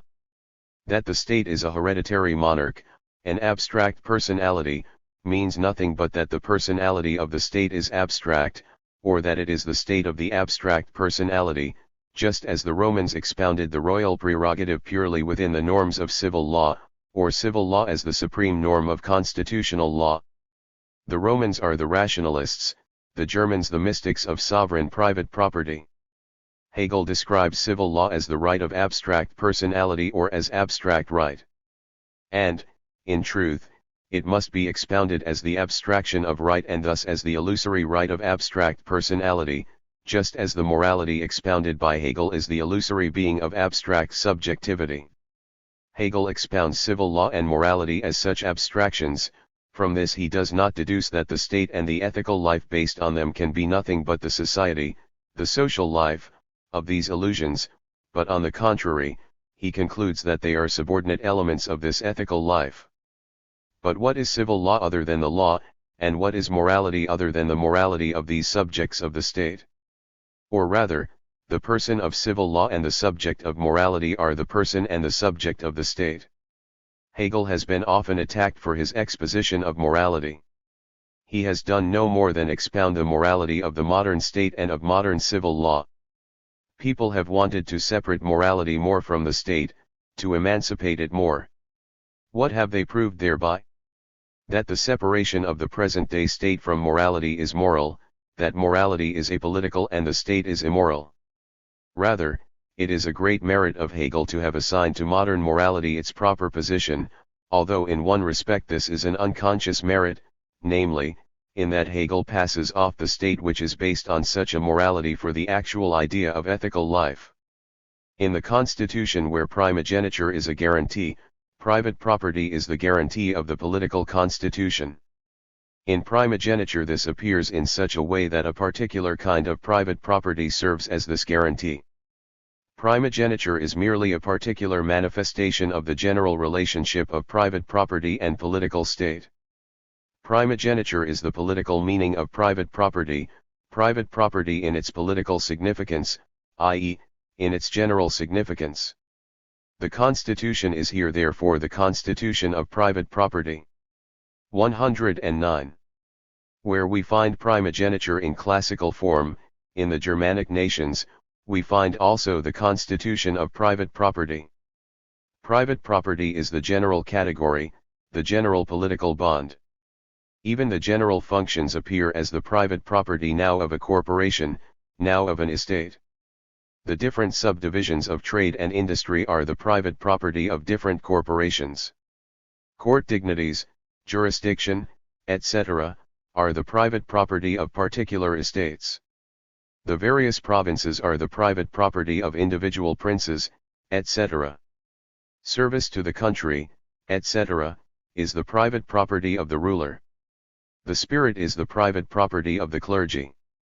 My dutiful activity is the private property of another, as my rights are again a particular private property. Sovereignty, here nationality, is the private property of the emperor.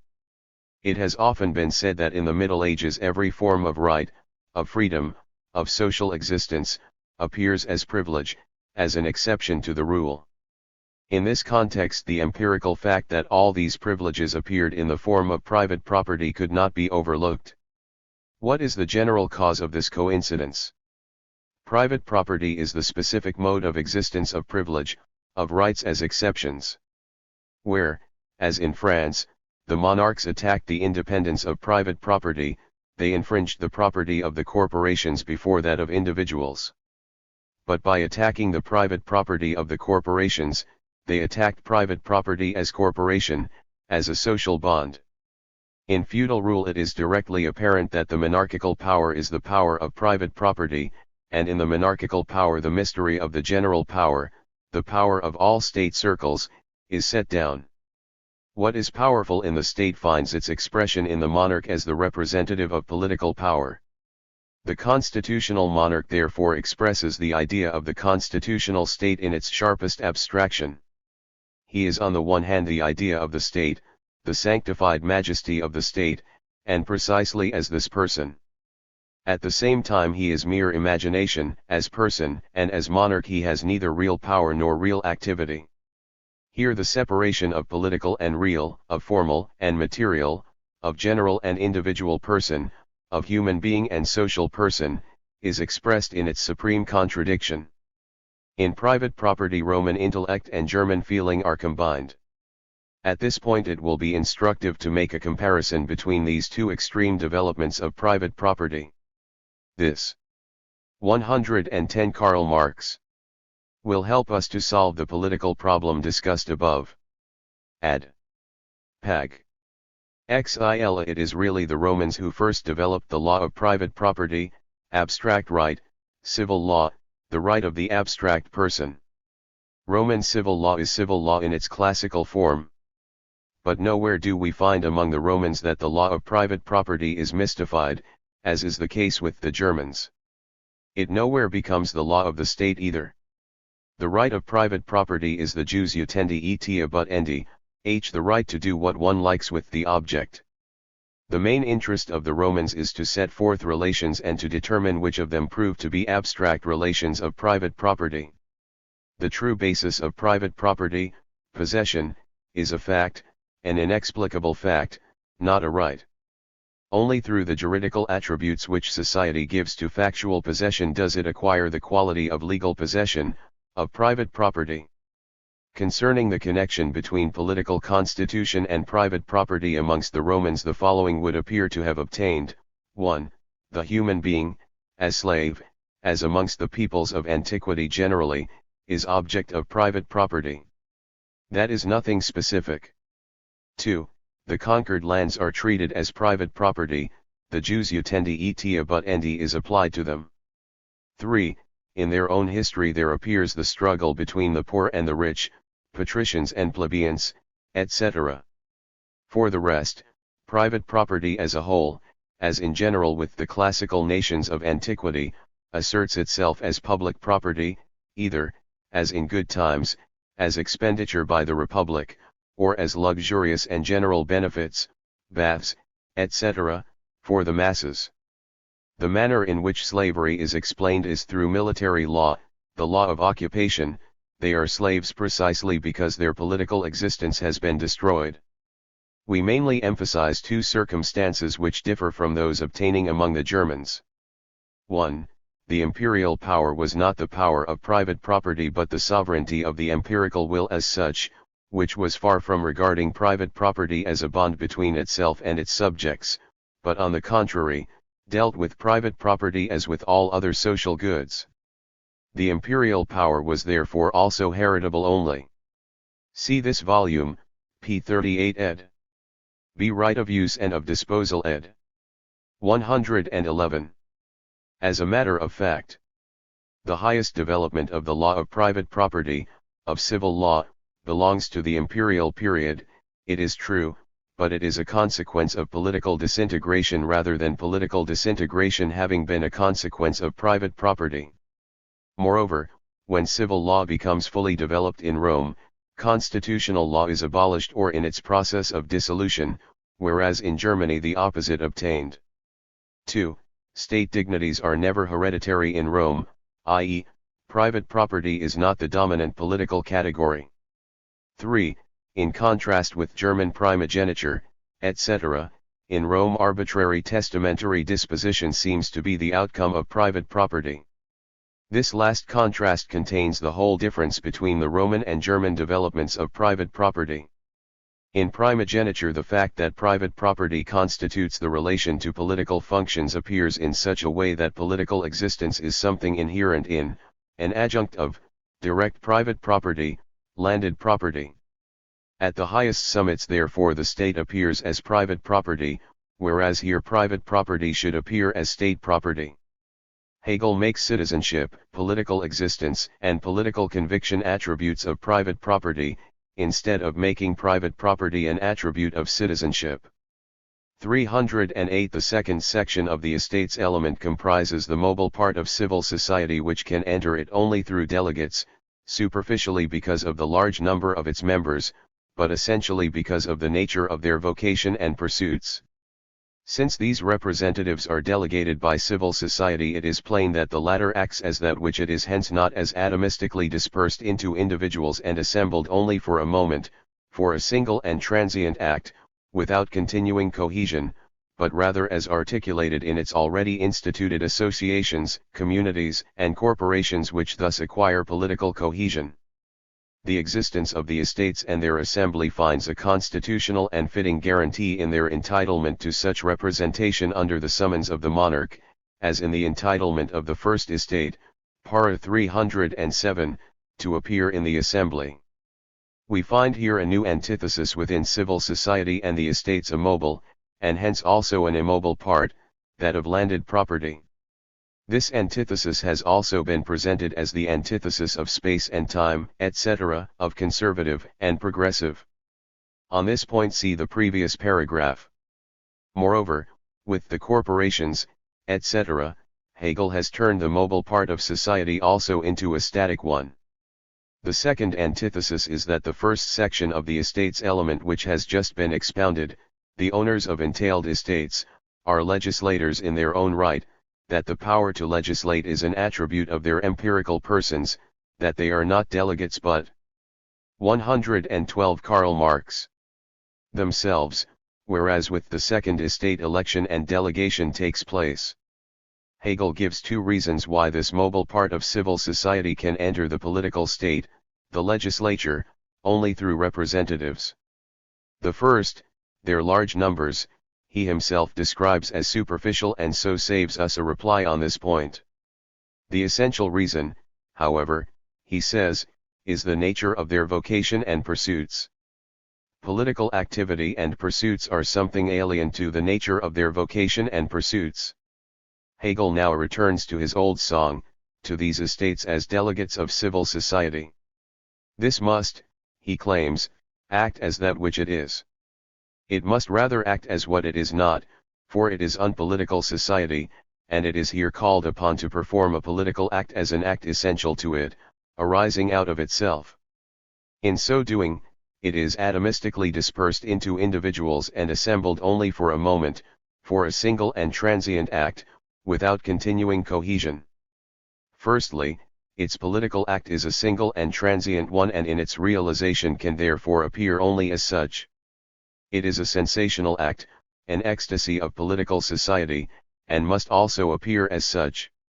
Secondly, far from objecting, Hegel has even construed it as necessary that, materially, civil society separates itself from its civil reality, appearing only as a second society delegated by itself, and that it puts forward what it is not as itself. How can he now wish formally to reject this? Hegel thinks that since society delegates by its corporations, etc., its already instituted associations, etc., thus acquire political cohesion. But they acquire either a significance which is not their significance, or else their connection as such is political and does not just acquire a political complexion as set forth above, it being rather the case that politics acquires its cohesion from the cohesion of civil society. By designating only this part of the estates element as delegated, Hegel has unwittingly described the essence of the two chambers, where they actually stand to each other in the relation which he describes. House of Representatives and House of Peers, or whatever else they are called, are here not different manifestations of the same principle but belong to two essentially different principles and social conditions. The House of Representatives is here the political constitution of civil society in the modern sense, the House of Peers in the estates sense. House of Peers and House of Representatives confront one another here as the estate and as the political representation of civil society. The one is the existing estate principle of civil society, the other is the realization of its abstract political being. Hence it goes without saying that the latter cannot exist again as the representation of 113 estates, corporations, etc., for it simply does not represent the estate aspect but the political aspect of civil society. Thus it is self-evident that in the upper house only the estate part of civil society has seats, only sovereign landed property, the hereditary landed aristocracy, for it is not one estate among others, rather the estate principle of civil society as an actual, social, that is, political, principle continues to exist only in it. It is the estate. Civil society thus has the representative of its medieval aspect in the estate house, that of its political, modern, aspect in the House of Representatives. Progress compared with the Middle Ages here consists only in the fact that the estate politics has been reduced to a special political existence alongside civic politics.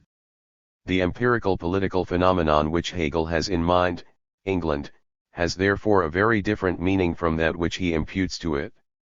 In this respect also the French Constitution is an advance. It has, it is true, reduced the House of Peers to a mere nullity, but within the principle of the constitutional monarchy, as Hegel alleged, this house by its nature can only be a nullity, the fiction of harmony between monarch and civil society, or the legislature or the political state with itself as a separate, and hence again contradictory, existence. The French have allowed the life membership of the peers to stand so as to express their independence of the choice both of government and people. But they have abolished the medieval expression of this hereditariness.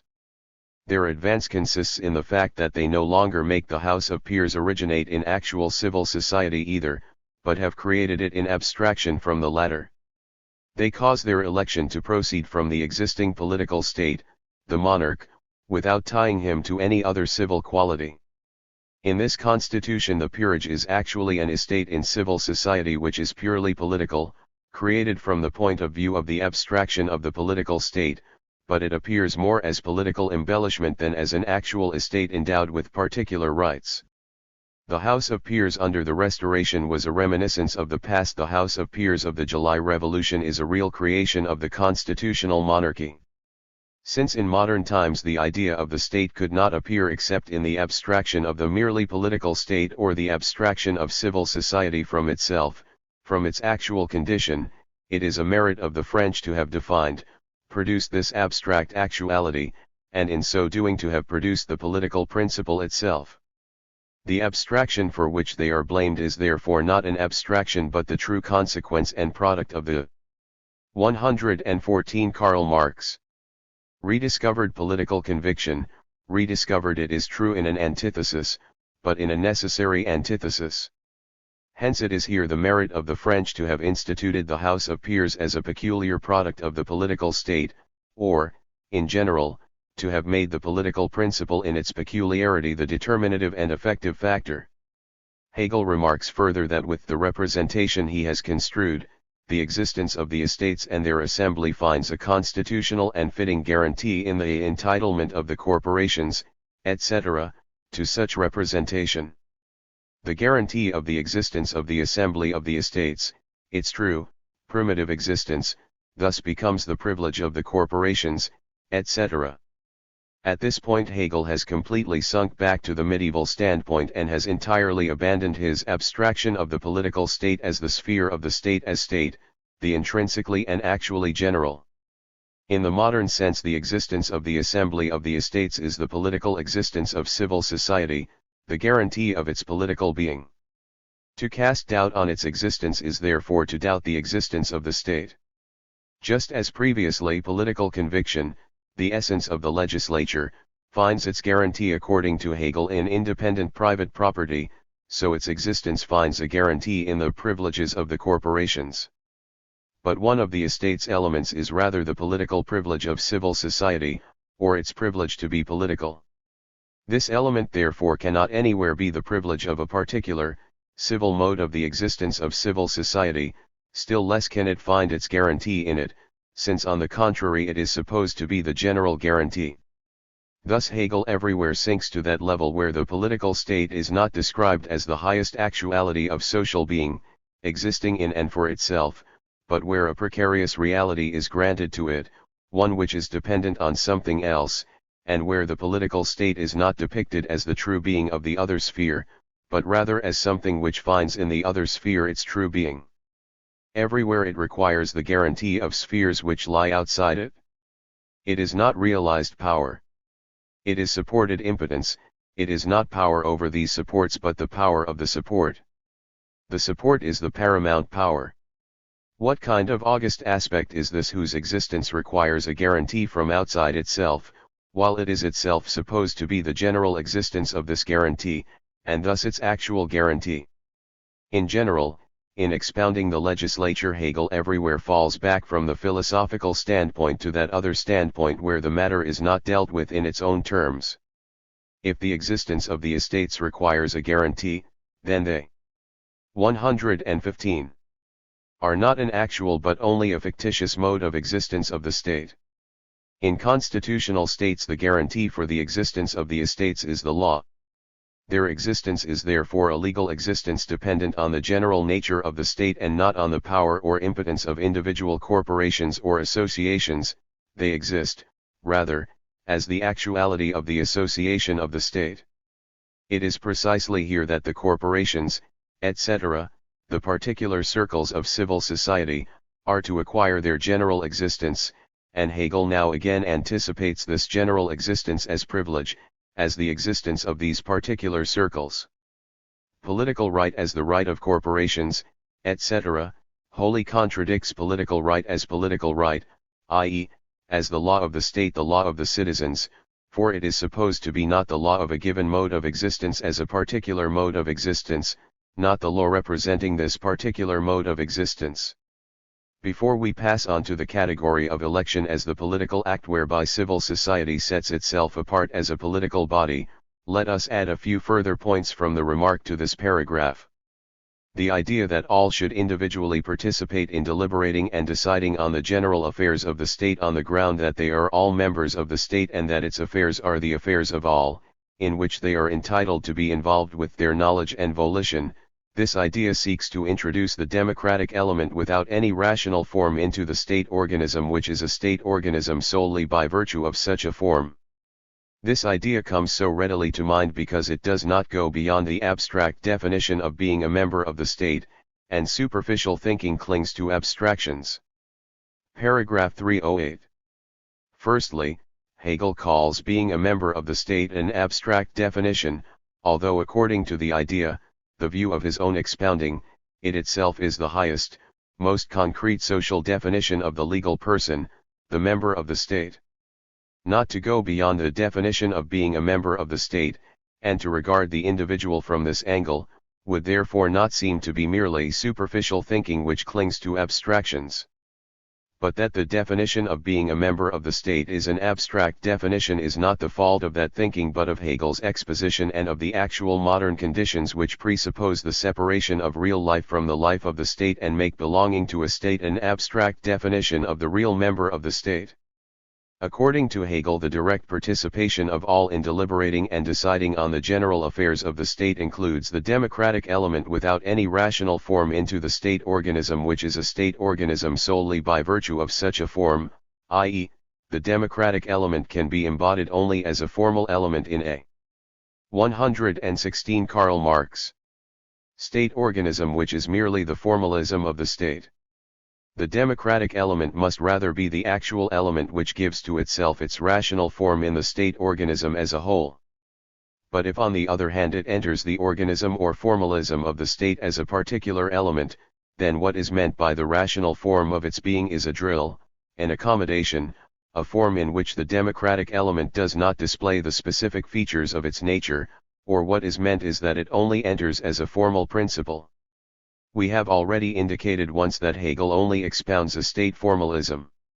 The actual material principle is for him the idea, the abstract mental form of the state as a subject, the absolute idea which contains no passive, no material element.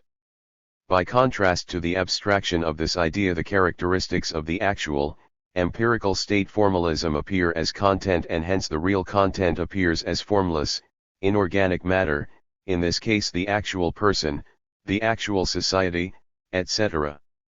Hegel put the essence of the estate's element in the concept that in this element the empirical generality becomes the subject of the intrinsically and actually general. What then should this mean but that the affairs of the state are the affairs of all, in which they are entitled to be involved with their knowledge and volition, and is it not just the estates which should be this, their realized right? And is it then surprising that the all now also want the reality of this, their right?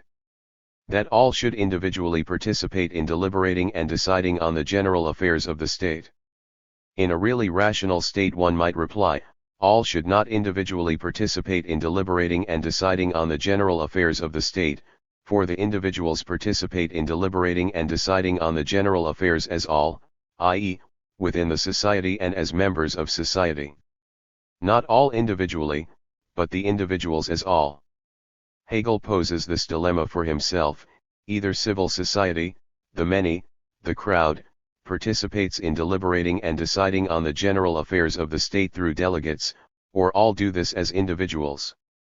This is no contrast of essence, as Hegel later seeks to represent it, but of existence, and indeed of existence at the most superficial level, of numbers, and hence the reason which Hegel himself has called superficial, the large number of members, remains the best reason that can be advanced against the direct participation of all. The question whether civil society should 117 participate in the legislative power either by entering it through delegates or by all individually sharing directly, is itself a question within the abstraction of the political state or within the abstract political state. It is an abstract political question. In both cases, as Hegel has himself shown, it is the political meaning of empirical generality. In its essential form the contrast is, the individuals all do it, or the individuals do it as a few, as not all. In both cases the universality remains only as an external multiplicity or totality of the individuals. The universality is no essential, spiritual, actual quality of the individual. It is not something through which he would lose the attribute of abstract individuality, rather the universality is only the full count of individuality. One individuality, many individualities, all individualities. 1. Many or all. None of these descriptions alters the essence of the subject, individuality. All are to participate individually in deliberating and deciding on the general affairs of the state. That means then, all shall not thus participate as all but as individuals. The question appears to stand in contradiction to itself in two ways. The general affairs of the state are state affairs, the state as actual affair. Deliberating and deciding means giving effect to the state as an actual affair. Hence it appears to be self-evident that all members of the state have a relation to the state as their actual affair. Already the concept members of the state implies that they are members of the state, a part of it, that it takes them as part of it. But if they are a part of the state, then, of course, their social being is already their real participation in it. They are not only part of the state, but the state is their portion. To be a conscious part of something means consciously to acquire a part of it, to take a conscious interest in it. Without this consciousness the member of the state would be an animal. When one says, the general affairs of the state, the impression is given that the general affairs and the state are two different things. But the state is the general affair, and thus in fact the general affairs. To participate in the general affairs of the state and to participate in the state is therefore one and the same thing. It is then a tautology that a member of the state, a part of the state, participates in the state and that this participation can only appear as deliberating or deciding or in some similar form, and hence that every member of the state participates in deliberating and deciding on the general affairs of the state, if these functions are under 118 Karl Marx stood as functions of the real participation in the state. Therefore, if one is speaking of real members of the state, one cannot speak of this participation as something which ought to be. Otherwise one would instead be speaking of subjects who ought to be and want to be, but are not really members of the state.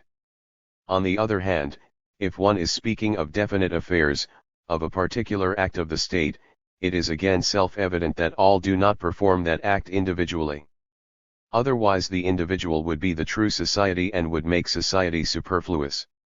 The individual would have to do everything at once, whereas society both lets him act for others and others for him. The question whether all should individually participate in deliberating and deciding on the general affairs of the state is a question which arises from the separation of the political state and civil society. As we have seen, the state exists only as the political state. The totality of the political state is the legislature. To take part in the legislature is therefore to take part in the political state, is to demonstrate and put into effect one's being as a member of the political state, as a member of the state. Hence that all wish individually to share in the legislature is nothing but the wish of all to be actual, active, members of the state, or to give themselves a political being, or to demonstrate and give effect to their being as a political being. We have further seen that the estate's element is civil society as legislative power, its political being. Hence, that civil society should penetrate the legislative power in the mass, if possible in its entirety, that actual civil society wishes to substitute itself for the fictitious civil society of the legislative power. This is merely the striving of civil society to give itself political being or to make political being its actual being. The striving of civil society to turn itself into political society, or to turn political society into actual society, appears as the striving for as general as possible a participation in the legislative power. Numbers here are not without significance.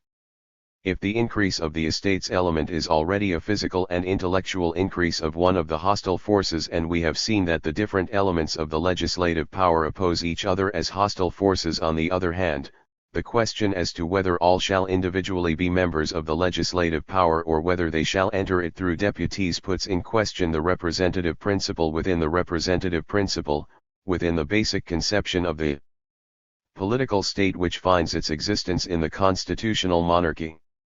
119. 1. It is a notion belonging to the abstraction of the political state that the legislature is the totality of the political state. Because this single act is the only political act of civil society, all should, and wish to, share in it at once. 2.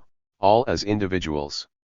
In the estates element, the legislative activity is not regarded as a social function, as a function of sociality, but rather as the act through which the individuals first enter into actual and conscious social function, i.e., into a political function. The legislative power here is no outcome, no function of society, but only its formation. The forming of the legislative power requires that all members of civil society regard themselves as individuals, they actually face each other as individuals. The attribute being members of the state is an abstract definition, an attribute which is not realized in their actual life. Either, separation of political state and civil society takes place, in which case all cannot individually share in the legislative power. The political state is a phenomenon separated from civil society. On the one hand, civil society would abandon itself if all were legislators; on the other, the political state, which confronts civil society, can bear it only in a form appropriate to the scale of the political state. Or it is precisely the participation of civil society in the political state through delegates that is the expression of their separation and of their merely dualistic unity. Or, conversely, civil society is actual political society. In this case, it is nonsense to raise a demand which has arisen only from the notion of the political state as a phenomenon separated from civil society, which has arisen only from the theological notion of the political state. In this situation, the significance of the legislative power as a representative power completely disappears. The legislative power is representation here in the sense in which every function is representative in the sense in which, example the shoemaker, insofar as he satisfies a social need, is my representative, in which every particular social activity as a species activity merely represents the species, i.e., an attribute of my own nature, and in which every person is the representative of every other. He is here representative not because of something else which he represents but because of what he is and does.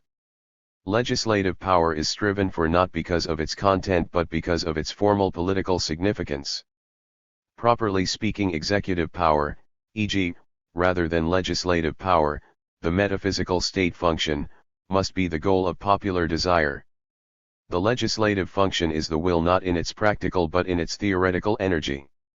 Here the will is not to have sway instead of the law, rather, the actual law has to be discovered and formulated. 120 Karl Marx. This twofold nature of the legislature as the actual legislative function and as the representative, abstract political function gives rise to a peculiarity which comes to the fore especially in France, the land of political culture. In the executive power we always have two things, the actual conduct of affairs and the political considerations behind it, as a second actual consciousness which in its total structure is the bureaucracy. The proper content of the legislative power, insofar as the existing particular interests do not come into any considerable conflict with the object of the investigation, is treated very much as separate, as a secondary matter. A question only arouses particular attention when it becomes political, i.e., either when it can be linked with a ministerial problem, and hence one involving the authority of the legislature over the executive, or as soon as it is in general a question of rights connected with the political formalism. Why is this so? Because the legislative power is at the same time the representation of the political being of civil society, because in general the political essence of a question consists in its relation to the various powers of the political state, because the legislative power represents political consciousness and because this can prove to be political only in conflict with the executive. This essential demand that every social need, law, etc., must be understood as political, that is, as determined by the state as a whole in its social sense, takes on a new turn in the state characterized by political abstraction, by being given besides its actual content a formal twist against another power, content. That is no abstraction of the French but rather a necessary consequence, since the actual state exists only as the political state formalism considered above. The opposition within the representative authority is the XCXTSSO-TQ via political mode of being of the representative author. ITY. Within this representative constitution, however, the question under consideration takes on a form different from that in which Hegel considered it. The question here is not whether civil society shall exercise the legislative power through representatives or by all individually, the question is rather one of the extension and greatest possible generalization of election, both of the right to vote and the right to be elected. This is the real point of dispute concerning political reform, in France as in England. One is not looking at election philosophically, i.e., in its specific character, if one takes it at once in relation to the monarchical or a preeminently ed. 121. Executive power. The election is the actual relation of actual civil society to the civil society of the legislature, to the representative element. Or, the election is the immediate, direct relation of civil society to the political state, a relation that is not merely representative but actually exists. It is therefore self-evident that elections are the chief political interest of actual civil society. Civil society has really raised itself to abstraction from itself, to political being as its true, general, essential mode of being only in elections, unlimited both in respect of the franchise and the right to be elected. But the completion of this abstraction is at the same time the transcendence of the abstraction. In actually positing its political existence as its true existence, civil society has simultaneously posited its civil existence, in distinction from its political existence, as inessential, and the fall of one side of the division carries with it the fall of the other side, its opposite.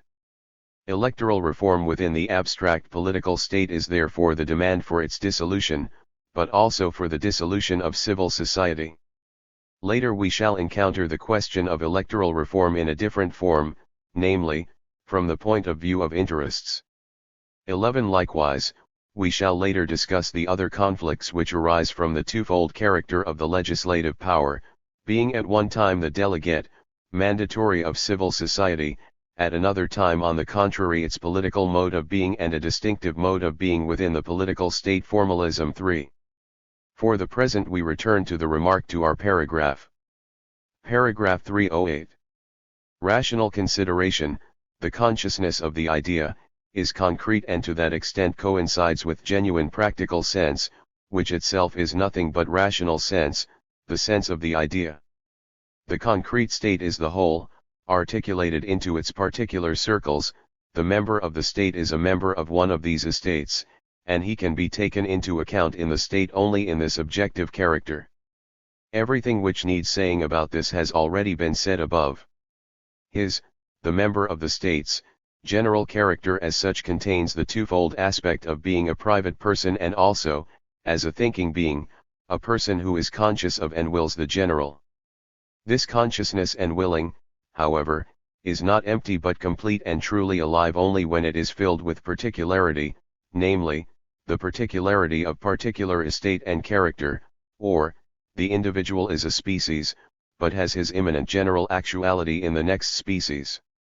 Everything that Hegel says is correct, with the reservations, 1. That he treats particular estate and character as identical, 2. That this.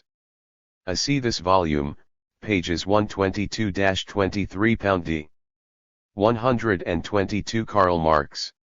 Character, the subspecies, the next species, should be posited actually, not only in itself but for itself, as subspecies of the general species, as its particularization. But Hegel is content that in the state, which he demonstrates to be the self-conscious mode of being of ethical spirit, this ethical spirit should only as such, in the sense of the general idea, be the determining factor.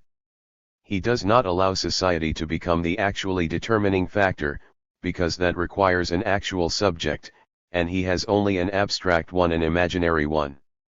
309. Since delegates are elected for the purpose of deliberating and deciding on matters of general concern, this means both that, on the strength of trust, individuals are chosen who understand these matters better than the electorate, and also that these persons do not champion the particular interests of a community or corporation against the general interest, but primarily assert the latter. Hence they are not in the position of commissioned or instruction-bearing mandatories, the less so since their assembly is meant to be a living body in which all members deliberate in common and reciprocally instruct and convince each other. The delegates are, 1. Not to be commissioned or instruction-bearing mandatories because they must not champion the particular interests of a community or corporation against the general interest, but primarily assert the latter. Hegel has first construed the delegates as delegates of corporations, etc., so as thereupon to bring in again the other political aspect that they are not bound to champion the particular interests of the corporations, etc.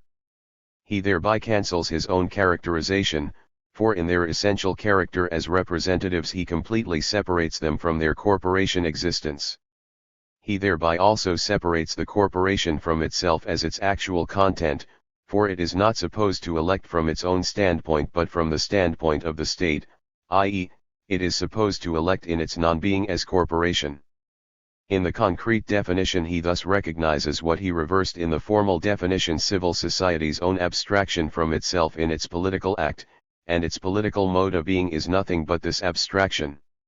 The reason Hegel gives is that they are elected precisely for the purpose of dealing with matters of general concern, but corporations do not exist as matters of general concern. 2. Election of delegates is supposed to mean that, on the strength of trust, individuals are chosen who understand these matters better than the electorate, from which once again it is supposed to follow that the deputies do not stand in the position of mandatories.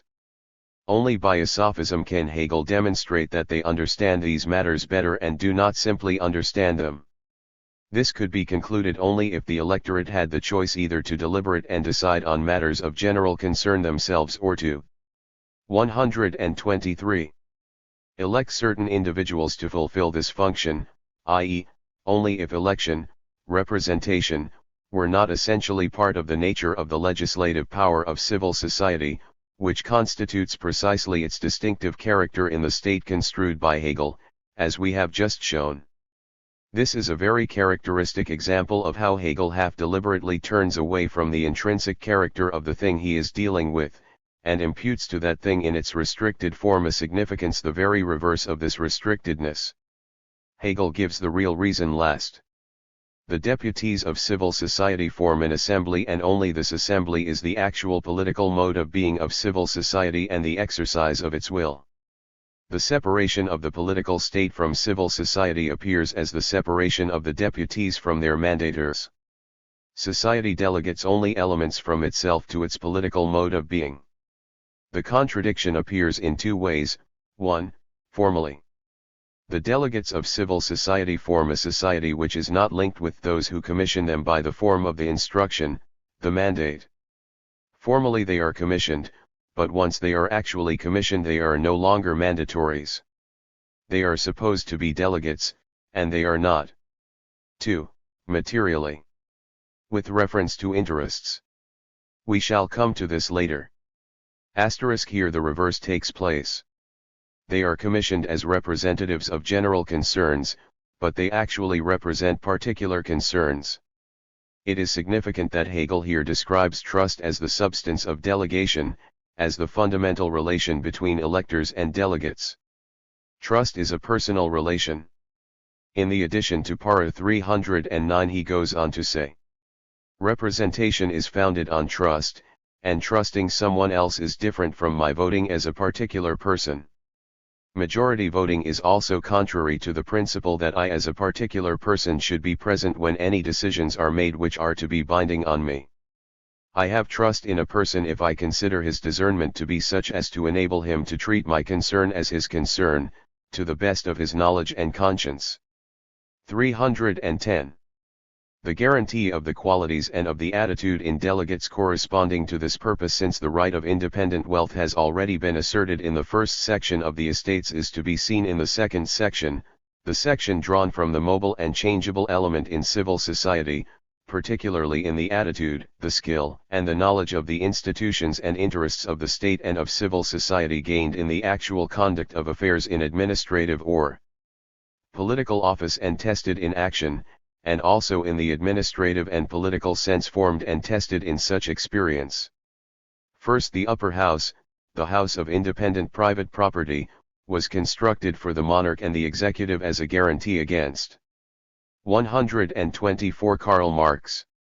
The attitude of the lower house as the political mode of existence of the empirical generality, and now Hegel again demands a new guarantee, which is to guarantee the attitude, etc., of the lower house itself. First, trust, the guarantee of the electors, was the guarantee of the delegates. Now, this trust itself requires a further guarantee of its soundness. Hegel seems to be rather inclined to turn the lower house into a chamber of civil service pensioners. He demands not only political sense, but also administrative, bureaucratic, sense. What he demands here really is that the legislature should be the actual governing power. He expresses this by demanding bureaucracy twice, once as representing the monarch and again as the representative of the people. Even if in constitutional states civil servants are allowed to be deputies, this occurs only because in general there is abstraction from social rank, from civil quality, and the abstraction of citizenship prevails. Hegel forgets here that he made the representation originate in the corporations and that these are directly opposed by the executive. He goes so far in this forgetfulness in its turn is forgotten in the very next paragraph that he carries it to the point of creating an essential distinction between delegates of the corporations and delegates of the estates. In the remark to this paragraph we read, "Subjective opinion of oneself easily finds superfluous, or perhaps even offensive, the demand for such guarantees if it is made with regard to what is called the people. The state, however, is characterized by objectivity, not by a subjective opinion and its self-confidence. It can recognize in individuals only their objectively recognizable and tested qualities, and it must be all the more careful on this point in connection with this the second section of the Estates, since this section is rooted in interests and occupations directed towards the particular, i.e., in the sphere where chance, changeability, and caprice enjoy their right of free play. Here the thoughtless inconsistency and the administrative sense of Hegel become truly repulsive. At the end of the addition to the preceding paragraph para 309 he says, "The electors require a guarantee that the delegate will further and secure this, i.e., the task described above. This guarantee for the electors has secretly been developed into a guarantee against the electors, against their self-confidence. In the estates element the empirical generality was to attain to the element of subjective formal freedom. In it, public consciousness as the empirical generality of the opinions and thoughts of the many was to come into existence, para 301. A page from Marx's manuscript of the contribution to the critique of Hegel's philosophy of law. 127. Now these opinions and thoughts are first to pass a government test to prove that they are the government's opinions and thoughts. For Hegel here stupidly speaks of the state as a finished thing, although he is only now about to complete the construction of the state with the estates element. He speaks of the state as a concrete subject which does not take into account subjective opinion and its self-confidence, and for which individuals must demonstrate their recognizable and tested qualities. All that is missing is for Hegel to demand that the estates should pass an examination set by their worshipful government. Hegel here descends almost to servility. We see him infected through and through with the miserable arrogance of the Prussian civil service, which in its bureaucratic stupidity grandly looks down on the self-confidence of the people's own subjective opinion. For Hegel, the state is everywhere here identical with the government. In an actual state, mere trust, subjective opinion, can indeed not suffice. But in the state constructed by Hegel, the political attitude of civil society is mere opinion, precisely because the political being of civil society is an abstraction from its actual being, precisely because the state as a whole is not the objectification of the political attitude. If Hegel wished to be consistent, he would on the contrary have to make every effort to construe the state's element in accordance with its essential character, para 301, as the being for themselves of matters of general concern in the thoughts, etc., of the many, that is, to construe it quite independently of the other presuppositions of the political state. Just as Hegel earlier described the view which presumes bad will in the government, etc., as the view of the vulgar crowd, so it is equally and still more characteristic of the vulgar crowd to presume bad will in the people. Hegel, then, must not find it either superfluous or offensive in the theoreticians, whom he despises, if they demand guarantees with regard to what is called the state, the soi-disant state, the government, if they demand guarantees that the attitude of the bureaucracy is the attitude of the state. 311. Delegation, since it issues from civil society, means furthermore that the delegates are conversant with the special needs, difficulties, and particular interests of civil society and share them. Since in accordance with the nature of civil society delegation is initiated by its various corporations, para 308, and since the simplicity of this mode of appointment is not impeded by abstractions and atomistic notions, it is thus directly satisfactory from this point of view, and elections are either something altogether superfluous or reduced to a minor play of opinion and caprice. 128 Karl Marx. Firstly, Hegel links delegation in its character as legislative power, paras 309, 310, to delegation as issuing from civil society, i.e., to its representative nature, by a simple furthermore. The huge contradictions which are implied in this furthermore are expressed equally thoughtlessly by him. According to paragraph 309, the delegates are not to champion the particular interests of a community or corporation against the general interest, but primarily assert the latter. According to paragraph 311, they come from the corporations, represent these particular interests and needs, and do not allow themselves to be impeded by abstractions, as if the general interest were not just such an abstraction, and an abstraction precisely from the interests of their corporations, etc. In paragraph 310 it is stipulated that the delegates shall have acquired and tested an administrative and political sense through the actual conduct of affairs, etc. In paragraph 311 they are required to have a corporation and civil sense. In the addition to paragraph 309 we read that representation is founded on trust. According to paragraph 311, elections, this realization of trust, this giving effect to it and making it apparent, are either something altogether superfluous or reduced to a minor play of opinion and caprice. That on which representation is founded, its essence, is thus for representation either something altogether superfluous, etc. In one breath Hegel thus utters the flat contradictions: representation is founded on trust, on the reliance of one person on another, and it is not founded on that trust. This is merely an empty game. Not the particular interest but the person and his citizenship, the general interest, is the object of representation. On the other hand, the particular interest is the substance of representation, the spirit of this interest is the spirit of the representative. In the remark to the paragraph which we are now considering, these contradictions are developed even more glaringly. At one time representation is the representation of the person, at another time, of a particular interest, a particular matter. It is obviously of advantage that amongst the delegates there should be individuals who can speak for each particular main branch of society, e.g., for trade, manufacture, etc., who know that branch thoroughly, and themselves belong to it. With the notion of free, unrestricted elections, this important consideration is left to chance only. Each of these branches, however, has the same right to be represented as the others. If the delegates are regarded as representatives, this has an organically rational meaning only when they are representatives not of individuals, of a conglomerate, but are representatives of one of the essential spheres of society, of its major interests. In this case representation no longer means 129. That one takes the place of another. The point is rather that the interest itself is actually present in the representative, just as the representative is there for the sake of his own objective element. It may further be remarked that election by the many individuals necessarily brings with it indifference towards voting, especially in large states, since one vote has an insignificant effect where there are so many, and those who are entitled to vote, however much this right is brought to their notice as something valuable, simply do not turn up to vote.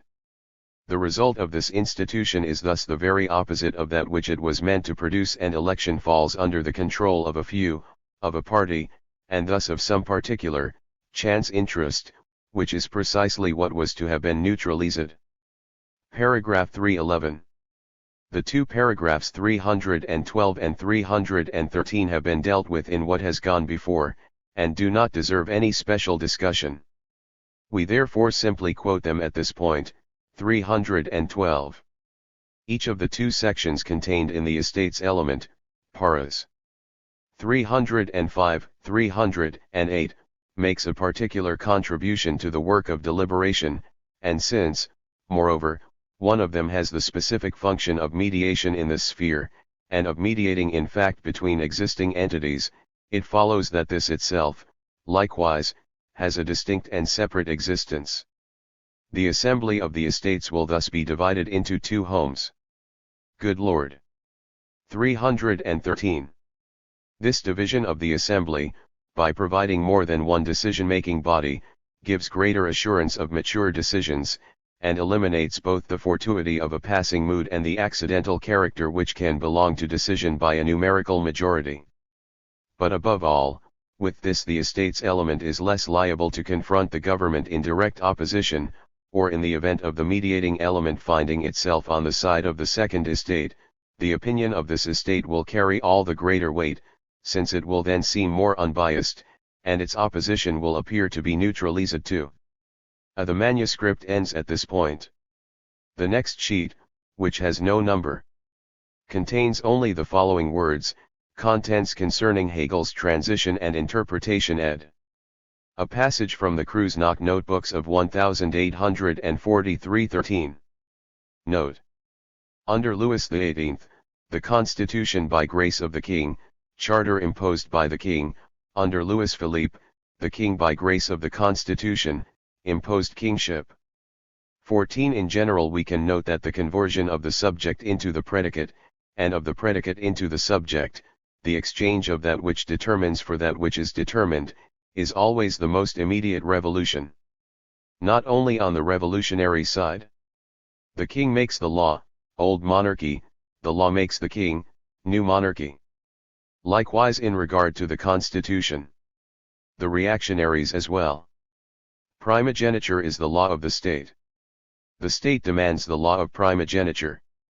Owing to the fact, therefore, that Hegel makes the elements of the state idea the subject, and the old forms of existence of the state the predicate, whereas in historical reality the reverse is the case, the state idea being instead the predicate of those forms of existence, he expresses only the general character of the period, its political teleology.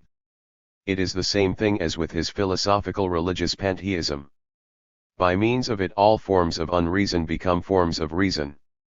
But essentially here in religion reason is made the determining factor, while in the state the idea of the state is made the determining factor.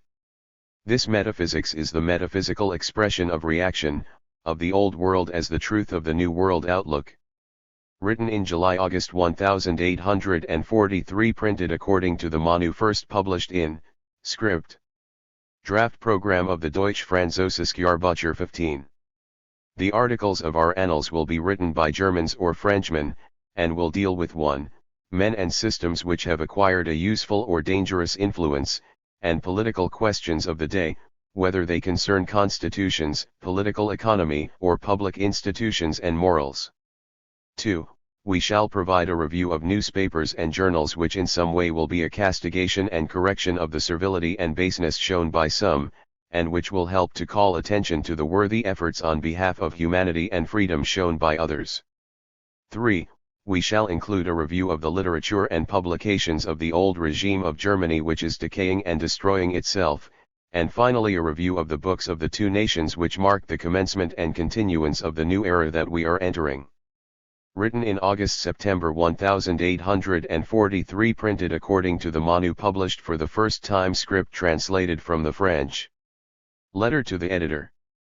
Of the Démocratie Pacifique 1. Number 28 of the Bien Public contains the following lines. The Königszeitung publishes a letter from Leipzig in which it is stated that a journal in French and German is due to appear shortly in Paris under the editorship of Dr. Ruga, to which M. de Lamartine and M. de Lamennais are said to have promised their collaboration. It is not true that M. de Lamartine has undertaken to write in any journal and, in particular, in the one in question, with M. de Lamennais. M. de Lamartine, who is wholly absorbed in his parliamentary work, is reserving for the Histoire de Girondins the little leisure that politics leaves him. It is true that M. de Lamartine has not undertaken to write for the journal in question with M. de Lamennais, but we affirm that he has let us hope for his collaboration in the journal that we are proposing to found. In addressing ourselves separately to these two famous personages, we have been prompted by the belief that for a work such as that of an intellectual alliance between France and Germany one should seek the support of all eminent representatives of progress in France. Furthermore, we declare that the letter from Leipzig published by the Königszeitung, which gave rise to the article in the Bien Public, did not emanate from us or from any of our friends. Arnold Ruga, former editor of the Deutsche Jahrbucher. Charles Marx, former editor of the Rheinische Paris, December 10, 1843.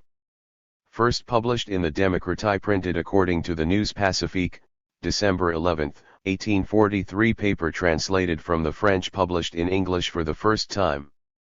Letters. From the Deutsche Französisch. Jahrbucher 1 *. M to RA. On the canal boat going to D. March 1843. I am now traveling in Holland. As far as I can judge from the Dutch and French newspapers, Germany is sunk deep in the mire and will sink still deeper. I assure you, even if one has no feeling of national pride at all, nevertheless one has a feeling of national shame, even in Holland. The most insignificant Dutchman is still a citizen compared with the greatest German. And the verdict of the foreigners on the Prussian government. A horrifying unanimity prevails. No one is any longer deceived about the Prussian system and its simple nature. After all, therefore, the new school has been of some use. The mantle of liberalism has been discarded and the most disgusting despotism in all its nakedness is disclosed to the eyes of the whole world. That, too, is a revelation, although one of the opposite kind. It is a truth which, at least, teaches us to recognize the emptiness of our patriotism and the abnormity of our state system, and makes us hide our faces in shame. You look at me with a smile and ask, what is gained by that? No revolution is made out of shame. I reply, shame is already revolution of a kind. Shame is actually the victory of the French Revolution over the German patriotism that defeated it in 1813. Shame is a kind of anger which is turned inward. And if a whole nation really experienced a sense of shame, it would be like a lion, crouching ready to spring. I admit that in Germany even shame is not yet felt. On the contrary, these miserable people are still patriots. But what system is capable of knocking the patriotism out of them if not this ridiculous system? A Marx to Ruga ed. 134 Karl Marx. Of the New Cavalier 3. The comedy of despotism that is being played out with us is just as dangerous for him, as the tragedy once was for the Stuarts and Bourbons. And even if for a long time this comedy were not to be looked upon as the thing it actually is, it would still amount to a revolution. The state is too serious a thing to be turned into a kind of harlequinade. A ship full of fools 19 could perhaps be allowed to drift for quite a time at the mercy of the wind, but it would be driven to meet its fate precisely because the fools would not believe this. This fate is the impending revolution. M. to R.B. Cologne, May 1843. Your letter, my dear friend, is a fine elegy, a funeral song 20 that takes one's breath away, but there is absolutely nothing political about it. No people wholly despairs, and even if for a long time it goes on hoping merely out of stupidity, yet one day, after many years, it will suddenly become wise and fulfill all its pious wishes. Nevertheless, you have infected me, your theme is still not exhausted, I want to add the finale, and when everything is at an end, give me your hand, so that we may begin again from the beginning. Let the dead bury their dead and mourn them. On the other hand, it is enviable to be the first to enter the new life alive, that is to be our lot. It is true that the old world belongs to the Philistine. But one should not treat the latter as a bugbear from which to recoil in fear. On the contrary, we ought to keep an eye on him. It is worthwhile to study this Lord of the world.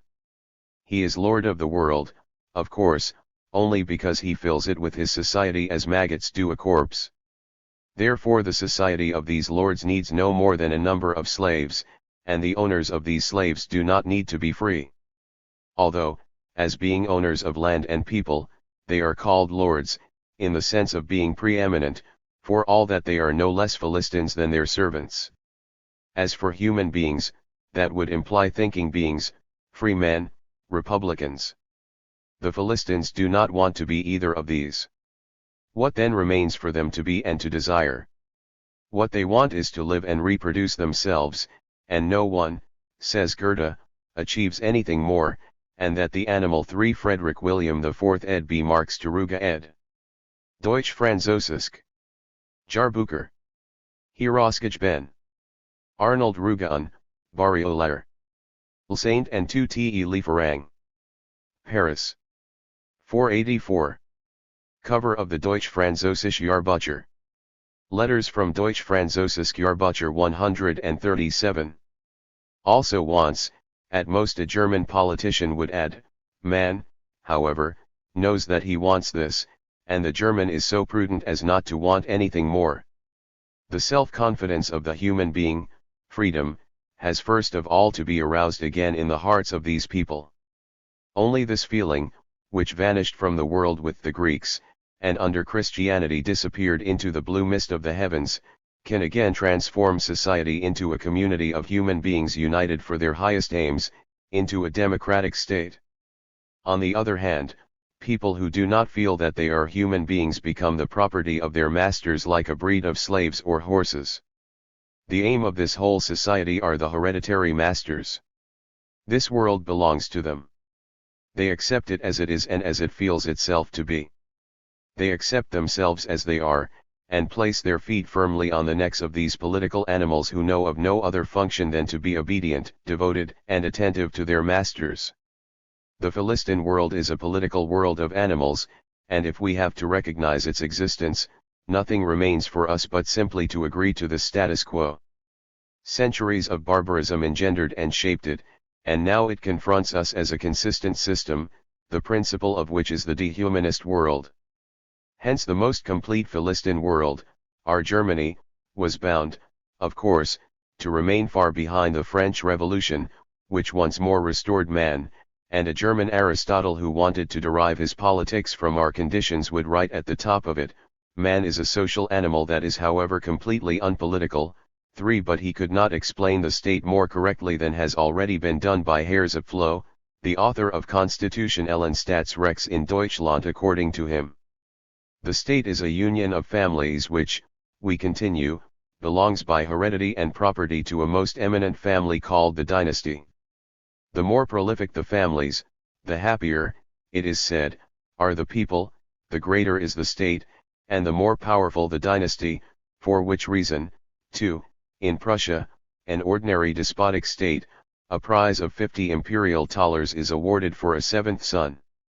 The Germans are such circumspect realists that all their desires and their loftiest thoughts do not go beyond a bare existence. And this reality nothing more is taken into account by those who 138 Karl Marx rule over them.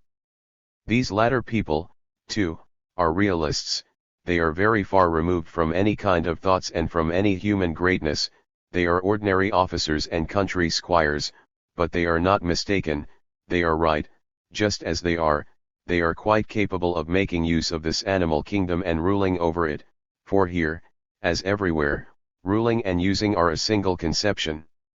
And when homage is paid to them and they survey the swarming mass of these brainless beings, what is more likely to occur to them than the thought that Napoleon had at the Berezina?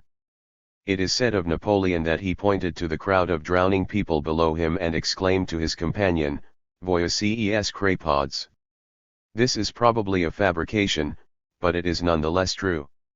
Despotism's sole idea is contempt for man, the dehumanist man, and this idea has the advantage over many others of being at the same time a fact. The despot always sees degraded people. They drown before his eyes and for his sake in the mire of ordinary life, from which, like toads, they constantly make their appearance anew. If such a view comes to be held even by people who were capable of great aims, such as Napoleon before his dynastic madness, how can a quite ordinary king in such surroundings be an idealist? The monarchical principle in general is the despised, the despicable, the dehumanist man, and Montesquieu was quite wrong to allege that it is honor. He gets out of the difficulty by distinguishing between monarchy, despotism and tyranny. But those are names for one and the same concept, and at most they denote differences in customs though the principle remains the same. Where the monarchical principle has a majority behind it, human beings constitute the minority, where the monarchical principle arouses no doubts, there human beings do not exist at all. Why should someone like the King of Prussia, to whom it has never been demonstrated that his role is problematical, not be guided exclusively by his whims? And when he acts in that way, what is the result? Contradictory intentions. Well, then nothing will come of it. Impotent trends. They are still the sole political reality. Ridiculous and embarrassing situations. There is only one situation which is ridiculous and only one which is embarrassing, and that is abdication from the throne. So long as whim retains its place, it is in the right. It can be as unstable, senseless, and contemptible as it chooses, it is still good enough for ruling. Just look at these toads. EDB. Chl Montesquieu, de l'Esprit de Lois ed. C. Friedrich William IV ed. Letters from Deutsch Französisch Jahrbucher 139. People that has never known any other law but the arbitrary power of its kings. I do not say that a brainless system and loss of respect within the state and outside it will be without consequences, I do not undertake to insure the ship of fools, but I assert, the King of Prussia will remain the man of his time so long as the topsy-turvy world is the real world. As you know, I have given much thought to this man. Already at the time when he still had only the Berliner Politisches Wochenblatt as his organ, I recognized his value and his role. Already when the oath of allegiance was taken in Königsberg, he justified my supposition that the question would now become a purely personal one. 21 He declared that his heart and his turn of mind would be the future fundamental law of the realm of Prussia, of his state, and in point of fact, in Prussia the king is the system. He is the sole political person. In one way or another, his personality determines the system. What he does or is allowed to do, what he thinks or what is attributed to him, is what in Prussia the state thinks or does. Therefore the present king has really performed a service by stating this so unambiguously. But the mistake which people made for a time was to attach importance to the desires and thoughts that would be expressed by the king. This could not alter the matter in the slightest. The Philistine is the material of the monarchy, and the monarch always remains only the king of the Philistines. He cannot turn either himself or his subjects into free, real human beings while both sides remain what they are. The King of Prussia has tried to alter the system by means of a theory which in this form his father III really did not have. The fate of this attempt is well known. It was a complete failure. This was to be expected.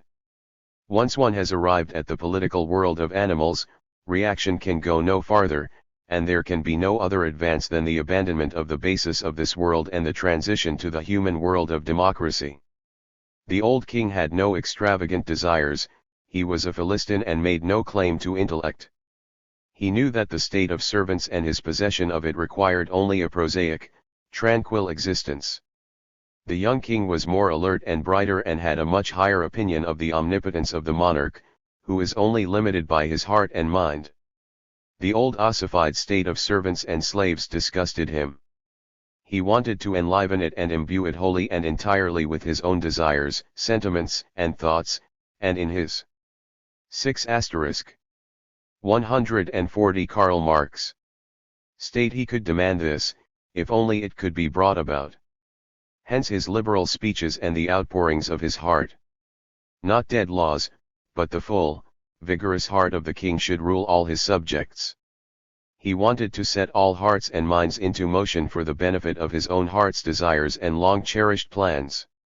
A movement did result, but the other hearts did not beat like that of the king, and those over whom he ruled could not open their mouths without speaking about the abolition of the old domination. The idealists, who have the audacity to want to turn men into human beings, spoke out, and while the king wove fantasies in the old German manner, they considered they had the right to philosophies in the new German manner. Of course, this was shocking in Prussia. For a moment the old order of things seemed to have been turned upside down, indeed things began to be transformed into human beings, there even appeared renowned persons, although the mention of names is not permitted in the diets.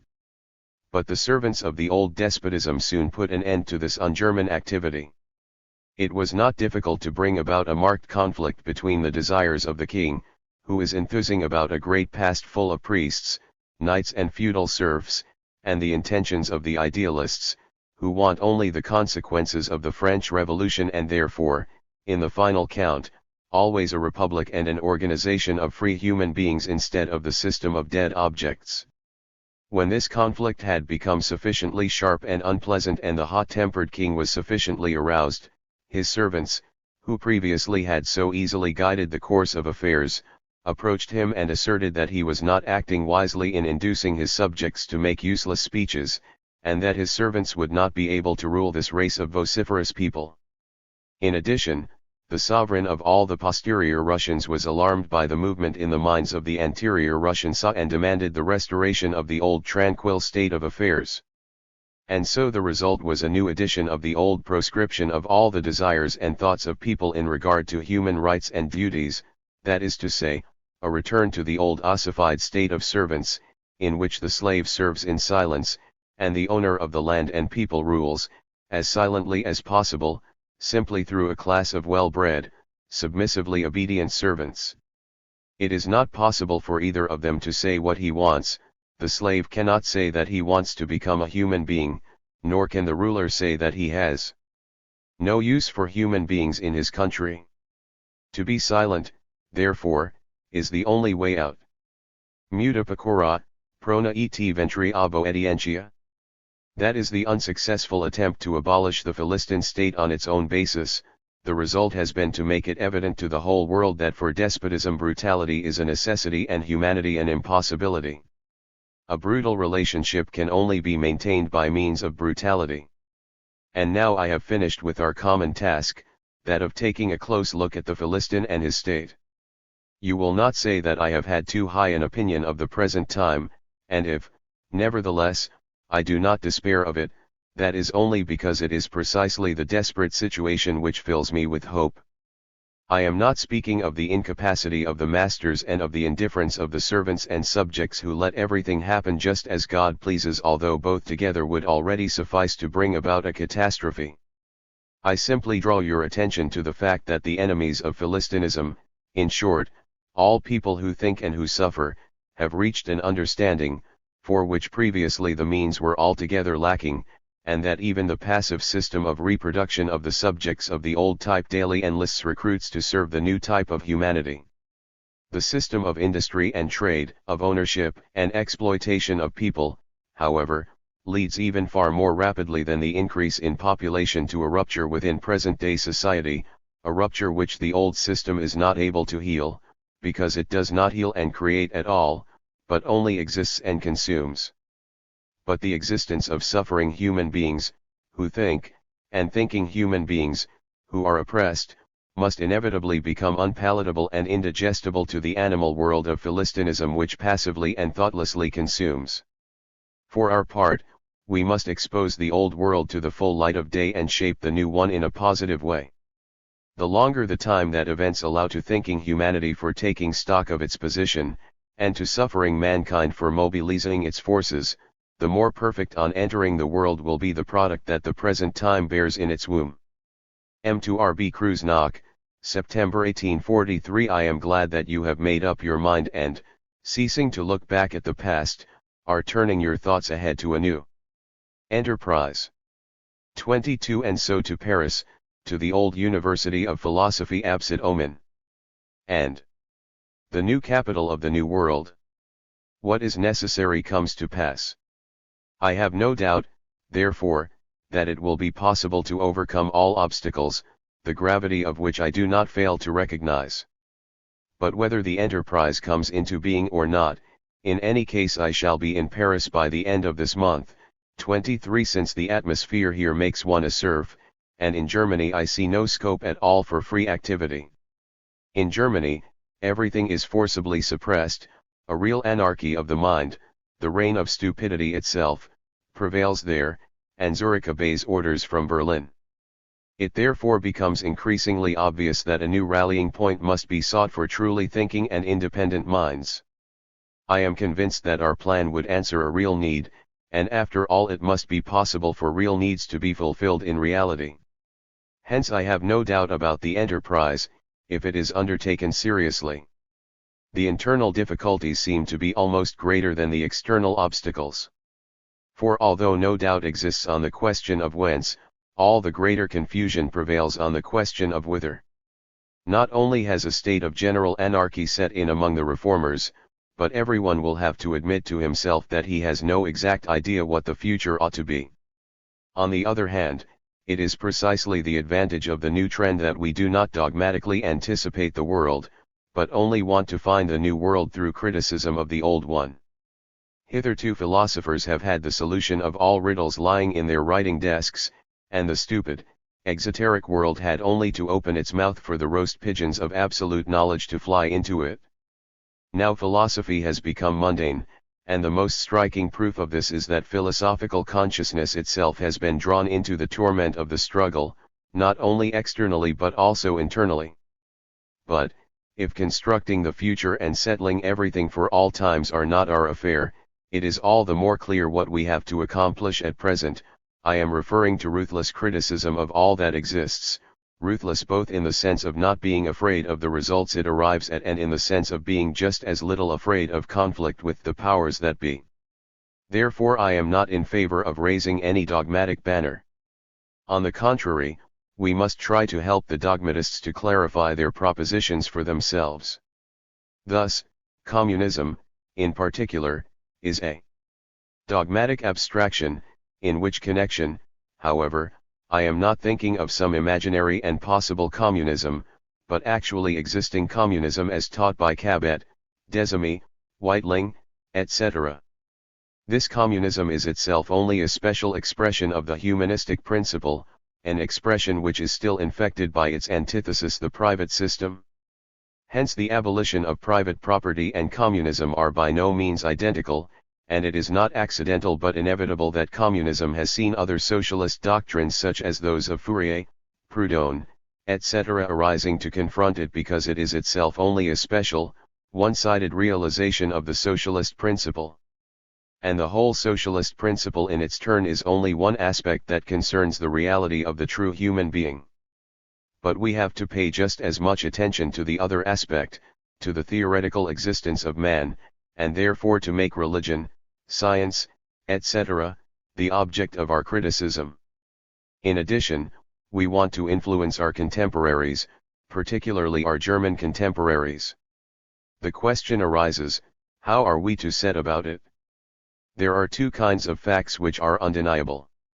In the first place, religion, and next to it, politics, are the subjects which form the main interest of Germany today. We must take these, in whatever form they exist, as our point of departure, and not confront them with some ready-made system such as, for example, the voyage en Icari. Reason has always existed, but not always in a reasonable form. The critic can therefore start out from any form of theoretical and practical consciousness, and from the forms peculiar to existing reality develop the true reality as its obligation and its final goal. As far as real life is concerned, it is precisely the political state in all its modern forms which, even where it is not yet consciously imbued with socialist demands, contains the demands of reason. And the political state does not stop there. Everywhere it assumes that reason has been realized. But precisely because of that, it everywhere becomes involved in the contradiction between its ideal function and its real prerequisites. From this conflict of the political state with itself, therefore, it is possible everywhere to develop the social truth. Just as religion is a register of the theoretical struggles of mankind, so the political state is a register of the practical struggles of mankind. Thus, the political state expresses, within the limits of its form subspecie rei publici, be all social struggles, needs, and truths. Therefore, to take as the object of criticism a most specialized political question such as the difference between a system based on social estate and one based on representation is in no way below the hauteur de principes *, for this question only expresses in a political way the difference between rule by man and rule by private property. Therefore the critic not only can, but must deal with these political questions, which according to the extreme socialists are altogether unworthy of attention. In analyzing the superiority of the representative system over the social estate system, the critic in a practical way wins the interest of a large party. By raising the representative system from its political form to the universal form, and by bringing out the true significance underlying this system, the critic at the same time compels this party to go beyond its own confines, for its victory is at the same time its defeat.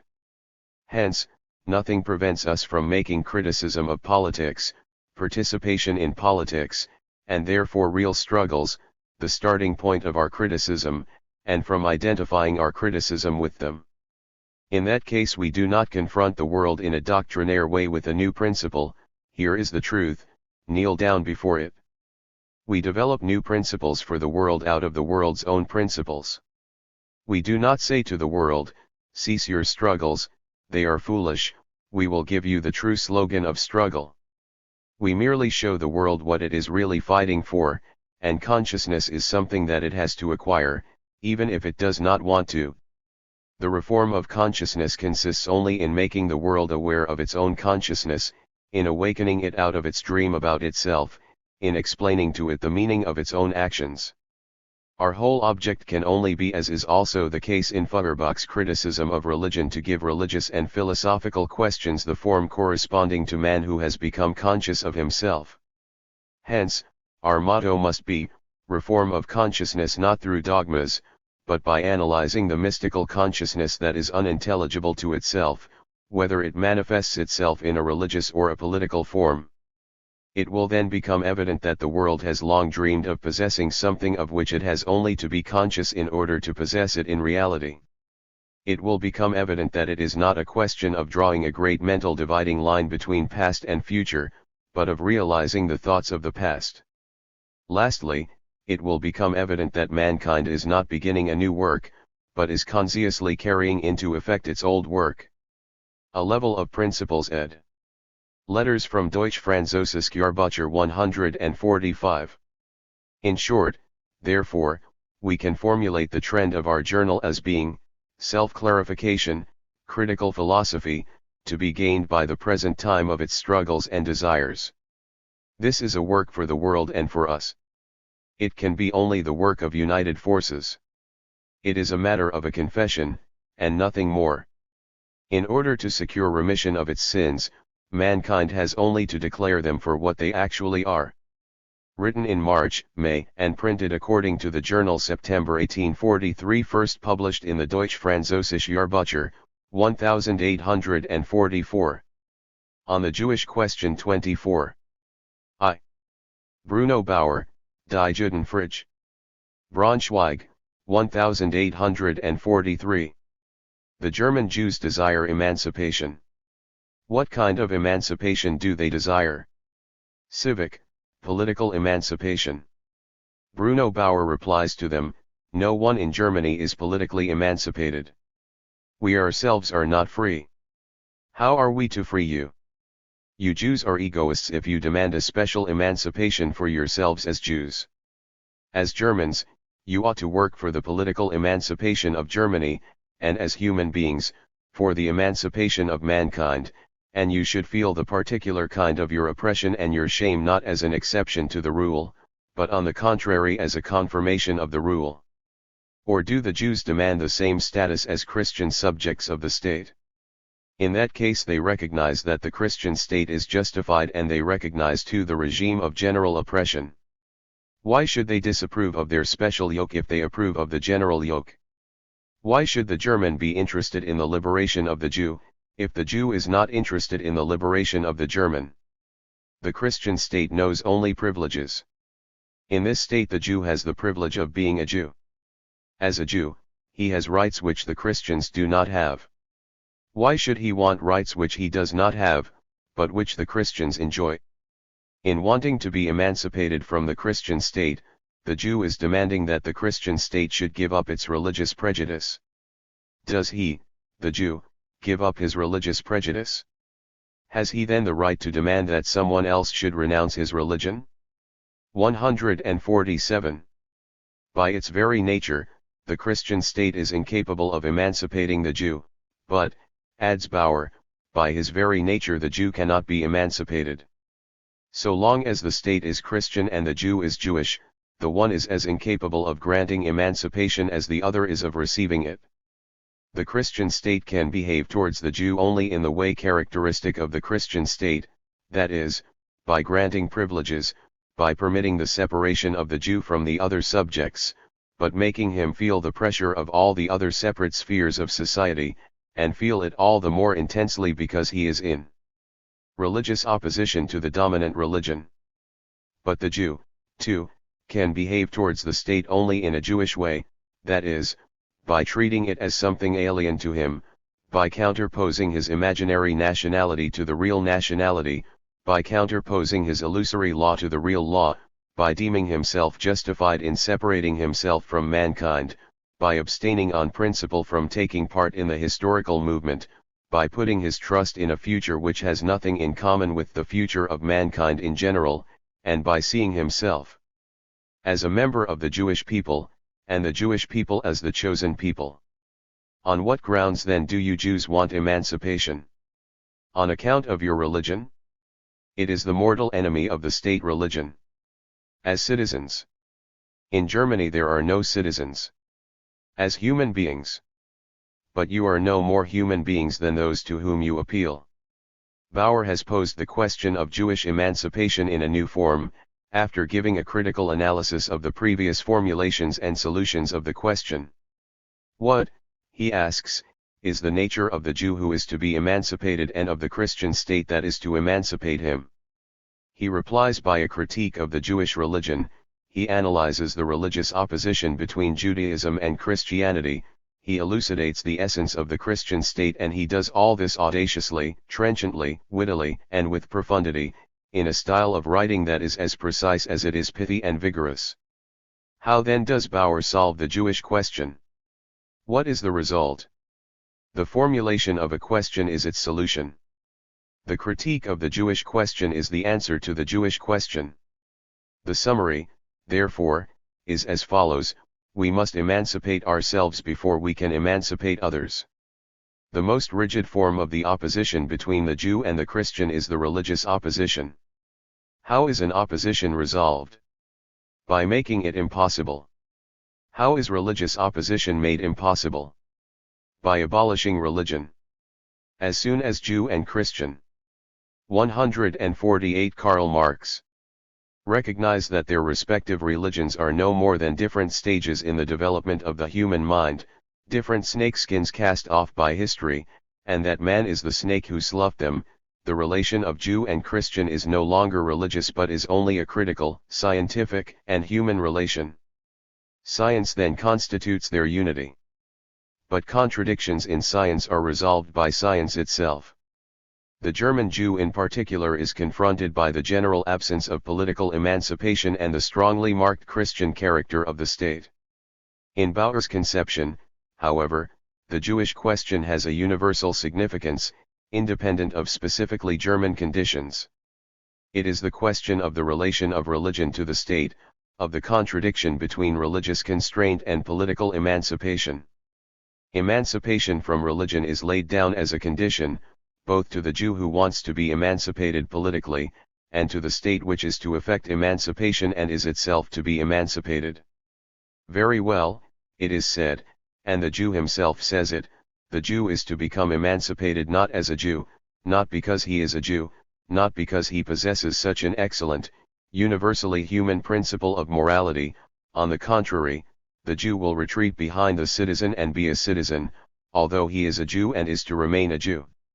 That is to say, he is and remains a Jew, although he is a citizen and lives in universally human conditions. His Jewish and restricted nature triumphs always in the end over his human and political obligations. The prejudice remains in spite of being outstripped by general principles. But if it remains, then, on the contrary, it outstrips everything else. Only sophistically, only apparently, would the Jew be able to remain a Jew in the life of the state. Hence, if he wanted to remain a Jew, the mere appearance would become the essential and would triumph, that is to say, his life in the state would be only a semblance or only a temporary exception to the essential and the rule. Die Fähigkeit der heutigen Juden und Christen, Friese werden.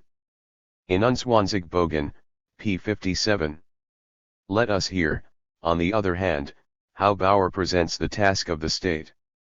France, he says, has recently shown us, Proceedings of the Chamber of Deputies, December 26, 1840, in connection with the Jewish question just as it has continually done in all other political questions, the spectacle of a life which is free, but which revokes its freedom by law, hence declaring it to be an appearance, and on the other hand contradicting its free laws by its action. Die Judenfreiheit, p. 64. In France, universal freedom is not yet the law. The Jewish question too has not yet been solved, because legal freedom, the fact that all citizens are equal, is restricted in actual life, which is still dominated and divided by religious privileges, and this lack of freedom in actual life reacts on law and compels the latter to sanction the division of the citizens, who as such are free, into oppressed and oppressors. p. 65. When, therefore, would the Jewish question be solved for France? 149.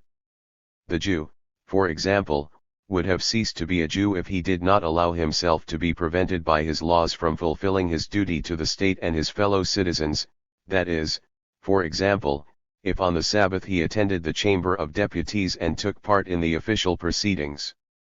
Every religious privilege, and therefore also the monopoly of a privileged church, would have been abolished altogether, and if some or many persons, or even the overwhelming majority, still believed themselves bound to fulfill religious duties, this fulfillment ought to be left to them as a petty private matter. p. 65. There is no longer any religion when there is no longer any privileged religion. Take from religion its exclusive power and it will no longer exist. p. 66. Just as M. Martin du Nord saw the proposal to omit mention of Sunday in the law as a motion to declare that Christianity has ceased to exist, with equal reason, and this reason is very well founded, the declaration that the law of the Sabbath is no longer binding on the Jew would be a proclamation abolishing Judaism. p. 71. Bauer therefore demands, on the one hand, that the Jew should renounce Judaism, and that mankind in general should renounce religion, in order to achieve civic emancipation.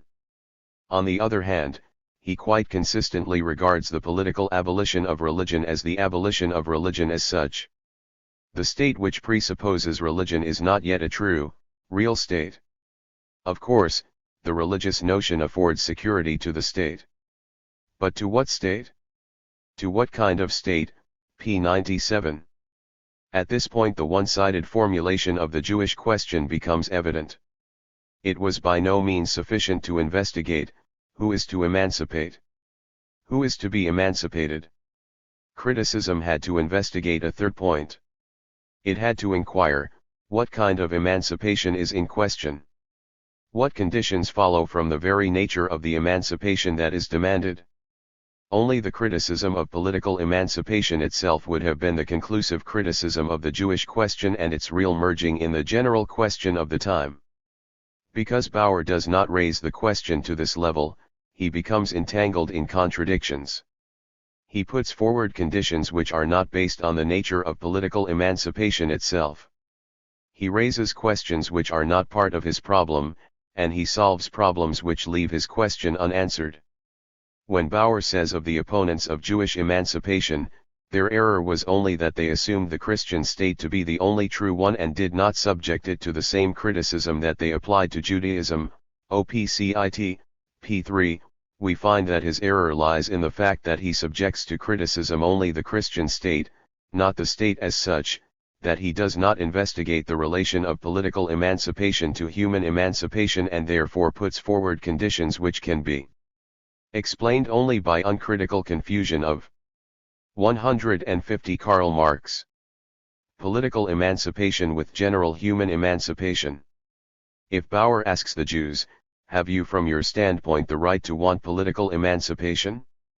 We ask the converse question, does the standpoint of political emancipation give the right to demand from the Jew the abolition of Judaism and from man the abolition of religion? The Jewish question acquires a different form depending on the state in which the Jew lives. In Germany, where there is no political state, no state as such, the Jewish question is a purely theological one. The Jew finds himself in religious opposition to the state, which recognizes Christianity as its basis. This state is a theologian ex professo. Criticism here is criticism of theology, a double-edged criticism, criticism of Christian theology and of Jewish theology. Hence, we continue to operate in the sphere of theology, however much we may operate critically within it. In France, a constitutional state, the Jewish question is a question of constitutionalism, the question of the incompleteness of political emancipation. Since the semblance of a state religion is retained here, although in a meaningless and self-contradictory formula, that of a religion of the majority, the relation of the Jew to the state retains the semblance of a religious, theological opposition. Only in the North American states, at least in some of them, does the Jewish question lose its theological significance and become a really secular question. Only where the political state exists in its completely developed form can the relation of the Jew, and of the religious man in general, to the political state, and therefore the relation of religion to the state, show itself in its specific character, in its purity. The criticism of this relation ceases to be theological criticism as soon as the state ceases to adopt a theological attitude towards religion, as soon as it behaves towards religion as a state, i.e., politically. Criticism then becomes criticism of the political state. At this point, where the question ceases to be theological, Bauer's criticism ceases to be critical. In the United States there is neither a state religion nor a religion declared to be that of the majority, nor the predominance of one cult over another. The state stands aloof from all cults. Ed. The Constitution does not impose any religious belief or religious practice as a condition of political rights. Ed. OPCIT, p. 225. Nevertheless, on ne croit pas auxiliary etats unis tuum sens religion puis être un honnête homme, OPCIT, p. 224.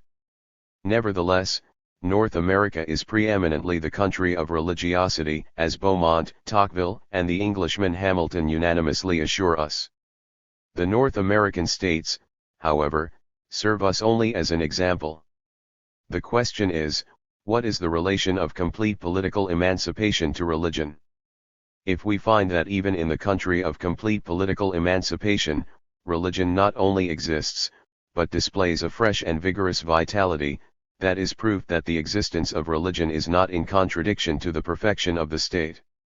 Since, however, the existence of religion is the existence of a defect, the source of this defect can only be sought in the nature of the state itself.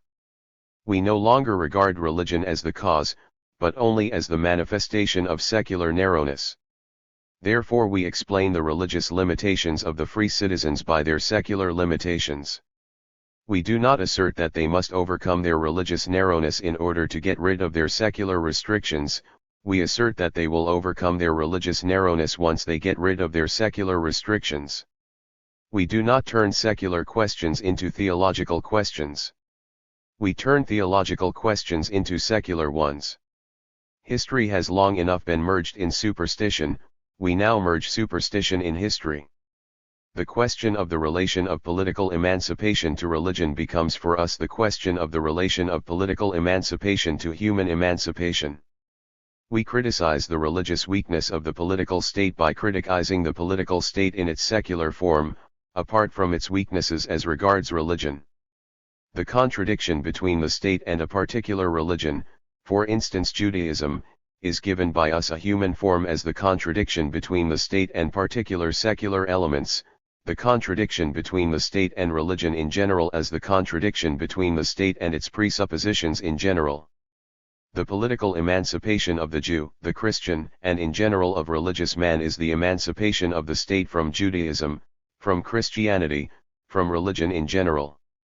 In its own form, in the manner characteristic of its nature, the state as a state emancipates itself from religion by emancipating itself from the state religion, that is to say, by the state as a state not professing any religion, but, on the contrary, asserting itself as a state.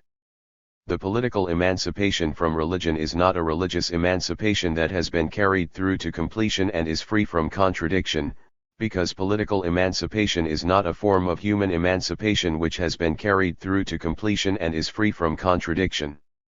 The limits of political emancipation are evident at once from the fact that the state can free itself from a restriction without man being really free from this restriction, that the state can be a free state without man being a free man. Bauer himself tacitly admits this when he lays down the following condition for political emancipation. Every religious privilege, and therefore also the monopoly of a privileged church, would have been abolished altogether, and if some or many persons, or even the overwhelming majority, still believed themselves bound to fulfill religious duties, this fulfillment ought to be left to them as a purely private matter. Bruno Bauer, Die Juden Friedrich, p. 65. It is possible, therefore, for the state to have emancipated itself from religion even if the overwhelming majority is still religious. And the overwhelming majority does not cease to be religious through being religious in private. But the attitude of the state, and of the Republic in particular, to religion is after all only the attitude to religion of the men who compose the state. It follows from this that man frees himself through the medium of the state, that he frees himself politically from a limitation when, in contradiction with himself, he raises himself above this limitation in an abstract, limited, and partial way. It follows further that, by freeing himself politically, man frees himself in a roundabout way, through an intermediary, although an essential intermediary. It follows, finally, that man, even if he proclaims himself an atheist through the medium of the state, that is, if he proclaims the state to be atheist, still remains in the grip of religion, precisely because he acknowledges himself only by a roundabout route, only through an intermediary. Religion is precisely the recognition of man in a roundabout way, through an intermediary. The state is the intermediary between man and man's freedom. Just as Christ is the intermediary to whom man transfers the burden of all his divinity, all his religious constraint, so the state is the intermediary to whom man transfers all his non-divinity and all his human unconstraint. A pun on the word free stat, i.e., republic, for if it is taken literally, it means free state. The political elevation of man above religion shares all the defects and all the advantages of political elevation in general. The state as a state annuls, for instance, private property. Man declares by political means that private property is abolished as soon as the property qualification for the right to elect or be elected is abolished, as has occurred in many states of North America. Hamilton quite correctly interprets this fact from a political point of view as meaning, the masses have won a victory over the property owners and financial wealth. Is not private property abolished in idea if the non-property owner has become the legislator for the property owner? The property qualification for the suffrage is the last political form of giving recognition to private property. Nevertheless, the political annulment of private property not only fails to abolish private property but even presupposes it. The state abolishes, in its own way, distinctions of birth, social rank, education, occupation, when it declares that birth, social rank, education, occupation, are non-political distinctions, when it proclaims, without regard to these distinctions, that every member of the nation is an equal participant in national sovereignty, when it treats all elements of the real life of the nation from the standpoint of the state.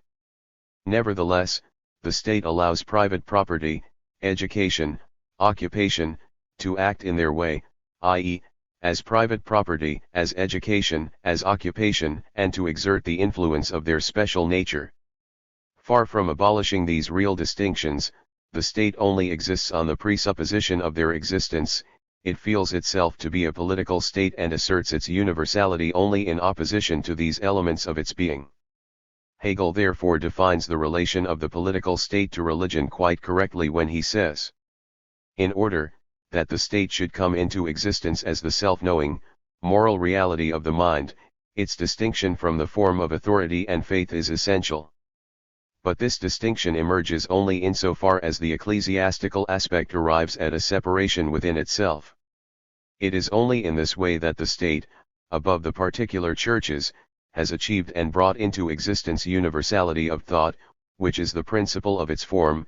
Hegel's Reichsphilosophie, 1st edition, p. 346. Of course, only in this way, above the particular elements, does the state constitute itself as universality.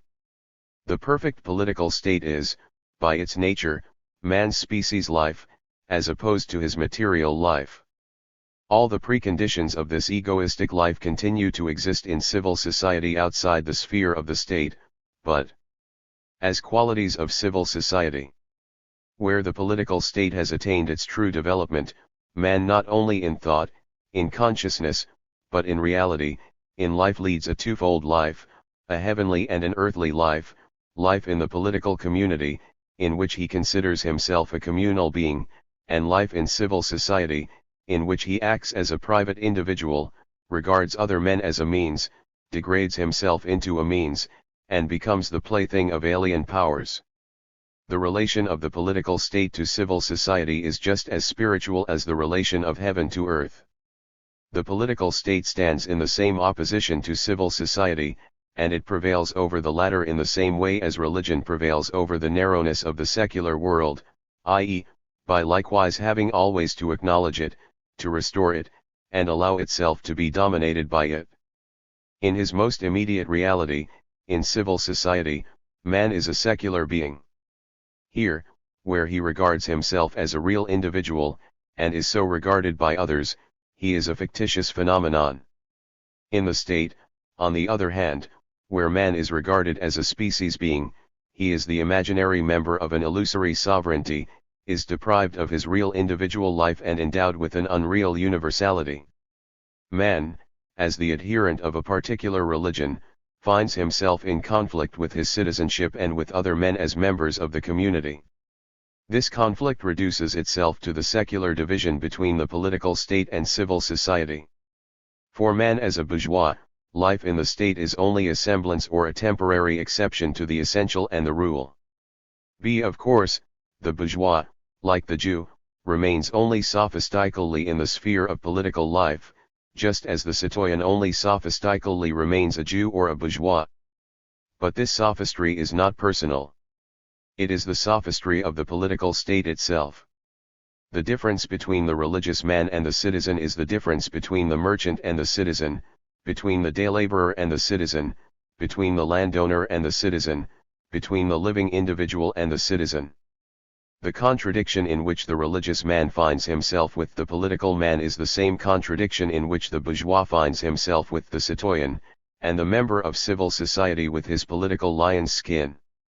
This secular conflict, to which the Jewish question ultimately reduces itself, the relation between the political state and its preconditions, whether these are material elements, such as private property, etc., or spiritual elements, such as culture or religion, a here meaning a member of civil society ed.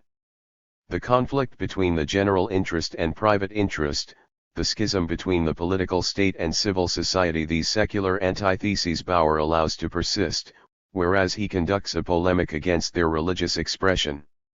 It is precisely the basis of civil society, the need that ensures the continuance of this society and guarantees its necessity, which exposes its existence to continual dangers, maintains in it an element of uncertainty, and produces that continually changing mixture of poverty and riches, of distress and prosperity, and brings about change in general. p. 8. Compare the whole section, Civil Society, pages 8 to 9, which has been drawn up along the basic lines of Hegel's philosophy of law.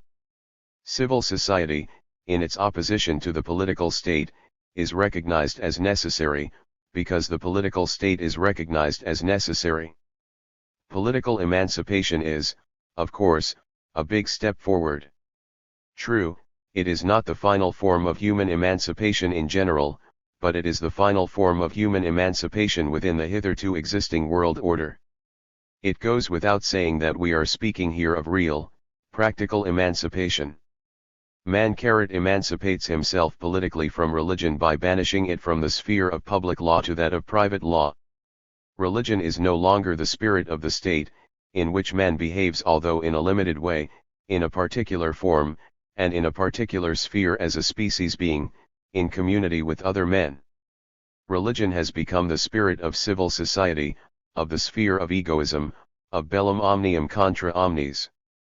It is no longer the essence of community, but the essence of difference. It has become the expression of man's separation from his community, from himself and from other men as it was originally. It is only the abstract avowal of specific perversity, private whimsy, and arbitrariness. The endless fragmentation of religion in North America, for example, gives it even externally the form of a purely individual affair. It has been thrust among the multitude of private interests and ejected from the community as such. But one should be under no illusion about the limits of political emancipation. The division of the human being into a public man and a private man, the displacement of religion from the state into civil society, this is not a stage of political emancipation but its completion. This emancipation therefore neither abolishes the real religiousness of man, nor strives to do so. The decomposition of man into Jew and citizen, Protestant and citizen, religious man and citizen, is neither a deception directed against citizenhood, nor is it a circumvention of political emancipation. It is political emancipation itself, the political method of emancipating oneself from religion. Of course, in periods when 156 Karl Marx. The political state as such is born violently out of civil society, when political liberation is the form in which men strive to achieve their liberation, the state can and must go as far as the abolition of religion, the destruction of religion. But it can do so only in the same way that it proceeds to the abolition of private property, to the maximum, to confiscation, to progressive taxation, just as it goes as far as the abolition of life, the guillotine.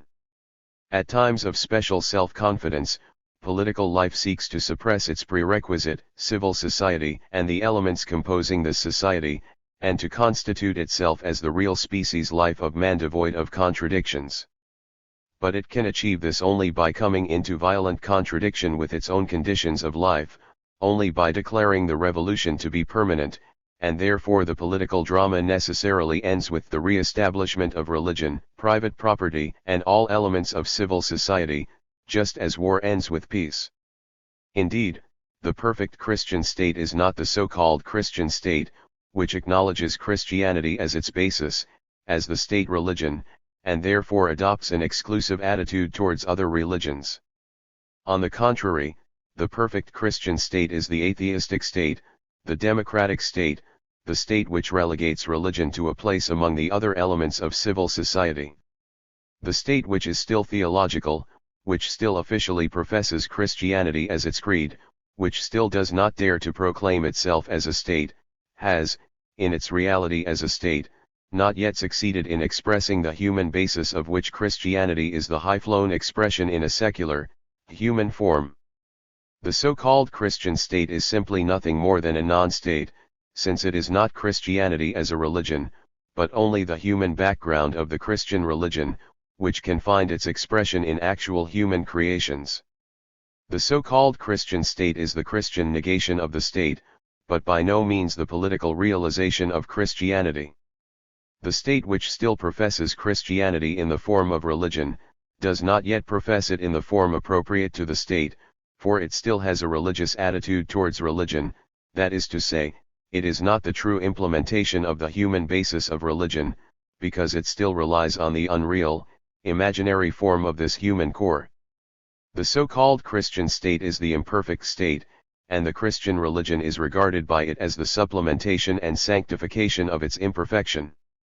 For the Christian state, therefore, religion necessarily becomes a means, hence it is a hypocritical state.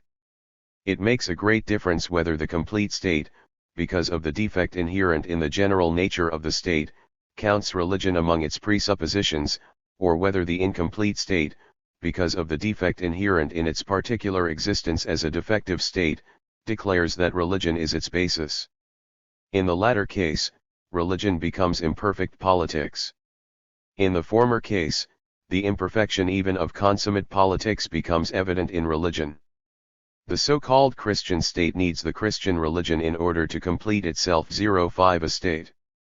The democratic state, the real state, does not need religion for its political completion.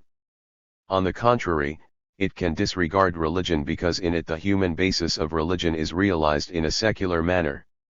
The so-called Christian state, on the other hand, has a political attitude to religion and a religious attitude to politics.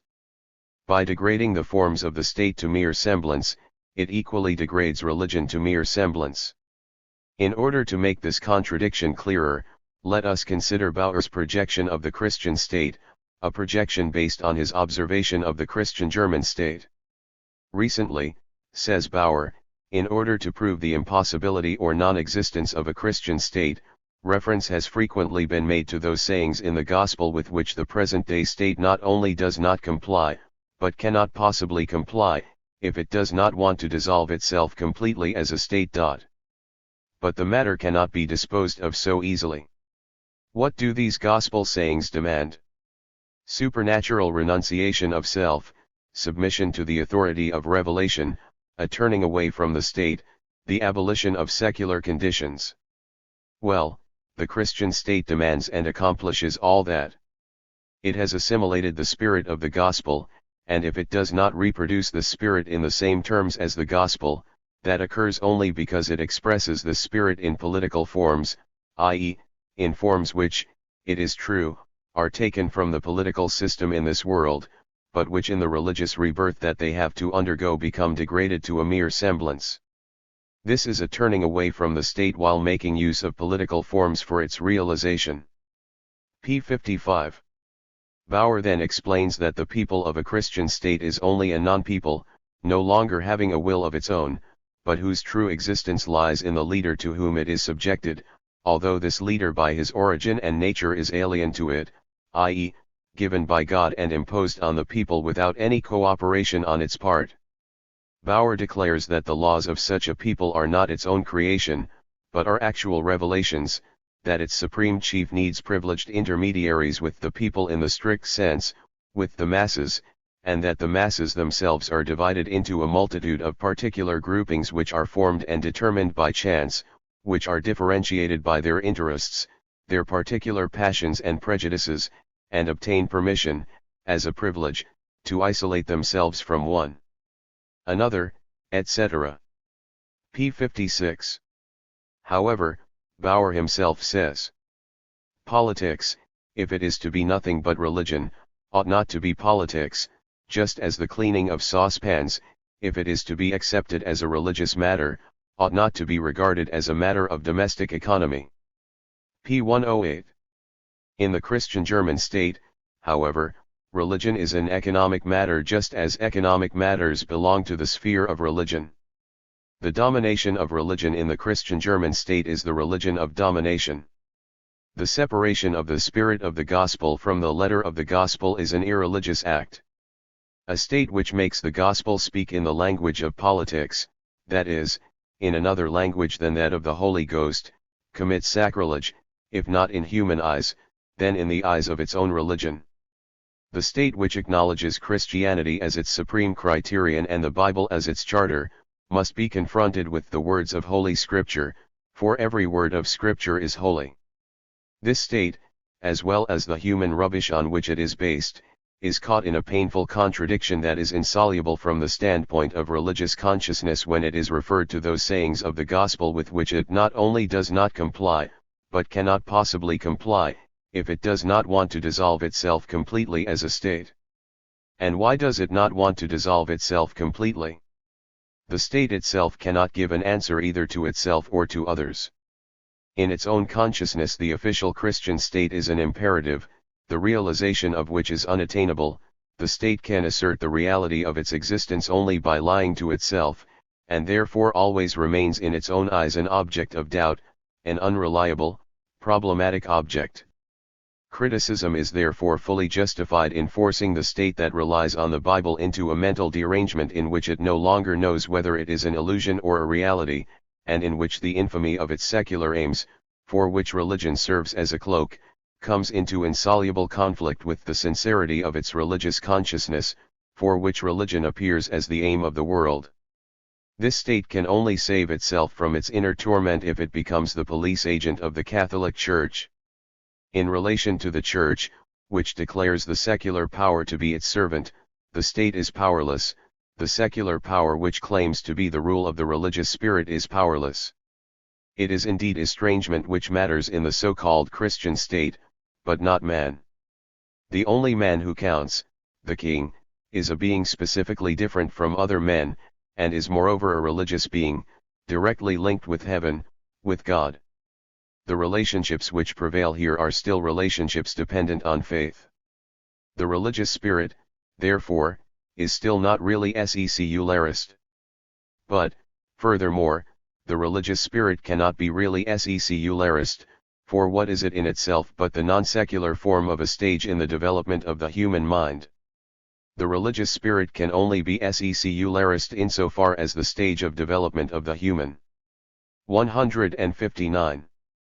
Mind of which it is the religious expression makes its appearance and becomes constituted in its secular form.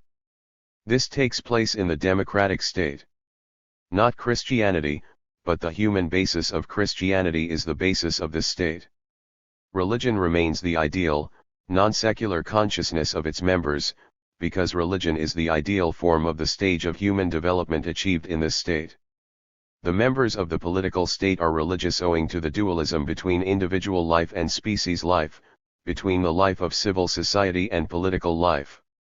They are religious because men treat the political life of the state, an area beyond their real individuality, as if it were their true life.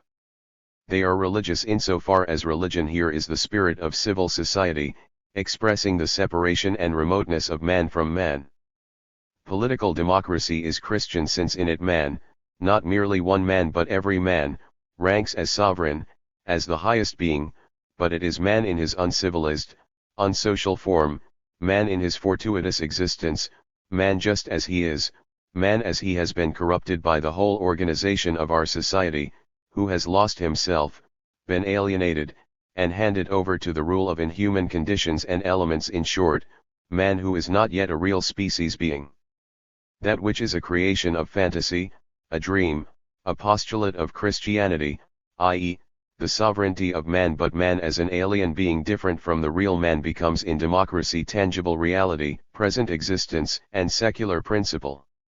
In the perfect democracy, the religious and theological consciousness itself is in its own eyes the more religious and the more theological because it is apparently without political significance, without worldly aims, the concern of a disposition that shuns the world, the expression of intellectual narrow-mindedness, the product of arbitrariness and fantasy, and because it is a life that is really of the other world.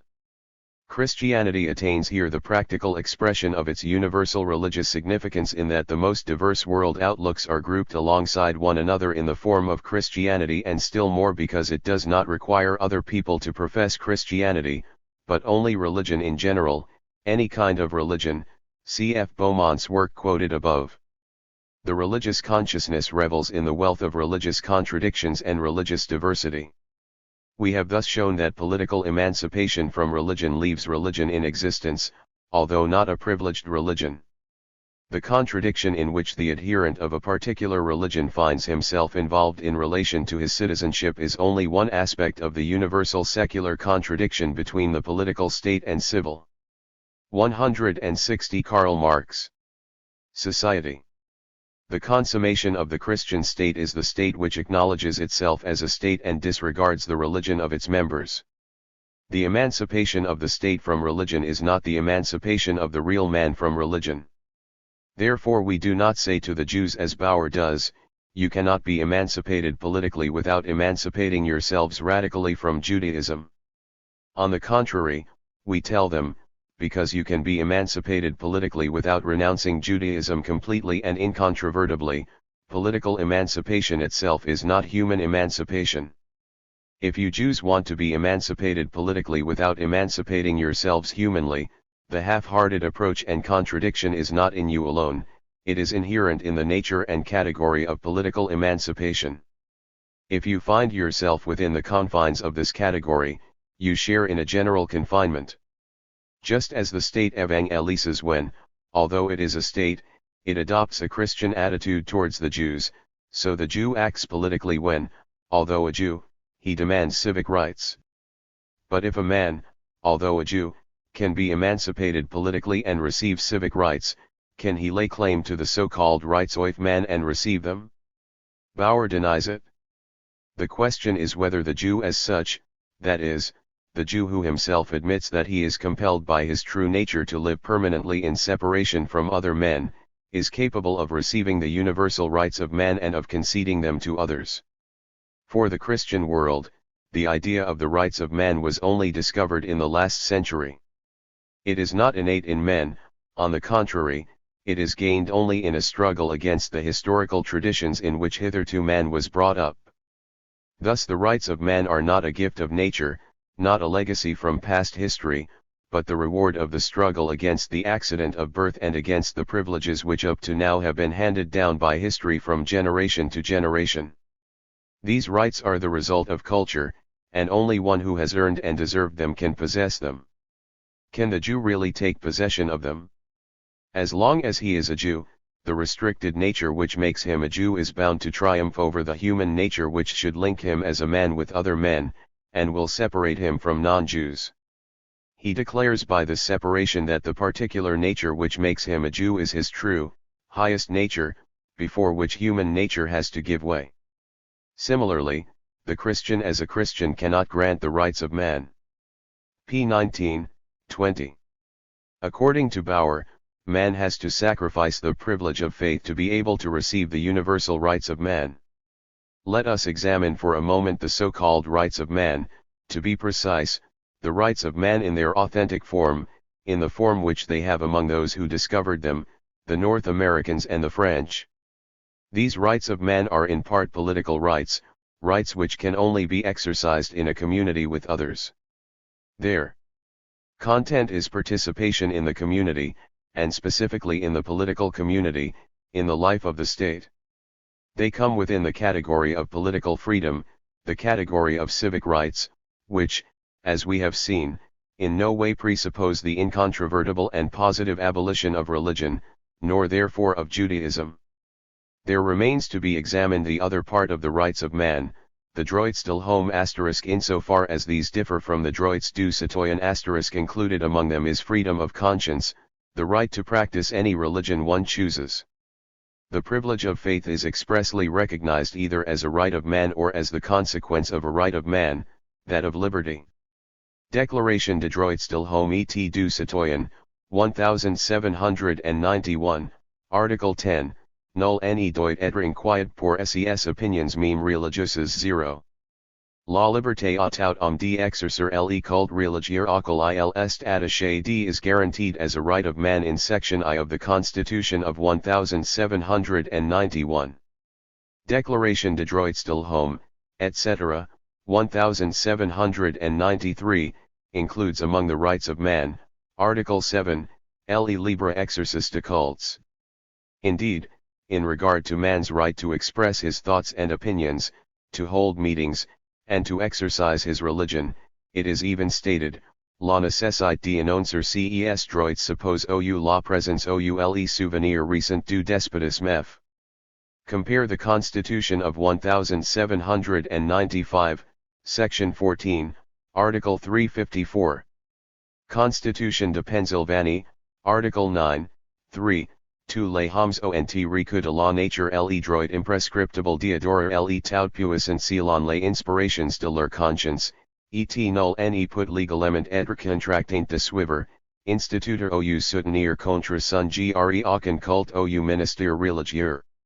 Nul autorité humaine ne peut, dans aucun cas, intervenir dans les questions de conscience et contrôler les pouvoirs de l'âme. Constitution de New Hampshire, Article 5 et 6, au nombre de droits naturels, quelques uns sont inalienables de leur nature, parce que rien n'en peut être one équivalent. De ces nombres sont les droits de conscience. Beaumont, OPCIT, T11,1 pages 213, 214. 1 Rights of Man ed. B. Rights of the Citizen ed. C. Declaration of the Rights of Man and of the Citizen, 1791, Article 10, no one is to be subjected to annoyance because of his opinions, even religious opinions. Ed. The freedom of every man to practice the religion of which he is an adherent. Ed. E. The Declaration of the Rights of Man, etc., 1793, the free exercise of religion. Ed. The necessity of proclaiming these rights presupposes either the existence or the recent memory of despotism. Ed.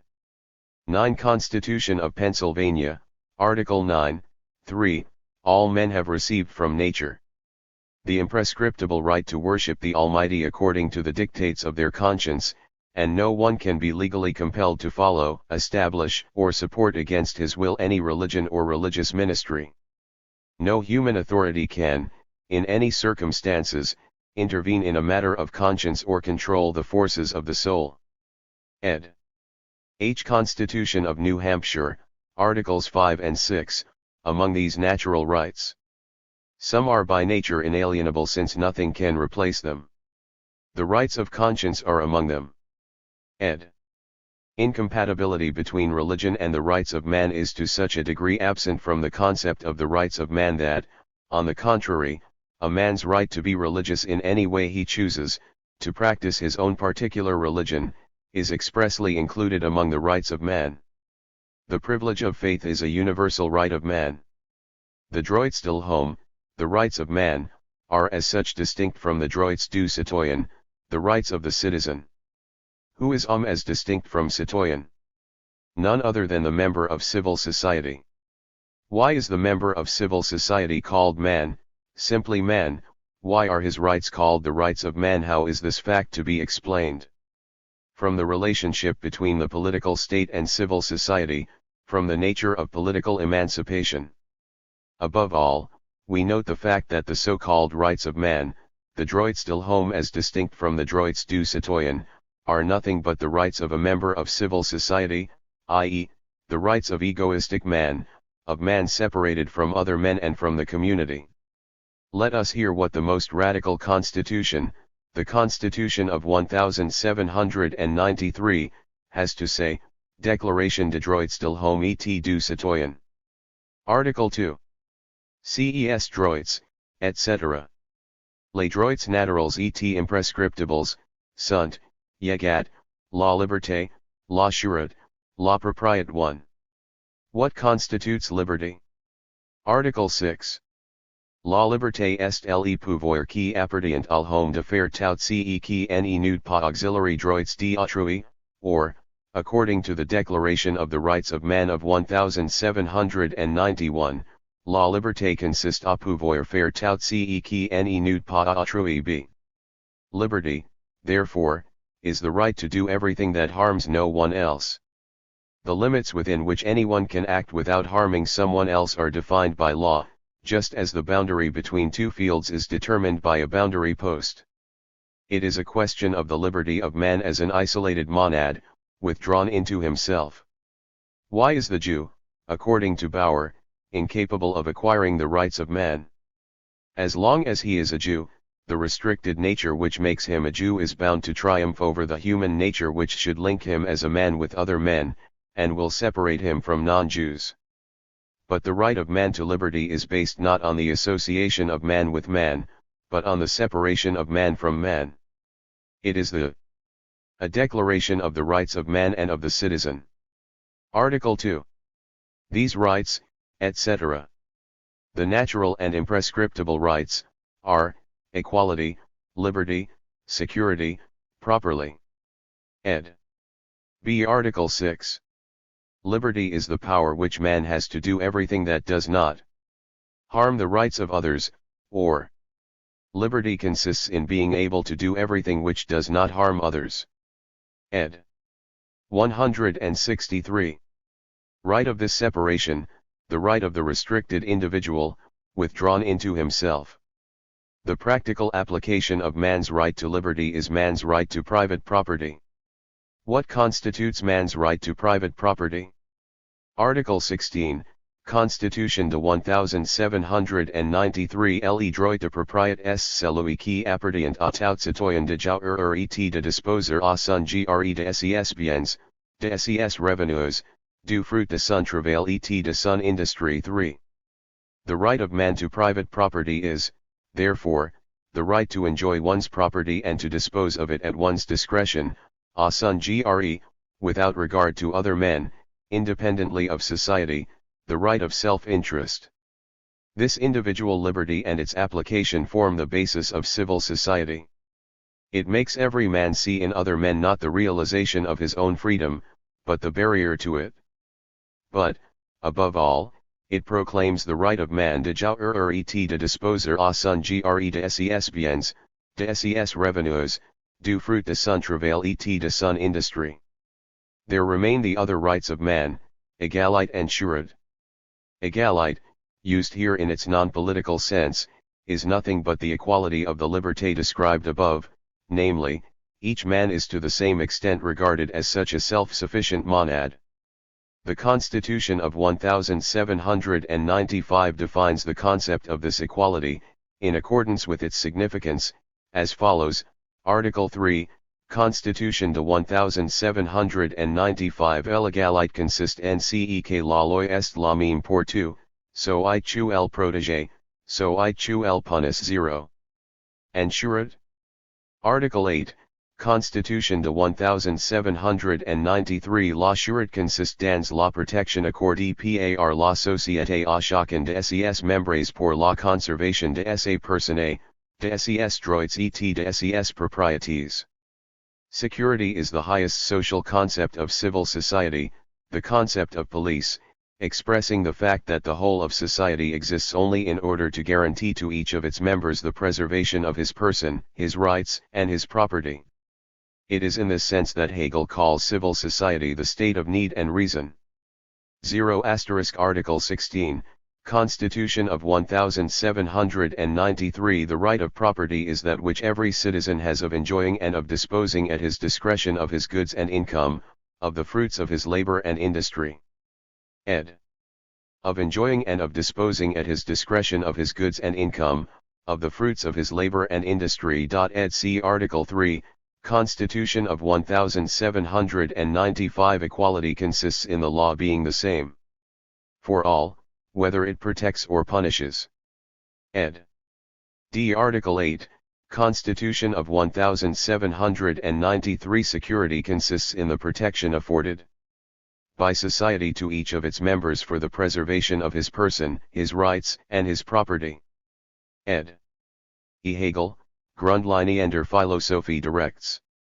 Werke. B.D. 8, S. 242 ed. 164 Karl Marx. The concept of security does not raise civil society above its egoism. On the contrary, security is the insurance of its egoism. None of the so-called rights of man, therefore, go beyond egoistic man, beyond man as a member of civil society, that is, an individual withdrawn into himself, into the confines of his private interests and private caprice, and separated from the community. In the rights of man, he is far from being conceived as a species being. On the contrary, species life itself, society, appears as a framework external to the individuals, as a restriction of their original independence. The sole bond holding them together is natural necessity, need and private interest, the preservation of their property and their egoistic selves.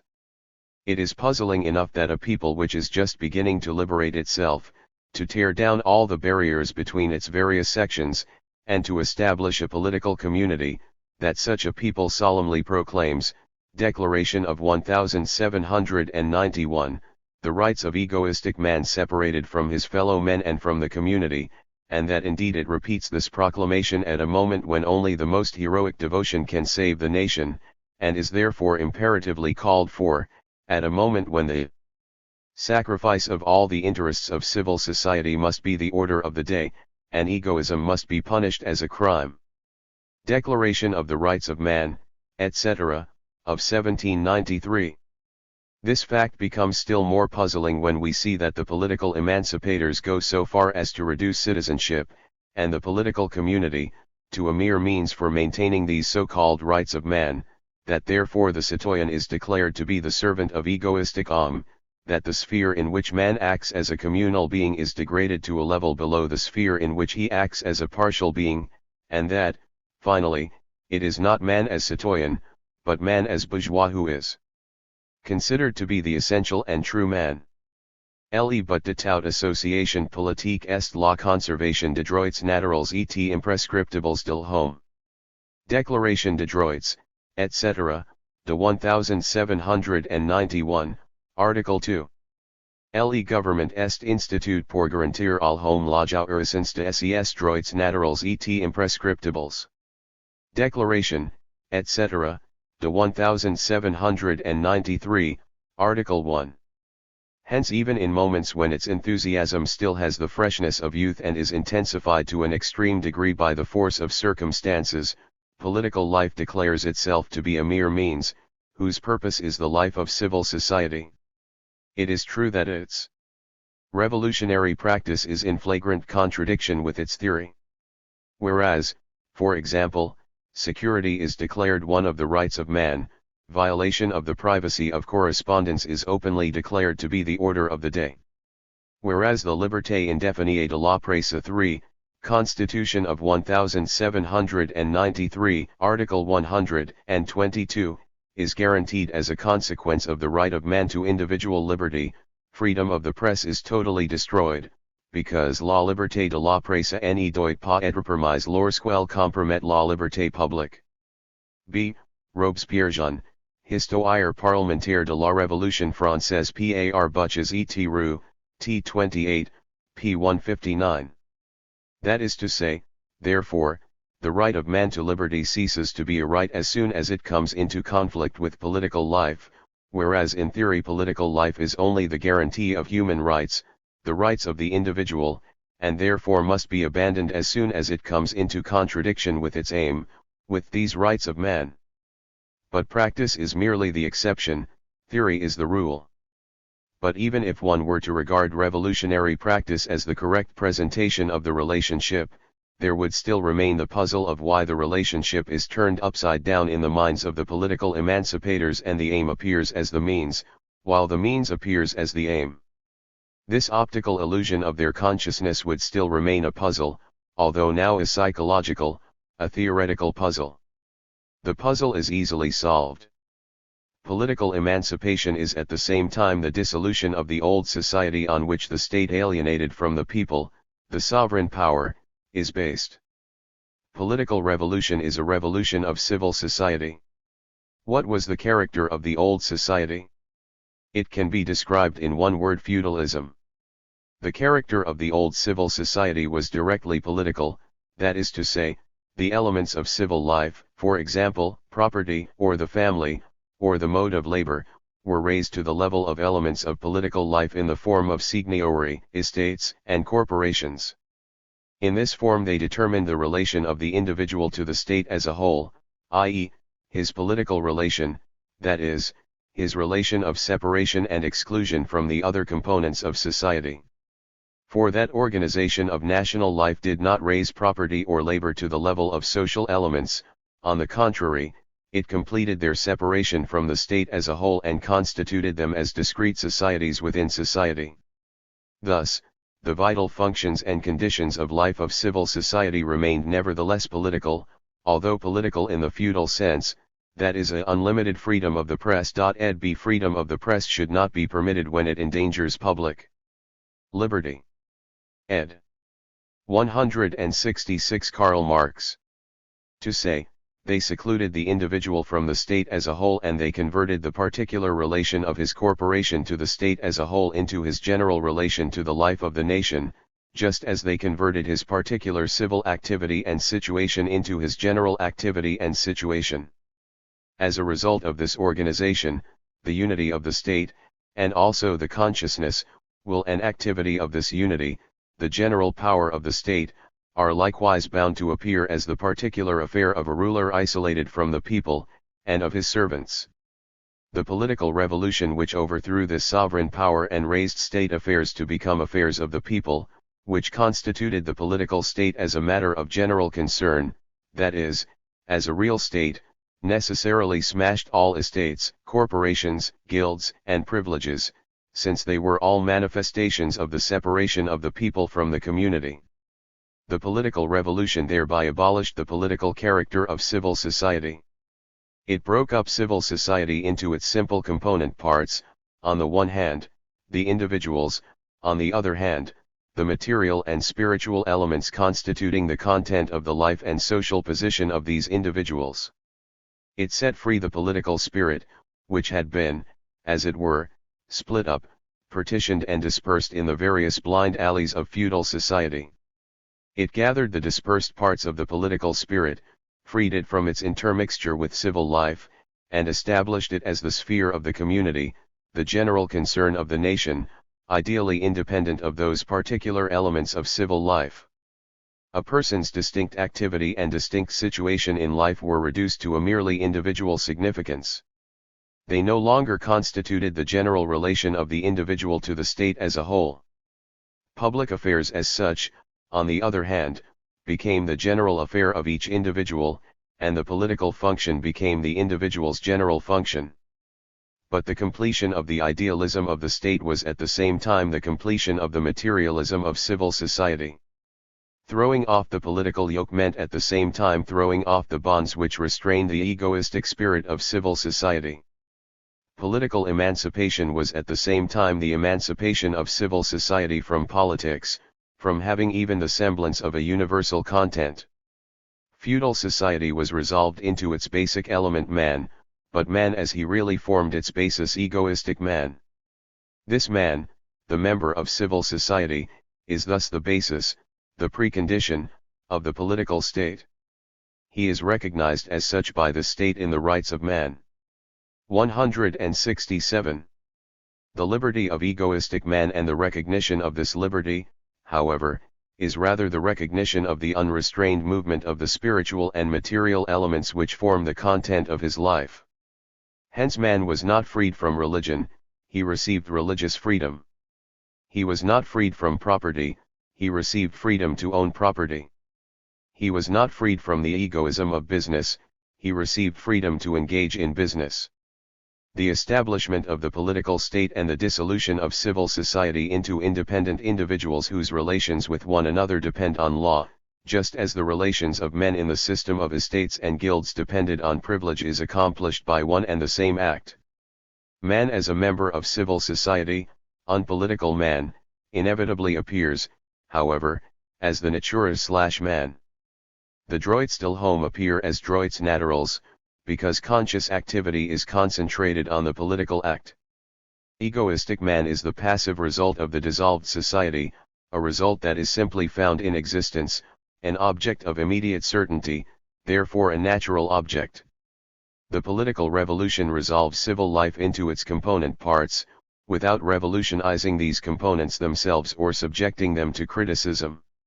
It regards civil society, the world of needs, labor, private interests, civil law, as the basis of its existence, as a precondition not requiring further substantiation and therefore as its natural basis. Finally, man as a member of civil society is held to be man in the proper sense, homme as distinct from the citoyen, because he is man in his sensuous, individual, immediate existence, whereas political man is only abstract, artificial man, man as an allegorical, juridical person. The real man is recognized only in the shape of the egoistic individual, the true man is recognized only in the shape of the abstract citoyen. Therefore Rousseau correctly describes the abstract idea of political man as follows. Celui qui ose entreprendre d'instituer un peuple doit se sentir en état de changer pour ainsi dire la nature humaine, de transformer chaque individu, qui par lui-même est un tout parfait et solitaire, en partie d'un plus grand tout dont cet individu recueille en quelque sorte savait son être, de substituer une existence partielle et morale à l'existence physique et indépendante. Il faut il haut al home ses forces propres pour lui en donner qu'il lui soit étrangères et dont il ne puisse faire usage sans le secours d'autrui. Asterisk. Contrat social, Livre 2, Londres, 1782, p. 67. Emancipation is a reduction of the human world and relationships to man himself. Political emancipation is the reduction of man, on the one hand, to a member of civil society, to an egoistic, independent individual, and, on the other hand, to a citizen, a juridical person.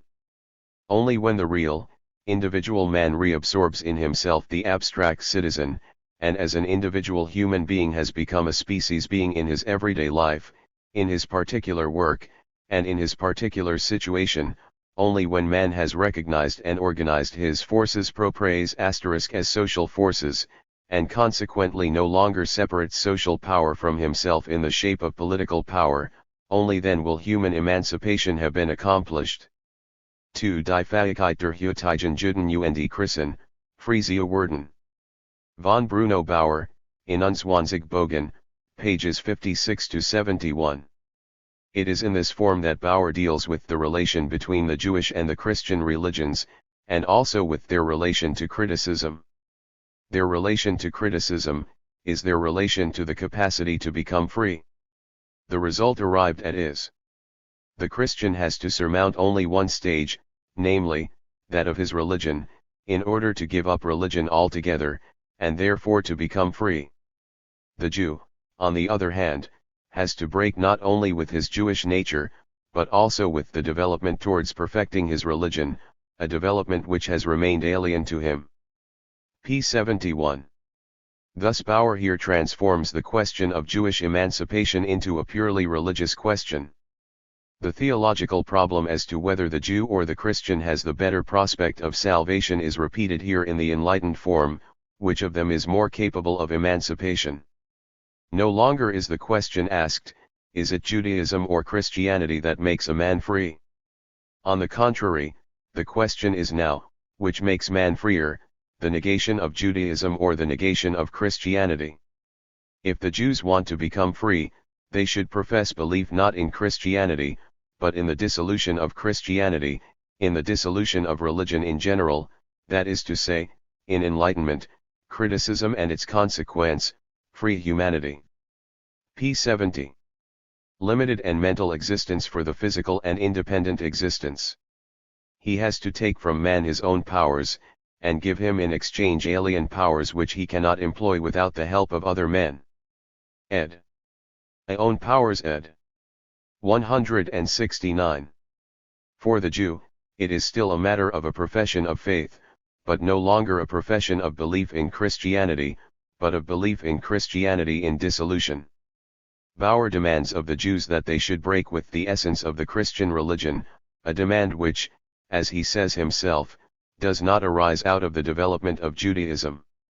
Since Bauer, at the end of his work on the Jewish question, had conceived Judaism only as crude religious criticism of Christianity, and therefore saw in it merely a religious significance, it could be foreseen that the emancipation of the Jews, too, would be transformed into a philosophical theological act. Bauer considers that the ideal, abstract nature of the Jew, his religion, is his entire nature. Hence he rightly concludes, the Jew contributes nothing to mankind if he himself disregards his narrow law, if he invalidates his entire Judaism. p. 65. Accordingly, the relation between Jews and Christians becomes the following: the sole interest of the Christian in the emancipation of the Jew is a general human interest, a theoretical interest. Judaism is a fact that offends the religious eye of the Christian. As soon as his eye ceases to be religious, this fact ceases to be offensive. The emancipation of the Jew is in itself not a task for the Christian. The Jew, on the other hand, in order to emancipate himself, has to carry out not only his own work, but also that of the Christian, i.e., the Kritik der Synoptiker and das Leben Jesu *, etc. It is up to them to deal with it, they themselves will decide their fate, but history is not to be trifled with. p. 71. We are trying to break with the theological formulation of the question. For us, the question of the Jew's capacity for emancipation becomes the question, what particular social element has to be overcome in order to abolish Judaism? For the present-day Jew's capacity for emancipation is the relation of Judaism to the emancipation of the modern world.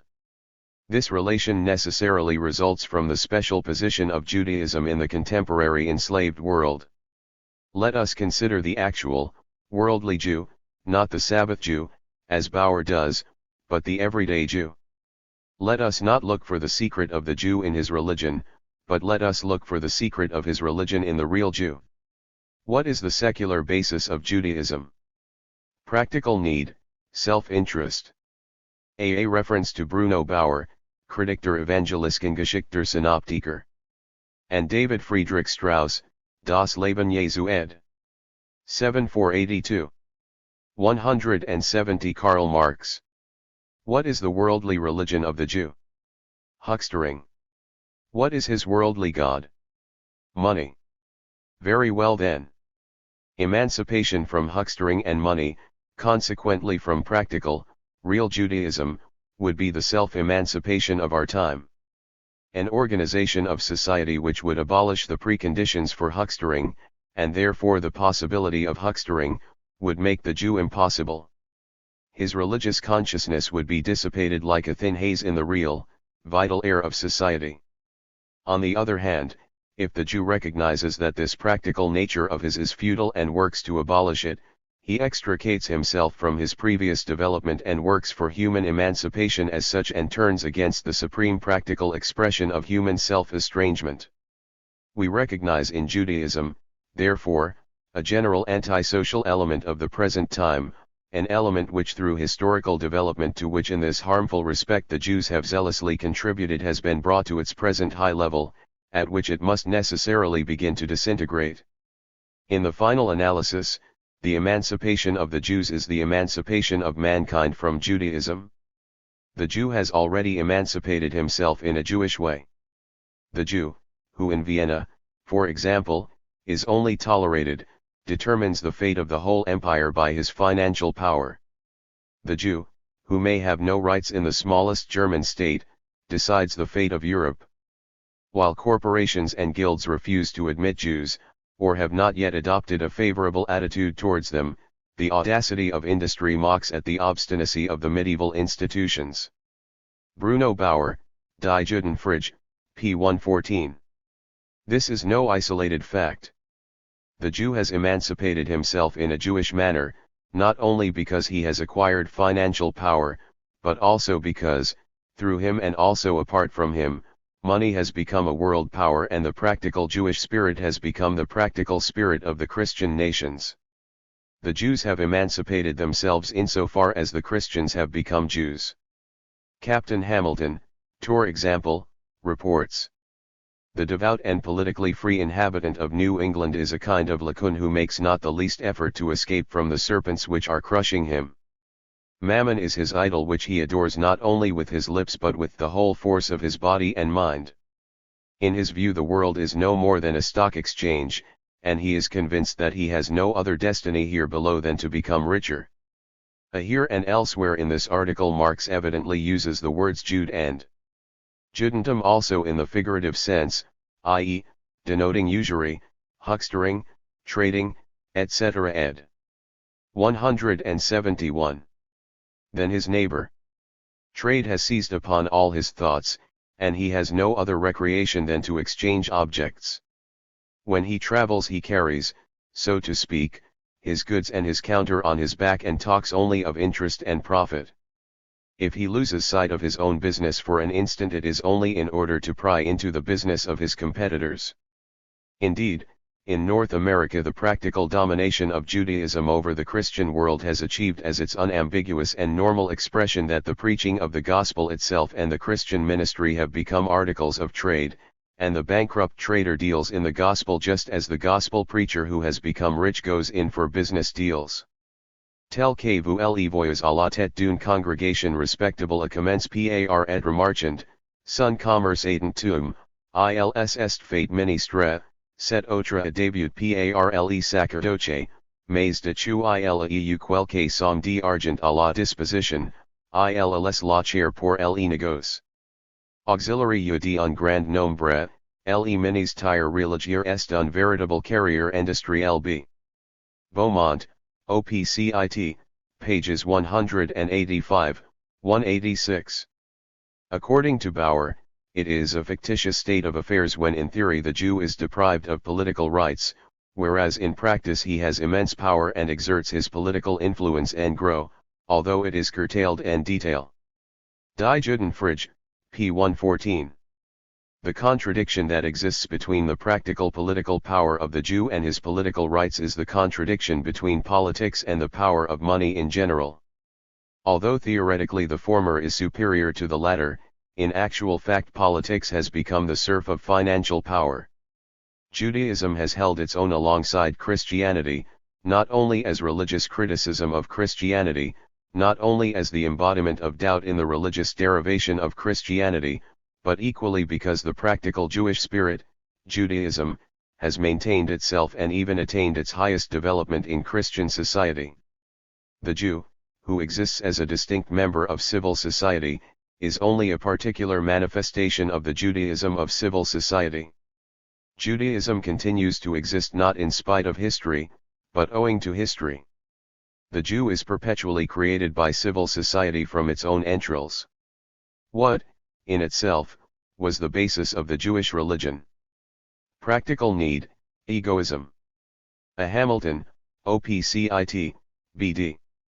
I, S109-10 ed. B. The man who you see at the head of a respectable congregation began as a trader, his business having failed, he became a minister. The other began as a priest but as soon as he had some money at his disposal he left the pulpit to become a trader. In the eyes of nary many people, the religious ministry is a veritable business career. Ed. 172 Karl Marx. The monotheism of the Jew, therefore, is in reality the polytheism of the many needs, a polytheism which makes even the lavatory an object of divine law. Practical need, egoism, is the principle of civil society, and as such appears in a pure form as soon as civil society has fully given birth to the political state. The god of practical need and self-interest is money. Money is the jealous god of Israel, in face of which no other god may exist. Money degrades all the gods of man and turns them into commodities. Money is the universal self-established value of all things. It has therefore robbed the whole world, both the world of men and nature, of its specific value. Money is the estranged essence of man's work and man's existence, and this alien essence dominates him, and he worships it. The God of the Jews has become secularist and has become the God of the world. The bill of exchange is the real God of the Jew. His God is only an illusory bill of exchange. The view of nature attained under the dominion of private property and money is a real contempt for and practical debasement of nature. In the Jewish religion nature exists, it is true, but it exists only in imagination. It is in this sense that Thomas Munzer declares it intolerable that all creatures have been turned into property, the fishes in the water, the birds in the air, the plants on the earth, the creatures, too, must become free. 28. Contempt for theory, art, history, and for man as an end in himself, which is contained in an abstract form in the Jewish religion, is the real, conscious standpoint, the virtue of the man of money. The species relation itself, the relation between man and woman, etc., becomes an object of trade. The woman is bought and sold. The chimerical nationality of the Jew is the nationality of the merchant, of the man of money in general. The groundless law of the Jew is only a religious caricature of groundless morality and right in general, of the purely formal rights with which the world of self-interest surrounds itself. Here, too, man's supreme relation is the legal one, his relation to laws that are valid for him not because they are laws of his own will and nature, but because they are the dominant laws and because departure from them is avenged. Jewish Jesuitism, the same practical Jesuitism which Bauer in German upon the term Grund und bodenlos, which can mean without land or without reason. Ed. 173. Discovers in the Talmud, is the relation of the world of self-interest to the laws governing that world, the chief art of which consists in the cunning circumvention of these laws. Indeed, the movement of this world within its framework of laws is bound to be a continual suspension of law. Judaism could not develop further as a religion, could not develop further theoretically, because the world outlook of practical need is essentially limited and is completed in a few strokes. By its very nature, the religion of practical need could find its consummation not in theory, but only in practice, precisely because its truth is practice. Judaism could not create a new world, it could only draw the new creations and conditions of the world into the sphere of its activity, because practical need, the rationale of which is self-interest, is passive and does not expand at will, but finds itself enlarged as a result of the continuous development of social conditions. Judaism reaches its highest point with the perfection of civil society, but it is only in the Christian world that civil society attains perfection. Only under the dominance of Christianity, which makes all national, natural, moral, and theoretical conditions extrinsic to man, could civil society separate itself completely from the life of the state, sever all the species ties of man, put egoism and selfish need in the place of these species ties, and dissolve the human world into a world of atomistic individuals who are inimically opposed to one another. Christianity sprang from Judaism. It has merged again in Judaism.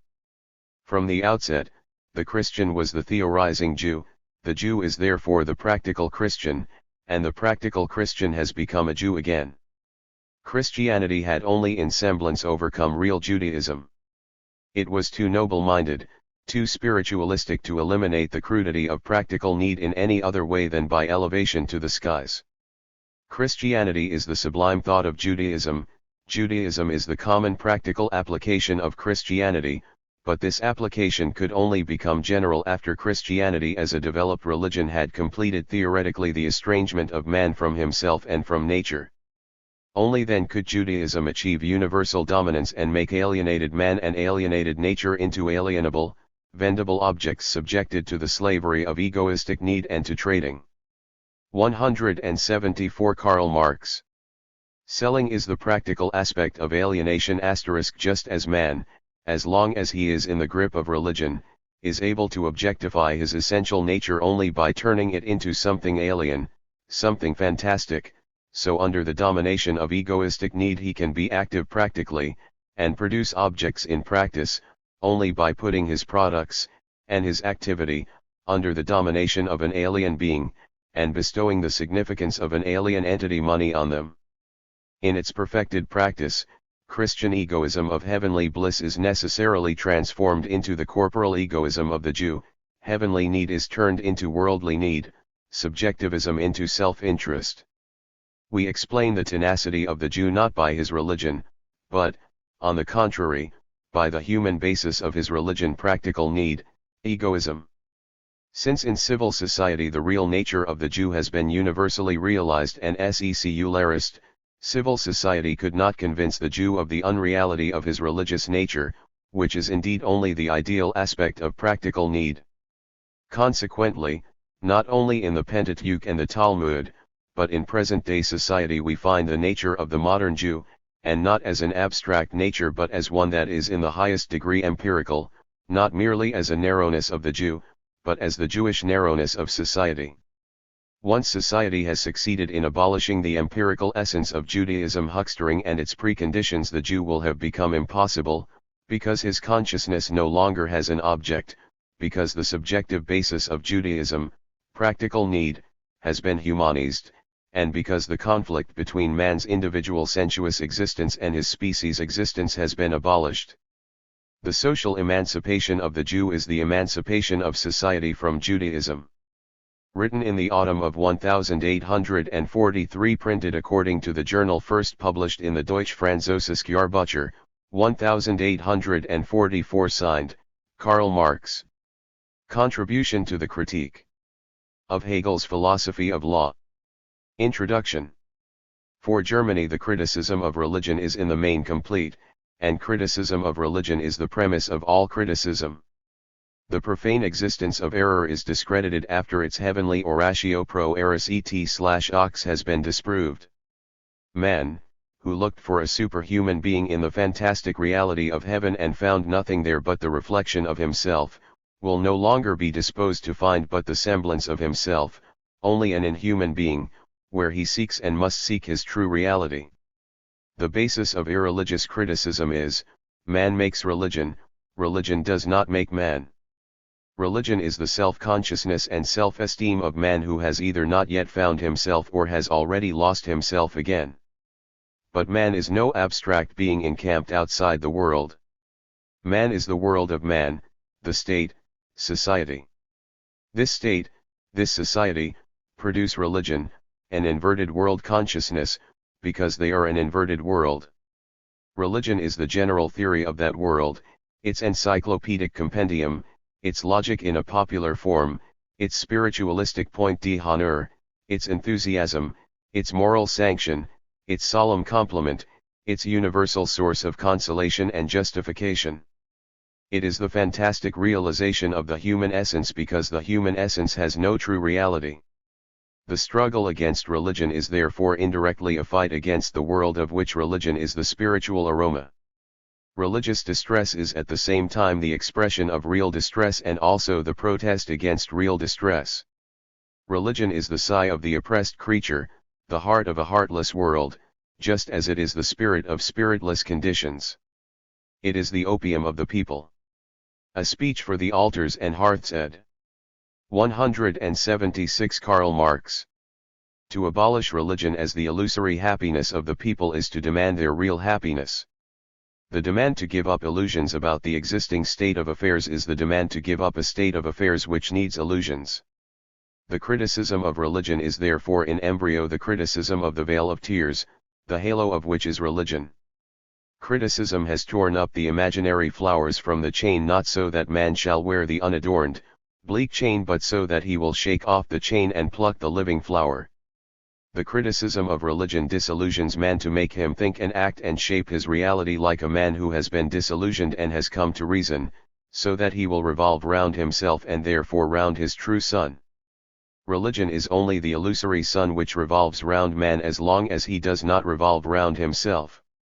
The task of history, therefore, once the world beyond the truth has disappeared, is to establish the truth of this world. The immediate task of philosophy, which is at the service of history, once the holy form of human self-estrangement has been unmasked, is to unmask self-estrangement in its unholy forms. Thus the criticism of heaven turns into the criticism of the earth, the criticism of religion into the criticism of law, and the criticism of theology into the criticism of politics.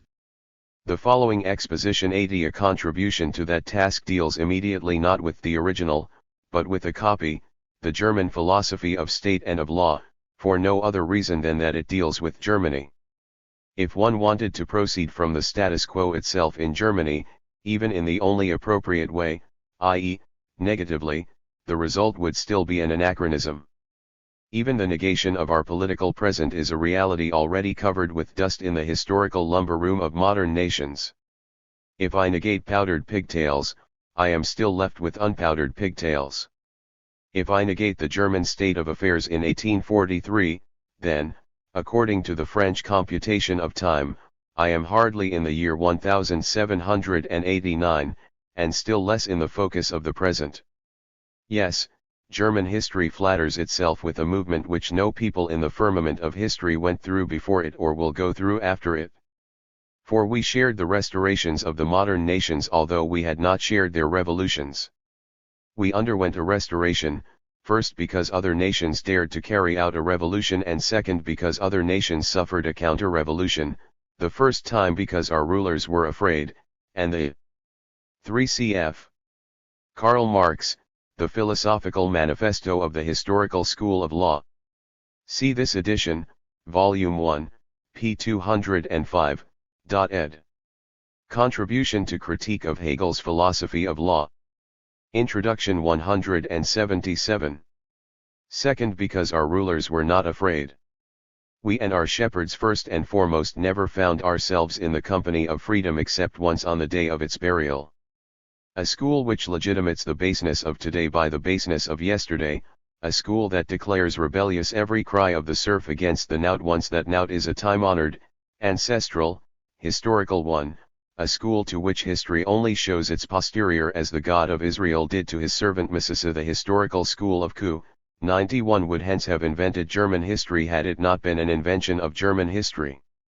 For every pound of flesh cut from the heart of the people the historical school of law Shylock, but Shylock the bondsman swears on its bond, its historical bond, its Christian Germanic bond. Good-natured enthusiasts, Germanomaniacs by extraction and freethinkers by reflection, on the contrary, seek our history of freedom beyond our history in the primeval Teutonic forests. But what difference is there between the history of our freedom and the history of the Boer's freedom if it can be found only in the forests? Besides, it is common knowledge that the forest echoes back what you shout into it. So let us leave the ancient Teutonic forests in peace. War on the German conditions. By all means. They are below the level of history, beneath any criticism, but they are still an object of criticism like the criminal who is below the level of humanity but still an object for the executioner. In the struggle against those conditions criticism is no passion of the head, it is the head of passion. It is not a lancet, it is a weapon. Its object is its enemy, which it wants not to refute but to exterminate. For the spirit of those conditions is refuted. In themselves they are not objects worthy of thought, but phenomena which are as despicable as they are despised. Criticism does not need to make things clear to itself as regards the subject matter, for it has already dealt with it. Criticism appears no longer as an end in itself, but only as a means. Its essential sentiment is indignation, its essential activity is denunciation. It is a case of describing the dull reciprocal pressure of all social spheres on one another, a general inactive ill humor, a limitedness which recognizes itself as much as it misjudges itself, within the frame of a government system which, living on the preservation of all wretchedness, is itself nothing but wretchedness in office. What a sight! This infinitely proceeding division of society into the most manifold races opposed to one another by petty antipathies, uneasy consciences, and brutal mediocrity, and which, precisely because of their reciprocal ambiguous and distrustful attitude, are all, without exception although with various formalities, treated by their rulers as licensed existences.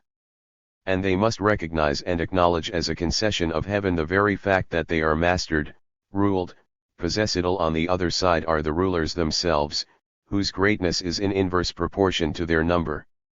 Criticism dealing with this content is criticism in hand-to-hand combat, and in such a fight the point is not whether the opponent is a noble, equal, interesting opponent, the point is to strike him. The point is not to allow the Germans a minute for self-deception and resignation. The actual pressure must be made more pressing by adding to it consciousness of pressure, the shame must be made more shameful by publicizing it. Every sphere of German society must be shown as the party hunters of German society. These petrified relations must be forced to dance by singing their own tune to them. The people must be taught to be terrified at itself in order to give it courage. This will be fulfilling an imperative need of the German nation, and needs of the nations are in themselves the ultimate reason for their satisfaction. This struggle against the limited content of the German status quo cannot be without interest even for the modern nations, for the German status quo is the open completion of the ancien regime, and the ancien regime is the concealed deficiency of the modern state. The struggle against the German political present is the struggle against the past of the modern nations, and they are still troubled by reminders of that past. It is instructive for them to see the ancien regime, which has been through its tragedy with them, playing its comedy as a German ghost.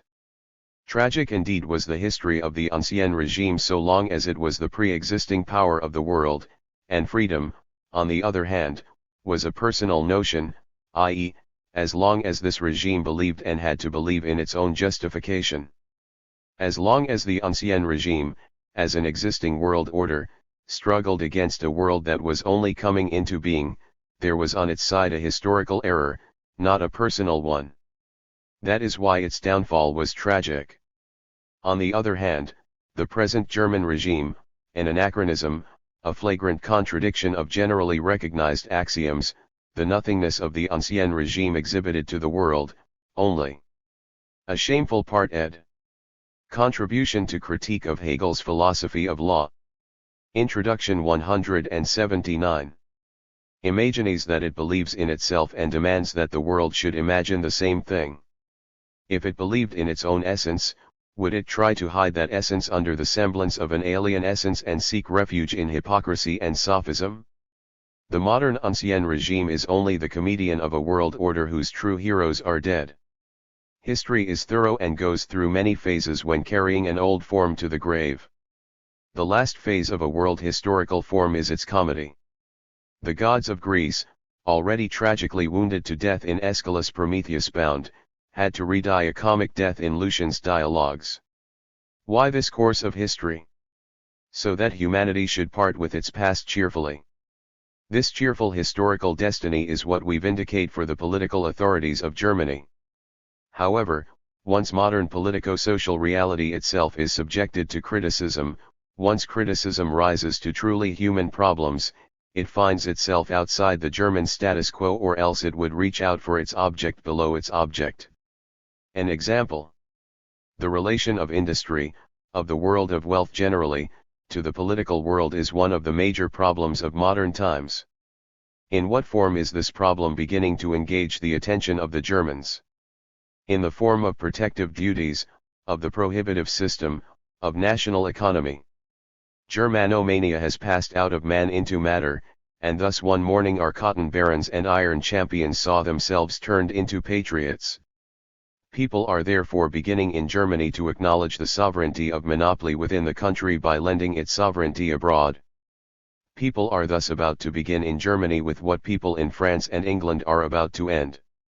The old corrupt condition against which these countries are rebelling in theory and which they only bear as one bears chains is greeted in Germany as the dawn of a beautiful future which still hardly dares to pass from cunning one theory to the most ruthless practice. Whereas the problem in France and England is political economy or the rule of society over wealth, in Germany it is national economy or the mastery of private property over nationality. In France and England, then, it is a case of abolishing monopoly that has proceeded to its last consequences. In Germany it is a case of proceeding to the last consequences of monopoly. There it is a case of solution, here as yet a case of collision. This is an adequate example of the German form of modern problems, an example of how our history, like a clumsy recruit, still has to do extra drill in matters that are old and hackneyed in history. If therefore the whole German development did not exceed the German political development, a German could at the most participate in the problems of the present to the same extent as a Russian can. But, If the separate individual is not bound by the limitations of the nation, still less is the nation as a whole liberated by the liberation of one individual. The fact that Greece had a Scythiana among its philosophers did not help the Scythians to make a single step towards Greek culture. Luckily we Germans are not Scythians.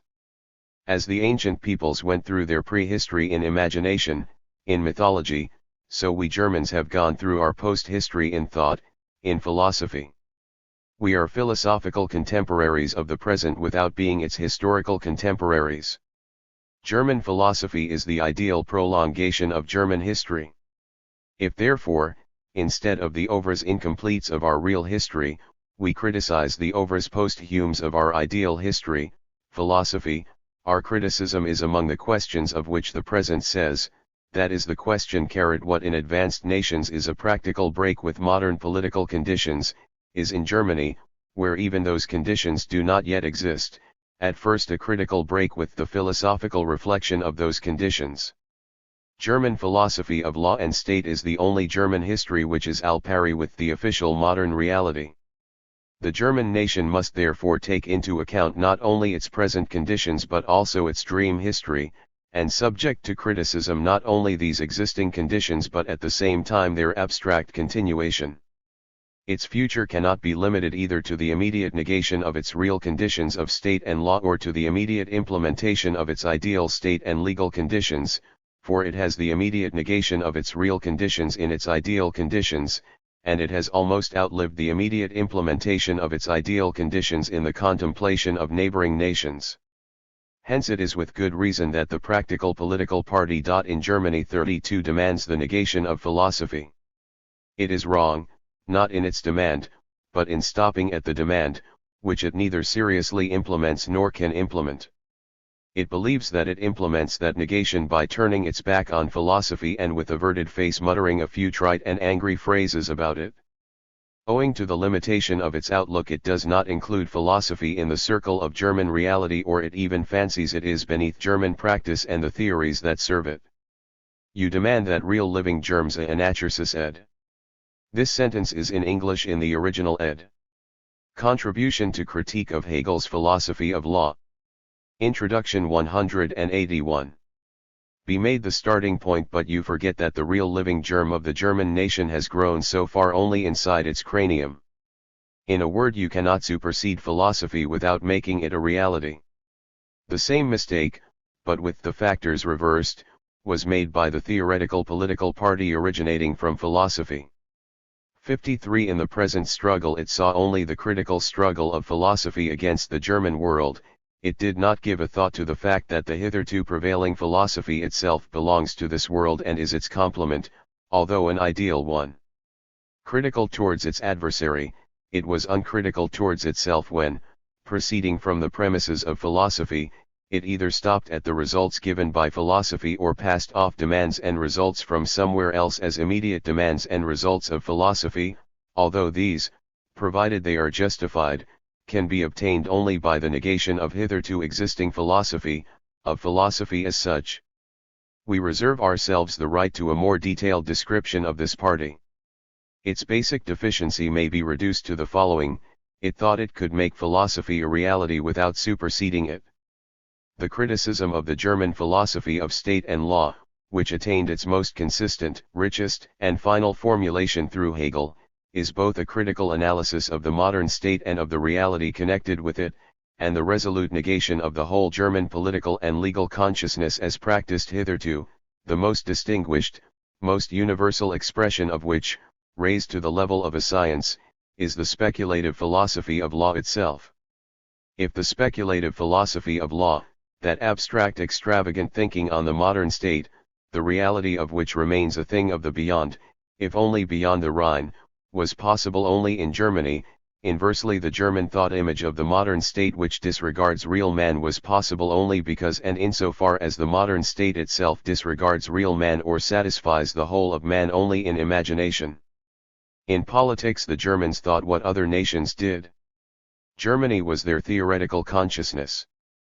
The abstraction and conceit of its thought always kept in step with the one-sidedness and stumpiness of its reality. If therefore the status quo of German statehood expresses the perfection of the ancien regime, the perfection of the thorn in the flesh of the modern state, the status quo of German political theory expresses the imperfection of the modern state, the defectiveness of its flesh itself. Even as the resolute opponent of the previous form of German political consciousness, the criticism of speculative philosophy of law turns, not towards itself, but towards problems which can only be solved by one means: practice. 182 Karl Marx. It is asked, can Germany attain a practice à la hauteur de principes, i.e., a revolution which will raise it not only to the official level of the modern nations but to the height of humanity which will be the near future of those nations? The weapon of criticism cannot, of course, replace criticism by weapons. Material force must be overthrown by material force, but theory also becomes a material force as soon as it has gripped the masses. Theory is capable of gripping the masses as soon as it demonstrates ad hominem, and it demonstrates ad hominem as soon as it becomes radical. To be radical is to grasp the root of the matter. But for man the root is man himself. The evident proof of the radicalism of German theory, and hence of its practical energy, is that it proceeds from a resolute positive abolition of religion. The criticism of religion ends with the teaching that man is the highest being for man, hence with the categorical imperative to overthrow all relations in which man is a debased, enslaved, forsaken, despicable being, relations which cannot be better described than by the exclamation of a Frenchman when it was planned to introduce a tax on dogs: poor dogs. They want to treat you like human beings. Even historically, theoretical emancipation has specific practical significance for Germany. For Germany's revolutionary past is theoretical, it is the Reformation. As the revolution then began in the brain of the monk, so now it begins in the brain of the philosopher. Luther, we grant, overcame the bondage of piety by replacing it by the bondage of conviction. He shattered faith in authority because he restored the authority of faith. He turned priests into laymen because he turned laymen into priests. He freed man from outer religiosity because he made religiosity the inner man. He freed the body from chains because he enchained the heart. But if Protestantism was not the true solution, it was at least the true setting of the problem. It was no longer a case of the layman's struggle against the priest outside himself, but of his struggle against his own priest inside himself, his priestly nature. And if the Protestant transformation of the German laymen into priests emancipated the lay popes, the princes, with the whole of their priestly clique, the privileged and Philistines, the philosophical transformation of priestly Germans into men will emancipate the people. But secularization will not stop at the pillaging of churches practiced mainly by hypocritical Prussia any more than emancipation stops at princes. The Peasant War, the most radical fact of German history, came to grief because of theology. Today, when Contribution to Critique of Hegel's Philosophy of Law. Introduction 183. Theology itself has come to grief, the most unfree fact of German history. Our status quo will be shattered against philosophy. On the eve of the Reformation, official Germany was the most unconditional slave of Rome. On the eve of its revolution, it is the unconditional slave of less than Rome, of Prussia and Austria, of country squires and Philistines. A major difficulty, however, seems to stand in the way of a radical German revolution. For revolutions require a passive element, a material basis. Theory can be realized in a people only insofar as it is the realization of the needs of that people. But will the enormous discrepancy between the demands of German thought and the answers of German reality be matched by a corresponding discrepancy between civil society and the state and between civil society and itself? Will the theoretical needs be immediate practical needs? It is not enough for thought to strive for realization, reality must itself strive towards thought. But Germany did not go through the intermediary stages of political emancipation at the same time as the modern Riotutions. It has not even reached in practice the stages which it has overtaken in theory. How can it do a somersault, not only over its own limitations, but at the same time over the limitations of the modern nations, over limitations which in reality it must feel and strive for as bringing emancipation from its real limitations. Only a revolution of radical needs can be a radical revolution, and it seems that for this the preconditions and ground are lacking. If however Germany has accompanied the development of the modern nations only with the abstract activity of thought without playing an effective role in the real struggle of that development, it has, on the other hand, shared the sufferings of that development, without sharing in its enjoyment or its partial satisfaction. To abstract activity on the one hand corresponds abstract suffering on the other. That is why Germany will one day find itself on the level of European decadence before ever having been on the level of European emancipation. It will be comparable to a fetish worshipper pining away with the diseases of Christianity.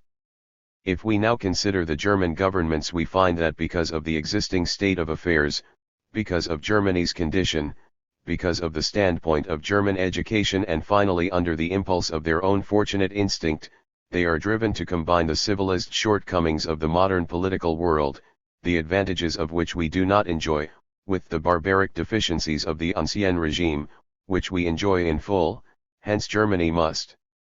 184 Karl Marx. Share more and more, if not in the reasonableness, at least in the unreasonableness of those state formations which are beyond the bounds of its status quo. Is there in the world, for example, a country which shares so naively in all the illusions of the constitutional state without sharing in its realities as so-called constitutional Germany? And was it not perforce a German government's idea to combine the tortures of censorship with the tortures of the French September laws which presuppose freedom of the press? 34 As you could find the gods of all nations in the Roman pantheon, so you will find in the Germans' Holy Roman Empire all the sins of all political forms.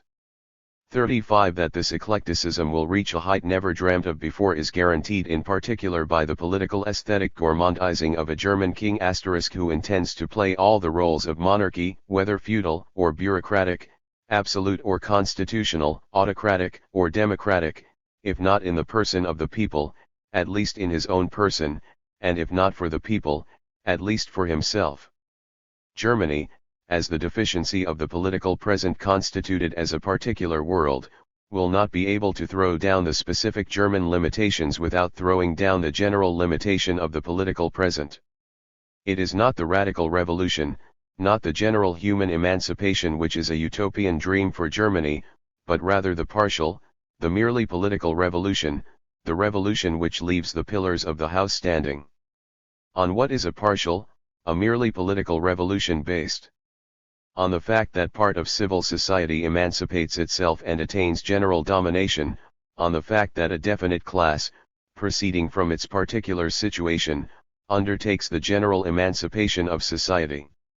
This class emancipates the whole of society, but only provided the whole of society is in the same situation as this class, example possesses money and education or can acquire them at will. No class of civil society can play this role without arousing a moment of enthusiasm in itself and in the masses, a moment in which it fraternizes and merges with society in general, becomes confused with it and is perceived and acknowledged as its general representative, a moment in which its demands and rights are truly the rights and demands of society itself, a moment in which it is truly the social head and the social heart. Only in the name of the general rights of society can a particular class lay claim to general domination. For the storming of this emancipatory position, and hence for the political exploitation of all spheres of society in the Frederick William IV ed. Contribution to Critique of Hegel's Philosophy of Law. Introduction 185. Interests of its own sphere, revolutionary energy, and intellectual self-confidence alone are not sufficient for the revolution of a nation and the emancipation of a particular class of civil society to coincide. For one estate to be acknowledged as the estate of the whole society, all the defects of society must conversely be concentrated in another class. A particular estate must be the general stumbling block, the incorporation of the general limitation. A particular social sphere must be looked upon as the notorious crime of the whole of society, so that liberation from that sphere appears as general self-liberation. For one estate to be par excellence the estate of liberation, another estate must conversely be the obvious estate of oppression. The negative general significance of the French nobility and the French clergy determine the positive general significance of the immediately adjacent and opposed class of the bourgeoisie. But no particular class in Germany has the consistency, the severity, the courage, or the ruthlessness that could mark it out as the negative representative of society. No more has any estate the breadth of soul that identifies itself, even for a moment, with the soul of the nation, the genius that inspires material might to political violence, or that revolutionary audacity which flings at the adversary the defiant words "am nothing and I should be everything." The main stem of German morals and honesty, of the classes as well as of individuals, is rather that modest egoism which asserts its limitedness and allows it to be asserted against itself. The relation of the various sections of German society is therefore not dramatic but epic. Each of them begins to be aware of itself and to settle down beside the others with all its particular claims, not as soon as it is oppressed, but as soon as the circumstances of the time, without the section's own participation, create a social substratum on which it can in turn exert pressure. Even the moral self-confidence of the German middle class rests only on the consciousness that it is the general representative of the Philistine mediocrity of all the other classes. It is therefore not only the German kings who accede to the throne mal à propos. Every section of civil society goes through a defeat before it has celebrated victory, develops its own limitations before it has overcome the limitations facing it, and asserts its narrow-hearted essence before it has been able to assert its magnanimous essence. Thus the very opportunity of a great role has on every occasion passed away before it is to hand. Thus every class, once it begins the struggle against the class above it, is involved in the struggle against the class below it. Hence the princes are struggling against the monarchy, the bureaucrats. 186 Karl Marx. Against the nobility, and the bourgeois against them all, while the proletariat is already beginning to struggle against the bourgeoisie. No sooner does the middle class dare to think of emancipation from its own standpoint than the development of the social conditions and the progress of political theory pronounce that standpoint antiquated or at least problematic. In France it is enough for somebody to be something for him to want to be everything. In Germany one has to be nothing if one is not to forego everything. In France partial emancipation is the basis of universal emancipation. In Germany universal emancipation is the conditio sine qua non of any partial emancipation. In France it is the reality of gradual liberation, in Germany the impossibility of gradual liberation, that must give birth to complete freedom. In France every class is politically idealistic and becomes aware of itself at first not as a particular class but as the representative of social requirements generally. The role of emancipator therefore passes in dramatic motion to the various classes of the French nation one after the other until it finally comes to the class which implements social freedom no longer on the basis of certain conditions lying outside man and yet created by human society, but rather organizes all conditions of human existence on the presupposition of social freedom. In Germany, on the contrary, where practical life is as spiritless as spiritual life is unpractical, no class in civil society has any need or capacity for general emancipation until it is forced by its immediate condition, by material necessity, by its very chains. Where, then, is the positive possibility of a German emancipation? Answer: in the formation of a class with radical chains, a class of civil society which is not a class of civil society, an estate which is the dissolution of all estates, a sphere which has a universal character by its universal suffering and claims no particular right because no particular wrong but wrong generally is perpetrated against it, which can no longer invoke a historical but only a human title, which does not stand in any one-sided antithesis to the consequences but in an all-round antithesis to the premises of the German state, a sphere, finally, which cannot emancipate itself without emancipating itself from all other spheres of society and thereby emancipating all other spheres of society, which, in a word, is the complete loss of man and hence can win itself only through the complete rewinning of man. This dissolution of society as a particular estate is the proletariat. The proletariat is coming into being in Germany only as a result of the rising industrial development. For it is not the naturally Contribution to Critique of Hegel's Philosophy of Law.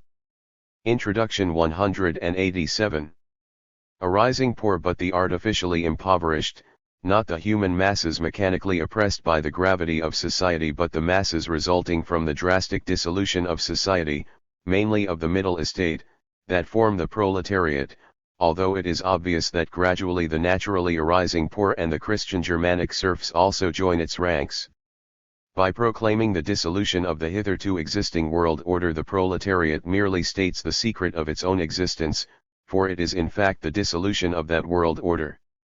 By demanding the negation of private property, the proletariat merely raises to the rank of a principle of society what society has made the principle of the proletariat, what, without its own cooperation, is already incorporated in it as the negative result of society.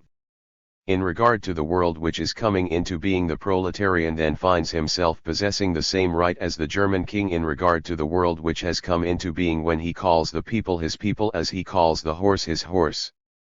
By declaring the people his private property, the king simply states that the property owner is king. As philosophy finds its material weapons in the proletariat, so the proletariat finds its spiritual weapons in philosophy. And once the lightning of thought has squarely struck this ingenuous soil of the people, the emancipation of the Germans into human beings will take place. Let us sum up the result. The only practically possible liberation of Germany is liberation that proceeds from the standpoint of the theory which proclaims man to be the highest being for man. In Germany, emancipation from the Middle Ages is possible only as emancipation from the partial victories over the Middle Ages as well. In Germany, no kind of bondage can be broken without breaking every kind of bondage. The thorough Germany cannot make a revolution without making a thoroughgoing revolution. The emancipation of the German is the emancipation of the human being. The head of this emancipation is philosophy, its heart is the proletariat. Philosophy cannot be made a reality without the abolition of the proletariat cannot be abolished without philosophy being made a reality. When all inner requisites are fulfilled, the day of German resurrection will be proclaimed by the ringing call of the Gallic cock. Written at the end of 1843, January 1844, printed according to the journal, first published in the Deutsche Französische Jahrbucher, 1844, signed, Karl Marx. Letter to the editor of the Allgemeine Zeitung, Augsburg. The diverse rumors which have been spread by German newspapers concerning the discontinuation of the Deutsche Französische Jahrbucher impel me to state that the Swiss publishers of the Jahrbucher suddenly withdrew from this enterprise for economic reasons and thus made impossible the continuation of this journal for the time being. 36. Paris, April 14, 1844. Karl Marx. First published in the Allgemeine Zeitung, printed according to the News Augsburg, No. 3, April 20, 1844. Paper published in English for the first. Critical marginal notes on the article The King of Prussia and Social Reform. By a Prussian * 37, Vorwärts. No. 60. Vorwärts / No. 63, August 7, 1844. No. 60 of Vorwärts contains an article headed Der König von Prussen und die Sozialreform, signed a Prussian. First of all, this alleged Prussian sets out the content of the Royal Prussian Cabinet order on the uprising of the Salesian workers and the opinion of the French newspaper La Réforme on the Prussian Cabinet order. 38. The Reform, he writes, considers that the king's alarm and religious feeling are the source of the Cabinet order. It even sees in this document a presentiment of the great reforms which are in prospect for bourgeois society. The Prussian lectures the reform as follows. The king and German society has not yet arrived at the presentiment of their reform, even the Salesian and Bohemian uprisings have not aroused this feeling. It is impossible to make such an unpolitical country as Germany regard the partial distress of the factory districts as a matter of general concern, let alone as an affliction of the whole civilized world. The Germans regard this event as if it were of the same nature as any local distress due to flood or famine. Hence the king regards it as due to deficiencies in the administration or in charitable activity. For this reason, and because a few soldiers suffice to cope with the feeble weavers, the destruction of factories and machinery, 2. did not inspire any alarm either in the king or the authorities. Indeed, the cabinet order was not prompted even by religious feeling. It is a very sober expression of the Christian art of statesmanship, and of a doctrine which considers that no difficulties can withstand its sole medicine, the well-disposed Christian hearts. Poverty and crime are two great evils, who can cure them? The state and the authorities? No, but the union of all Christian hearts can. The alleged Prussian denies the king's alarm on the grounds, among others, that a few soldiers suffice to cope with the feeble weavers. Therefore, in a country where ceremonial dinners with liberal toasts and liberally foaming champagne recall the Dusseldorf festival, inspired a royal cabinet order 39, where not a single soldier was needed to shatter the desires of the entire liberal bourgeoisie for freedom of the press and a constitution. In a country where passive obedience is the order of the day, can it be that in such a country the necessity to employ armed force against feeble weavers is not an event, and not an alarming event? Moreover, at the first encounter the feeble weavers were victorious. They were suppressed only by subsequent troop reinforcements. Is the uprising of a body of workers less dangerous because it did not require a whole army to suppress it? Let the wise Prussian compare the uprising of the Silesian weavers with the revolts of the English workers, and the Silesian weavers will be seen by him to be strong weavers. Starting out from the general relation of politics to social ills, we shall show why the uprising of the weavers could not cause the king any special alarm. For the time being we shall say only the following: the uprising was not aimed directly against the King of Prussia, but against the bourgeoisie. As an aristocrat and absolute monarch, the King of Prussia cannot love the bourgeoisie, still less can he be alarmed if the submissiveness and impotence of the bourgeoisie is increased because of a tense and difficult relationship between it and the proletariat. Further, the Orthodox Catholic is more hostile to the Orthodox Protestant than to the atheist, just as the legitimist is more hostile to the liberal than to the communist. This is not because the atheist and the communist are more akin to the Catholic or legitimist, but because they are more foreign to him than are the Protestant and the liberal, being outside his circle. In the sphere of politics, the King of Prussia, as a politician, has his direct opposite in liberalism. For the king, the proletariat is as little an antithesis as the king is for the proletariat. The proletariat would have to have already attained considerable power for it to stifle the other antipathies and political antitheses and to divert to itself all political enmity. Finally, in view of the well-known character of the king, avid for anything interesting and 191 significant, it must have been a joyful surprise for him to discover this interesting and much discussed pauperism in his own territory, and consequently a new opportunity for making people talk about him. How pleasant for him must have been the news that henceforth he possesses his own royal Prussian pauperism. Our Prussian is still more unlucky when he seeks to deny that religious feeling is the source of the royal cabinet order. Why is religious feeling not the source of this order? Because it is a very sober expression of the Christian art of statesmanship, a sober expression of the doctrine which considers that no difficulties can withstand its sole medicine, the well-disposed Christian hearts. Is not religious feeling the source of the Christian art of statesmanship? Is a doctrine that has its panacea in the well-disposed Christian hearts not based on religious feeling? Does a sober expression of religious feeling cease to be an expression of religious feeling? Moreover, I maintain that it is a very intoxicated religious feeling with an extremely high opinion of itself which denies that the state and the authorities can cure great evils and seeks their cure in the union of Christian hearts. It is a very intoxicated religious feeling which, as the Prussian himself admits, sees the whole evil in the lack of Christian feeling and therefore refers the authorities to admonition as the only means of strengthening this feeling. According to the Prussian, the Christian frame of mind is the aim of the cabinet order. When it is intoxicated, when it is not sober, religious feeling, as a matter of course, considers itself the only good. Wherever it sees evils it ascribes them to absence of religious feeling, for if the latter is the only good, then it alone can produce what is good. Hence the cabinet order, being dictated by religious feeling, consistently prescribes religious feeling. A politician with a sober religious feeling would not in his perplexity seek aid in the pious preacher's admonition about a Christian frame of mind. How then does the alleged Prussian prove in the reform that the cabinet order is not a product of religious feeling? He does so precisely by everywhere depicting the cabinet order as a product of religious feeling. Can one expect from such an illogical brain an insight into social movements? Listen to him chatting about the attitude of German society to the workers' movement and to social reform in general. Let us distinguish which the Prussian neglects to do the different categories contained in the expression German society, the government, the bourgeoisie, the press and, finally, the workers. 192 Karl Marx. Themselves. These are the different masses with which we are concerned here. The Prussian lumps all these masses together and, from his lofty stand, passes sentence on them en bloc.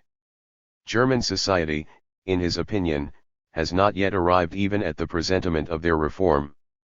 Why does German society lack this instinct? It is impossible to make such an unpolitical country as Germany, replies the Prussian, regard the partial distress of the factory districts as a matter of general concern, let alone as an affliction of the whole civilized world. The Germans regard this event as if it were of the same nature as any local distress due to flood or famine. Hence the king regards it as due to deficiencies in the administration and in charitable activity. Thus the Prussian explains this misinterpretation of the distressed state of the workers as due to the special character of an unpolitical country. It will be admitted that England is a political country. It will be admitted also that England is the country of pauperism, even the word itself is of English origin. Observing the state of things in England, therefore, is the surest means of learning the attitude of a political country to pauperism. In England, the distress of the workers is not partial but universal, it is not restricted to the factory districts, but extends to the rural districts. The movements here are not just beginning to arise, for almost a century they have periodically recurred. What then is the view about pauperism held by the English bourgeoisie and the government and press connected with it? Insofar as the English bourgeoisie acknowledges that politics are to blame for pauperism, the Whig regards the Tory, and the Tory regards the Whig, as the cause of pauperism. According to the Whig, the main source of pauperism is the monopoly of big land ownership and the prohibitive legislation against the import of corn. 40 According to the Tory, the whole evil lies in liberalism, in competition, and in the excessive development of the factory system. Neither of the parties sees the cause in politics in generi, but each sees it only in the politics of the opposing party, neither party even dreams of a reform of society. The most definite expression of the English view of pauperism, we are speaking always of the view of the English bourgeoisie and government, is English political economy, i.e., the scientific reflection of English economic conditions. One of the best and most famous English economists, Macaulay, a pupil of the cynical Ricardo, who is familiar with present-day conditions and ought to have a comprehensive view of the movement of bourgeois society, still dares in a public lecture, and with applause from the audience, to apply to political economy what Bacon says about philosophy. The man who, with true and untiring wisdom, suspends his judgment, who goes forward step by step, surmounting one after the other the obstacles which, like mountains, hinder the course of study, will eventually reach the summit of science, where peace and pure air may be enjoyed, where nature presents itself to the eye in all its beauty, and from where it is possible to descend by a comfortably sloping path to the last details of practice for good pure air, the pestilential atmosphere of English cellar dwellings. Great beauty of nature, the fantastic rags worn by the English poor, and the flabby, shrunken flesh of the women, undermined by labor and poverty, children crawling about in the dirt, deformity resulting from excessive labor in the monotonous mechanical operations of the factories. The most delightful last details of practice, prostitution, murder, and the gallows. Even that part of the English bourgeoisie which is impressed by the danger of pauperism conceives this danger, as also the means to remedy it, not merely in a partial way, but also, frankly speaking, in a childish and stupid way. Thus Dr. K., for example, in his pamphlet Recent Measures for the Promotion of Education in England, reduces everything to neglected education. Guess why? Owing to lack of education, the worker does not understand the natural laws of trade, laws which necessarily reduce him to pauperism. That is why he rebels.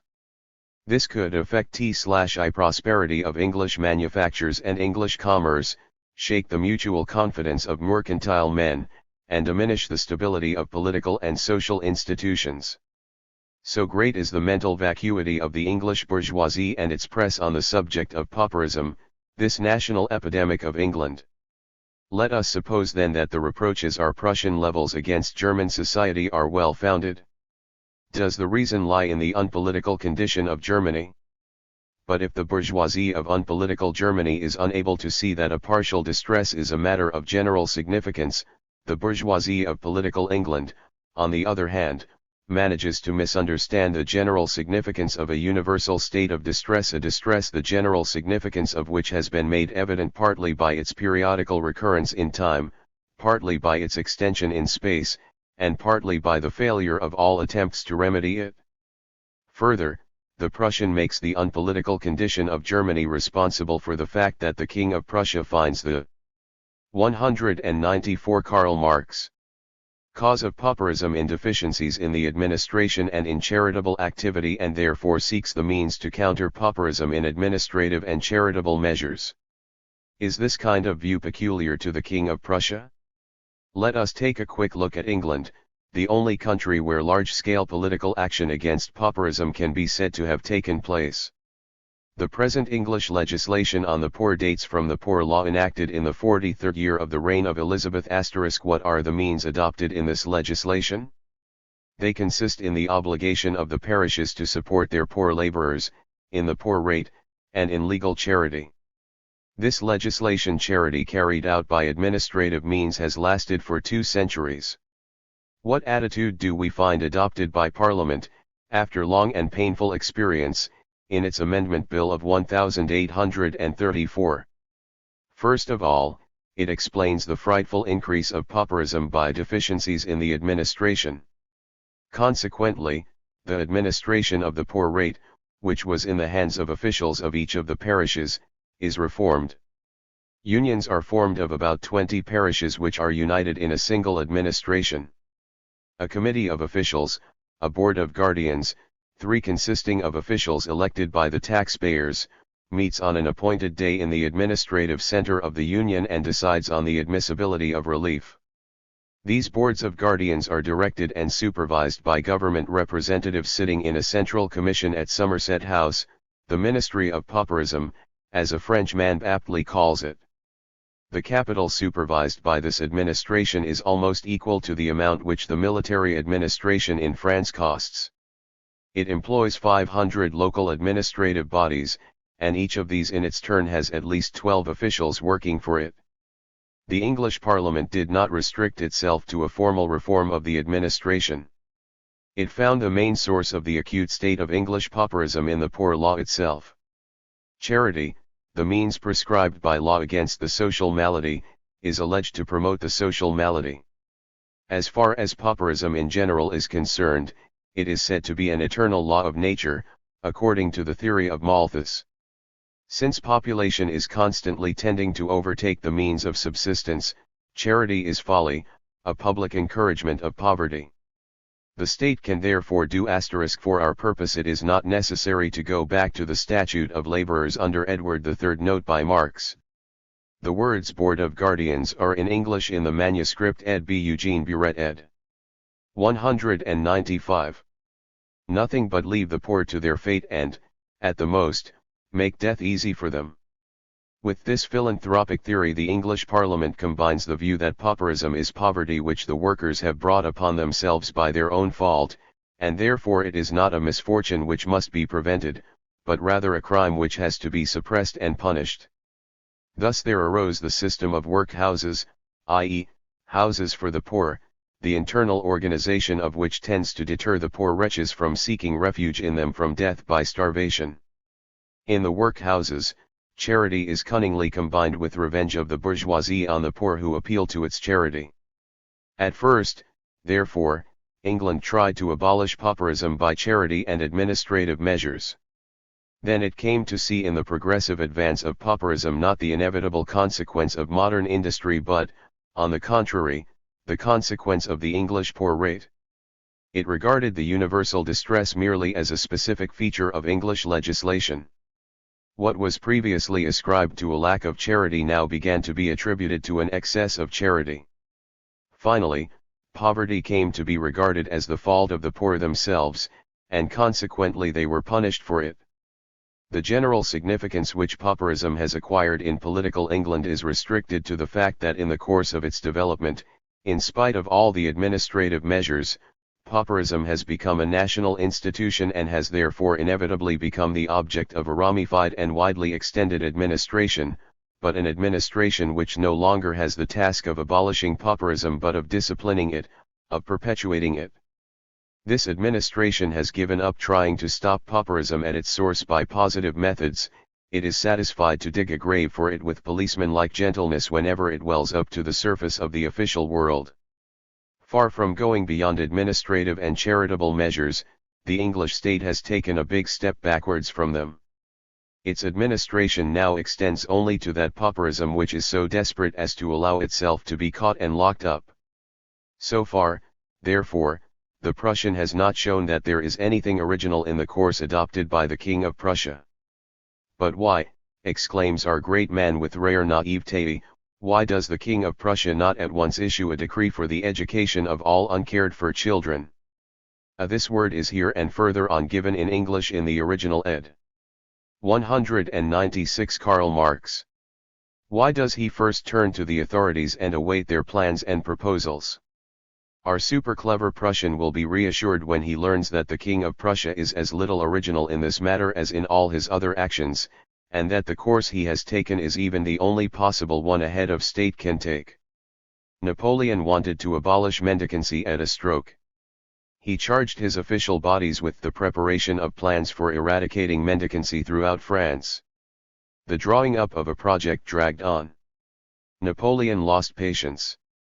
He wrote to Crétet, his Minister of Internal Affairs, ordering him to abolish mendicancy within 1 month. Napoleon said, "One ought not to traverse this earth without leaving behind traces which would earn us the grateful memory of posterity. Do not ask me for another 3 or 4 months for collecting information.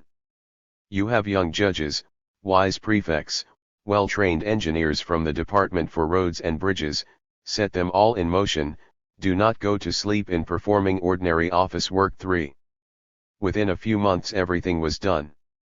On July 5, 1808, the law abolishing mendicancy was promulgated. How? By means of the depots, which so quickly became converted into punitive institutions that very soon the poor entered them only by order of the police court. Nevertheless M. Noailles du Gard, a member of the legislative corps, exclaimed at the time, "Eternal gratitude to the hero who gave a refuge to those in need, and means of subsistence to the poor.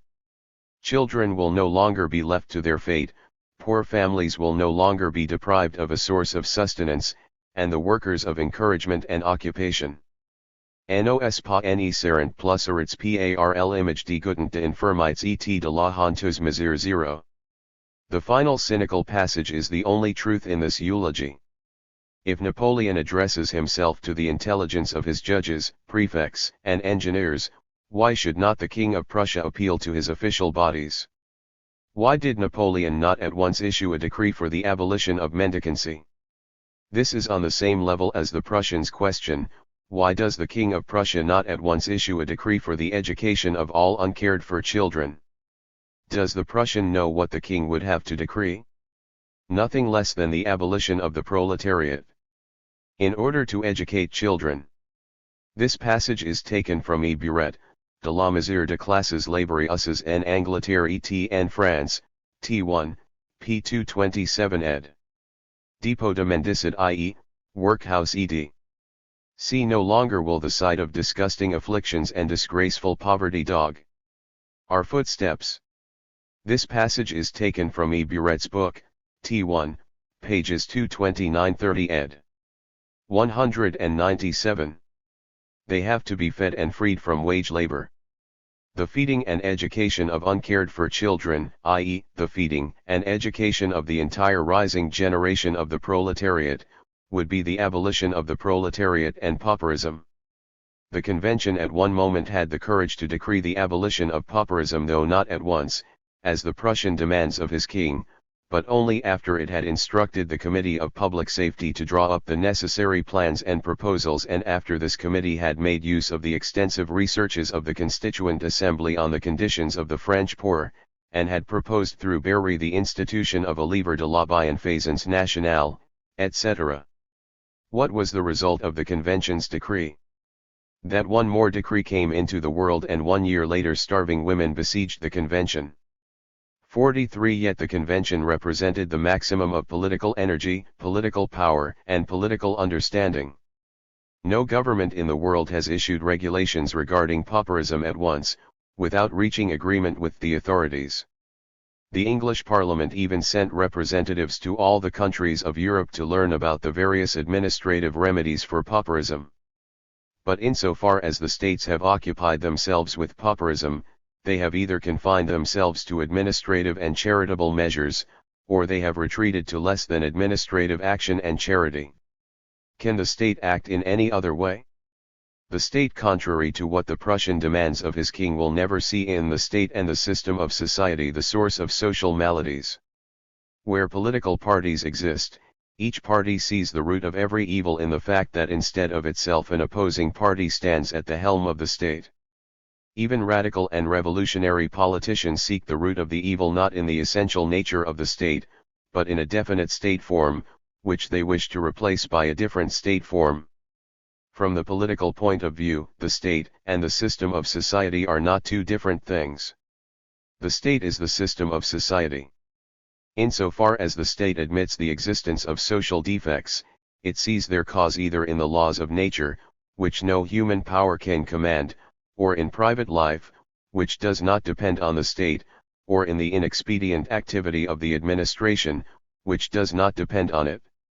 Thus England sees the cause of poverty in the law of nature, by which the population must always be in excess of the means of subsistence.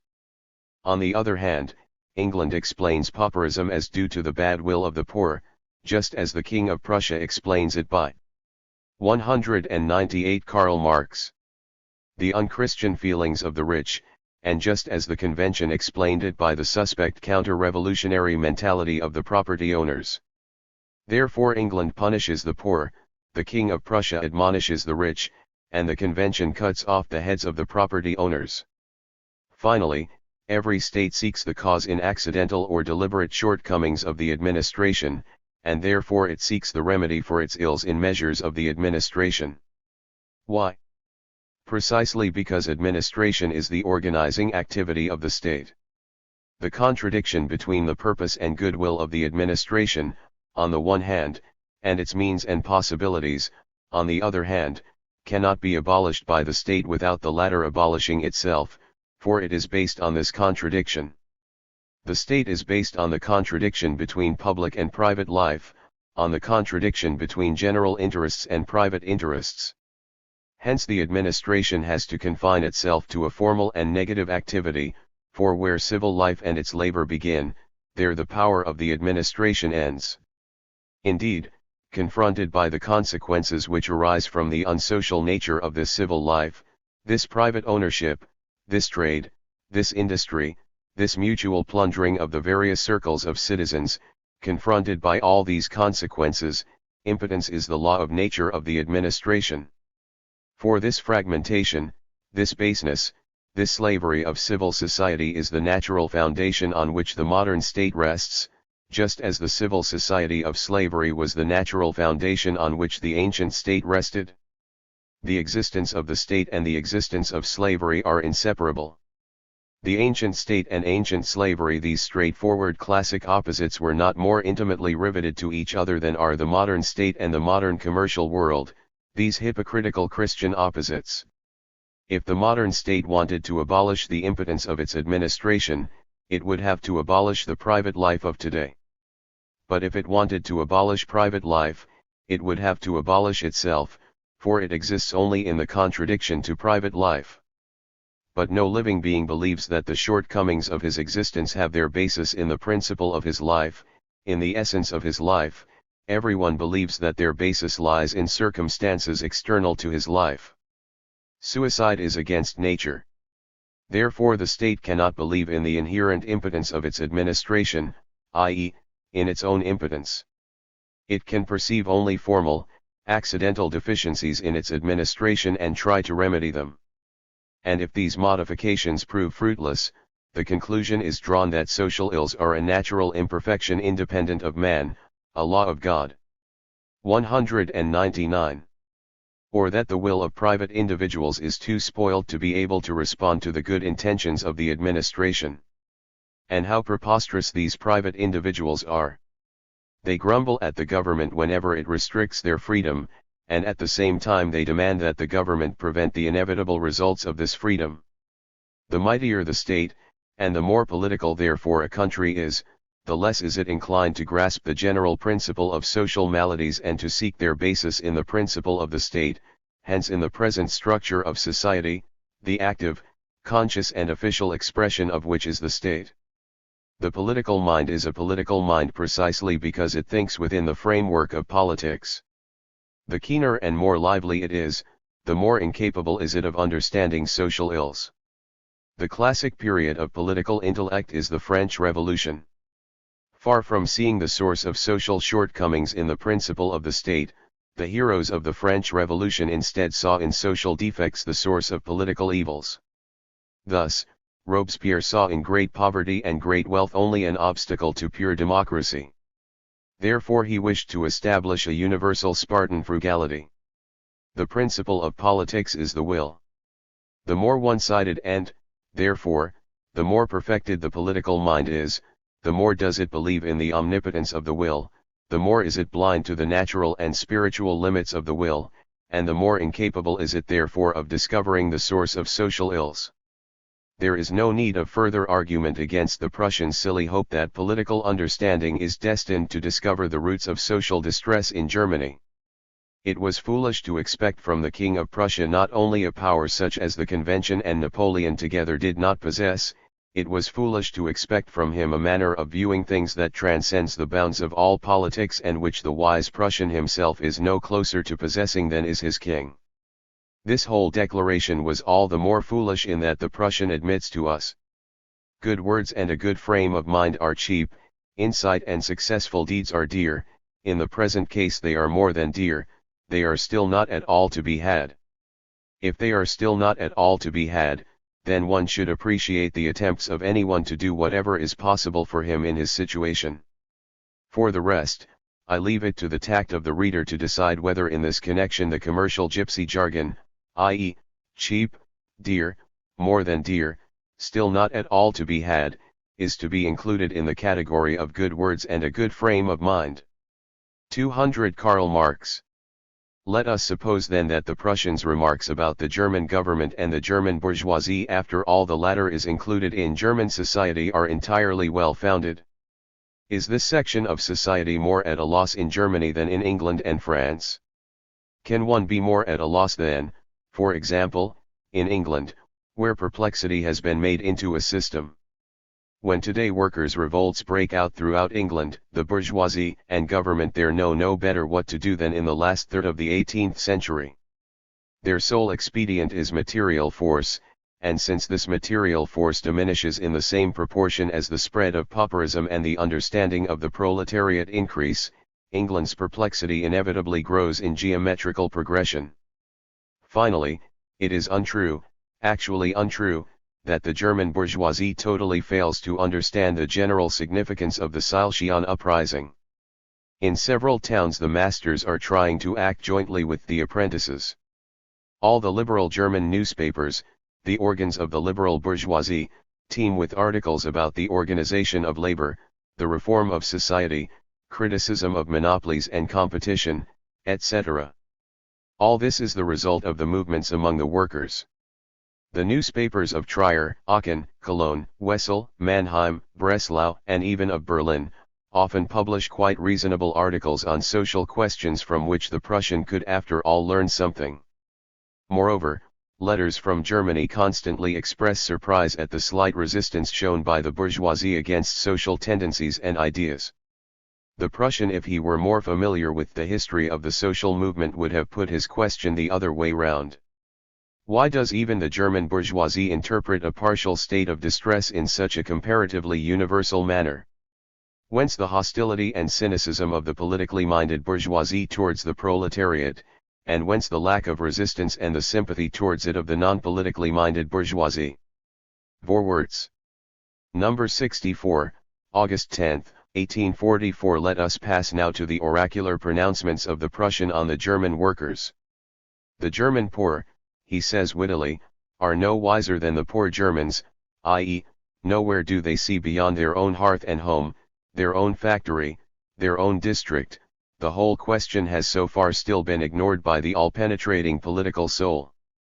201. In order to be able to compare the condition of the German workers with the condition of the French and English workers, the Prussian would have had to compare the first form, the start, of the English and French workers' movement with the German movement that is just beginning. He failed to do so. Consequently, his arguments lead to trivialities, such as that industry in Germany is not yet so developed as in England, or that a movement at its start looks different from the movement in its subsequent progress. He wanted to speak about the specific character of the German workers' movement, but he has not a word to say on this subject of his. On the other hand, suppose the Prussian were to adopt the correct standpoint. He will find that not one of the French and English workers' uprisings had such a theoretical and conscious character as the uprising of the Silesian weavers. First of all, recall the Song of the Weavers for that bold call to struggle, in which there is not even a mention of hearth and home, factory, or district, but in which the proletariat at once, in a striking, sharp, unrestrained, and powerful manner, proclaims its opposition to the society of private property. The Silesian uprising begins precisely with what the French and English workers' uprisings end, with consciousness of the nature of the proletariat. The action itself bears the stamp of this superior character. Not only machines, these rivals of the workers, are destroyed, but also ledgers, the titles to property. And while all other movements were aimed primarily only against the owner of the industrial enterprise, the visible enemy, this movement is at the same time directed against the banker, the hidden enemy. Finally, not a single English workers' uprising was carried out with such courage, thought and endurance. As for the educational level or capacity for education of the German workers in general, I call to mind Weitling's brilliant writings, which as regards theory are often superior even to those of Proudhon, however much they are inferior to the latter in their execution. Where among the bourgeoisie, including its philosophers and learned writers, is to be found a book about the emancipation of the bourgeoisie, political emancipation similar to Weitling's work, Garantie der Harmonie und die Freiheit. It is enough to compare the petty, faint-hearted mediocrity of German political literature with this vehement and brilliant literary debut of the German workers. It is enough to compare these gigantic infant shoes of the proletariat with the dwarfish, worn-out political shoes of the German bourgeoisie, and one is 8482. 202. Karl Marx. Bound to prophesy that the German Cinderella will one day have the figure of an athlete. It has to be admitted that the German proletariat is the theoretician of the European proletariat, just as the English proletariat is its economist, and the French proletariat its politician. It has to be admitted that Germany is just as much classically destined for a social revolution as it is incapable of a political one. For, just as the impotence of the German bourgeoisie is the political impotence of Germany, so also the capability of the German proletariat even apart from German theory represents the social capability of Germany. The disparity between the philosophical and the political development of Germany is not an anomaly. It is an inevitable disparity. A philosophical people can find its corresponding practice only in socialism, hence it is only in the proletariat that it can find the dynamic element of its emancipation. At the present moment, however, I have neither the time nor the desire to explain to the Prussian the relationship of German society to social revolution, and, arising from this relationship, on the one hand, the feeble reaction of the German bourgeoisie against socialism and, on the other hand, the excellent capabilities of the German proletariat for socialism. He will find the first rudiments for an understanding of this phenomenon in my Einleitung zur Kritik der Hegeischen Reichsphilosophie, Deutsch Französische Jahrbucher. The wisdom of the German poor, therefore, is in inverse ratio to the wisdom of poor Germans. But people for whom every subject has to serve as a vehicle for stylistic exercises performed in public hit upon a distorted content owing to this formal kind of activity, while the distorted content, for its part, puts its stamp of baseness on the form. Thus, the Prussians attempt when an opportunity such as the Silesian workers' disturbances presents itself to develop his arguments in the form of an antithesis leads him to the greatest antithesis to the truth. Confronted with the first outbreak of the Silesian workers' uprising, the sole task of one who thinks and loves the truth consisted not in playing the role of schoolmaster in relation to this event, but instead in studying its specific character. This, of course, requires some scientific insight and some love of mankind, whereas for the other operation a glib phraseology, impregnated with empty love of oneself, is quite enough. Why does the Prussian judge the German workers so contemptuously? Because he finds that the whole question, namely, the question of the distressed state of the workers, has so far still been ignored by the all-penetrating political soul. He expounds his Platonic love for the political soul in more detail as follows. All uprisings which break out in this disastrous isolation of people from the community, and of their thoughts from social principles, will be smothered in blood and incomprehension, but when distress produces understanding, and the political understanding of the Germans discovers the roots of social distress, then in Germany too these events will be appreciated as symptoms of a great revolution. First of all, let the Prussian allow us to make a comment of a stylistic nature. His antithesis is defective. In the first half it says, when distress produces understanding, but in the second it says, when political understanding discovers the roots of social distress. The simple understanding of the first half of the antithesis becomes political understanding in the second half, just as the simple distress of the first half of the antithesis becomes social distress in the second half. Why does our stylistic artist endow the two halves of his antithesis so unequally? I do not think that he realized why he did it. I will explain to him his correct instinct here. If the Prussian had written when social distress produces political understanding, and political understanding discovers the roots of social distress, no unbiased reader could have failed to see the nonsense of this antithesis.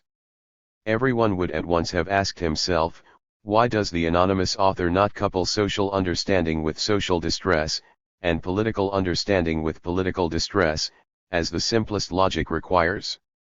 And now to the matter itself. That social distress produces political understanding is so incorrect that, on the contrary, what is correct is the opposite: social well-being produces political understanding. Political understanding is a spiritualist, and is given to him who already has, to him who is already comfortably situated. Let our Prussian listen to a French economist, M. Michel Chevalier, on this subject. When the bourgeoisie rose up in 1789, it lacked in order to be free only participation in governing the country.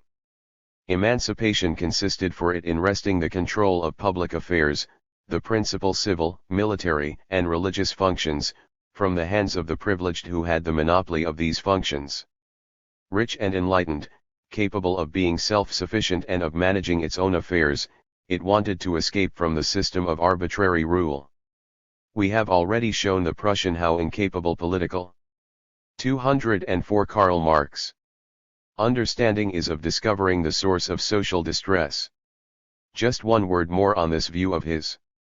The more developed and universal the political understanding of a people, the more does the proletariat at any rate at the beginning of the movement squander its forces in senseless, useless revolts, which are drowned in blood. Because it thinks in the framework of politics, the proletariat sees the cause of all evils in the will, and all means of remedy in violence and in the overthrow of a particular form of state. The proof, the first uprisings of the French proletariat. 45 The Lyons workers believed that they were pursuing only political aims, that they were only soldiers of the Republic, whereas actually they were soldiers of socialism. Thus their political understanding concealed from them the roots of social distress, thus it falsified their insight into their real aim, thus their political understanding deceived their social instinct. But if the Prussian expects understanding to be produced by distress, why does he lump together smothering in blood and smothering in incomprehension? If distress is in general a means of producing understanding, then bloody distress is even a very acute means to this end. The Prussian therefore should have said, smothering in blood will smother incomprehension and procure a proper current of air for the understanding. The Prussian prophesies the smothering of uprisings which break out in disastrous isolation of people from the community, and in the separation of their thoughts from social principles. We have shown that the Silesian uprising occurred by no means in circumstances of the separation of thoughts from social principles. It only remains for us to deal with the disastrous isolation of people from the community. By community here is meant the political community, the state. This is the old story about unpolitical Germany. But do not all uprisings, without exception, break out in a disastrous isolation of man from the community? Does not every uprising necessarily presuppose isolation? Would the 1789 revolution have taken place without the disastrous isolation of French citizens from the community? It was intended precisely to abolish this isolation. But the community from which the worker is isolated is a community the real character and scope of which is quite different from that of the political community. The community from which the worker is isolated by his own labor is life itself, physical and mental life, human morality, human activity, human enjoyment, human nature. Human nature is the true community of men. The 205. Disastrous isolation from this essential nature is incomparably more universal, more intolerable, more dreadful, and more contradictory, than isolation from the political community.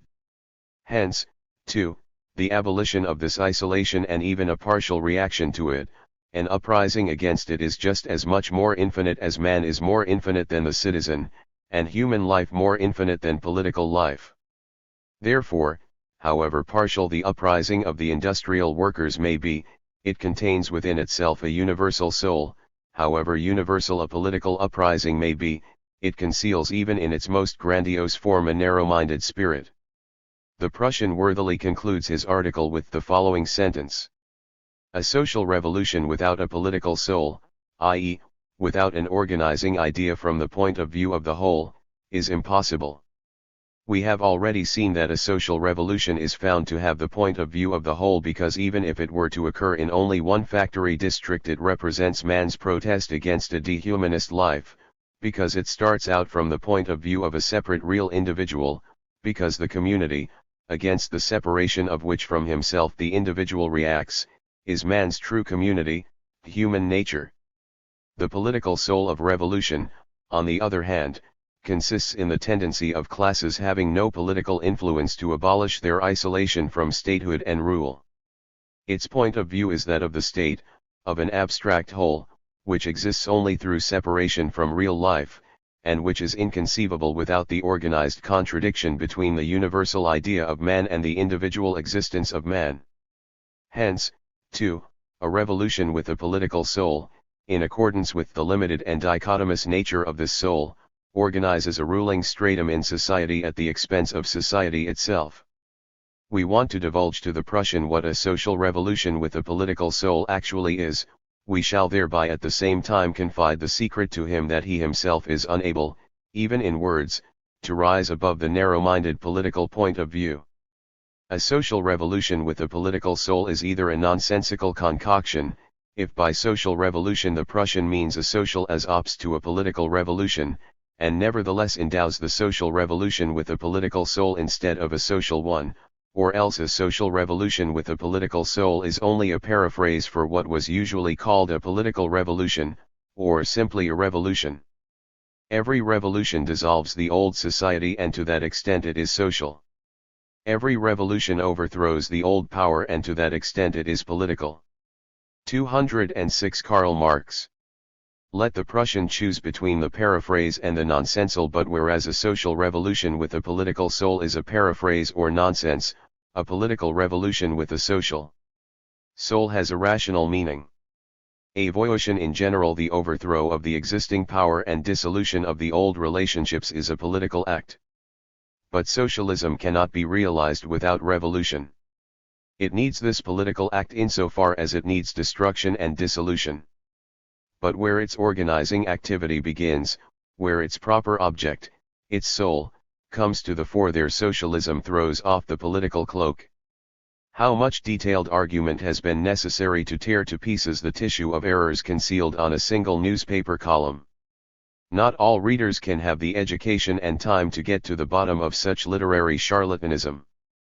Is it therefore not the anonymous Prussian's duty to the reading public to refrain for the time being from all writing on political and social matters, such as the declamations about conditions in Germany, and instead sincerely try to come to an understanding of his own condition?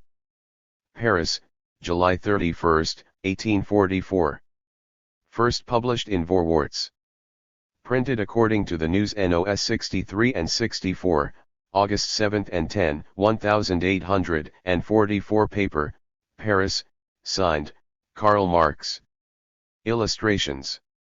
Of the latest exercise in Cabinet. Style of Friedrich William IV. I cannot leave the soil of the fatherland, although only for a short time, without expressing publicly the deeply felt gratitude in my and the Queen's name by which our heart has been moved. It has been produced by the innumerable verbal and written proofs of the love for us which the attempt of July 26 has evoked, of the love which jubilantly acclaimed us at the moment of the crime itself, when the hand of the Almighty cast the deadly bullet away from my breast to the ground. While looking upwards to the divine Saviour, I go with new courage about my daily work, to complete what has been begun, to carry out what has been prepared, to combat evil with new certainty of victory, and to be to my people what my high vocation imposes on me, and my people's love merits. Erdmannsdorf, August 5, 1844, signed, FRDMCK William. Immediate emotion is a bad writer. The letter which a lover writes in great excitement to his beloved is no model of style, but it is just this confusion of expression that is the clearest, most obvious, and most moving expression of the power of love over the writer of the letter. The power of love over the letter writer is the power of his beloved over him. That passionate unclarity and erratic confusion of style therefore flatters the heart of the beloved, since the reflected, general, and therefore untrustworthy nature of the language has assumed a directly individual, sensuously powerful, and hence absolutely trustworthy, character. The trusting faith in the truth of the love that the lover expresses for her, however, is the supreme joy of the loved one, her faith in herself. From these premises it follows, we perform an inestimable service for the Prussian people when we put the inner truth of the Queen Elizabeth ed. 208 Karl Marx. Royal gratitude beyond all doubt. We put this truth beyond all doubt, however, by proving the force of the thankful feeling over the royal writer, and we prove the force of this feeling over the royal writer by demonstrating the stylistic confusion of the Cabinet edict in expressing thanks. Hence the aim of our patriotic analysis will not be misinterpreted. I cannot leave the soil of the fatherland, although only for a short time, without expressing publicly the deeply felt gratitude in my and the Queen's name by which our heart has been moved. By the construction of the sentence, it might be thought at first glance that the royal bosoms were moved by their own name. If amazement at this peculiar movement makes one think again, one sees that the relative conjunction by which our heart has been moved refers not to the name, but to the more remotely situated gratitude. The singular our heart for the heart of the king and the heart of the queen can be justified as poetic license, as a cordial expression of the cordial unity of the cordial royal couple. The laconic brevity, in my and the Queen's name, instead of in my name and in the name of the Queen, can easily lead to a false interpretation. My and the Queen's name could be understood to mean the simple name of the King, since the name of the husband is the name of the husband and the wife. Now, it is true that it is a privilege of great men and of children to make their name the subject of the sentence instead of saying I. Thus Caesar could say Caesar conquered instead of I conquered. Thus children do not say I want to go to the school in Vienna, but Friedrich, Karl, or Wilhelm, etc., wants to go to the school in Vienna. But it would be a dangerous innovation to make one's I the subject of the sentence and at the same time to give an assurance that this I speaks in his own name. Such an assurance could seem to contain a confession that one did not usually speak from one's own inspiration. I cannot leave the soil of the fatherland, although only for a short time, is neither a very skillful nor a more easily intelligible rephrasing of I cannot leave the soil of the fatherland, even for a short time, without, etc. The difficulty is due to the combination of three ideas: 1. That the king is leaving his homeland, 2. That he is leaving it only for a short time, 3. That he feels a need to thank the people. The two compressed utterance of these ideas makes it appear that the king expresses his gratitude only because he is leaving his homeland. But if the gratitude was seriously meant, if it came from the heart, then its utterance could not possibly be linked with such a chance occurrence. Under all circumstances, the full heart speaks for itself. It, the gratitude, has been produced by the innumerable verbal and written proofs of the love for us which the attempt of July 26 has evoked, of the love which jubilantly acclaimed us at the moment of the crime itself, when the hand of the Almighty cast the deadly bullet away from my breast to the ground. It is not clear whether the attempt evoked the love or the proofs of the love, the more sp because the genitive of the love after the parenthesis appears again as the governing and emphasized phrase in the sentence. The stylistic boldness of the repetition of the genitive is very noticeable. The difficulty increases when we examine the content of the sentence. Was it correct that the love which spoke and wrote was described directly as the subject which shouted in the street? Did not chronological truth require that one should begin with the love that was voiced at once in the presence of the occurrence and only then go on to the subsequent expressions of love in writing and speech? Should one not have avoided the suspicion that the king desires simultaneously to flatter both the aristocracy and the people? The aristocracy because their written and verbal expressions of love, although coming later in time than the popular expressions of love, nevertheless by their effect were earlier able to arouse gratitude in the royal heart; the people because its jubilant love is declared to be essentially the same as the written and verbal love, that is, the hereditary nobility of love is abolished. Lastly, it does not seem altogether appropriate to cause the bullet to be warded off directly by the hand of God, since in this way even a slight degree of consistent thought will arrive at the false conclusion that God at the same time both guided the hand of the criminal and diverted the bullet away from the king, for how can one presume a one-sided action on the part of God? While looking upwards to the divine Saviour, I go with new courage about my daily work, to complete what has been begun, to carry out what has been prepared, to combat evil with certainty of victory, and to be to my people what my high vocation imposes on me, and my people's love merits. One cannot very well say, I go to be something. At the most one can go to become something. The motion involved in becoming appears at least as the result of the motion of going, although we would not recommend even the latter turn of phrase as correct. That His Majesty goes while looking upwards to God to complete what has been begun, to carry out what has been prepared, does not seem to offer a good prospect for either the 210 Karl Marx completion or the carrying out.